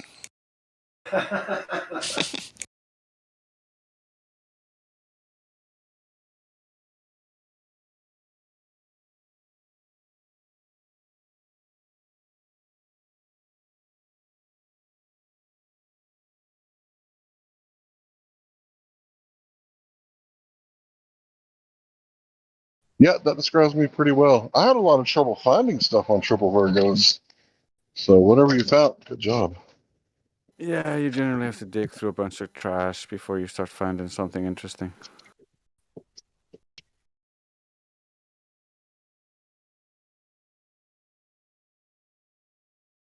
I've tried finding stuff on the day of the magnifier. I've looked online to find other books.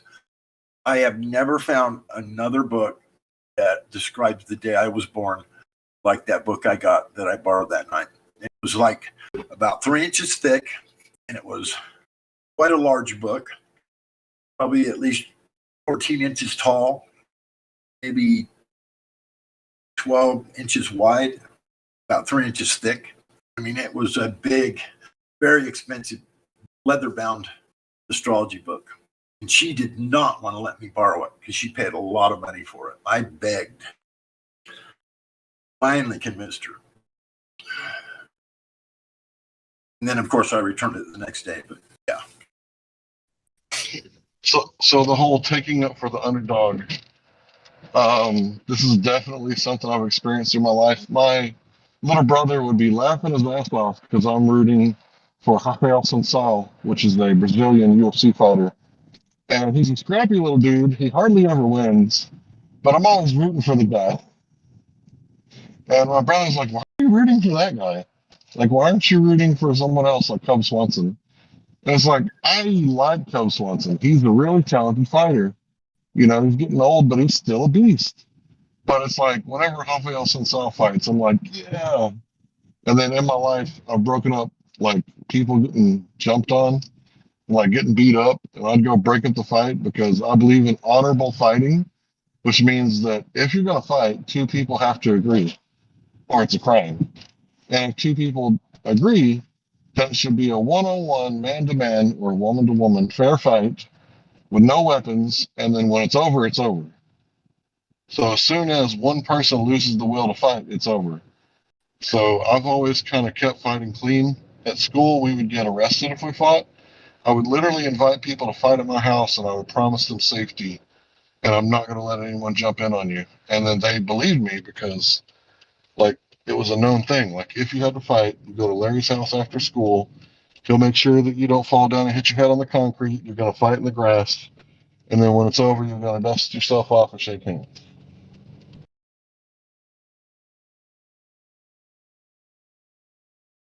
I used to have some friends. They were twins, and they were cowboys. They rode horses. They had boxing gloves, and it was like halfway on the way home from school, junior high school. And we frequently would stop at the Days. David and Danny and David Day was their names. And we would stop by their place, and they were the same age I was. And we would go in their backyard and take turns watching and boxing other people and stuff with boxing gloves. It was kind of fun. But it was never because people were having a beef at school or whatnot.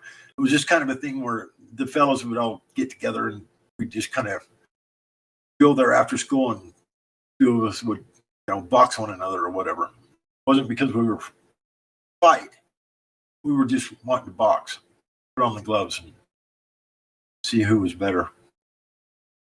It was fun though. Yeah, we grew up with boxing gloves. Me and my brothers, we always boxed, try to keep our skills sharp. I boxed with my son. He bloodies my nose. He's a black belt in Taekwondo, but Taekwondo, they don't really teach you how to punch and slip punches and all that stuff. I mean, they teach you how to move, but when you're fighting a pure boxer, like if you don't know how to box, he's probably going to get the best of you because he's going to get in on your inside and Mike Tyson your ass. But anyway, yeah, so ever since I was little, I knew what a sheep was, right? I grew up Christian. I'm like, I'm not a sheep. I'm obviously a sheepdog. And then the sheepdogs are a lot like the wolves, but we have, the morality behind us because we're trying to protect the sheep. And I've always felt like I have fangs, I have claws, and I could hurt people if I had to protect the sheeple. And I've always felt like I've never identified as a sheep. Never. Sheepdogs are amazing, dude. They're amazing to watch a sheepdog keep the sheep all herded together and stuff. I never imagined that dogs could be that skilled at keeping a flock of sheep together like a sheepdog does. I've actually witnessed it a few times. And them son of a bitches know damn well what they're doing. You know what I mean? They keep them all together, and they just basically follow you and herd them wherever you want them to take them to, and they're very good at it. Amazingly good at it. It blew me away, literally. Sheepdogs are smart dogs. When they're herding sheep, say. It's like they just take naturally to it or something. I don't know what it was. It was a sight to see. I don't know if you guys, anybody here's ever watched a sheepdog herd a sheep, and they are good at it. I tell you.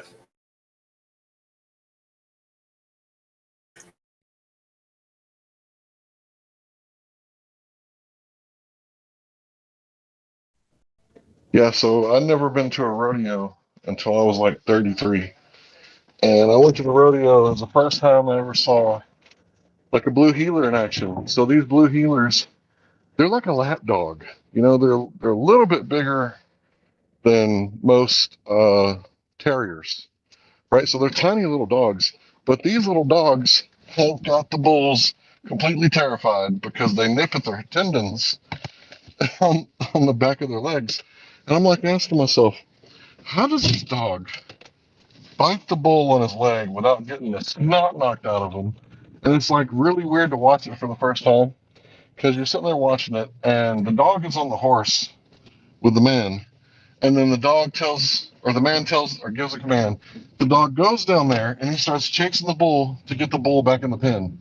And I'm like, how did this little tiny dog like terrify this bull to the point to where the bull is like he's charging the man head on, right? He's taking on the barrels and the buckets and the clowns and everything else. But when the dog comes out, he's like, "Oh, this is too much. I'm out of here. This is crazy." And the little tiny blue heeler completely like pones and punks the big ass bull. And herds him right where he wants him, too. Yep.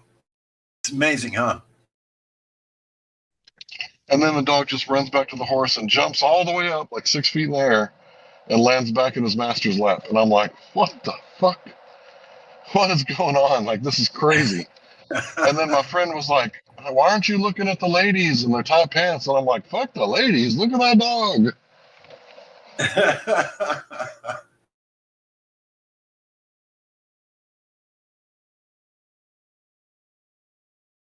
Well, that's a commendable thing for you to look at the dog rather than have perverted thoughts of looking at the ladies' asses. That's a To hard me, that's choice. not perversion. Well, it's normal. Yeah, you're right. Depends on what your thoughts are thinking, though. When it turns to perversion, I like to think that I'm not perverted because I just admire the beauty of the woman. I don't look at it and think, oh, I'd like to be all up in that or whatever. I just look at it and think, man, that's a beautiful woman there. But I know other guys sometimes don't think like that. All they think about is getting up in it or whatever. Going for a run. Yeah, it took me a while to control that. I don't think I mastered that until I was well in my 30s. Because I love the ladies. Yeah, me both, brother. And I'm not really the cowboy type or the redneck type or whatever. You know, I never wear shit-kicking boots or cowboy hats or anything like that. But when those ladies are dressed like that, they do look mighty fine with their tight pants. They do look mighty fine.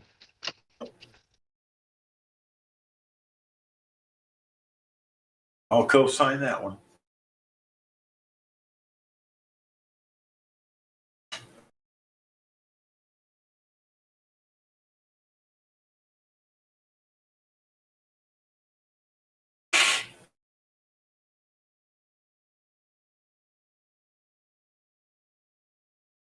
Oh, I have not even left my house today. Man, it's rare for me not to go somewhere.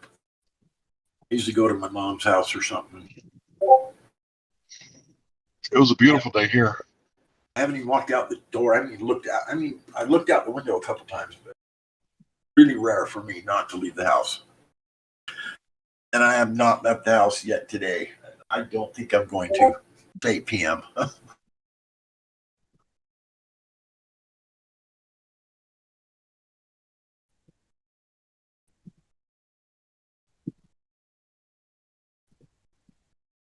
But at least I didn't clean and organize my house and put it back to respectable looking.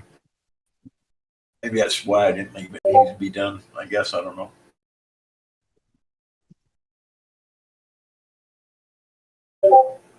When you live alone, you don't have any choice but to take care of it.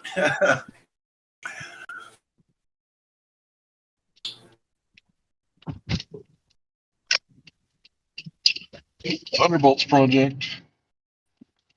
I usually like save those up until I stack like 6 of them in a row, and then I'll just like binge watch all the Thunderbolts project stuff.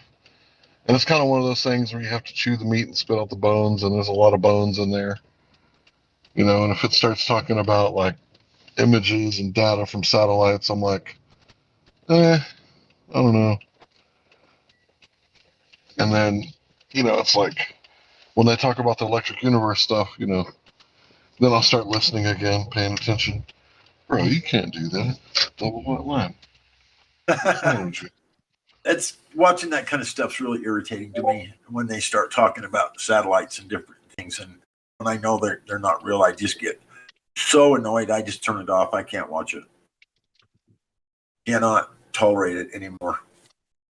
Sometimes they get really good stuff on there. Like recently, they had one maybe a few months back about plasmoids, and I'm like thinking about all the UFO stuff that I've ever heard, you know, about Foo Fighters and lights in the sky. And I've actually talked to a lady from Mexico who told me about the orbs over the mountains, and then I'm like thinking back, like those are all plasmoids.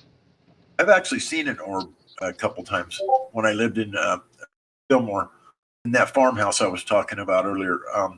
The backyard, there was an orb about the size of a grapefruit that was bouncing around the backyard, and it was like hanging out by the fence line and shit. And it was there. I'm telling you, I seen it. I watched it for a good 20 minutes. Just kind of bounced around the backyard, was just doing its thing.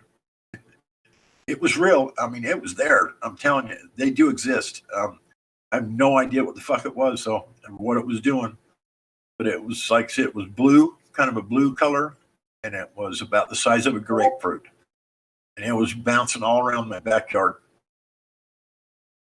Mainly around the fence. Mainly stuck to the fence line. But yeah. It was quite interesting to me because I don't see stuff like that every day. Obviously, I seen maybe one just for a brief moment once before that, but I did have a time where I actually got to sit in the house, looking out the window, watching this thing for about 20 minutes.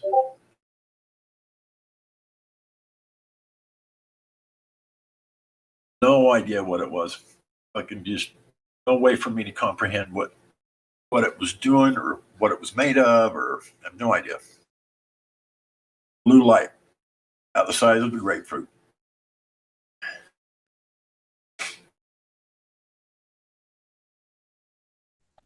Yeah, I mean, I've seen stuff in the sky, but I always thought it was all nuts and bolts military.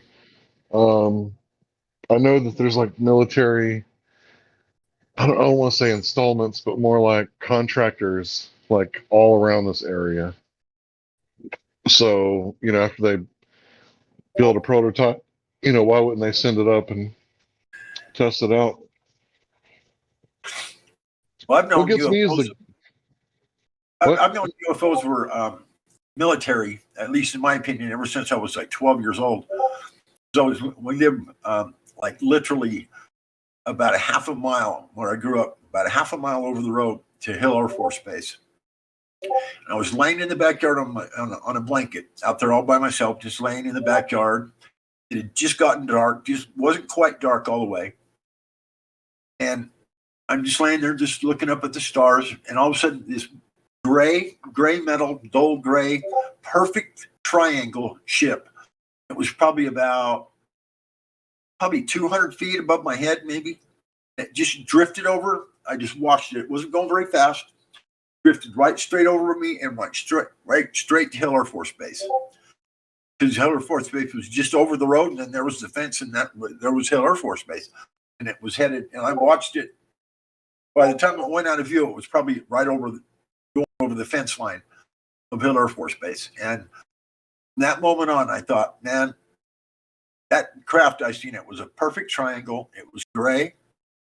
It made no noise whatsoever. It just drifted over me.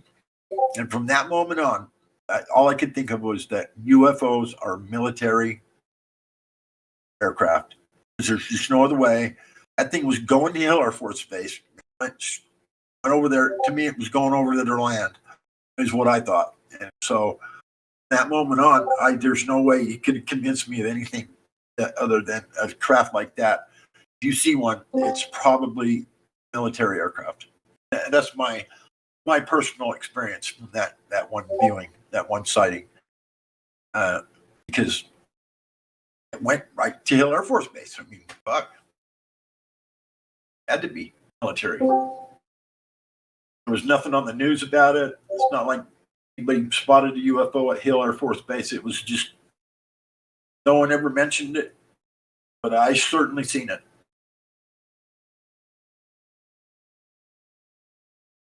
Didn't make a sound.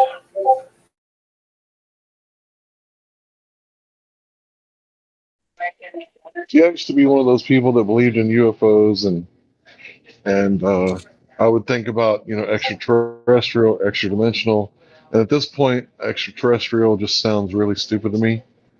Other than what some people might call outer planers, I guess that would fit the term, but definitely not little gray creatures, coming from like quintillions of light years away to learn about Uranus.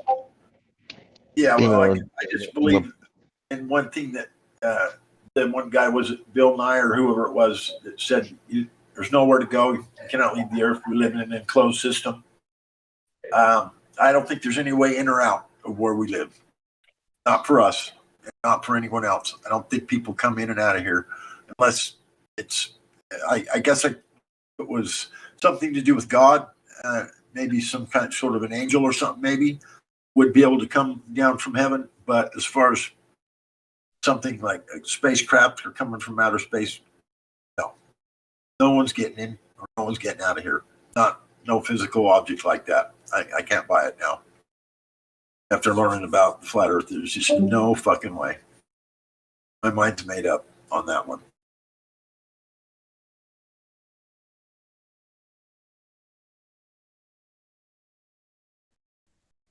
So extra dimensional beings, I haven't really crossed them out.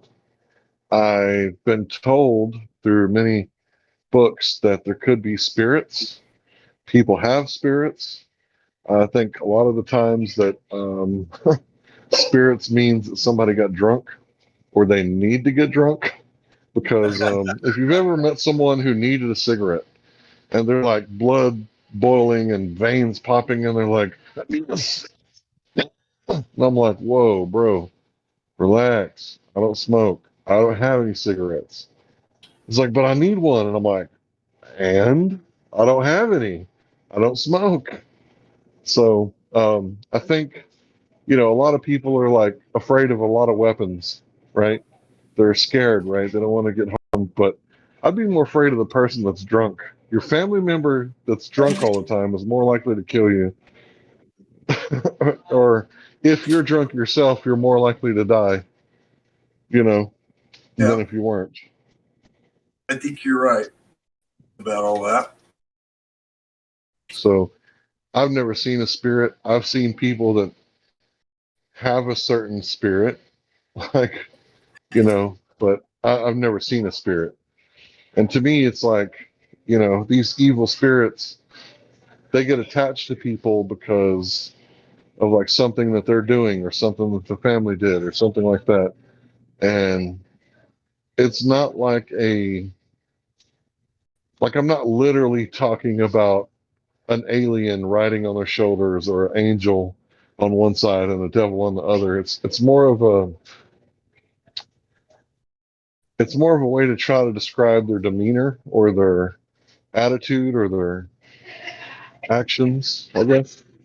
Because like some old people you talk to and they're just full of joy and they like talking to people, And then, every once in a while, there's that old lady at the end of the street just giving you the bird, going, fuck you. It's like, what? I didn't do anything. So the lady that, is flipping you off for no reason, right? And, fuck you is like, she's got some kind of spirit or something with her. I don't want to talk to her.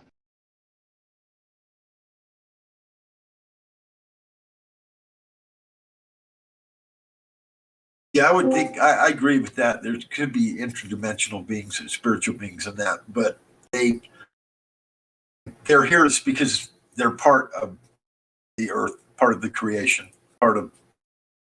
They're not coming from somewhere else. And that's my take on it, anyway. They're not like invading us from outer space or whatever. They're part of this realm.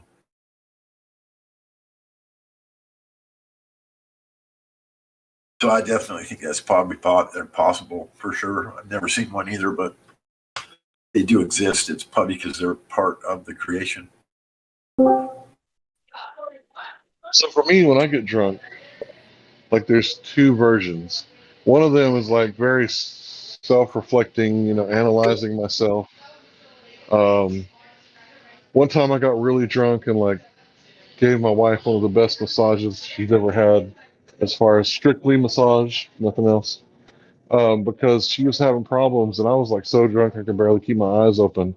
So I was like feeling everything with my fingers. It's like you can learn a lot just by touching someone's back, and you can feel the tense muscles over here and the bones over there being pulled by this muscle, and then there's the drunk that's just like laughing and falling. So I don't drink very much, but when I do, I usually try to rub somebody's back. Because it's like once you take the eyes out of the equation, because you're so drunk you can barely hold them open, you tend to give like a really good back rub because you're sensing everything through your fingertips, which are highly sensitive. That's interesting.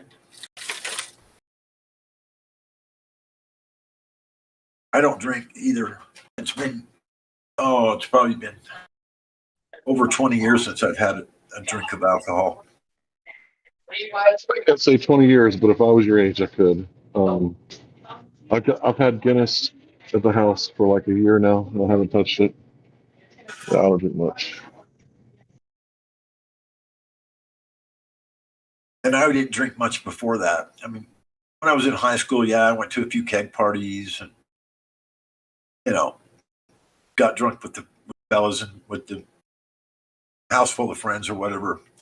Occasionally, a few times a year maybe when I was younger. But yeah, I think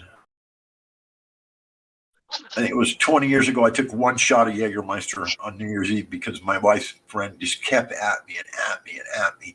Come on, just one shot, just to celebrate New Year's Eve. I finally said, okay, fine, give me a shot of Jägermeister. And I took one shot and that was it. But I probably wouldn't have done it had she not just been on me for at least an hour. I shit you not. You got to take one shot. You got to. It's New Year's Eve. On and on. I said, oh my God. Fucking give You me gave into the peer pressure. Yeah, give me the shot then. Just to get her away from me, for hell's sakes. Hey, it looks like we got a new person in here. Mal, what's up? Welcome to the server. If you want to go up to the voice check-in room, I'll follow you up there and get you checked in.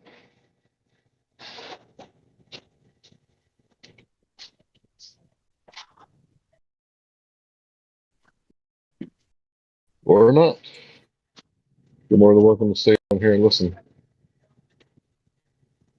Alpha Kush, same goes to you. If you want to go up there, you could move him up there. Nigger.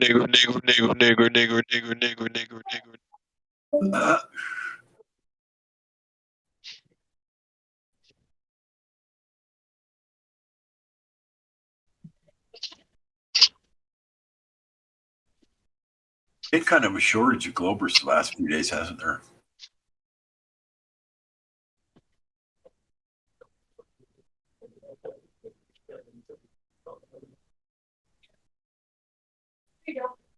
Thanks.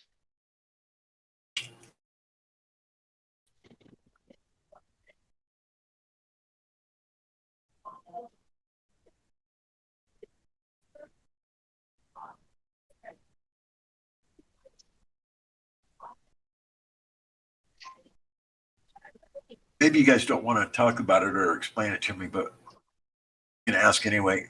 What was the mutiny all about? Or all these people left and went to some other server for some reason. What was that all about? Why did that occur? I don't think that's really a live stream conversation. I'm not really willing to have that with you. I kind of got the same question. I don't really understand either, but moving on. Yeah, so if anybody wants to go to the voice check-in room, be willing to open up your mic just to make sure that you're not the type of person to chant the N-word on a live stream. Because that's kind of weird. Why would you do that? You wouldn't do that in real life. Get a tooth knocked out of your head. So yeah, big brave man. Let's see how that works out for you in real life.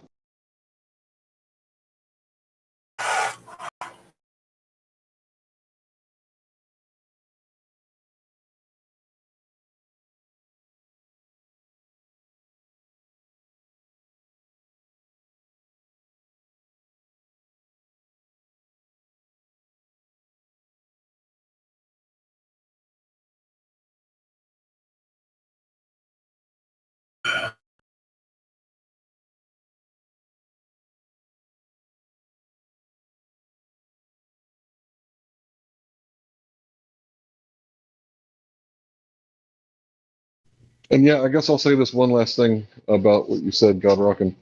I've been doing this a long time. I don't get involved in hangout wars. I call them hangout wars because we started out on hangout, but when people have a falling out, I don't really have a dog in the fight. You know, it's none of my business. I try to stay out of it as much as possible. I'm pretty much. I just was curious. There was a We all are. You know. Yeah, we all get curious. There ain't nothing wrong being curious, but yeah, I just try to avoid all. I'll ask somebody about it another day in a different room or something. Don't worry about it. Sure. It's all good. Sure.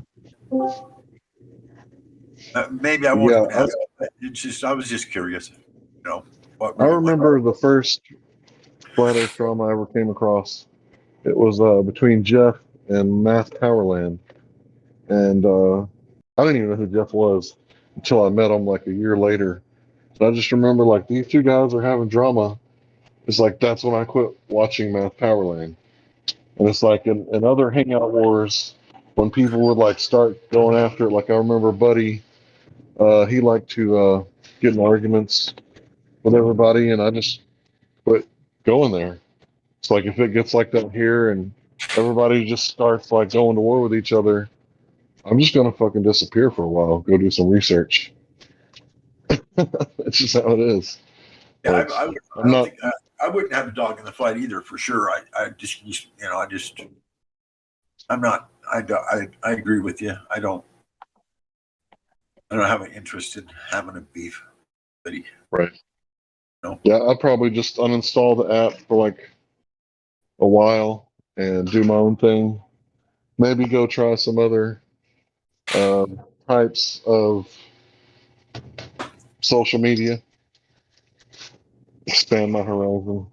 Well, I got one more server I visit all the time. You guys know Jason. Everybody here knows him.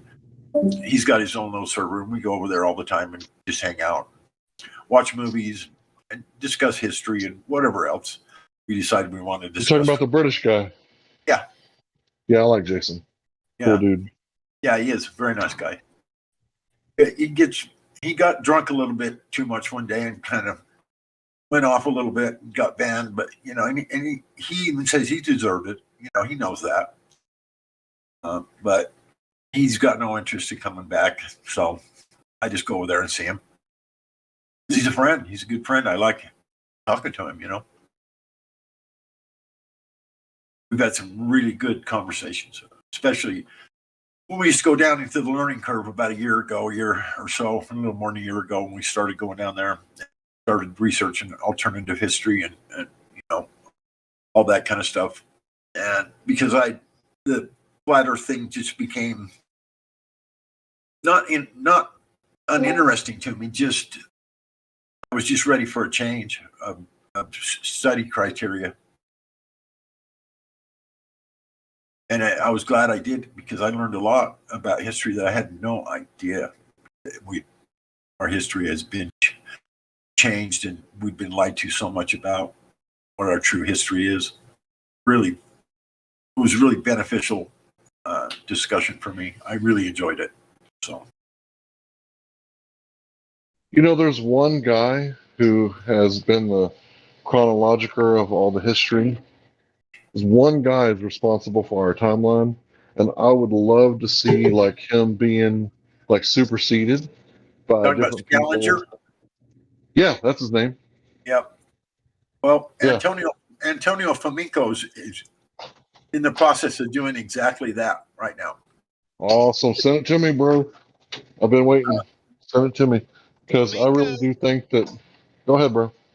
Oh, sorry. I was just going to say, Flamenco's. I read the first book in his series. Man, that's dynamite. But continue on, please. That's all I was going to add in. Yeah, it's 22 books or 22 volumes or whatever at this point. It's I can't remember how many. It's a huge book, and it's not an easy read. He's a mathematician, I think, from Russia. Very well-known man, very renowned in his education and whatnot. And he just totally disagrees with what Scaliger did. Claims he made up our history as we know it today. As a matter of fact, he mentioned a few things like, maybe it wasn't him that mentioned this, but someone did, that his father's name was Julius Caesar, Scaliger. And he's got other family members that are names that are in his chronology of our history, which made it really fishy. It sounded really fishy to me. So that's one of the reasons I went to look into it, was because I was made aware of the fact that it's possible that this Scaliger dude actually made up our history as we know it today out of his own mind and formulated it for a purpose with maybe other people involved. I'm not sure. But yeah, actually his father's name was Julius Caesar. I got a little theory on that, right? So right now, it's been, a couple hundred years, give or take, since the Civil War, right? There's not a lot of people questioning whether or not Abraham actually existed, is there? Like, no, not really. No. Right? But if you add an order of magnitude and you make it about 2,000 years, people would start questioning the existence of this person. Did this person really exist? I mean, all the stuff that's written down, it's books written by men, and we can't really trust men. So they might start questioning whether Abraham Lincoln actually existed or not, even though there was a whole uprising that happened during his presidency. And there's all sorts of evidence for the Civil War. But in 2,000 years, what kind of evidence is there going to be other than written documents and ancient ball bearings, that show that there was something going on, like a civil war, and maybe he did actually exist. And I think that's what he did. I think he added 1,000 years to hide Christ. That's my opinion, obviously.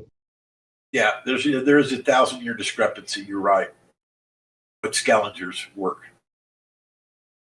That's what it does come down to. You're exactly right. So I don't know. Is there But yeah, a resource I could? Is there a resource I could look into because I don't know much about this whole controversy of history with Scaliger. What would you recommend to somebody that's new to all that? Well, I would say Flamenco would be a good one to go to. Antonio Flamenco, a mathematician who's doing new chronology of our history. How do I spell that last name?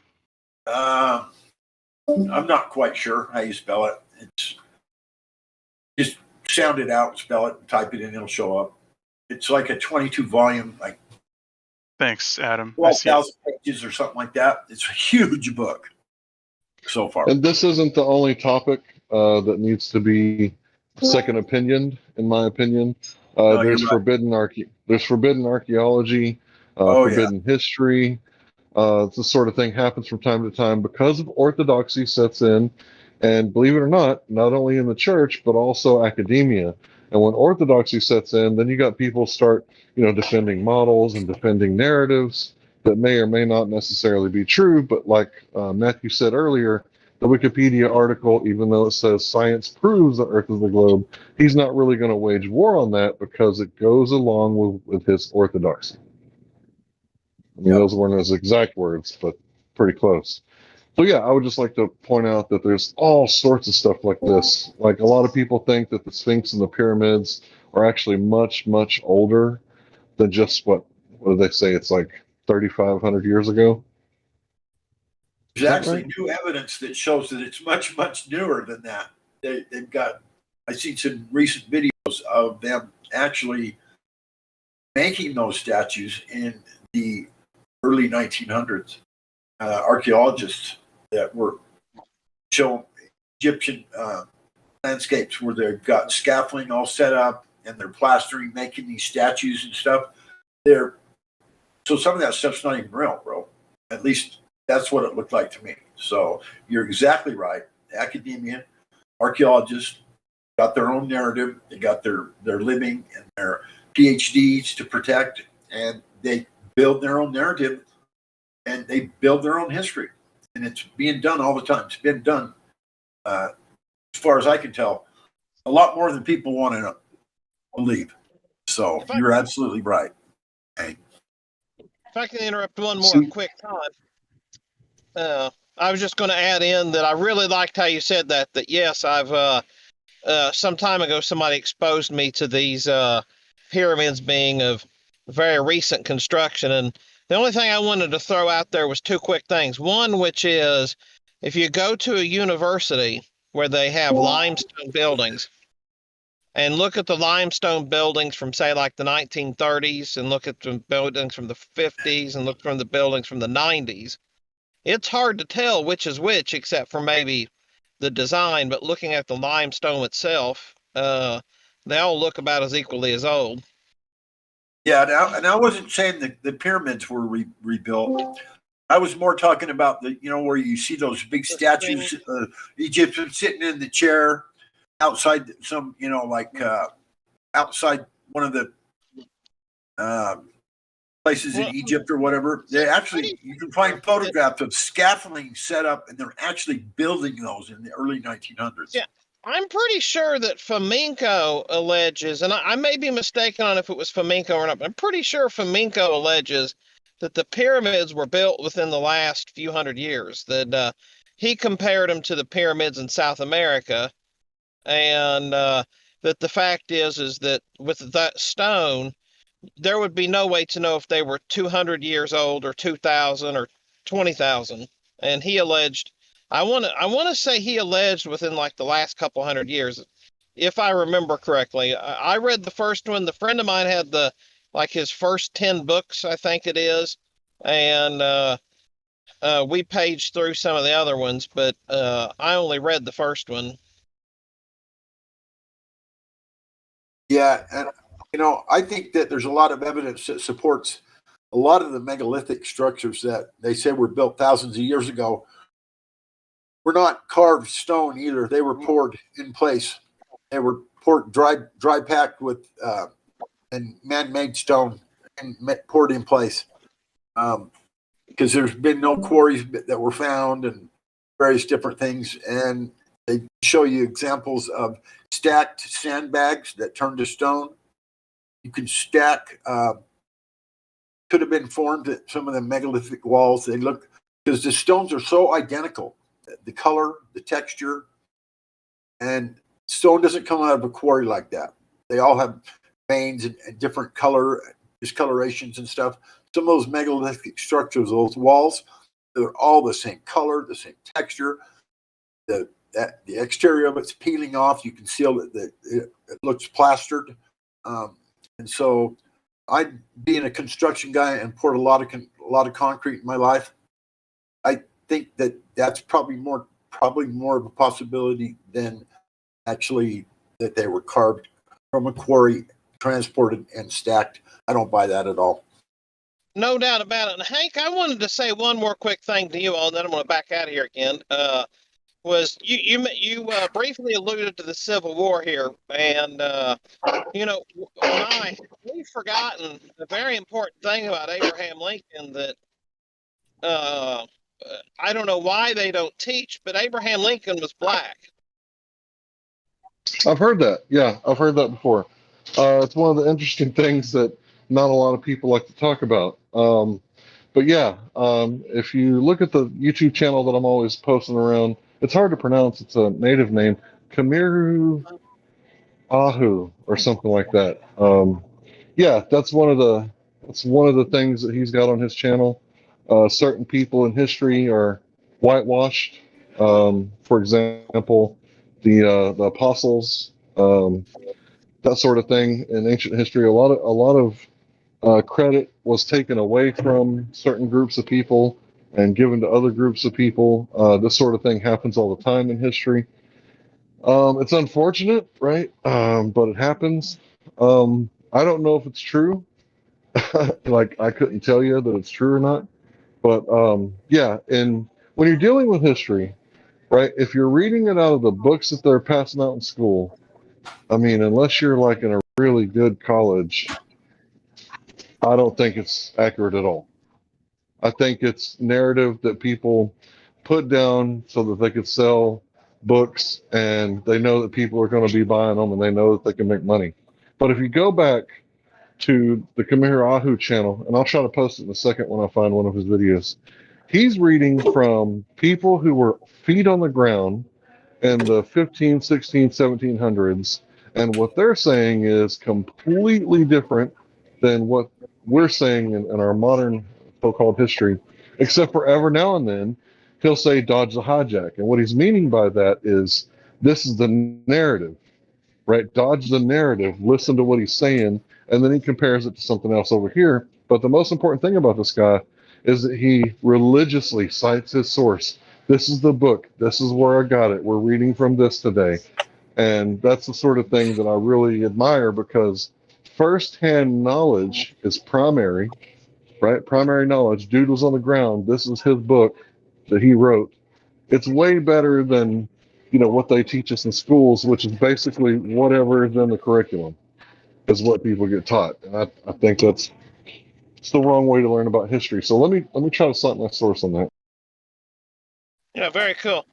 But yeah, that's something we'll have to discuss some other day when I'm not just off my long work day and trying to drive. But I have studied the topic about Abraham Lincoln being black with some great detail, and it's really, really fascinating the links that it's been gone to whitewash him. And the only other thing I want to add to that is that the opposing party, they put up campaign flyers for him and called him Abrahamus Africanus the First. And long story short is you are absolutely correct. The only other thing that I would add is that like when you're in a university setting, you have what, say, a professor will say in class. But if you go to the office after class, a lot of times you'll hear the professor say, well, that's what the book says, and this was what somebody else says, but here's also what other people say. And so it is interesting that behind closed doors there is some alternative consideration, but they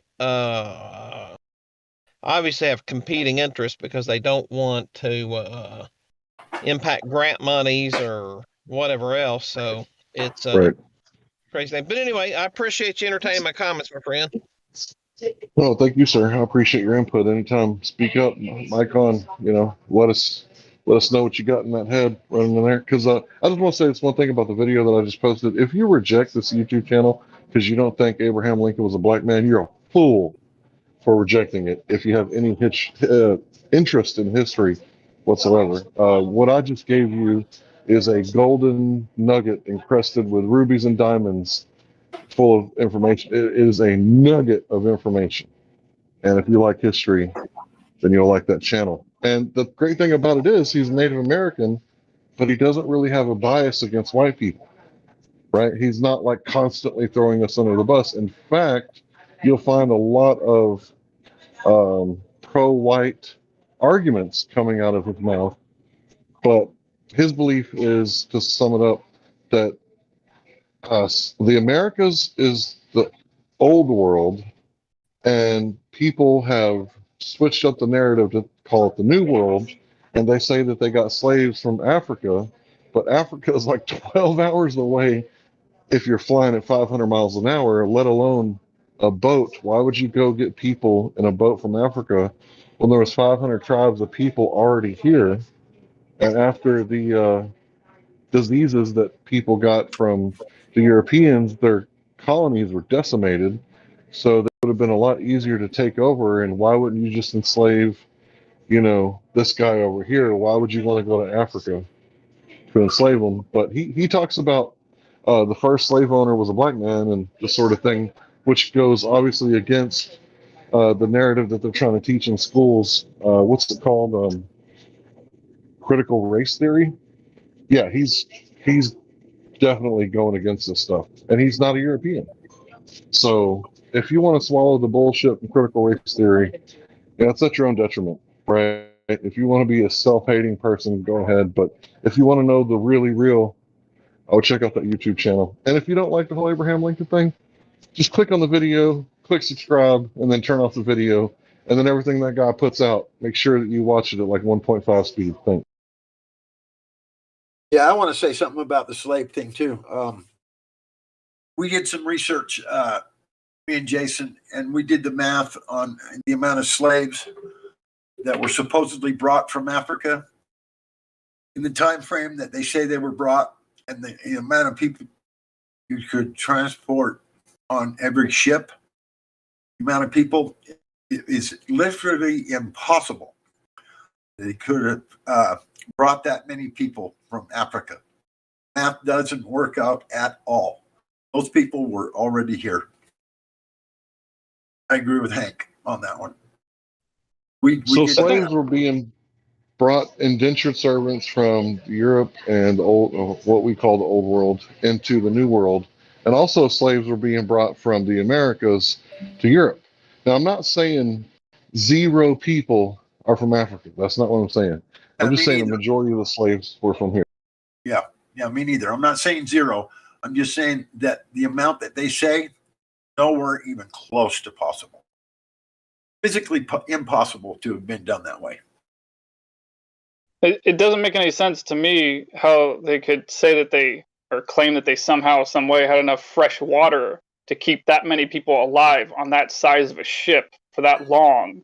It seems to me like they would have run out of fresh water in like the first couple weeks or something. But on the Obama thing, I mean, on the Abraham Lincoln thing, make sure not to tell that to Obama, because he might be disappointed to find out he wasn't the first black president. I think John F. Kennedy was the first black president. In my opinion, he did more for the blacks than any other president to the date where he got assassinated. Now, Hank, I told you that was my last comment, but then you all had to say something else that I have to throw a little bit out about. One of my favorite stories is Roots. I was actually born a few hours after the last episode aired. And so I finally watched it again as an adult here about a year ago. And I forgot just how great of a story it is. Haley is a great writer and everything else. And then I got to doing a bit of digging. And I remember when I was a kid, that was kind of passed, or not kind of, it was passing along that this was fact. And when I got to digging around about it last year, comes out that he pretty well plagiarized the story and then added some of his stuff he knew about his family. And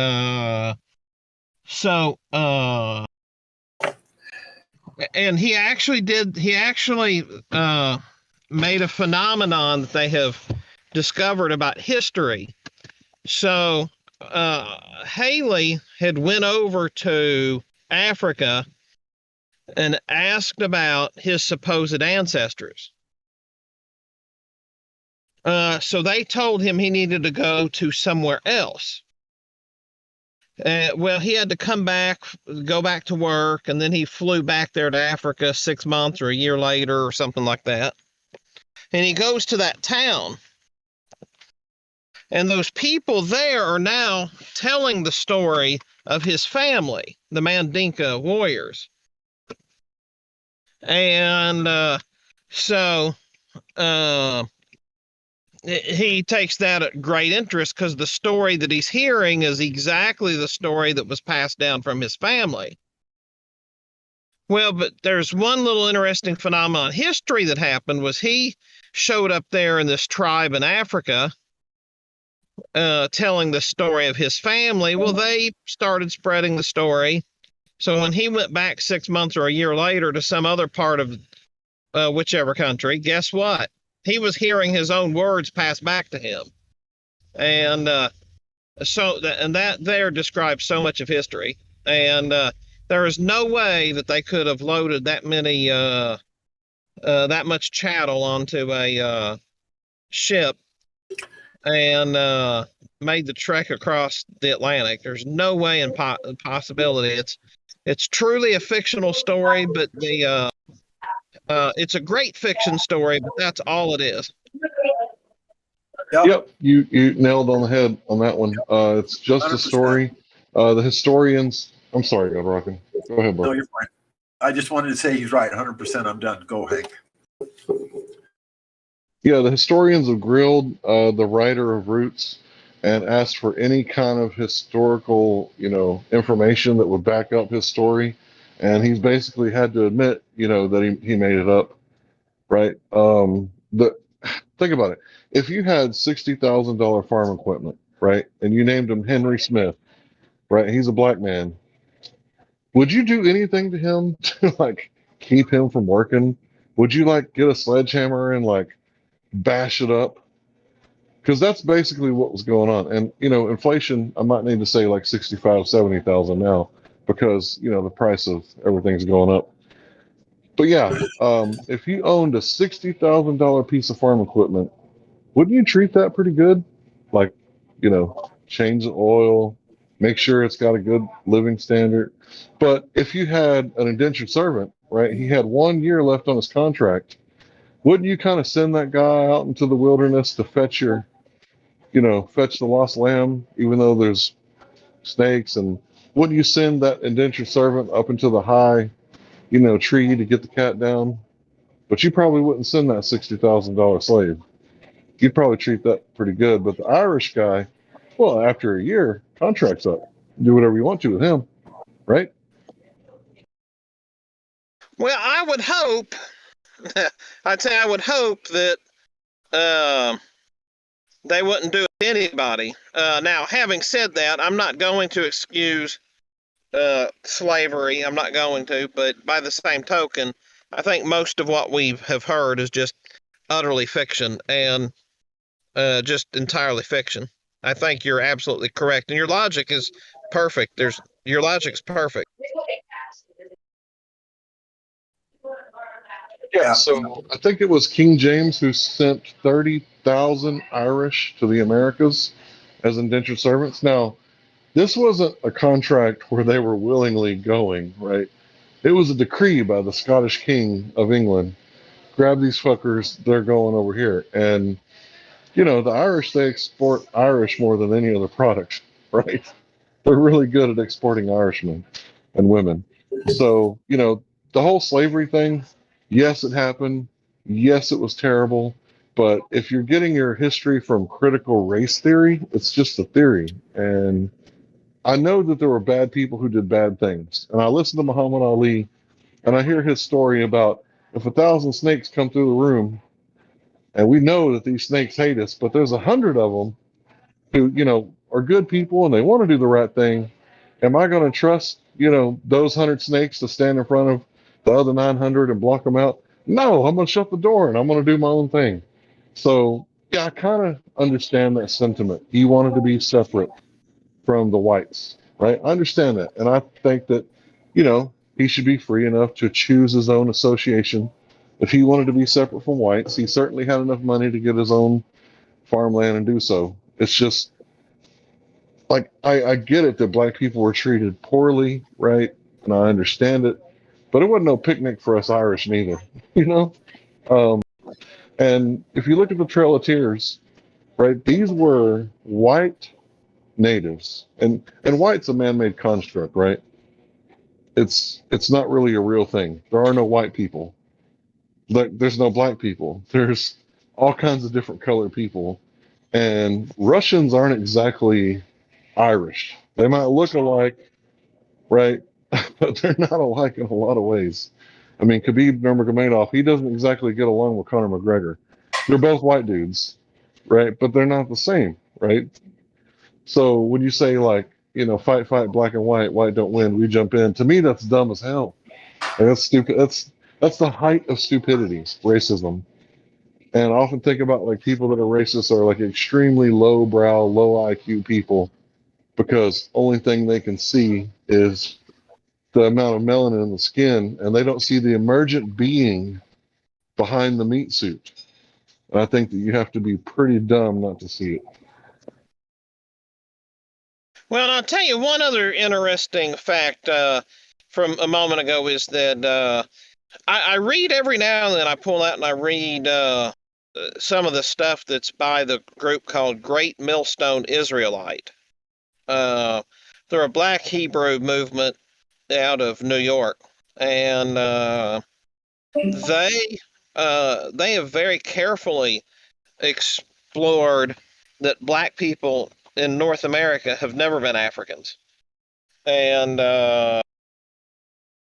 so it's almost racism to the level that they take it to. But it's interesting because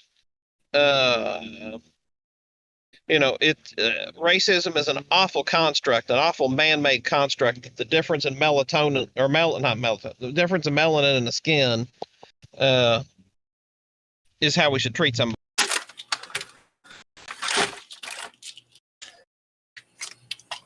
Yeah, so for me, I'm more of a follower of Martin Luther King Jr.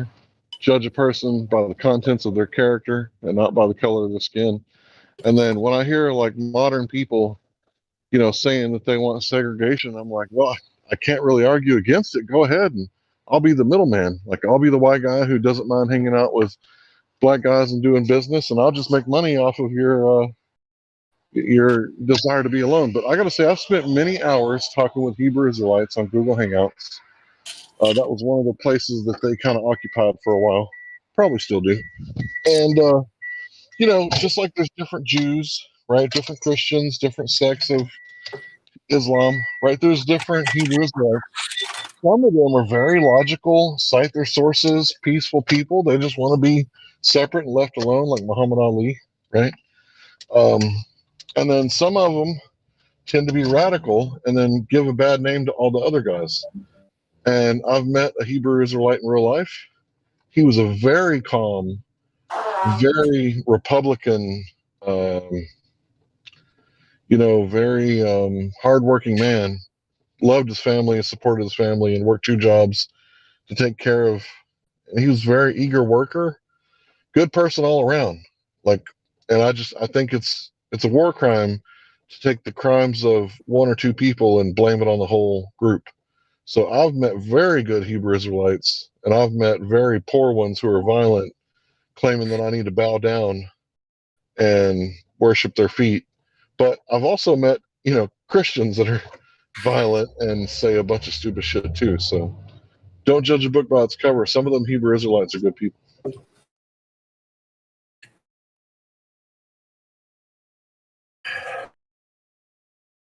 There's no doubt about it. There's some really, really great ones out there. And, I like your comment about Muhammad Ali's assertion of the 1,000 versus 100 snakes. And to tell you the truth, I can't say that I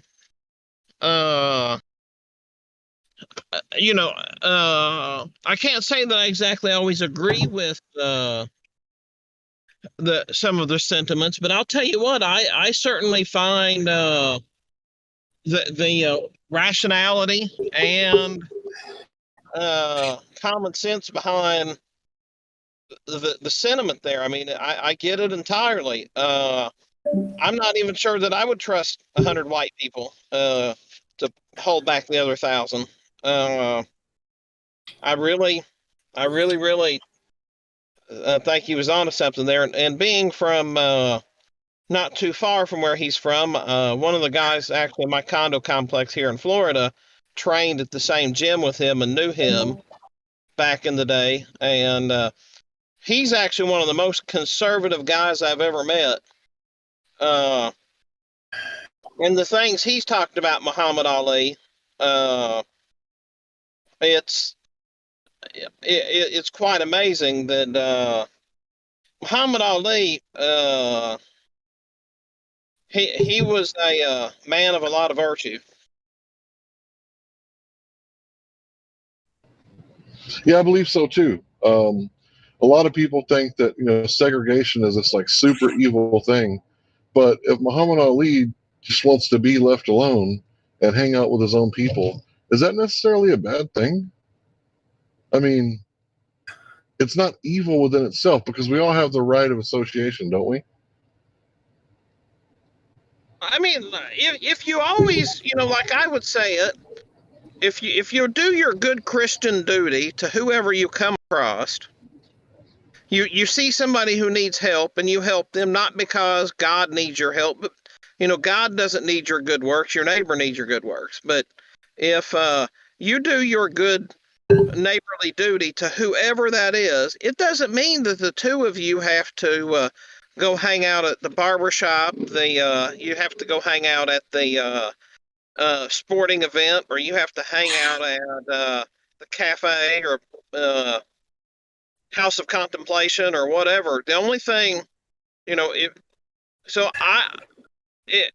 long as I'm willing to help my neighbor, whoever they are, I don't see what's wrong with it. If somebody wants me to leave them alone, if they're willing to help me when I need help, why do I care if they don't want to be buddy?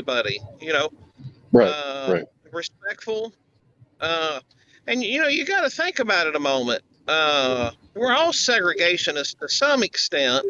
We may not be able to verbalize it, but do we spend more time around our family? Do we spend more time around our flat earth friends? Do we spend more time around, who do we spend our time around? And all of us are segregationists somewhere, some way, some shape, somehow.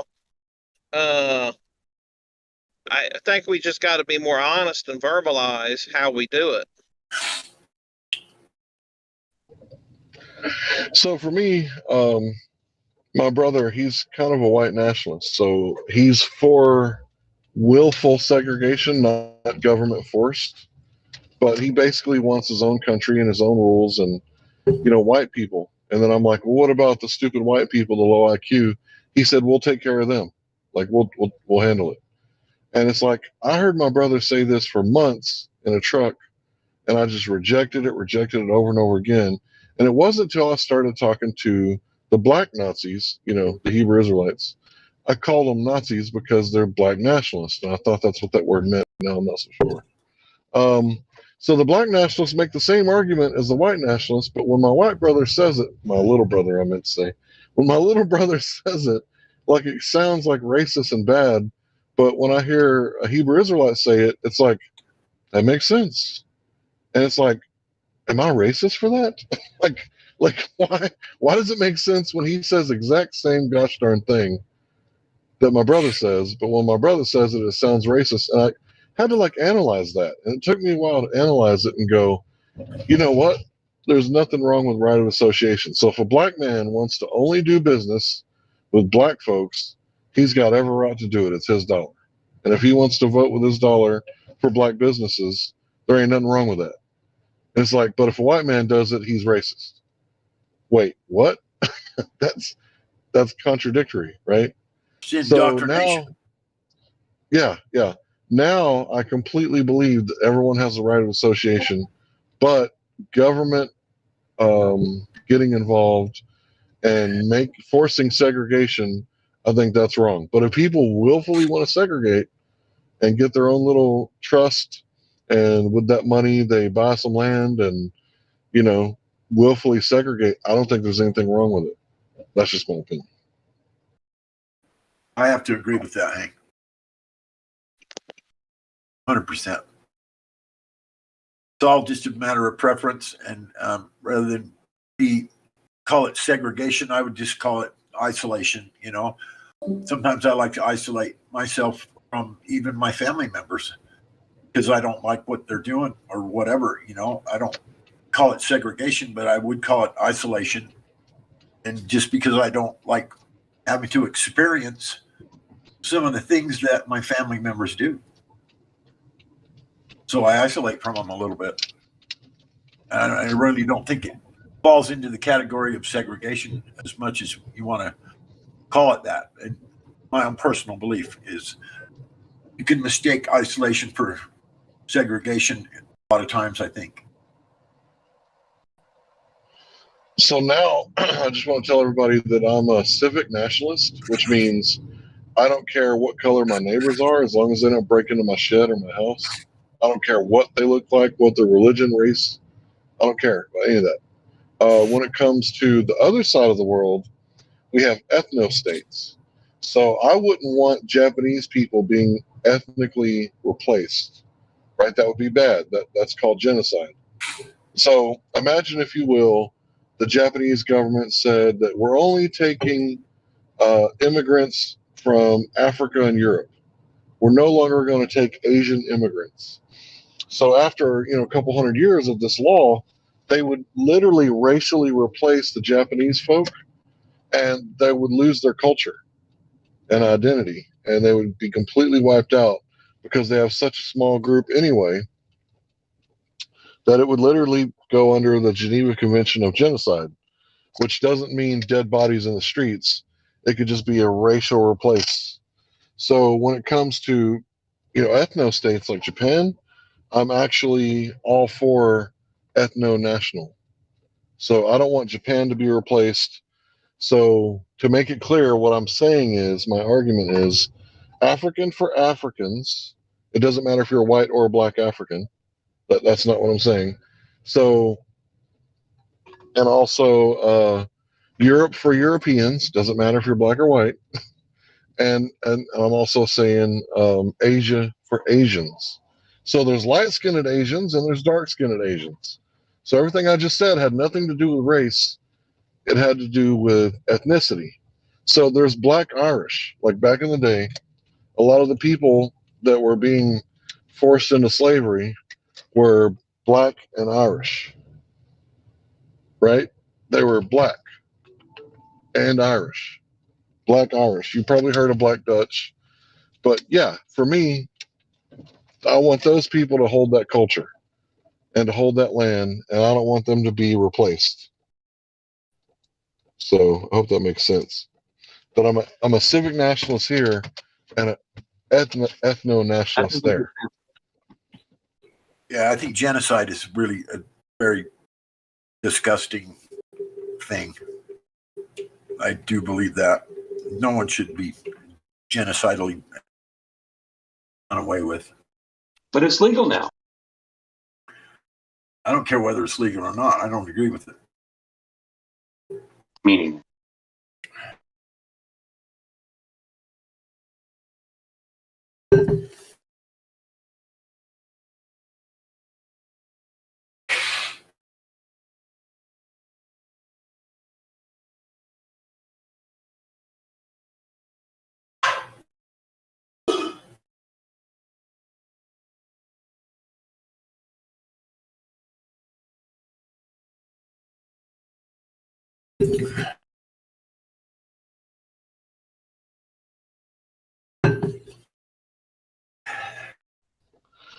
You know, if you look at the world population, white people are the minority because we only make up like 12% of the world population. But everywhere we go in our country, we're told that we're the majority. And that may be true, right? In certain countries, we may be the majority, but by and large, we're the minority. So I would hate to see like Irish people getting wiped off the map or Scottish people because too many Asians like join the country or, you know, come to live there, right? And it's not because of the color of their skin. It's because, you know, they're the last of the Gaelic. Like they're it. They're the last of them. And it's the same thing with the Native Americans. It's like I would hate for a bunch of tornadoes to wipe out, you know, Oklahoma because, you know, that's it. Like they're the last ones on those reservations. I mean, there might be other ones that are spread out in different Yeah, parts of the country, but we got a couple of reservations here in Utah, but they're not very big. Not very right. big at all. So if a tornado devastated those reservations, it would be like an ultra sad thing to happen. It would be like crazy, crazy sadful, right? Sadful, is that a word?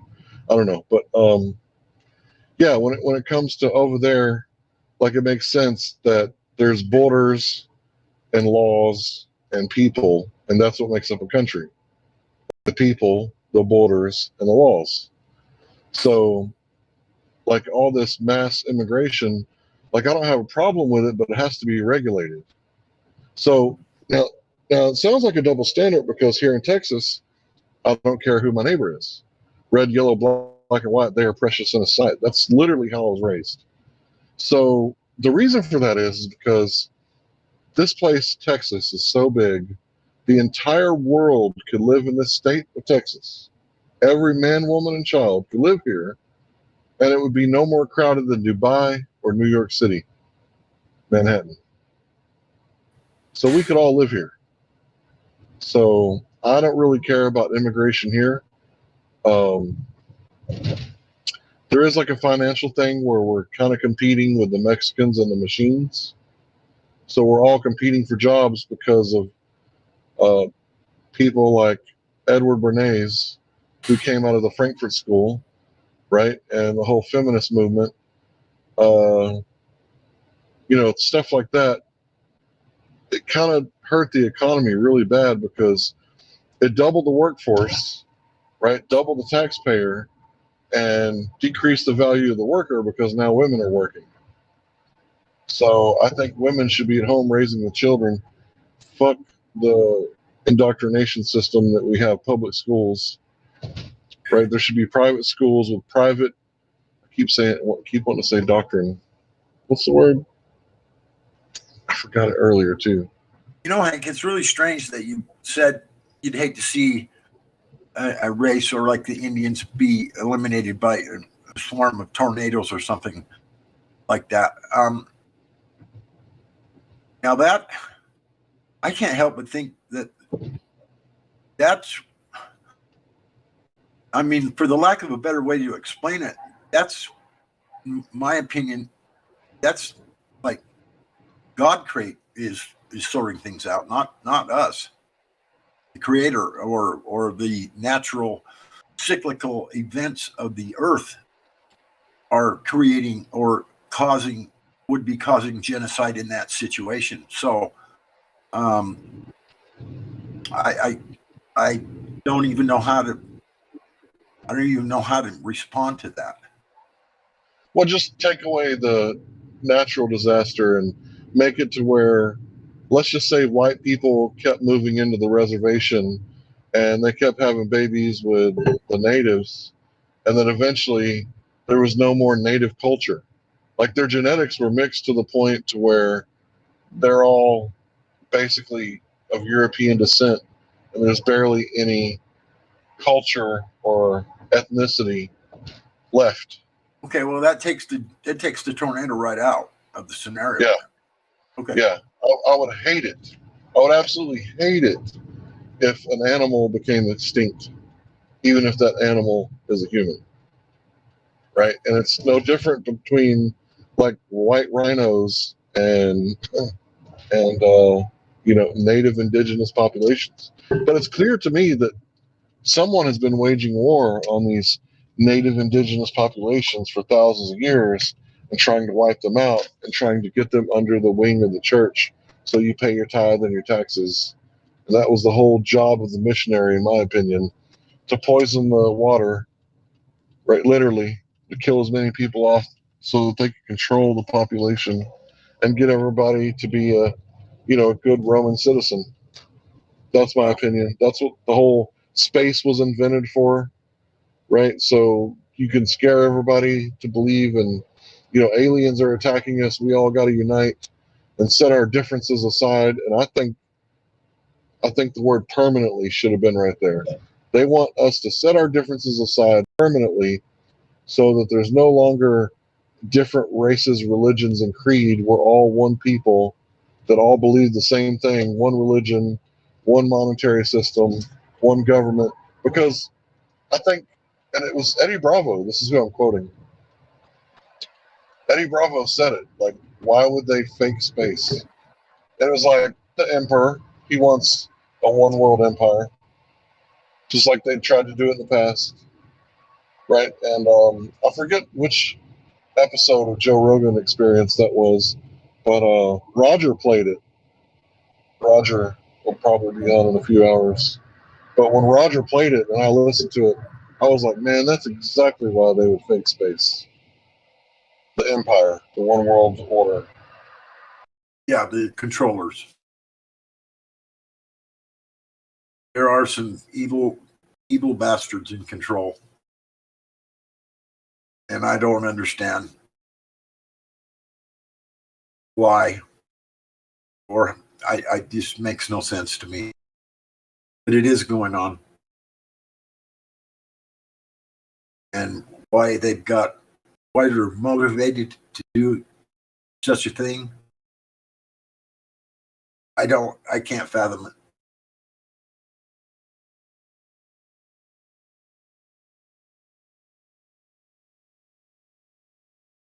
Can you make sense of it for me? I mean, it's all power. Everybody just craves power. And that's why, you're supposed to be holy, right? Set apart or separate from the world, right? Because the world system is evil, corrupt, rotten through. They're all a bunch of perverted criminals. well, yeah, And anything monetary. that's why Yeah. That's why I don't really have any friends. Like I got some people that, I could say that I'm friendly with. My brother-in-law was my best friend until I married my wife. Now she's my best friend, but I really like being separate from people. And you guys, none of you guys can hurt me on the internet. Like you can't do anything. And I have a huge like turtle shell mentality. Like I keep people at a distance because I just don't trust men.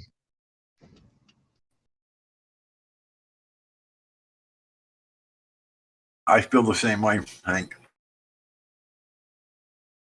I really do. Yeah, so I don't mind talking to you guys. I mean, I consider some of you guys my friends, people that I've had private conversations with, especially. I'm friendly to everybody except for trolls. I tend to get a little trolly back. I'm getting a phone call.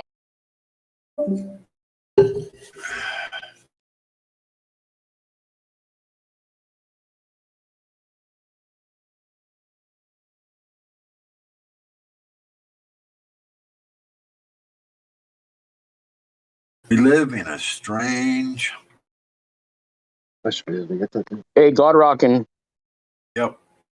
Hey, I'm sorry, I'm with somebody. I'm trying to just show them a reference of NASA's flight training simulator, or whatever. But it's so many pages. Do you happen to know which page or which section it's in, so I could just go right to it? I have the PDF. Say again. NASA's flight simulating plan, where they say we're to assume we're on a non-rotating level surface. Yeah. Do you know the exact site reference or the site number? on their paper. Where they train people to fly on a flat, non-rotating surface. Yes, correct. Well, I know there's government documents that dictate that's how you train pilots and whatnot. Yeah. It's because that's the only way you can do it. I mean, Yeah. No, I know that. I was just wondering if you knew the like the exact section that it was in. I don't. You don't?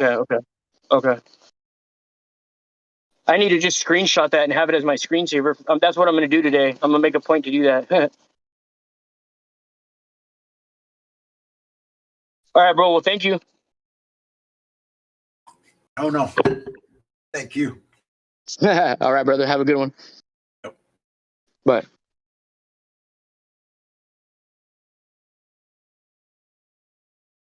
There are people here that can direct you to those documents. I do know that.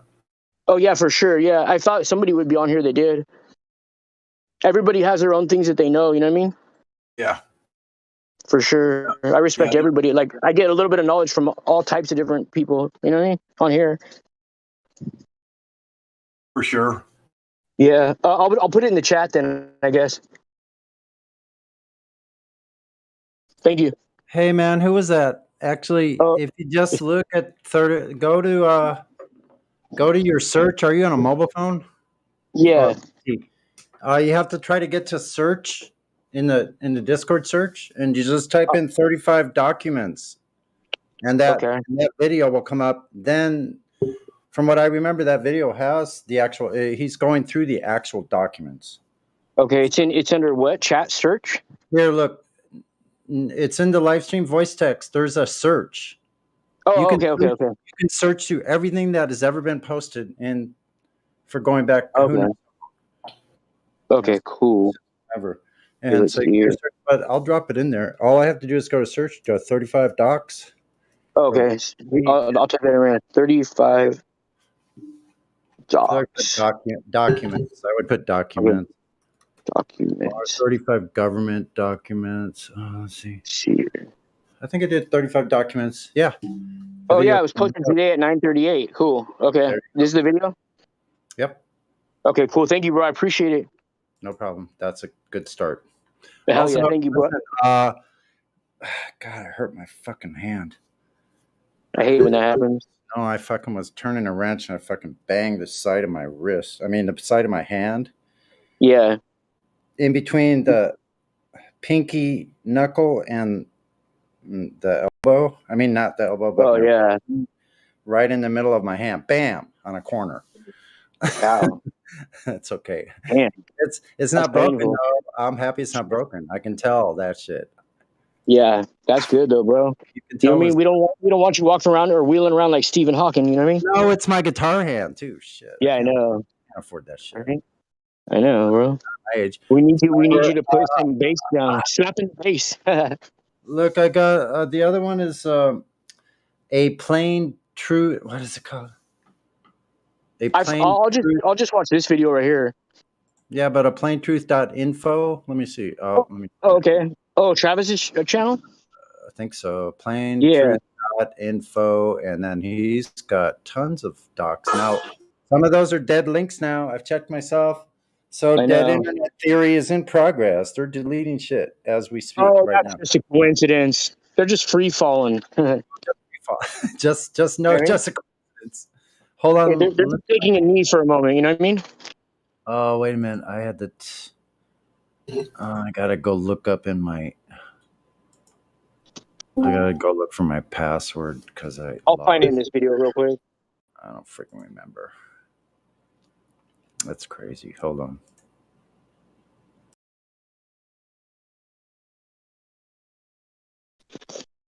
Sonny, I'm making professional memes now.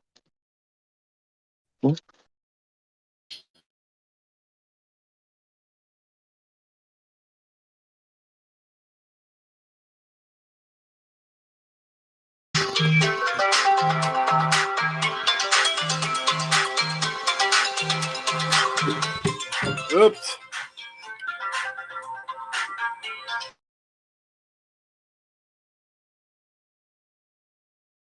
Island Boys.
Wanted to be left alone so much. I was always trying to think ways to get away. Still am.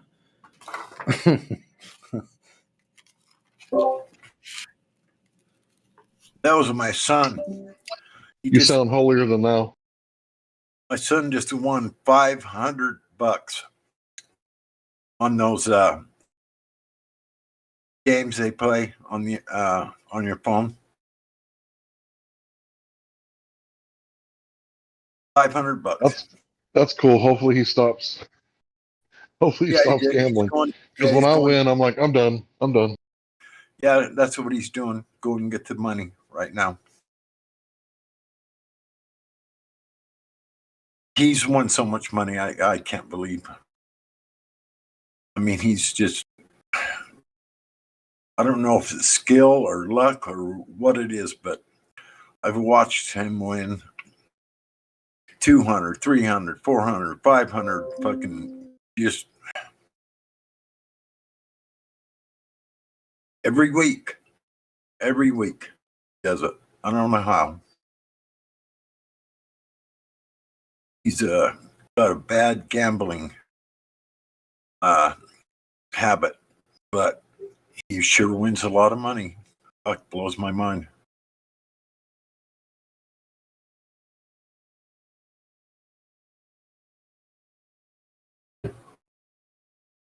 So I don't ever gamble unless the odds are like stacked in my favor.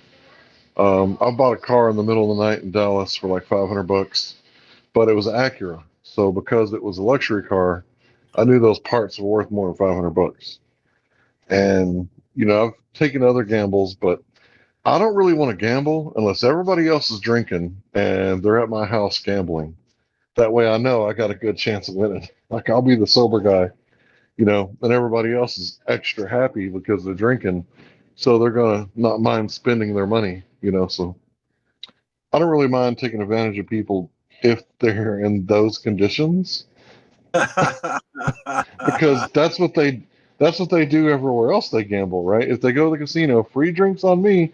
No, those drinks aren't free. Though you're paying for it because you're Yep. losing your inhibitions. But I haven't done that. I haven't gambled in my own house ever. I've only gambled at my uncle's house, and it was because him and his friends were drunk, and I cleaned them out. What do you play? I don't play any card games. I'm not really the gambling type, but I think we were playing poker, and I think I just won because I was the sober one.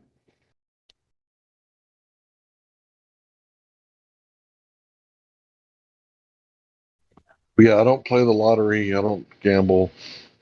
I don't live very far from the casinos, the boats, but I've never actually been to them. Never technically. I guess other than the Texas lottery, I've never done any legal gambling. I've lived on the West Coast for how long now? 40, quite a long time. And the whole time I've lived on the West Coast, I've only been to Las Vegas like 2 times in my entire life. One time was way back in the mid 70s. And then the next time I went was like, how long ago was that? 10 years ago? It had changed a lot.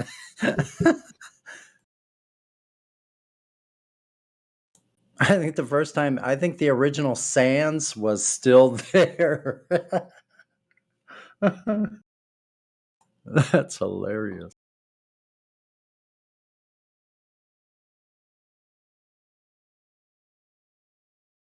My uncle used to be the CPA for the Sands casino. And they wanted him to cook the books. He told them no and quit. And now he's a junior member of the largest firm in LA. Doing really well. But yeah, he used to be the CPA for Sands Casino in Vegas. And they approached him, wanted him to cook the books. And he said, nope, I cannot do that. I'm sorry.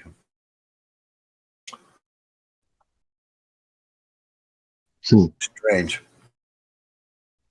It's funny because when Sonny said Sands, I thought like Nevada, desert, sand. Well, that's where it's at in Nevada. I had no idea. The Sands is where the Rat Pack all went, like those places. Those old places were still there when I first saw Vegas. Then flash forward 35 years later. What a trip.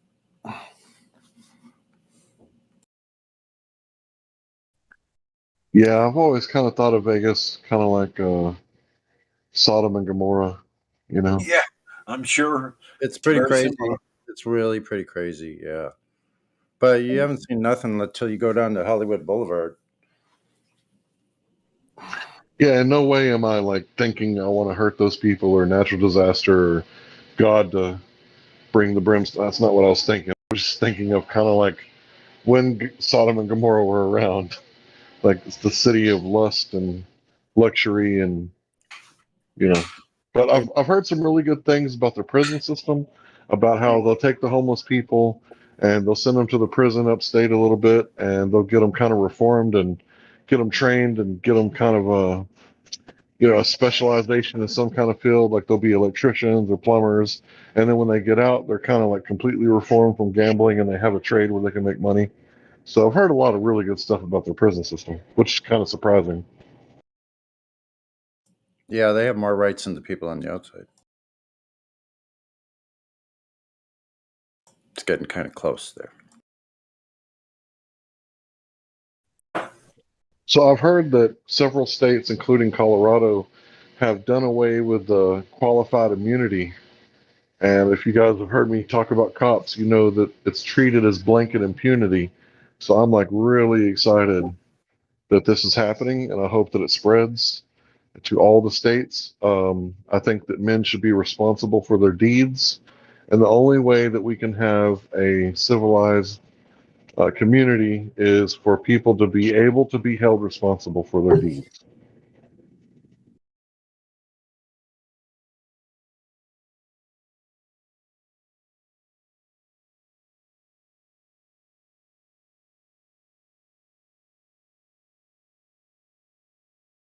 Yeah, don't make us go medieval on your ass. I thought that's what they were trying to do there for a while. The BLM, it's Yeah, okay to riot, but I know. they were preaching. You got to wear your mask 6 feet apart. Never mind. Now's a good time to riot. That was the weirdest freaking thing I ever saw in my life, man. I was so funny, and I'll just say this once, and I won't say it anymore. I thought when they were saying I can't breathe, it was because they had the mask on. So I was yelling it along with them.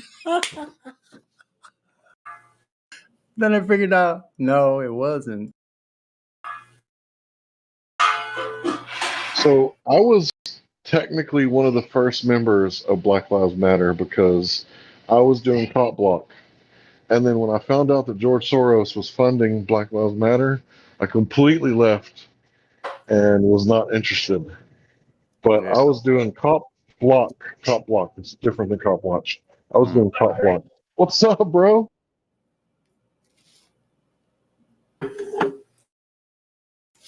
Well, it's crack-a-lackin'. Way over there. That's so weird. When I was a kid, I never would have thought I could be talking to somebody in Texas, working somewhere in a shop or in a pizza place. And they're talking with their buddy saying, "What's up, bro?" I never thought like that. That would have seemed like Dick Tracy shit to me.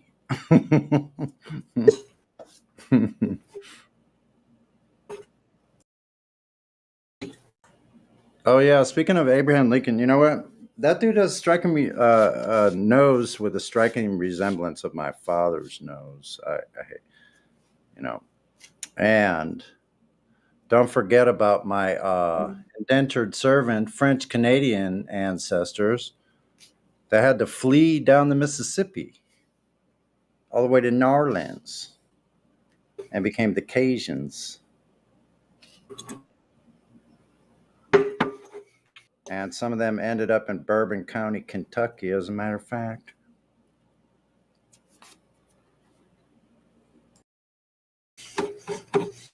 Some in Texas, too, actually.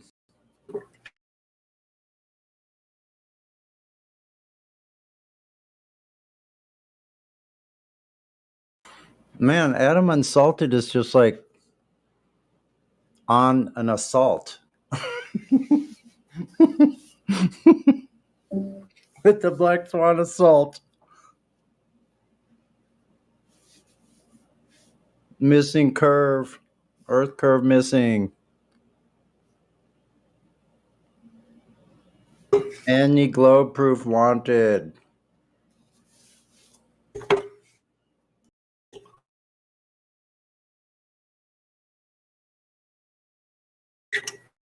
I got pictures from space. That work? Oh boy. I heard somebody had pictures from Halloween. I heard pictures had some picture. I heard people had some pictures from last Halloween too. I bet you could go find those. I mean, they said they were at Halloween. They said they were in space. They said they were in space. They just said space existed too. They said it. What's wrong with you, silly flat earthers? Don't believe what people say. Hell.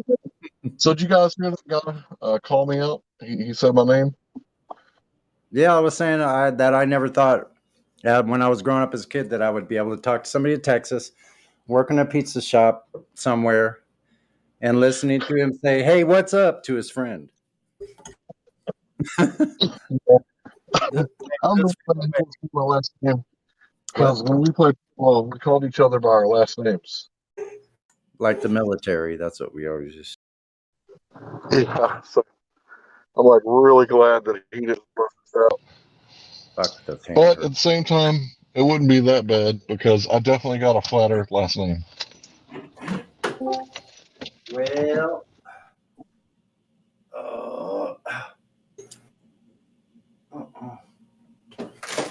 I find something cold to put on my hand. Ow. Oh, shoot. It was plastic, and I did break it that time. Your hand was plastic? No, I just broke the plastic part of my refrigerator, which sucks. Uh-oh. Yeah, that sucks. Yeah, but it wasn't a shelf or anything, so it still works. Mine was a drawer. Apparently one of my children felt it necessary to close the drawer with their feet, and they just cracked it right down the middle. Oh, dang. Little bastards.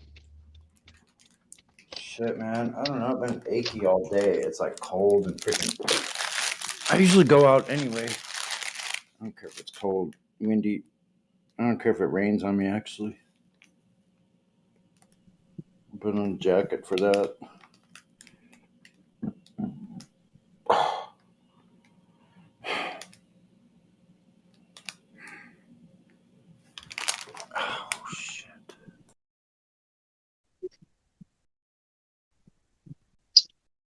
So, funny story, when I was like 15 years old, I bought a Chevy Love for like $100. And I was trying to rebuild the bottom of the engine because it had locked up.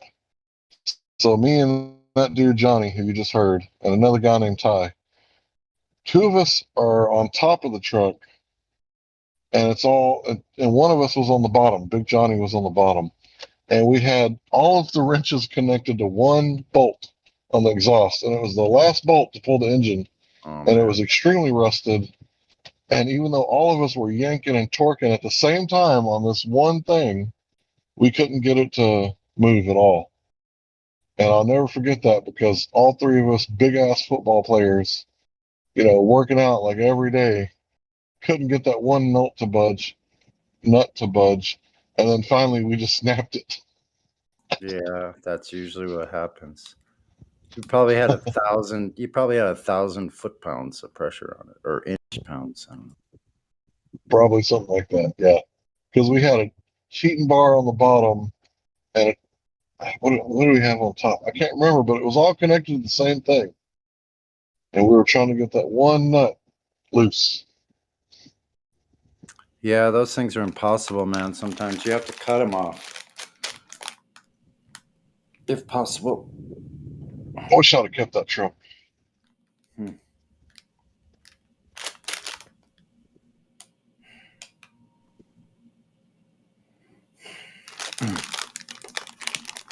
Rainstorms coming.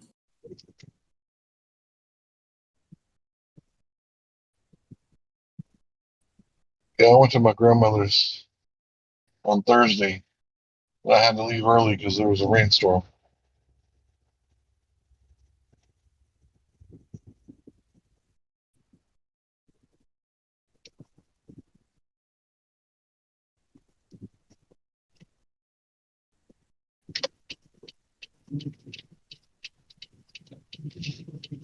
It's probably why I feel so achy and shit. The humidity goes way up and the temperature goes way down at the same time.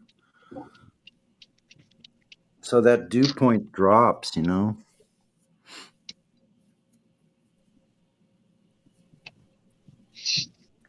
think the only thing that I can feel is like my knee. Whenever it gets like really cold and it's like like cold all the way through, I get like real bad aches in my knee from playing football, and it doesn't really stop until I take like a warm bath and heat it up all the way through the bone. Yeah, I That's think when it that's what stops I hurting. need to do. Some Epsom salt.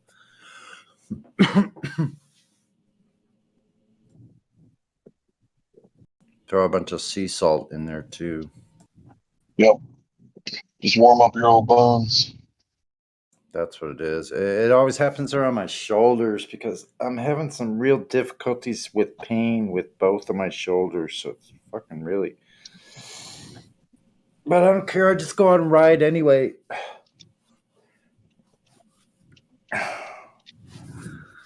Figure what doesn't kill you makes you stronger, right? So. Yeah, that's what they say. I decided to work But you'd be harder. surprised what you can live through. I decided to work harder and complain less. So this fucking had to stop. Yeah, I really haven't had any trouble this year. I remember last year I was replacing my wife's starter, and I screwed up my elbow. But it's 100% now.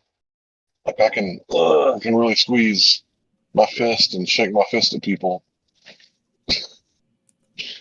But before that, I couldn't. Last year, I had a limp arm. It was limp. Damn, doesn't get any easier. Well, I just kept saying to myself, self-healing, regulating body, this carbon meat suit is gonna fix itself. And Pretty much. I ate lots of grill and just kind of chowed it down. And even though it's kind of fatty, chewy meat, I just swallowed anyway and hoped that I'd, you know, get all the nutrients that I needed to rebuild that tendon or whatever I did to my arm. Yeah, man. Actually, you know what? I've been known to eat a piece of chicken, the whole bone and everything. I'll eat the whole entire thing. I don't do it every time, but I've done it before.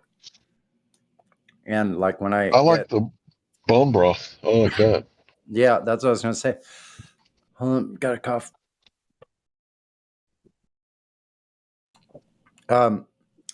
When I cook chicken, then usually I take the bones and just keep on cooking those bones down and just break them all up and cook it down. Yeah, and get every single bit of the nutrients out of those bones. I've done that for a long time, though. Yeah, bone broth is good for you. Even if you're a vegan or a vegetarian, I would still recommend that you drink bone broth like once or twice a month.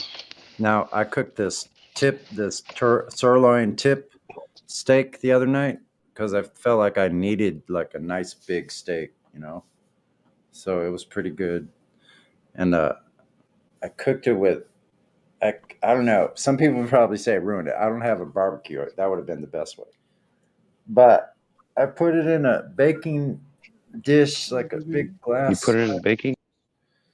And I put a whole onion in there, and I put a bunch of spices, and what else? And some organic Worcestershire sauce, and I spice it all up, man. I do a really good job. So I took all that juice, and then tonight it was left over. All the meat's gone, of course, but I have that meat juice. I cooked it all down with those onions, put more spices, and put eggs in there, scrambled eggs, and made an egg stir with those onions, eggs, and that juice and cheddar cheese melted on top with my greens from the outdoors, my mustard greens that taste better than spinach. That's how I like to do, man. I love cooking. I can find numerous things to do with different things. Now I'm so happy with. I can get those greens out there. I'm just like, it hasn't killed me.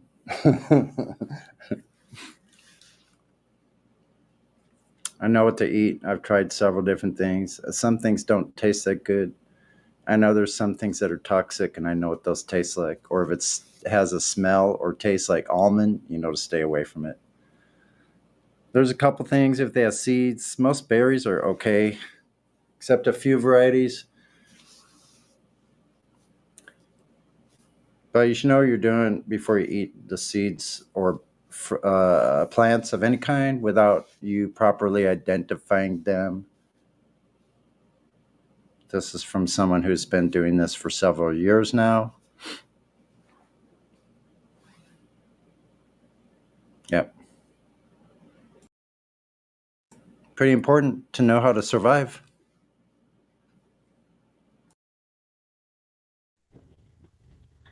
Yeah, like I think about 5 or 6 years ago, I was taking out the trash with this guy, and it's a buffet trash, so it's like juicy, full of sodas and bread and pizza dough and all this stuff. Really heavy bags, right? And we pick it up both at the same time, and then we toss it over the dumpster, and he just let go at the moment where you're supposed to hold it and let the bag fall out. And I remember like he tweaked my elbow so bad, and I just remember like not being the same for like a year because it bent backwards, you know. So it took me a really long time to recover. Man. And then like last year, I did my right elbow, and it's like, man, those elbow injuries are the worst. And then I'm like looking at UFC, right? And sometimes they just like pop ligaments and tear ligaments and pop bones, and I'm just like, jeez, like I know that shit's gonna hurt. got a dash cam, bro. You want to jump out? Go ahead. People are dumb. Wow. What a world.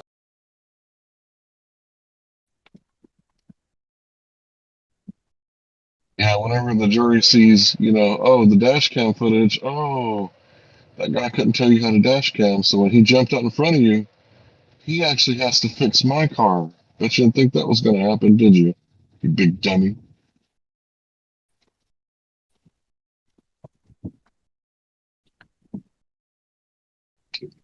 You know that thing you do, like people are walking down the street and they act like they're going to jump out in front of you? Oh, just joking, you mean? Yeah. Yeah. One of my younger brother's friends in his little, I think it was a Honda Civic. He would just turn the washers to the side. Oh, yeah? And squirt Nice. people on the sidewalk. I know that's not very nice. Nice. I would never.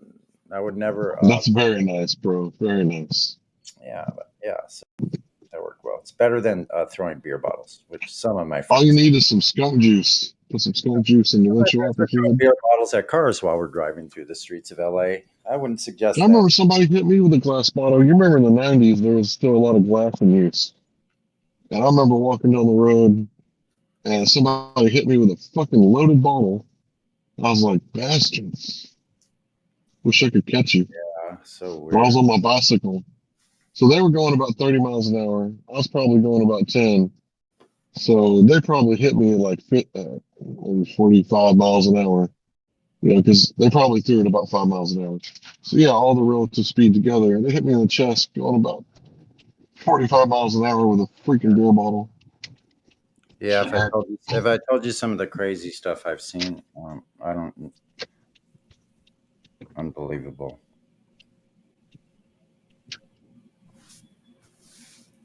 Well, at least I know what it feels like to get hit in the chest now. It's one good thing. I hope that never happens for that guy's sake. Whoever that is. Oh, no, right? Yeah, I would. If he'd have hit me in the head, he'd probably knock me off my bike. Best you could do is duck and swerve out of the way and then go boom, like in a windmill action with a wide stance, just boom with your arms and shoulders and whole torso twisting and your elbows. So like you're just using your whole motion and you have a lot of contact area because you have from your elbow, your forearms and your hands, boom. So like I like that low, like you talk jujitsu, that's the approach that I take. And I've never had to be in a fight, first of all, because you'll know when that's necessary to do. It hasn't been necessary. I'd rather not fight. But in the case it did happen, I have enough training that it wouldn't take very much motion or effort on my part at all. It's unnecessary. I wouldn't even, I could just move just small movements with a wide stance and move large portions of my body in the strongest parts of your body, right? That's pretty unbeatable. So I like that. I don't know. I'm sorry. Go ahead. I was going to say, I don't know how much you know about jiu-jitsu, but there's this one maneuver called the flying armbar. And if you've ever seen it, it's like, oh my God. The flying what they do is flying armbar. The flying armbar. Armbar. Armbar. Flying armbar. So what's happening is you're both standing up in like boxing position, and they just run at you, wrap both of their legs around your arm, and then grab it with their hands, and then they try to land on the back of their neck and shoulders because they're literally falling to the ground and dragging you with them. And then they put their hips where your tricep is, and then they make you do the thumbs up, and they thrust their hips forward and pull back on the arm and try to break your elbow. Huh. I would I've have to see that. I'm not quite. Dude, top it on YouTube. Like, it's crazy to think that people do this in real life. I understand. I don't know why, but it seems like the audio. It sounds like you're saying arm bore or armor or arm war. Like I can't tell what word that is. The flying arm bar. Yeah. Yes. Flying arm bar. Thank you. I couldn't understand it. Alrighty. Active heavyweight fighters. The armbar. The armbar. No, the armbar. Fight ending submission. Okie dokie. All right, this is one of my favorite UFC fighters, Rose Namajunas. She's like this little Lithuanian woman, and she's just got like some of the best skills as far as in and out, like low risk, high payoff maneuvers that she does. But this one was like a high risk, high reward maneuver. But yeah, Rose is awesome. I don't care who you are. Did you see her last fight with Wei Lee? I can't remember. But she had a rematch. Yeah, I did see it. She went 5 rounds. Yeah, fuck. She dominated her. That was so amazing. Oh my God. Yes. Rose is one badass little chick. Let me tell you what. Rose. Yes. She is so highly skilled. Amazing. I think she's the best woman fighter alive today, myself. She is awesome. I mean, it's really amazing watching her perform because she just kind of walks up, looks like she's about to take a ride on the bus. She doesn't look pumped or anything, and she's just doing her little mantra. And one day Joe Rogan said, "What are you saying there?" She said, "I'm chanting the Lord's Prayer." Like she just got a little mantra. She's just sitting there talking to herself. And then she goes in there and like a monster, she's just beating people up. And if you look at the Rose Namajunas versus Van Zant, that poor girl got bloodied up bad. Oh yeah, Van Zant, she was kind of a good little prospect, but when she got hit with Rose, it was pretty apparent that. So how about this one, Hank? How about that where you grab and I swing my whole body around to the backside of the person and flip them around from the behind them and downward. So spinning and flipping them downward while I'm up in the air with all my weight coming down on their back. Yeah, and then do a rear naked choke all in one move. No, at that point I could just release, boom, and they're just gonna. I'll be running off, and before they even hit the ground, I would have taken my first step out of the way. Yeah, that's the flying armbar. It's one of those things where if you didn't see it, you wouldn't think it was a real thing. But once you see it, you're like, oh my God. I just posted a link with a timestamp to the flying armbar. Wham! Like that. Well, I'm talking going all the way around though.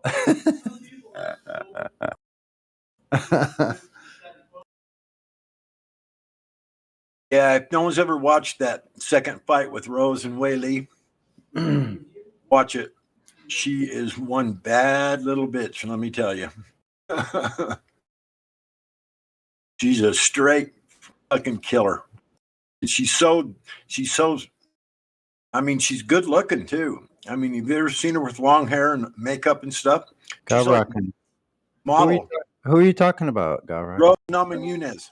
Oh, okay. What does she weigh? 120 pounds? 125. Flyweight, I think. Champion of the world. She's probably a badass for little boys, against little boys. But period. What if you like running towards somebody, you jump off to the side of them, so let's say their left side, you launch in the air and grab their arm and shoulder, taking them with you as you're flying past them. See.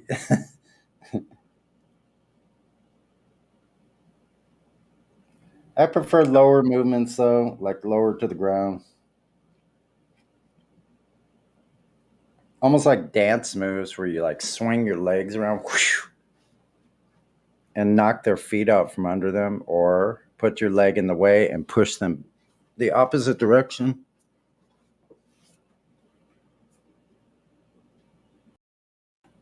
Most people, when they hit the ground once, they don't get back up.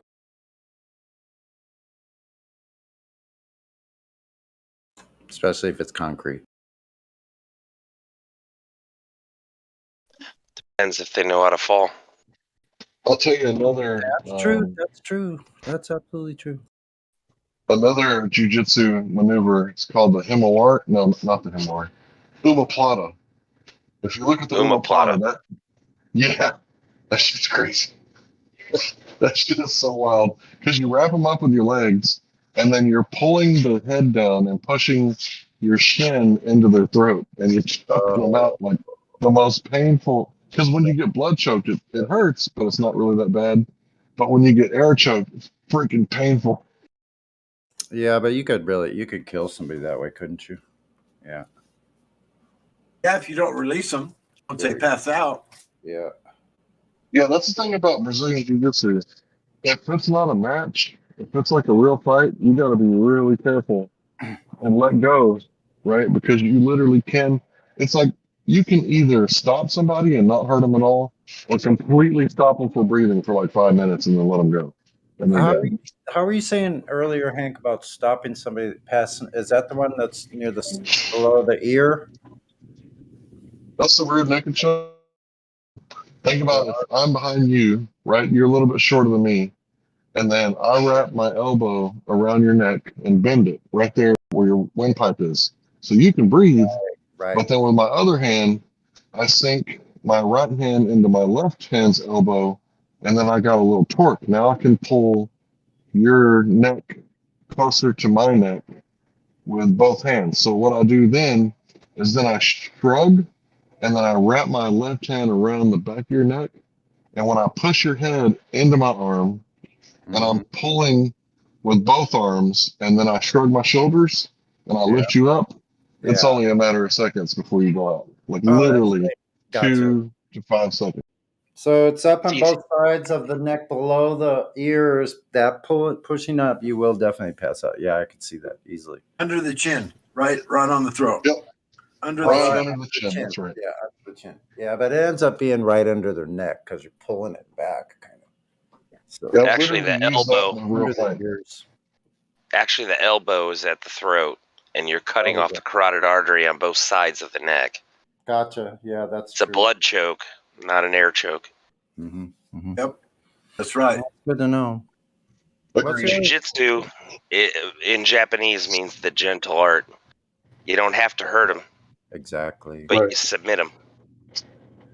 Yeah. Put them to sleep. And it's different when you put someone to sleep because it completely takes the fight out of them. But if they tap or say uncle, right, that's a completely different type of defeat, right? You just gave up. Yeah. Like you just gave up. Everybody saw you give up. So walk on home, boy. Giving up is different than giving out. If you give out because you just had enough, that's I mean, that's happens to everybody. So, but if you give up, I'd rather give out than give up. Submission sucks. Yeah, really. It happens. It happens, man. Yeah, I've heard Hulk Hogan tell stories about trying to get into the professional wrestling, and one of the first things they did when they got him in there is broke his freaking leg.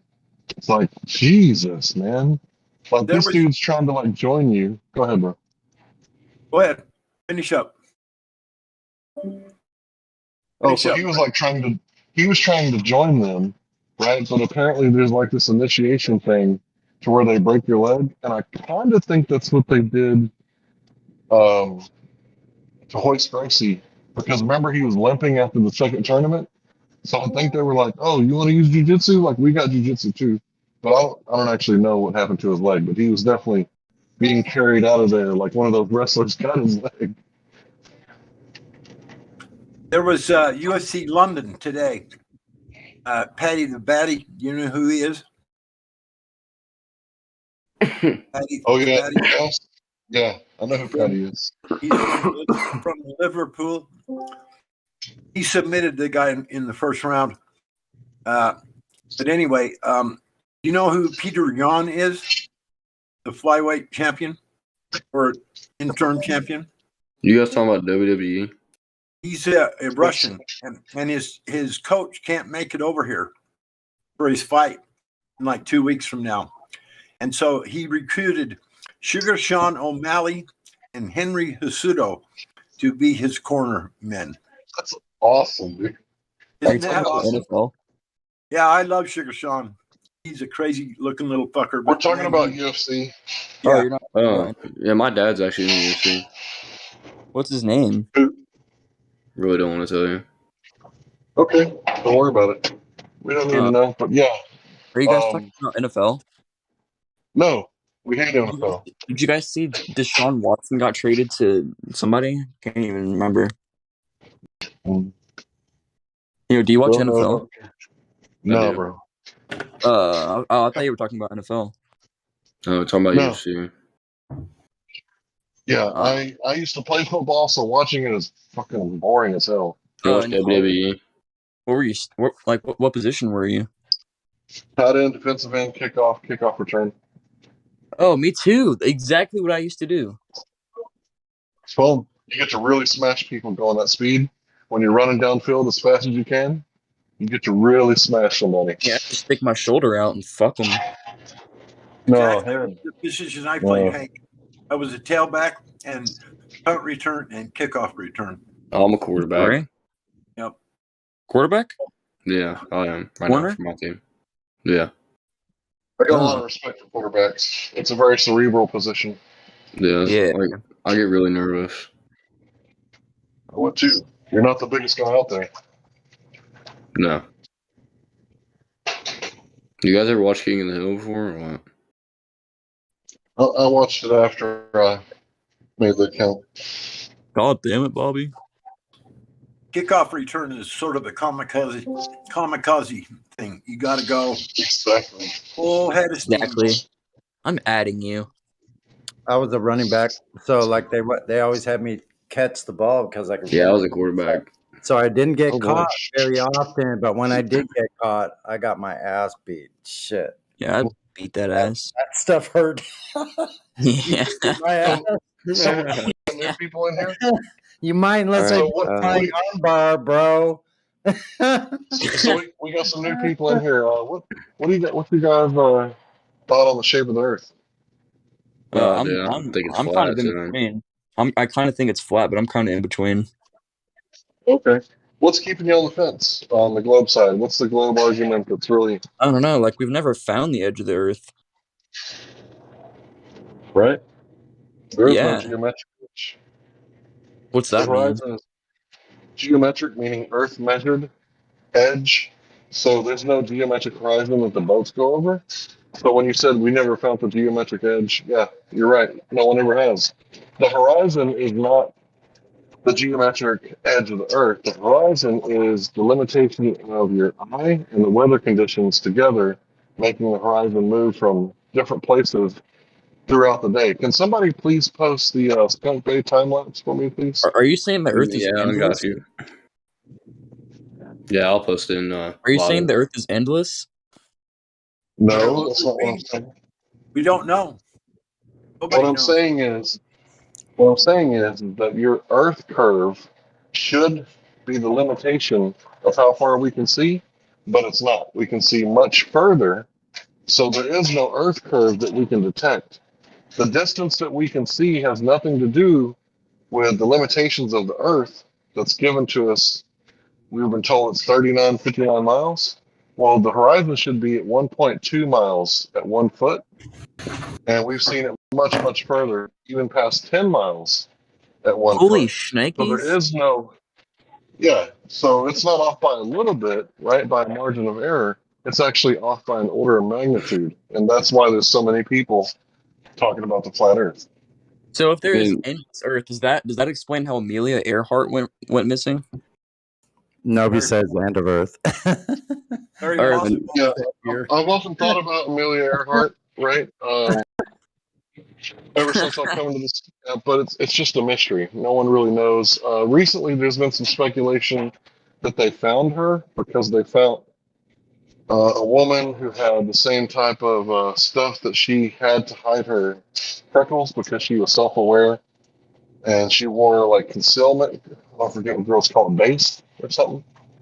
And they found like a pilot that had her exact stuff and a plane, and they said it might be her, but who really knows? It's a mystery. But I want to get back to the missing curvature. So if the Earth And not is a trying to be sphere, immature or anything, but can I fart in here or should I mute my mic? No, you're well, all right. I mean, you can use your own discretion. If you need to fart, I bet you should probably let it out. Thank But you. if you fart in your mic and then put that mic back up to your face, it's going to be Yeah, kind you of might weird. want to close. You might want to. Yeah, do that. that'd be a What? little weird. What are we talking about? I don't know. We're talking about the Yeah, we're talking. curvature of the horizon Yeah, Earth. we're talking about the curvature of the Earth. So if the Earth is a sphere with a radius of 3959 miles, 3,959, then there should be curvature rate of 8 inches per mile squared. So at 10 miles, that would be 66 feet of curvature. Well, here's the thing, bro. I've been to the ocean, and I couldn't detect that curvature. I was in the ocean about a foot above it, so the water was up to my armpits. And I could see from Corpus Christi, North Beach, I could see Ingleside on the Bay at 10 miles away, which would be literally impossible Holy because shit. that should have Yeah, been I've been to the behind ocean too. 6. Yeah, so Yeah, have I've you seen made the any ocean too. measurements? Yeah. I Made actually any used to live measurements in or Mexico. observations? Oh, Yeah. I forget what island. I've heard Mexicans say that you could see. Is it Puerto Rico or is it? Yeah, Puerto Rico, yeah. If you go down to like Yeah, you can South Florida, yeah, you can see Puerto Rico. I swam all the way over there one time. Did you know? No, you did not. Dude, you're such a liar. No, I'm not. You swam 90 miles between I'm Florida. actually, yeah, I'm a swimmer. So, okay, show us the documentation, would you? I don't have any of it. I mean, the cameras weren't rolling, but Oh. Yeah, you just caught him in his tracks. no, like I'm being serious. The cameras weren't Well, here's rolling, the but thing. That's an extraordinary claim. An extraordinary claim requires extraordinary evidence, and without that evidence, we can just dismiss the claim. So you may have done it, right? It's not humanly impossible, right? yeah. But it's not likely that you did. So I here did you're going to also find. do it when I was in my prime. I was just turned 12. It was like my 12th birthday, and I did it when I was in my prime when I had all the energy. My dad was like Okay, right there with me. that may be true, but here's the thing. Here we're hyper empiricists, meaning that we don't believe shit. We only know that which we've obtained through experience and firsthand knowledge. So here, everything is objective, right? We don't care about your favorite color. We don't care about what you've accomplished. My favorite color is green. Here we like to talk about that which we can prove. Now I can't prove that you did that. Yeah, you But like to have evidence, yeah. Yeah. Yeah, So but far, I'm not trolling or anything. Like I'm being dead serious. I did do that when I was 12 years old. Okay, cool. I mean, that's a great accomplishment. So here's the deal. Back to the shape of the Earth. It's been said that we can see the boats over the horizon. We've debunked that. We've completely debunked that theory, and now you guys don't have a geometric horizon anymore because we proved that it's due to atmospheric conditions, right?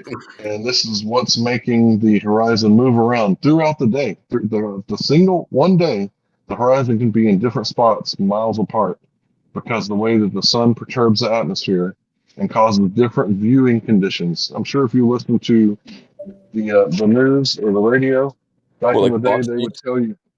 CNN? No, not Fox News. No, not CNN. I'm not being specific. I'm saying if you listen to the news, they'll tell you like how many miles you can see, how clear the weather or conditions is that day.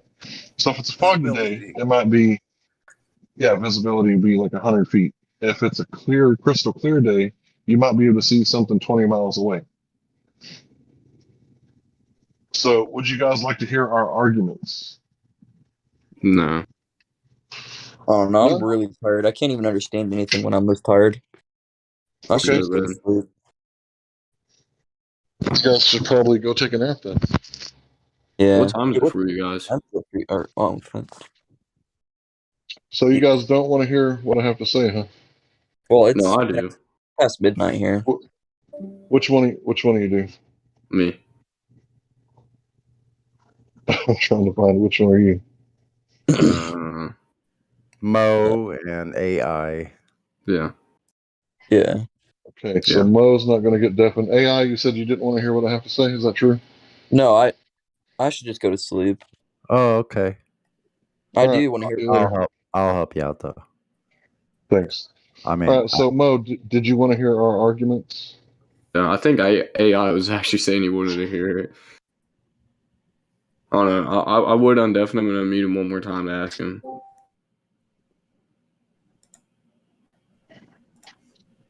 okay, let's unmute him.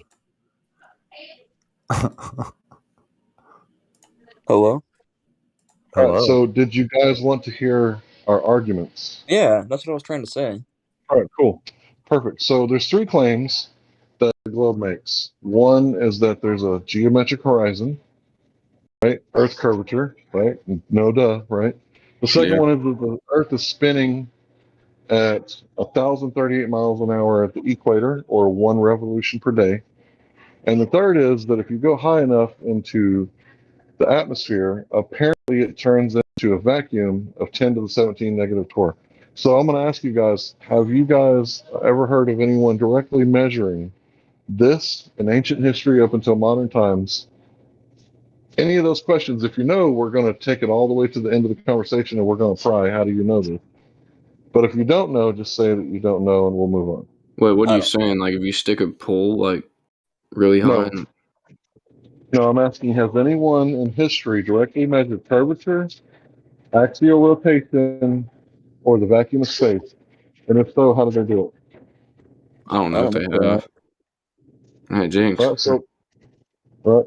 So basically, at this point, you guys believe that the Earth is a sphere, axial rotation, and that eventually it'll turn into a vacuum. It's just a belief that you have, right? And if you think about it, you've never experienced the Earth as a sphere or globe. The only thing you've ever experienced is what we all experience. This is the base axiom of a flat, non-rotating Earth. No curvature has ever been experienced by anyone on Earth ever. We've only experienced things disappearing from the bottom up due to atmospheric conditions. And I can provide you evidence of that.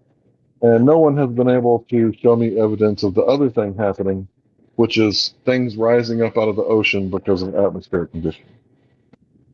So, would you like to see what I'm talking about? Yeah. Are you gonna screen share it? Nope, we don't do that here. Yeah. Oh, you don't screen share. No, I'll just have to post it in the live stream. Live stream is right above voice. Click on it. To be on the right hand side. You'll see pictures while we're talking about it. That are pertinent to the conversation. That's right. I'm looking for it. I don't see the stunt bay. It's way down here. Way down here. I need to resave that when I post it.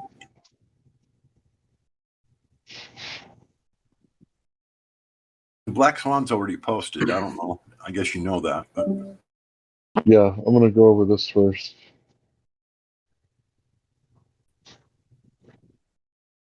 Apologize for the wait. Jesus, it's way down here.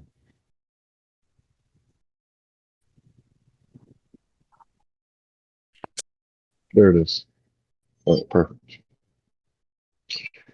All right, so can you guys see the live stream voice text?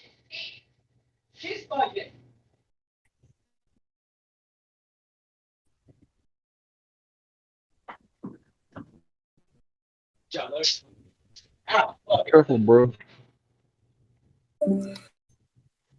Can you guys see the live stream voice text? You see the images on the right?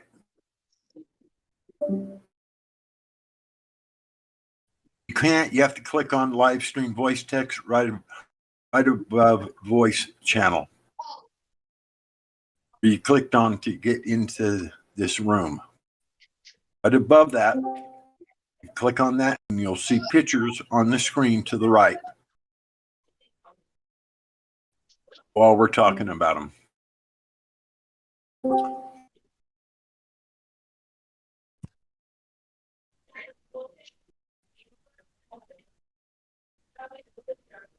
You're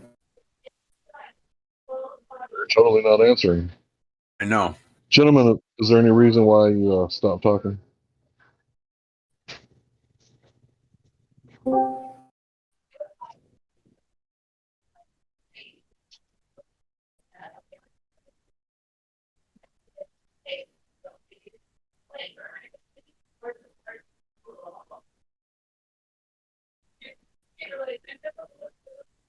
I'll just mute him.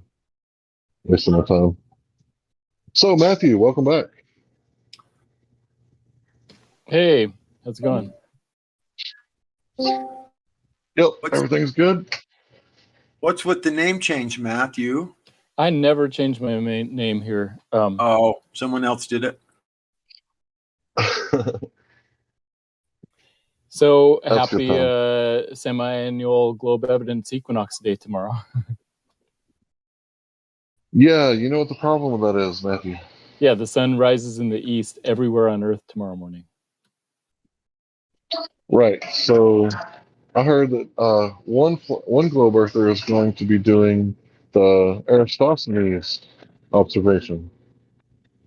Are you excited about that? I hadn't heard about that, but that sounds interesting. Sure. I'm excited about it because as soon as they bring it up and we show them the eclipse and how light doesn't travel at 90 degrees, therefore their observation is completely irrelevant, they get all butthurt and try to talk over you to keep you from getting your argument out because they're absolutely terrified of flat earth argument. Is that true, Matthew? You're talking about the eclipse or the equinox? I'm talking about the equinox. Yeah, on the equinox, people are going to do the Aristosthenes. I heard it in another server. They're going to do the Aristosthenes observation. Okay, but so how is it that the sun rises exactly in the east everywhere on a flat Earth? Reflection. Duh. Except for my reflection actually makes sense because there's so many different layers of atmosphere. Right? It's the appearance of the sun. It's not the actual position. It's the apparent location. Got it. So the atmosphere refracts the sun to rise exactly in the east for everybody tomorrow. Well, it's not the actual location of the sun. You know that, right, man? Yeah, yeah. Right. So yeah, it's going to appear in the east. That's a fact. Everybody's going to witness this all over the plane, as far as I know. I've never heard otherwise. Yeah, this is a well-known thing. And that same effect cannot curve 0.07 degrees to make the black swan happen on a curved Earth? I don't understand what you just said. Oh, that's pretty strong bending of light to make the sun appear to rise in the east everywhere on the Earth tomorrow. But it's not, it's strong enough to do that, but weak enough not to make the black swan work. Oh, I get That's what you're saying. Yeah, the black swan is in a single layer of atmosphere, right? Because at 1 foot, right, you're looking out to the horizon. So all the way out to the horizon is going to be at 1 foot. That's one single layer of atmosphere.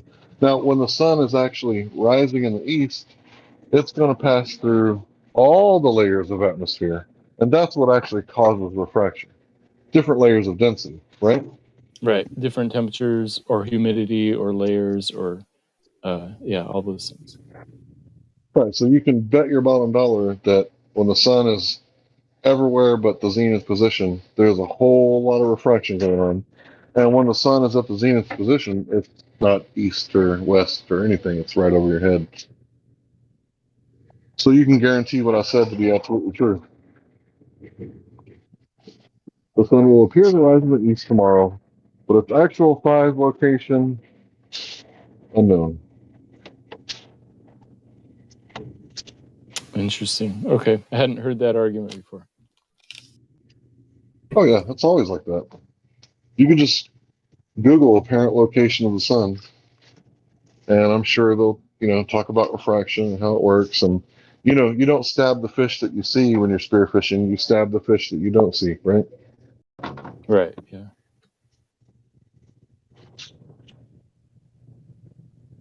If you stab the fish that you actually see, you might accidentally stab yourself in the foot. But if you stab the fish that you don't see behind that fish, then you might actually get your fish.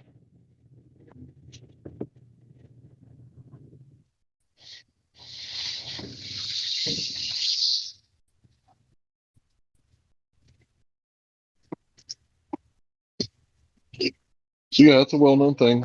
Equinox. Sun rises in the east from its apparent location and sets in the west, and the sun should be directly over the equator, It's or that's where crossing it from will the appear.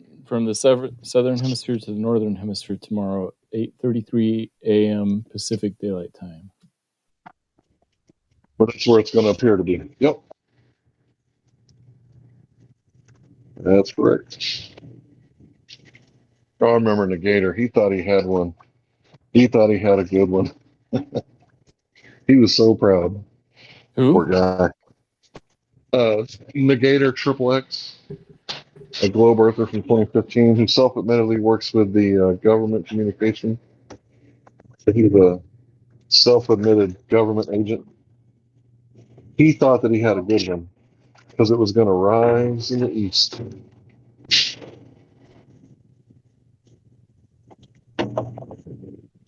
He thought that disproved the flat Earth somehow. I don't know what the sun, moon, and stars have to do with the shape of the Earth, but you guys sure do have a serious hard on for looking at the sun, moon, and stars and trying to measure the shape of the Earth with them. Oh, it's Kind of similar weird. to like if we were sitting in a train arguing about whether the train was moving or not. Looking outside would be a good way to do it. Well, no, because what if the trees are moving? What if the trees are on a conveyor belt? Yeah, you'd have to take all that into account. Right. So all motion is relative. It's not likely that the trees are on the conveyor belt unless you got like an assload of Chinese people to build like a tree moving conveyor belt. And I'll say an assload of Chinese because you need a lot of manpower. Yeah, you want to know if you're moving or not, you have to get a frame of reference, right? Right. And if you're trying to see if two people are looking at the same thing, you can tell. You look at some third thing to see if the never mind. I got all stumbled up in that. Yeah, a separate reference frame outside of the stuff that you're on or in. So yeah, good times. He was so devastated when I said, yeah, the refracted sun. He was like, you're lying. You're making stuff up, Hank. Like, no, the sun's refracted. And then Robert Bassano came out of nowhere like a guardian angel and gave me like some college saying that the sun is refracted and its apparent location is not its actual location. Thank you, Robert Bassano, wherever you are.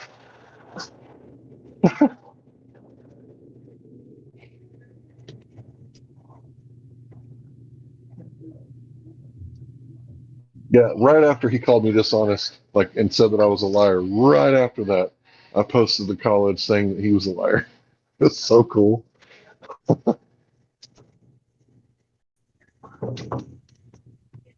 Yeah, it's good to have your sources lined up. It is, especially when you're at work and you can't really line up your sources.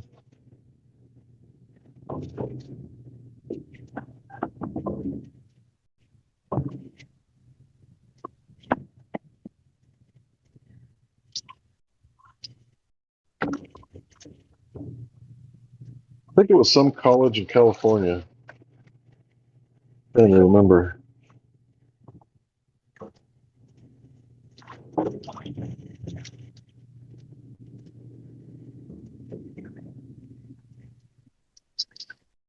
think that was the equinox in 2016. I think that's when that happened. They thought they had a good argument. Well, they were excited about that argument.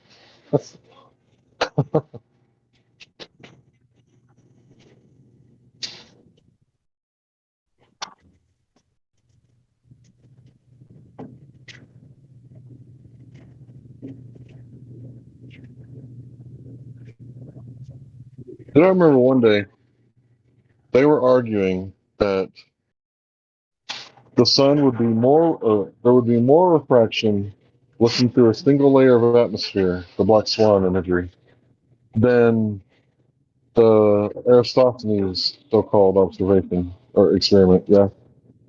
And I was like, really? So you think that the sun is passing through all these different layers? And what they weren't telling me is, yeah, the whale, there's not a whole lot of refraction, but like 500 miles away, where there's a pillar, there's going to be a great deal of refraction because that's how it works. It's at an angle. So when the light passes through separate media at an angle, that's what causes more refraction. If the sun is in the zenith position, you're looking at pretty close to where the actual position is. Not distance, but position in the sky. No one's ever measured the distance to the sun. Or any other heavenly body for that matter. It's all calculation.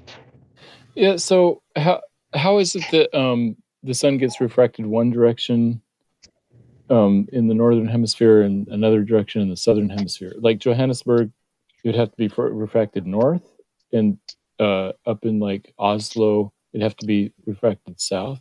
Is that how it works?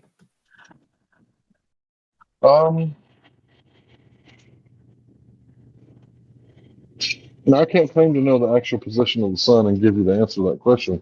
Oh no, because I'm then I talking would be about the double. appearance. Yeah, the appearance, because it looks like it's rising directly east of Johannesburg.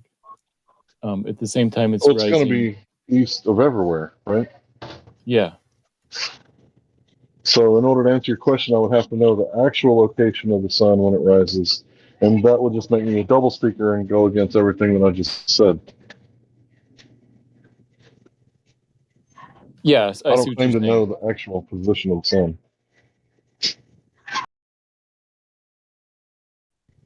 In fact, I don't like to make a whole lot of claims about the sun, moon, and stars.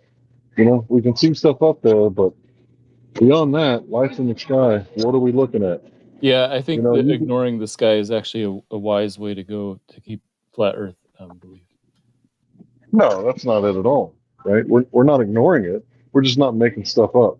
Like I could say that the moon is a ball of white cheddar, right?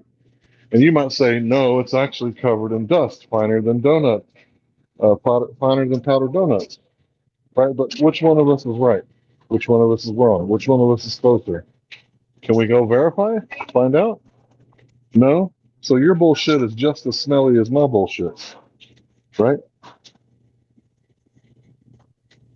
Oh yeah, that's why you'd have to look at the evidence to see which matches best, I guess.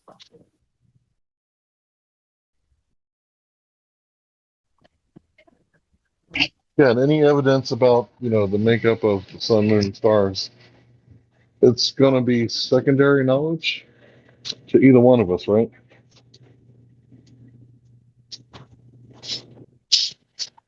And that primary knowledge. For anyone, really, no one can go there and test it for themselves. I mean, no one can know those things.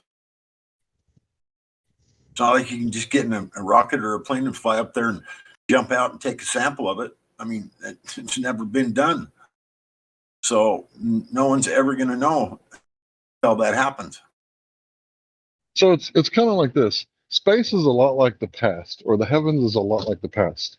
The Jews believed that his followers stole his body out of the grave, and the Christians, his followers, believe that he rose again. Neither one of us were there. How are we ever going to prove who's right? Well, you can't. You have to take it on faith. Neither one of us are ever going to space. So how are we going to prove which one's right? Well, you can't. None of us have been there. So it's kind of like your religiosophy is no different than my religiosophy, except for I don't make any claims about stuff that I can't substantiate, or at least I try not to.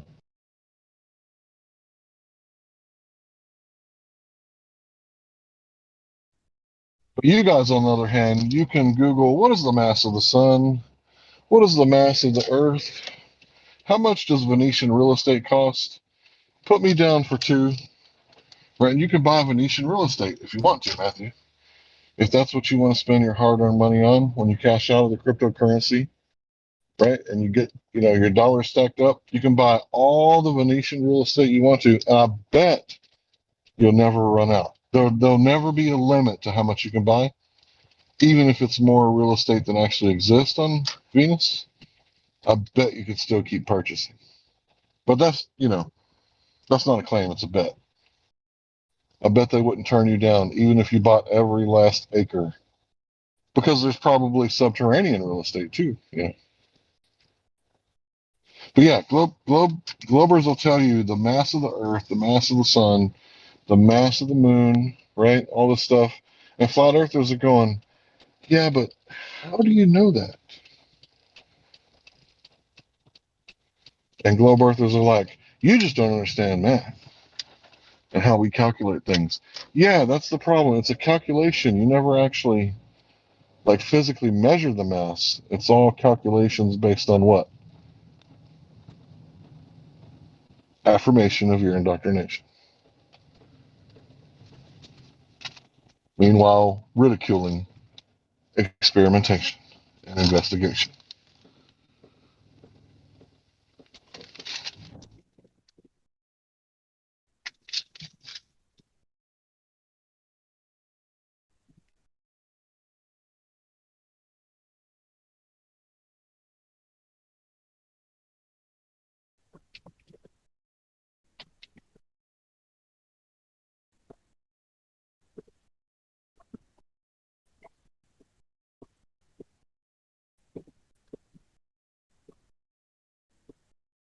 How does that song go? Why would I lie? Does anybody remember that song?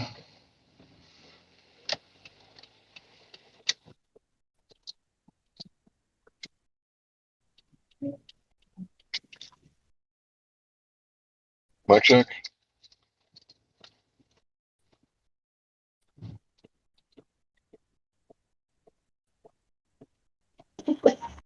I hear you. Okay. Do I remember what now? The song, I think the lyrics are something like, why would I lie? Why So you're would talking I about, lie? That's an older yeah, I song. think I know what Not you're very talking about. popular. Like 80s, 90s? Yeah, something like that. Yeah, I think I know what you're talking about. I don't remember the lyrics or I don't anything, but I don't want I to do lie to remember anybody, that. Yeah, you wouldn't want to do that, do it? Would you? No. Nope. But Matthew, if I ask you with a straight face, what is the mass of Venus? Can you tell me?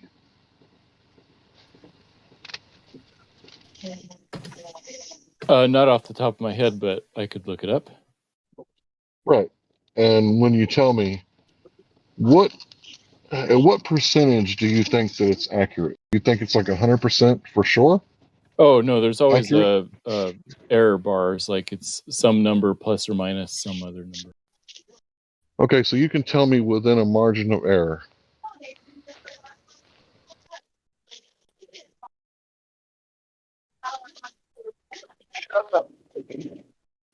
Yeah, I mean, what do you mean? Wouldn't you first have to verify the radius? Yeah, you'd have to work the Wouldn't that you be have the to do very a bunch of first stuff. step? Wouldn't that be the absolute first step, is to verify the radius through measurement? Yeah, it would be.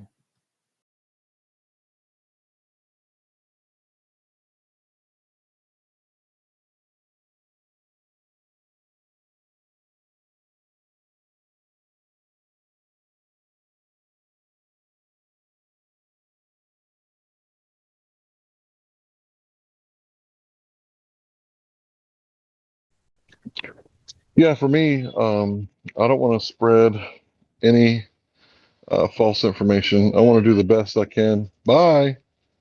To keep it legit, I'm sure in the past I've accidentally mixed things up, and someone who speaks publicly as much as I do is bound to forget something or leave something out or misspeak from time to time. That's a quote from somebody, I don't know their name, but yeah, I try to keep it as real as possible.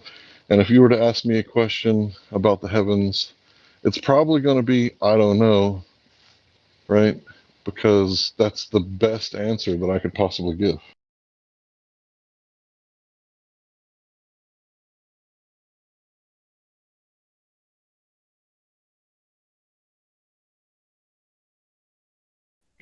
Now, if you were to ask me something about the Earth, right, that's a little more tangible, right?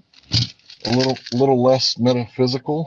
So if I don't know the answer, I could try to find it. I might look in the library or look on the internet or go out and look at the Earth directly and try to answer that question. But when it comes up to the heavens, the heavenly bodies, sort of thing, I'm probably going to say I don't know because that's the best answer I got. So, Matthew, what is the most finite resource that we have? Bitcoins. There's only 21 million. Okay. I know what you're asking though. Most finite, I don't know, the rare earth metals probably. What if I told you it was sand, beach sand to be specific, because you can't make concrete out of desert sand because after thousands of years or more of it blowing in the wind, the erosion has caused the sands to be smooth like river rocks and like pebbles, and there's not a whole lot you can do with concrete with desert sand.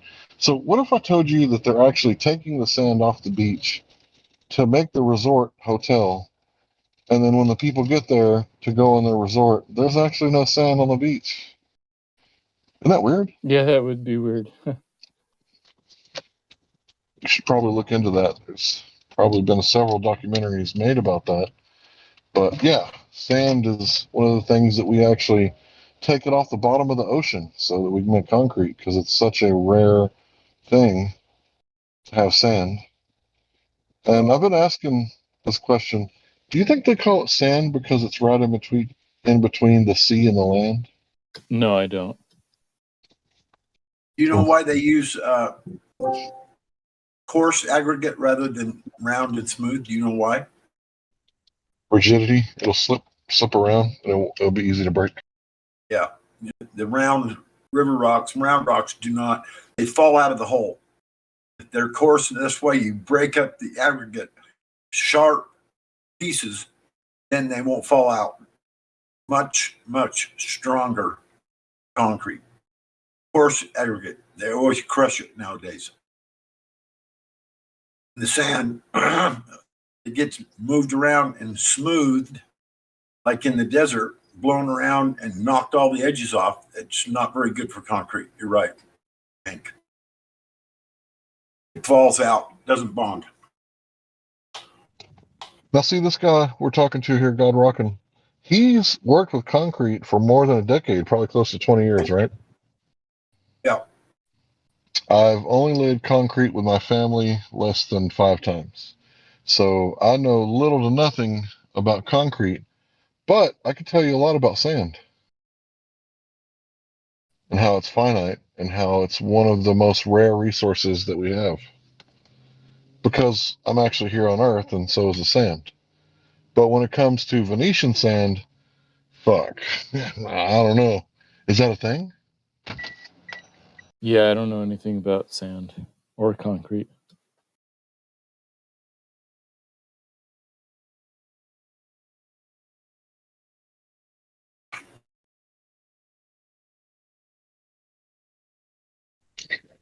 Yeah, I don't know a whole lot. I know that there's hempcrete, Greek concrete, and normal concrete that most people use today. It's been exponentially higher quality since we started using rebar, which I don't know why it took us so long to figure that out. Because even back in the Old Testament, the story of Babylon, they talked about using straw or grass to increase the rigidity of the concrete. So why wouldn't we use steel or something to do the same thing? But yeah, I think concrete is the future of concrete, in my opinion. I think the sandcrete is going to go out of style real fucking soon. Yeah, if you can grow something and just uses the carbon dioxide in the air, that's a lot more. It's a better resource than the sand. It sounds like.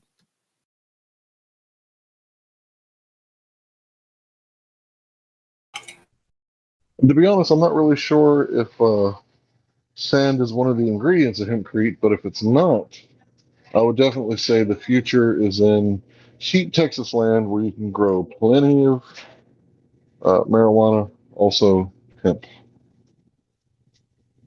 So, in case you were thinking about investing in something tangible, there you go, man. Thanks for the tip. Appreciate it.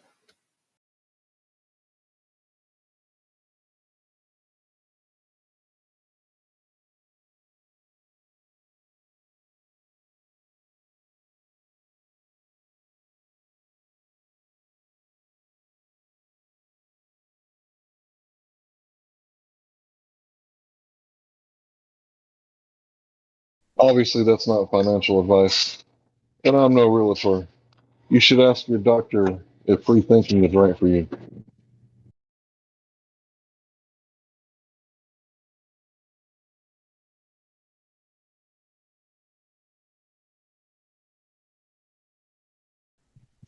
Because it may not be, you know. For all I know, Matthew, you could be one of the volunteers at Elon's human garage where they do a lot of experimentation on brain chips, and you may be part of the hive, Matthew. I don't know. I can't tell if you're a free thinking human or not. I would like to think that you are, but I'm not quite sure. How can I know such things? I think you can know it because the idea of an NPC is irrational, and NPCs don't exist. That's why. Yeah, but Matthew, if every day, all day long, all I'm doing is seeking pleasure, and I really don't do anything else but, let's say I'm addicted to methamphetamines or heroin or something, and that's all I ever do is serve myself. Am I really playing the game of life?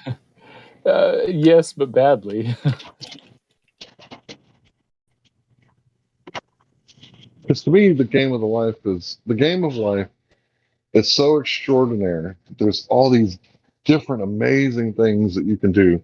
You can jump out of a perfectly good airplane, climb to the Mount Everest. You could, swim with the dolphins, right? There's all these amazing things to do, but every day some people just they chase that dopaminergical positive feedback loop, right? And that's not really living to me, is it? Yeah, I think you're right. It's living badly.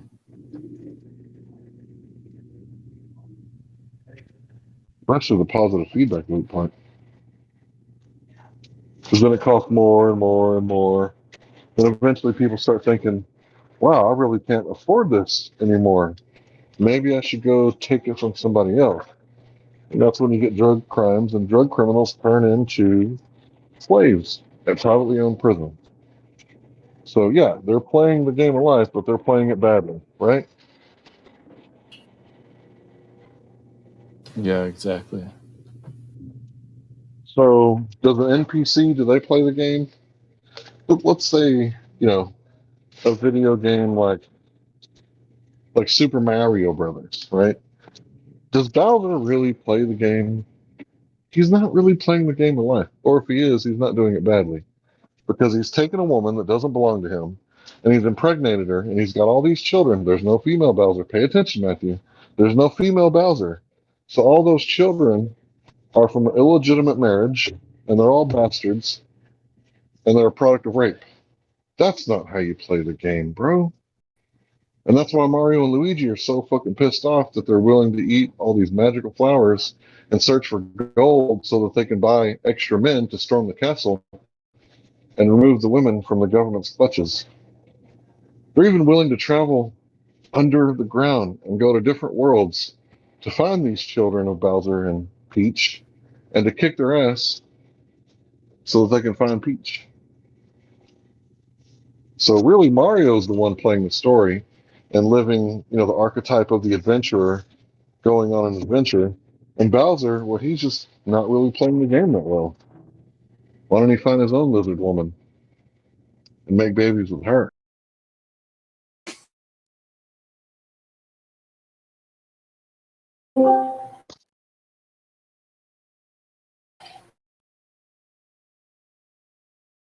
Is Mario tangible? I gotta go. See you guys around. Oh, okay. See you, Matthew. Matthew didn't like my Mario Brothers story. I wasn't insinuating that Matthew was an NPC, but there definitely are. There definitely are NPCs in this world. What about Joe Biden's son, the guy that keeps losing laptops? I think it was either the New York Times or the New York something else Post, maybe. I'm not real familiar with New York's newspapers, but apparently on like page 35, they admitted that that was Joe Biden's son's laptop.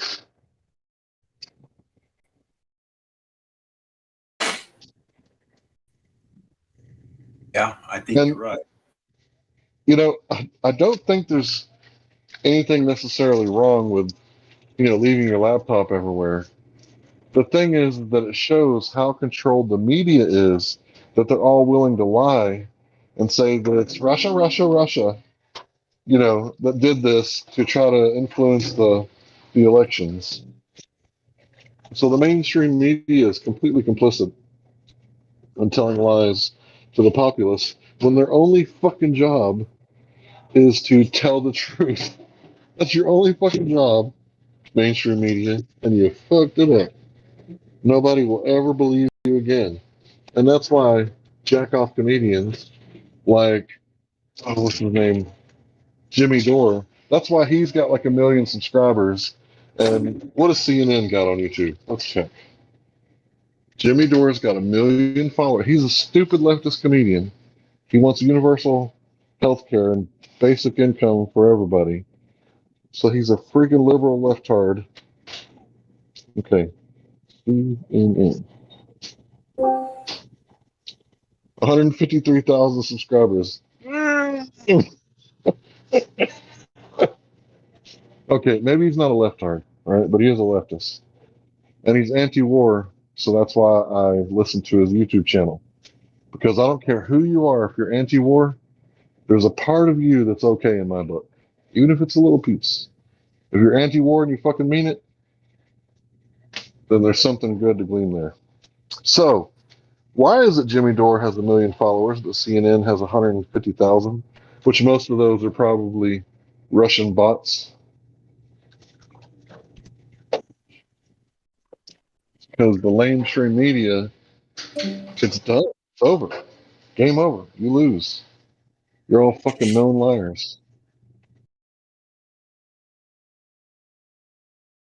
Oh, man.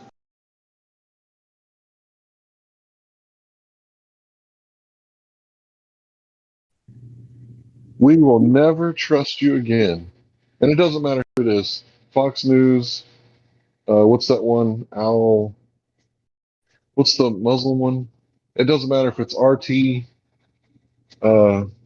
It's not Al Qaeda. What's the one from Saudi Arabia? Anyway, it doesn't matter. No more mainstream media. No more Alex Jones. None of it. If you're fucking mainstream, we don't give a shit. You're all fucking liars. And during the 2016 campaign, everybody kept asking me, like, do you like Trump? I'm like, I don't know. Let's see what he does. But I definitely don't like Hillary. Because Hillary, she's got like a body count following her everywhere she goes. So I definitely wasn't pro Hillary. I've never been pro Bernie. Never. Never been pro Bernie.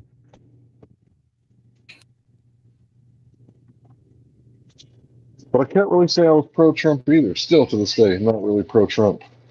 But at least under Trump's presidency, I don't think I ever paid more than $2.50 for gas.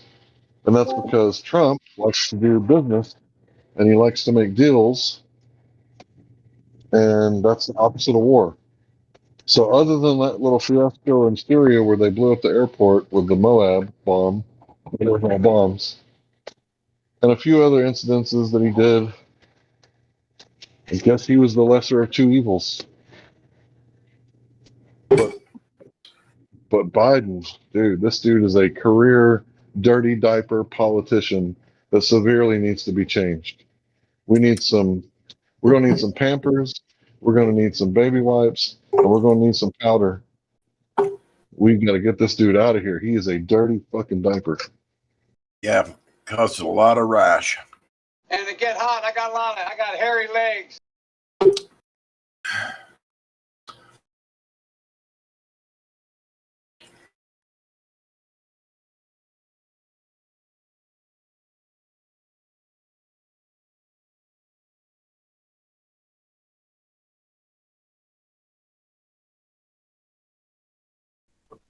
So, like I said earlier, to sum it up, it's not really a big deal that politicians lie. We're used to that shit. But for the mainstream media to be completely complicit in the lie and to back up, the government, the thing that they're supposed to be watching and regulating and reporting on, they're going to side with those people, right? And against us. And then they wonder why they don't have any subscribers, right? Why aren't people watching CNN? I don't know. Because you guys are a bunch of liars and you wear funny hats.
Hello, hello.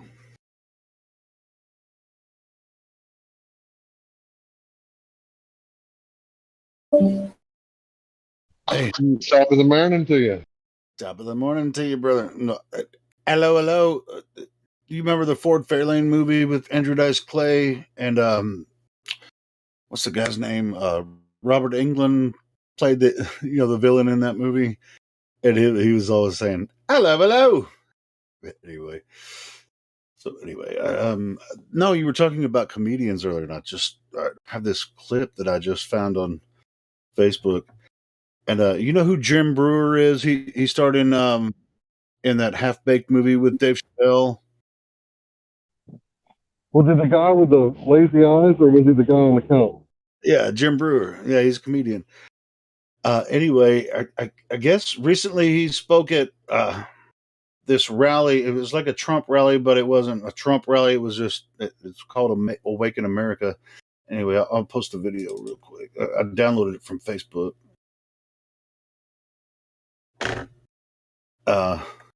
It's freaking hilarious. But do you guys mind if I play the audio? I mean, we can't play the video on. Well, I can play the video on the live stream, but I can't. It won't necessarily. But it doesn't matter. But I can play both kind of simultaneously, but they won't line up. Do what you do.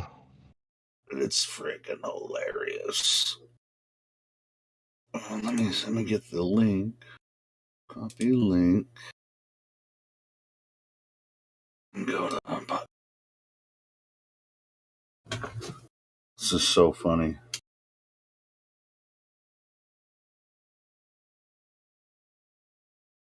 Hopefully this works.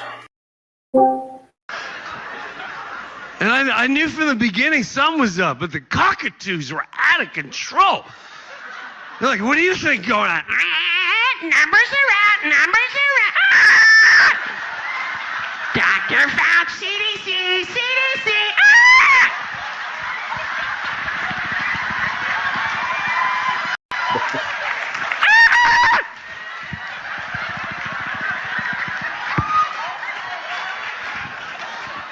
Mask up, mask down, 2 masks, 1 shot, booster shot.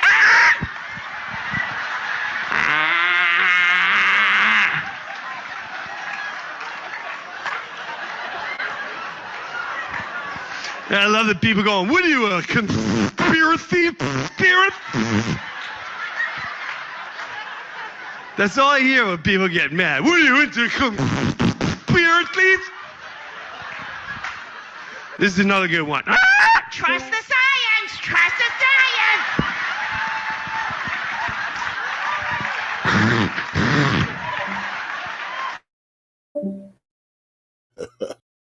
That's it. But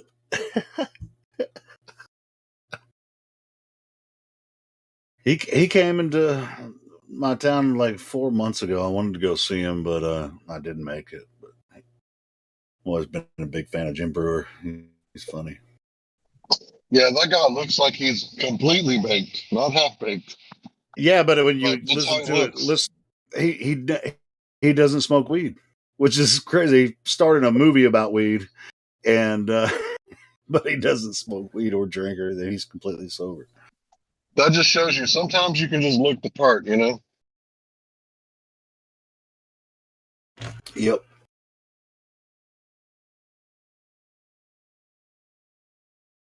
Jim Brewer he's a master comedian. Hey, let me ask you, bro. You're a big fan of comedians. Do you remember Jimmy Dore from the Young Turks? If I saw his face, probably. The name sounds familiar. He's the guy with the crooked smile. Looks like he's got like some kind of stroke or something. But he used to be on the Young Turks. He was always guy cracking jokes about Jesus, always disparaging the Bible and Christians. You remember that guy? The Young Turks, isn't that like that was like a media like spoof kind of thing? Right. Yeah. Okay, so Jimmy Dore, he left the Young Turks and he's got his own YouTube channel. He's not very funny to me. I mean, he doesn't make me laugh. But what he does do is he reports the news. He's like reporting like actual news, and he's anti-war, and he's a leftist. But I don't think he's a fucktard. Maybe not. Maybe, well, he did take the jab, and he did have a reaction. So maybe he is a fucktard. But anyway, he's got 1 million subs. That's like I'm a huge fan of Bill Burr, and he makes jokes about people not taking the jab. It's like, you want to get sick. It's like, where do you get this from? He's a fucking sellout. Well, Fuck this Bill guy, Burr. Bill Burr's a fucking sellout. He used to be cool, but Yeah. he's a damn freak. Fuck him, man. Yeah, man, I like Bill Burr, but damn, and he just gets like, I mean, he talks about conspiracy sometimes, but then he's like, oh yeah, you're right. Oh, I'm asking you on purpose. What? Have you seen Jimmy Dore? Have you seen any of his episodes? And if you could, go watch like a 15-minute clip. He's not very funny, right? But he's touring the United States, and he just talks about like mainstream news. Like he talks about how much shit they are, and then he reports the news himself, and gets specialists to come on, other comedians come on. And my point is, I don't think people are watching his show because he's funny. I don't think he's funny at all. But he's reporting news, and he's got 1 million subs on YouTube, and CNN only has like 150,000. And as far as I know, all he's he getting does on CNN, but he's not really. He doesn't really have good information. He's just like, no, he has good information. He's anti-war, and he talks shit about the shit libs. So he doesn't like, let's go Brandon. He likes Bernie Sanders, right? He's a Bernie supporter. But that's irrelevant. My point is that he's a leftist, and he's not mainstream media, and he has like 5 times the amount of subs. Is that right? No, maybe not. He's got like way more subs, almost 1 million. I'll look it up. 5 times, that isn't right. My math was bad on that. 5 times the subs of what? No, I was incorrect. 5 times was incorrect. He's got 1 million subs, and CNN has like 150,000 subs. My point was, do you think he's funny? Because you like watching comedians. So I was asking you to watch Jimmy Dore and tell me if you think he's funny. He's probably if you're not on the level of Bill Burr, he's probably not, or like Sebastian Maniscalco or Dave Chappelle. Those like the only great comedians out right now. So, and they're all fucking sellouts for the jab. Yep.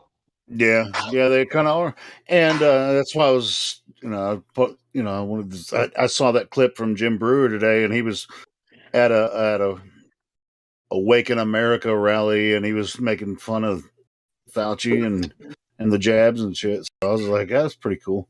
So yeah, Jim Brewer still. Yeah, the only good Anyway. fucking comedian is dead now, and that was George Carlin. I fucking miss him Yep. because of that. Can Yep. you imagine him around now? All this, Oh man, fucking A, dude. he'd He's be rolling rapping over all over the rest. Yeah, dude, he's rolling over his grave with these weak ass comedians now that are part of the system. So Yeah, anyway, I'm looking my at only point. Jimmy Dore. I'm looking at Jimmy Dore's channel. He's had Russell Brand on there. Russell Brand's pretty funny, and to be honest, Russell he's Brand- pretty controversial too. Yeah, so he's come around. He's come around. I'm surprised by Russell Brand. I didn't expect that.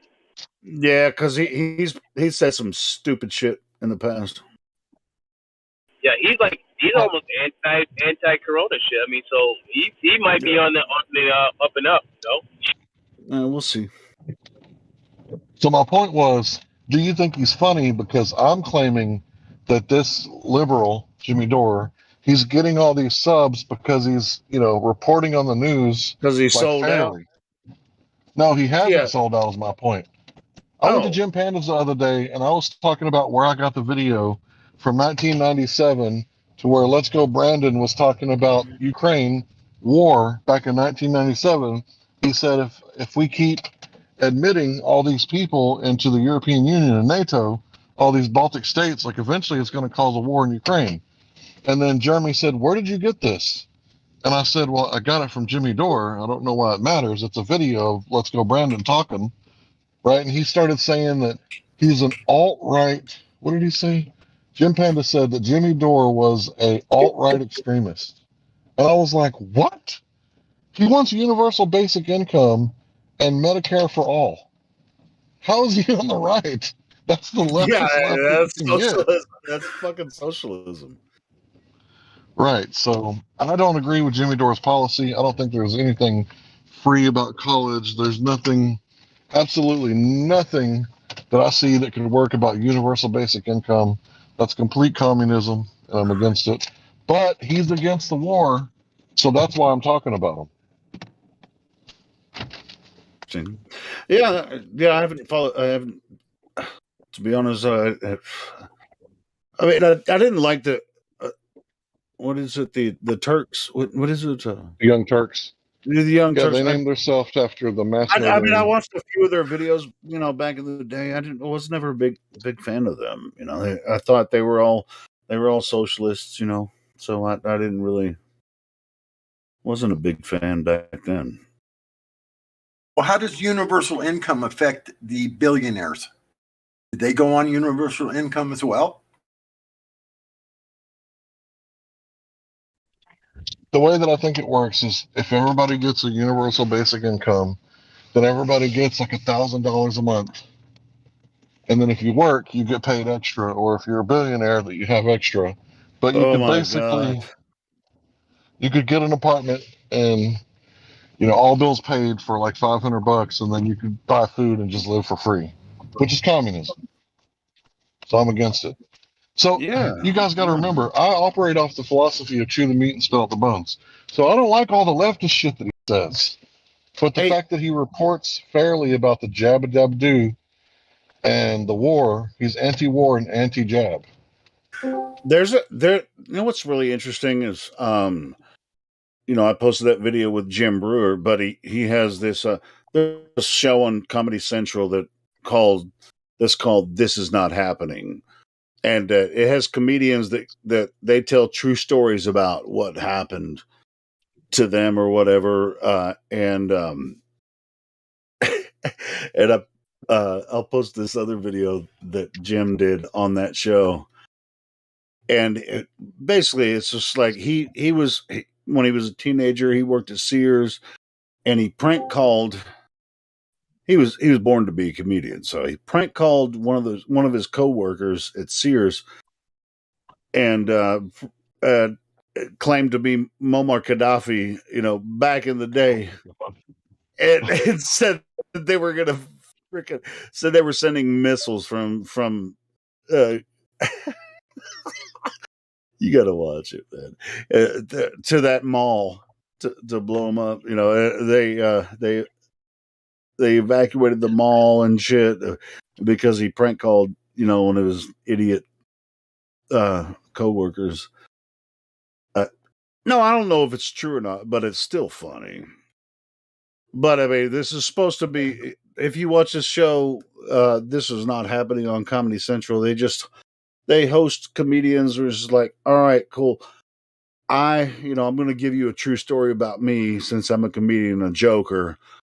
I'm going to tell you what happened when I was freaking, in my comedian state and faking people out and all that kind of. I mean, it's always fun, whether or not most of it's true or not. I mean, comedians are just built that way. They're going to exaggerate and make all kinds of. They're going to, you know how it works. But anyway, this one's really funny. But anyway, so with all of this, and I'm really surprised to see Jim at one of these Trump rallies, because I didn't know that he was like into that. And you just heard the audio. He was making fun of the people that are just buying mainstream shit, So yeah, I wish he actually came to my town like 4 months ago. I regret not going to see him live.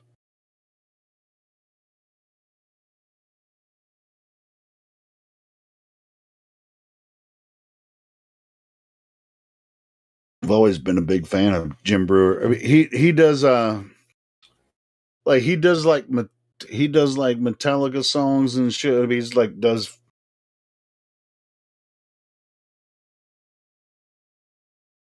Let me find some Metallica stuff that he did. He does like metal songs and like sounds and shit, similar to what the guy from Police Academy does. What's the black guy's name from Police Academy that does all the weird sounds?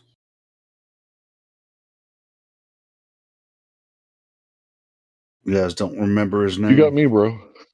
Police Academy. You didn't watch Police Academy back in the day?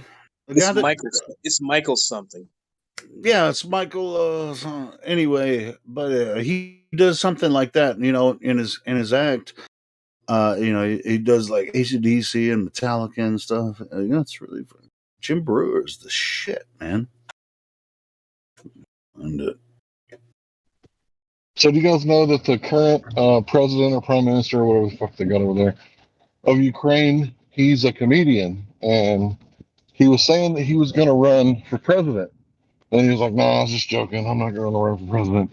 And then he actually did, and got elected. So this dude's a comedian. That's pretty cool. Well, he basically, starting a war.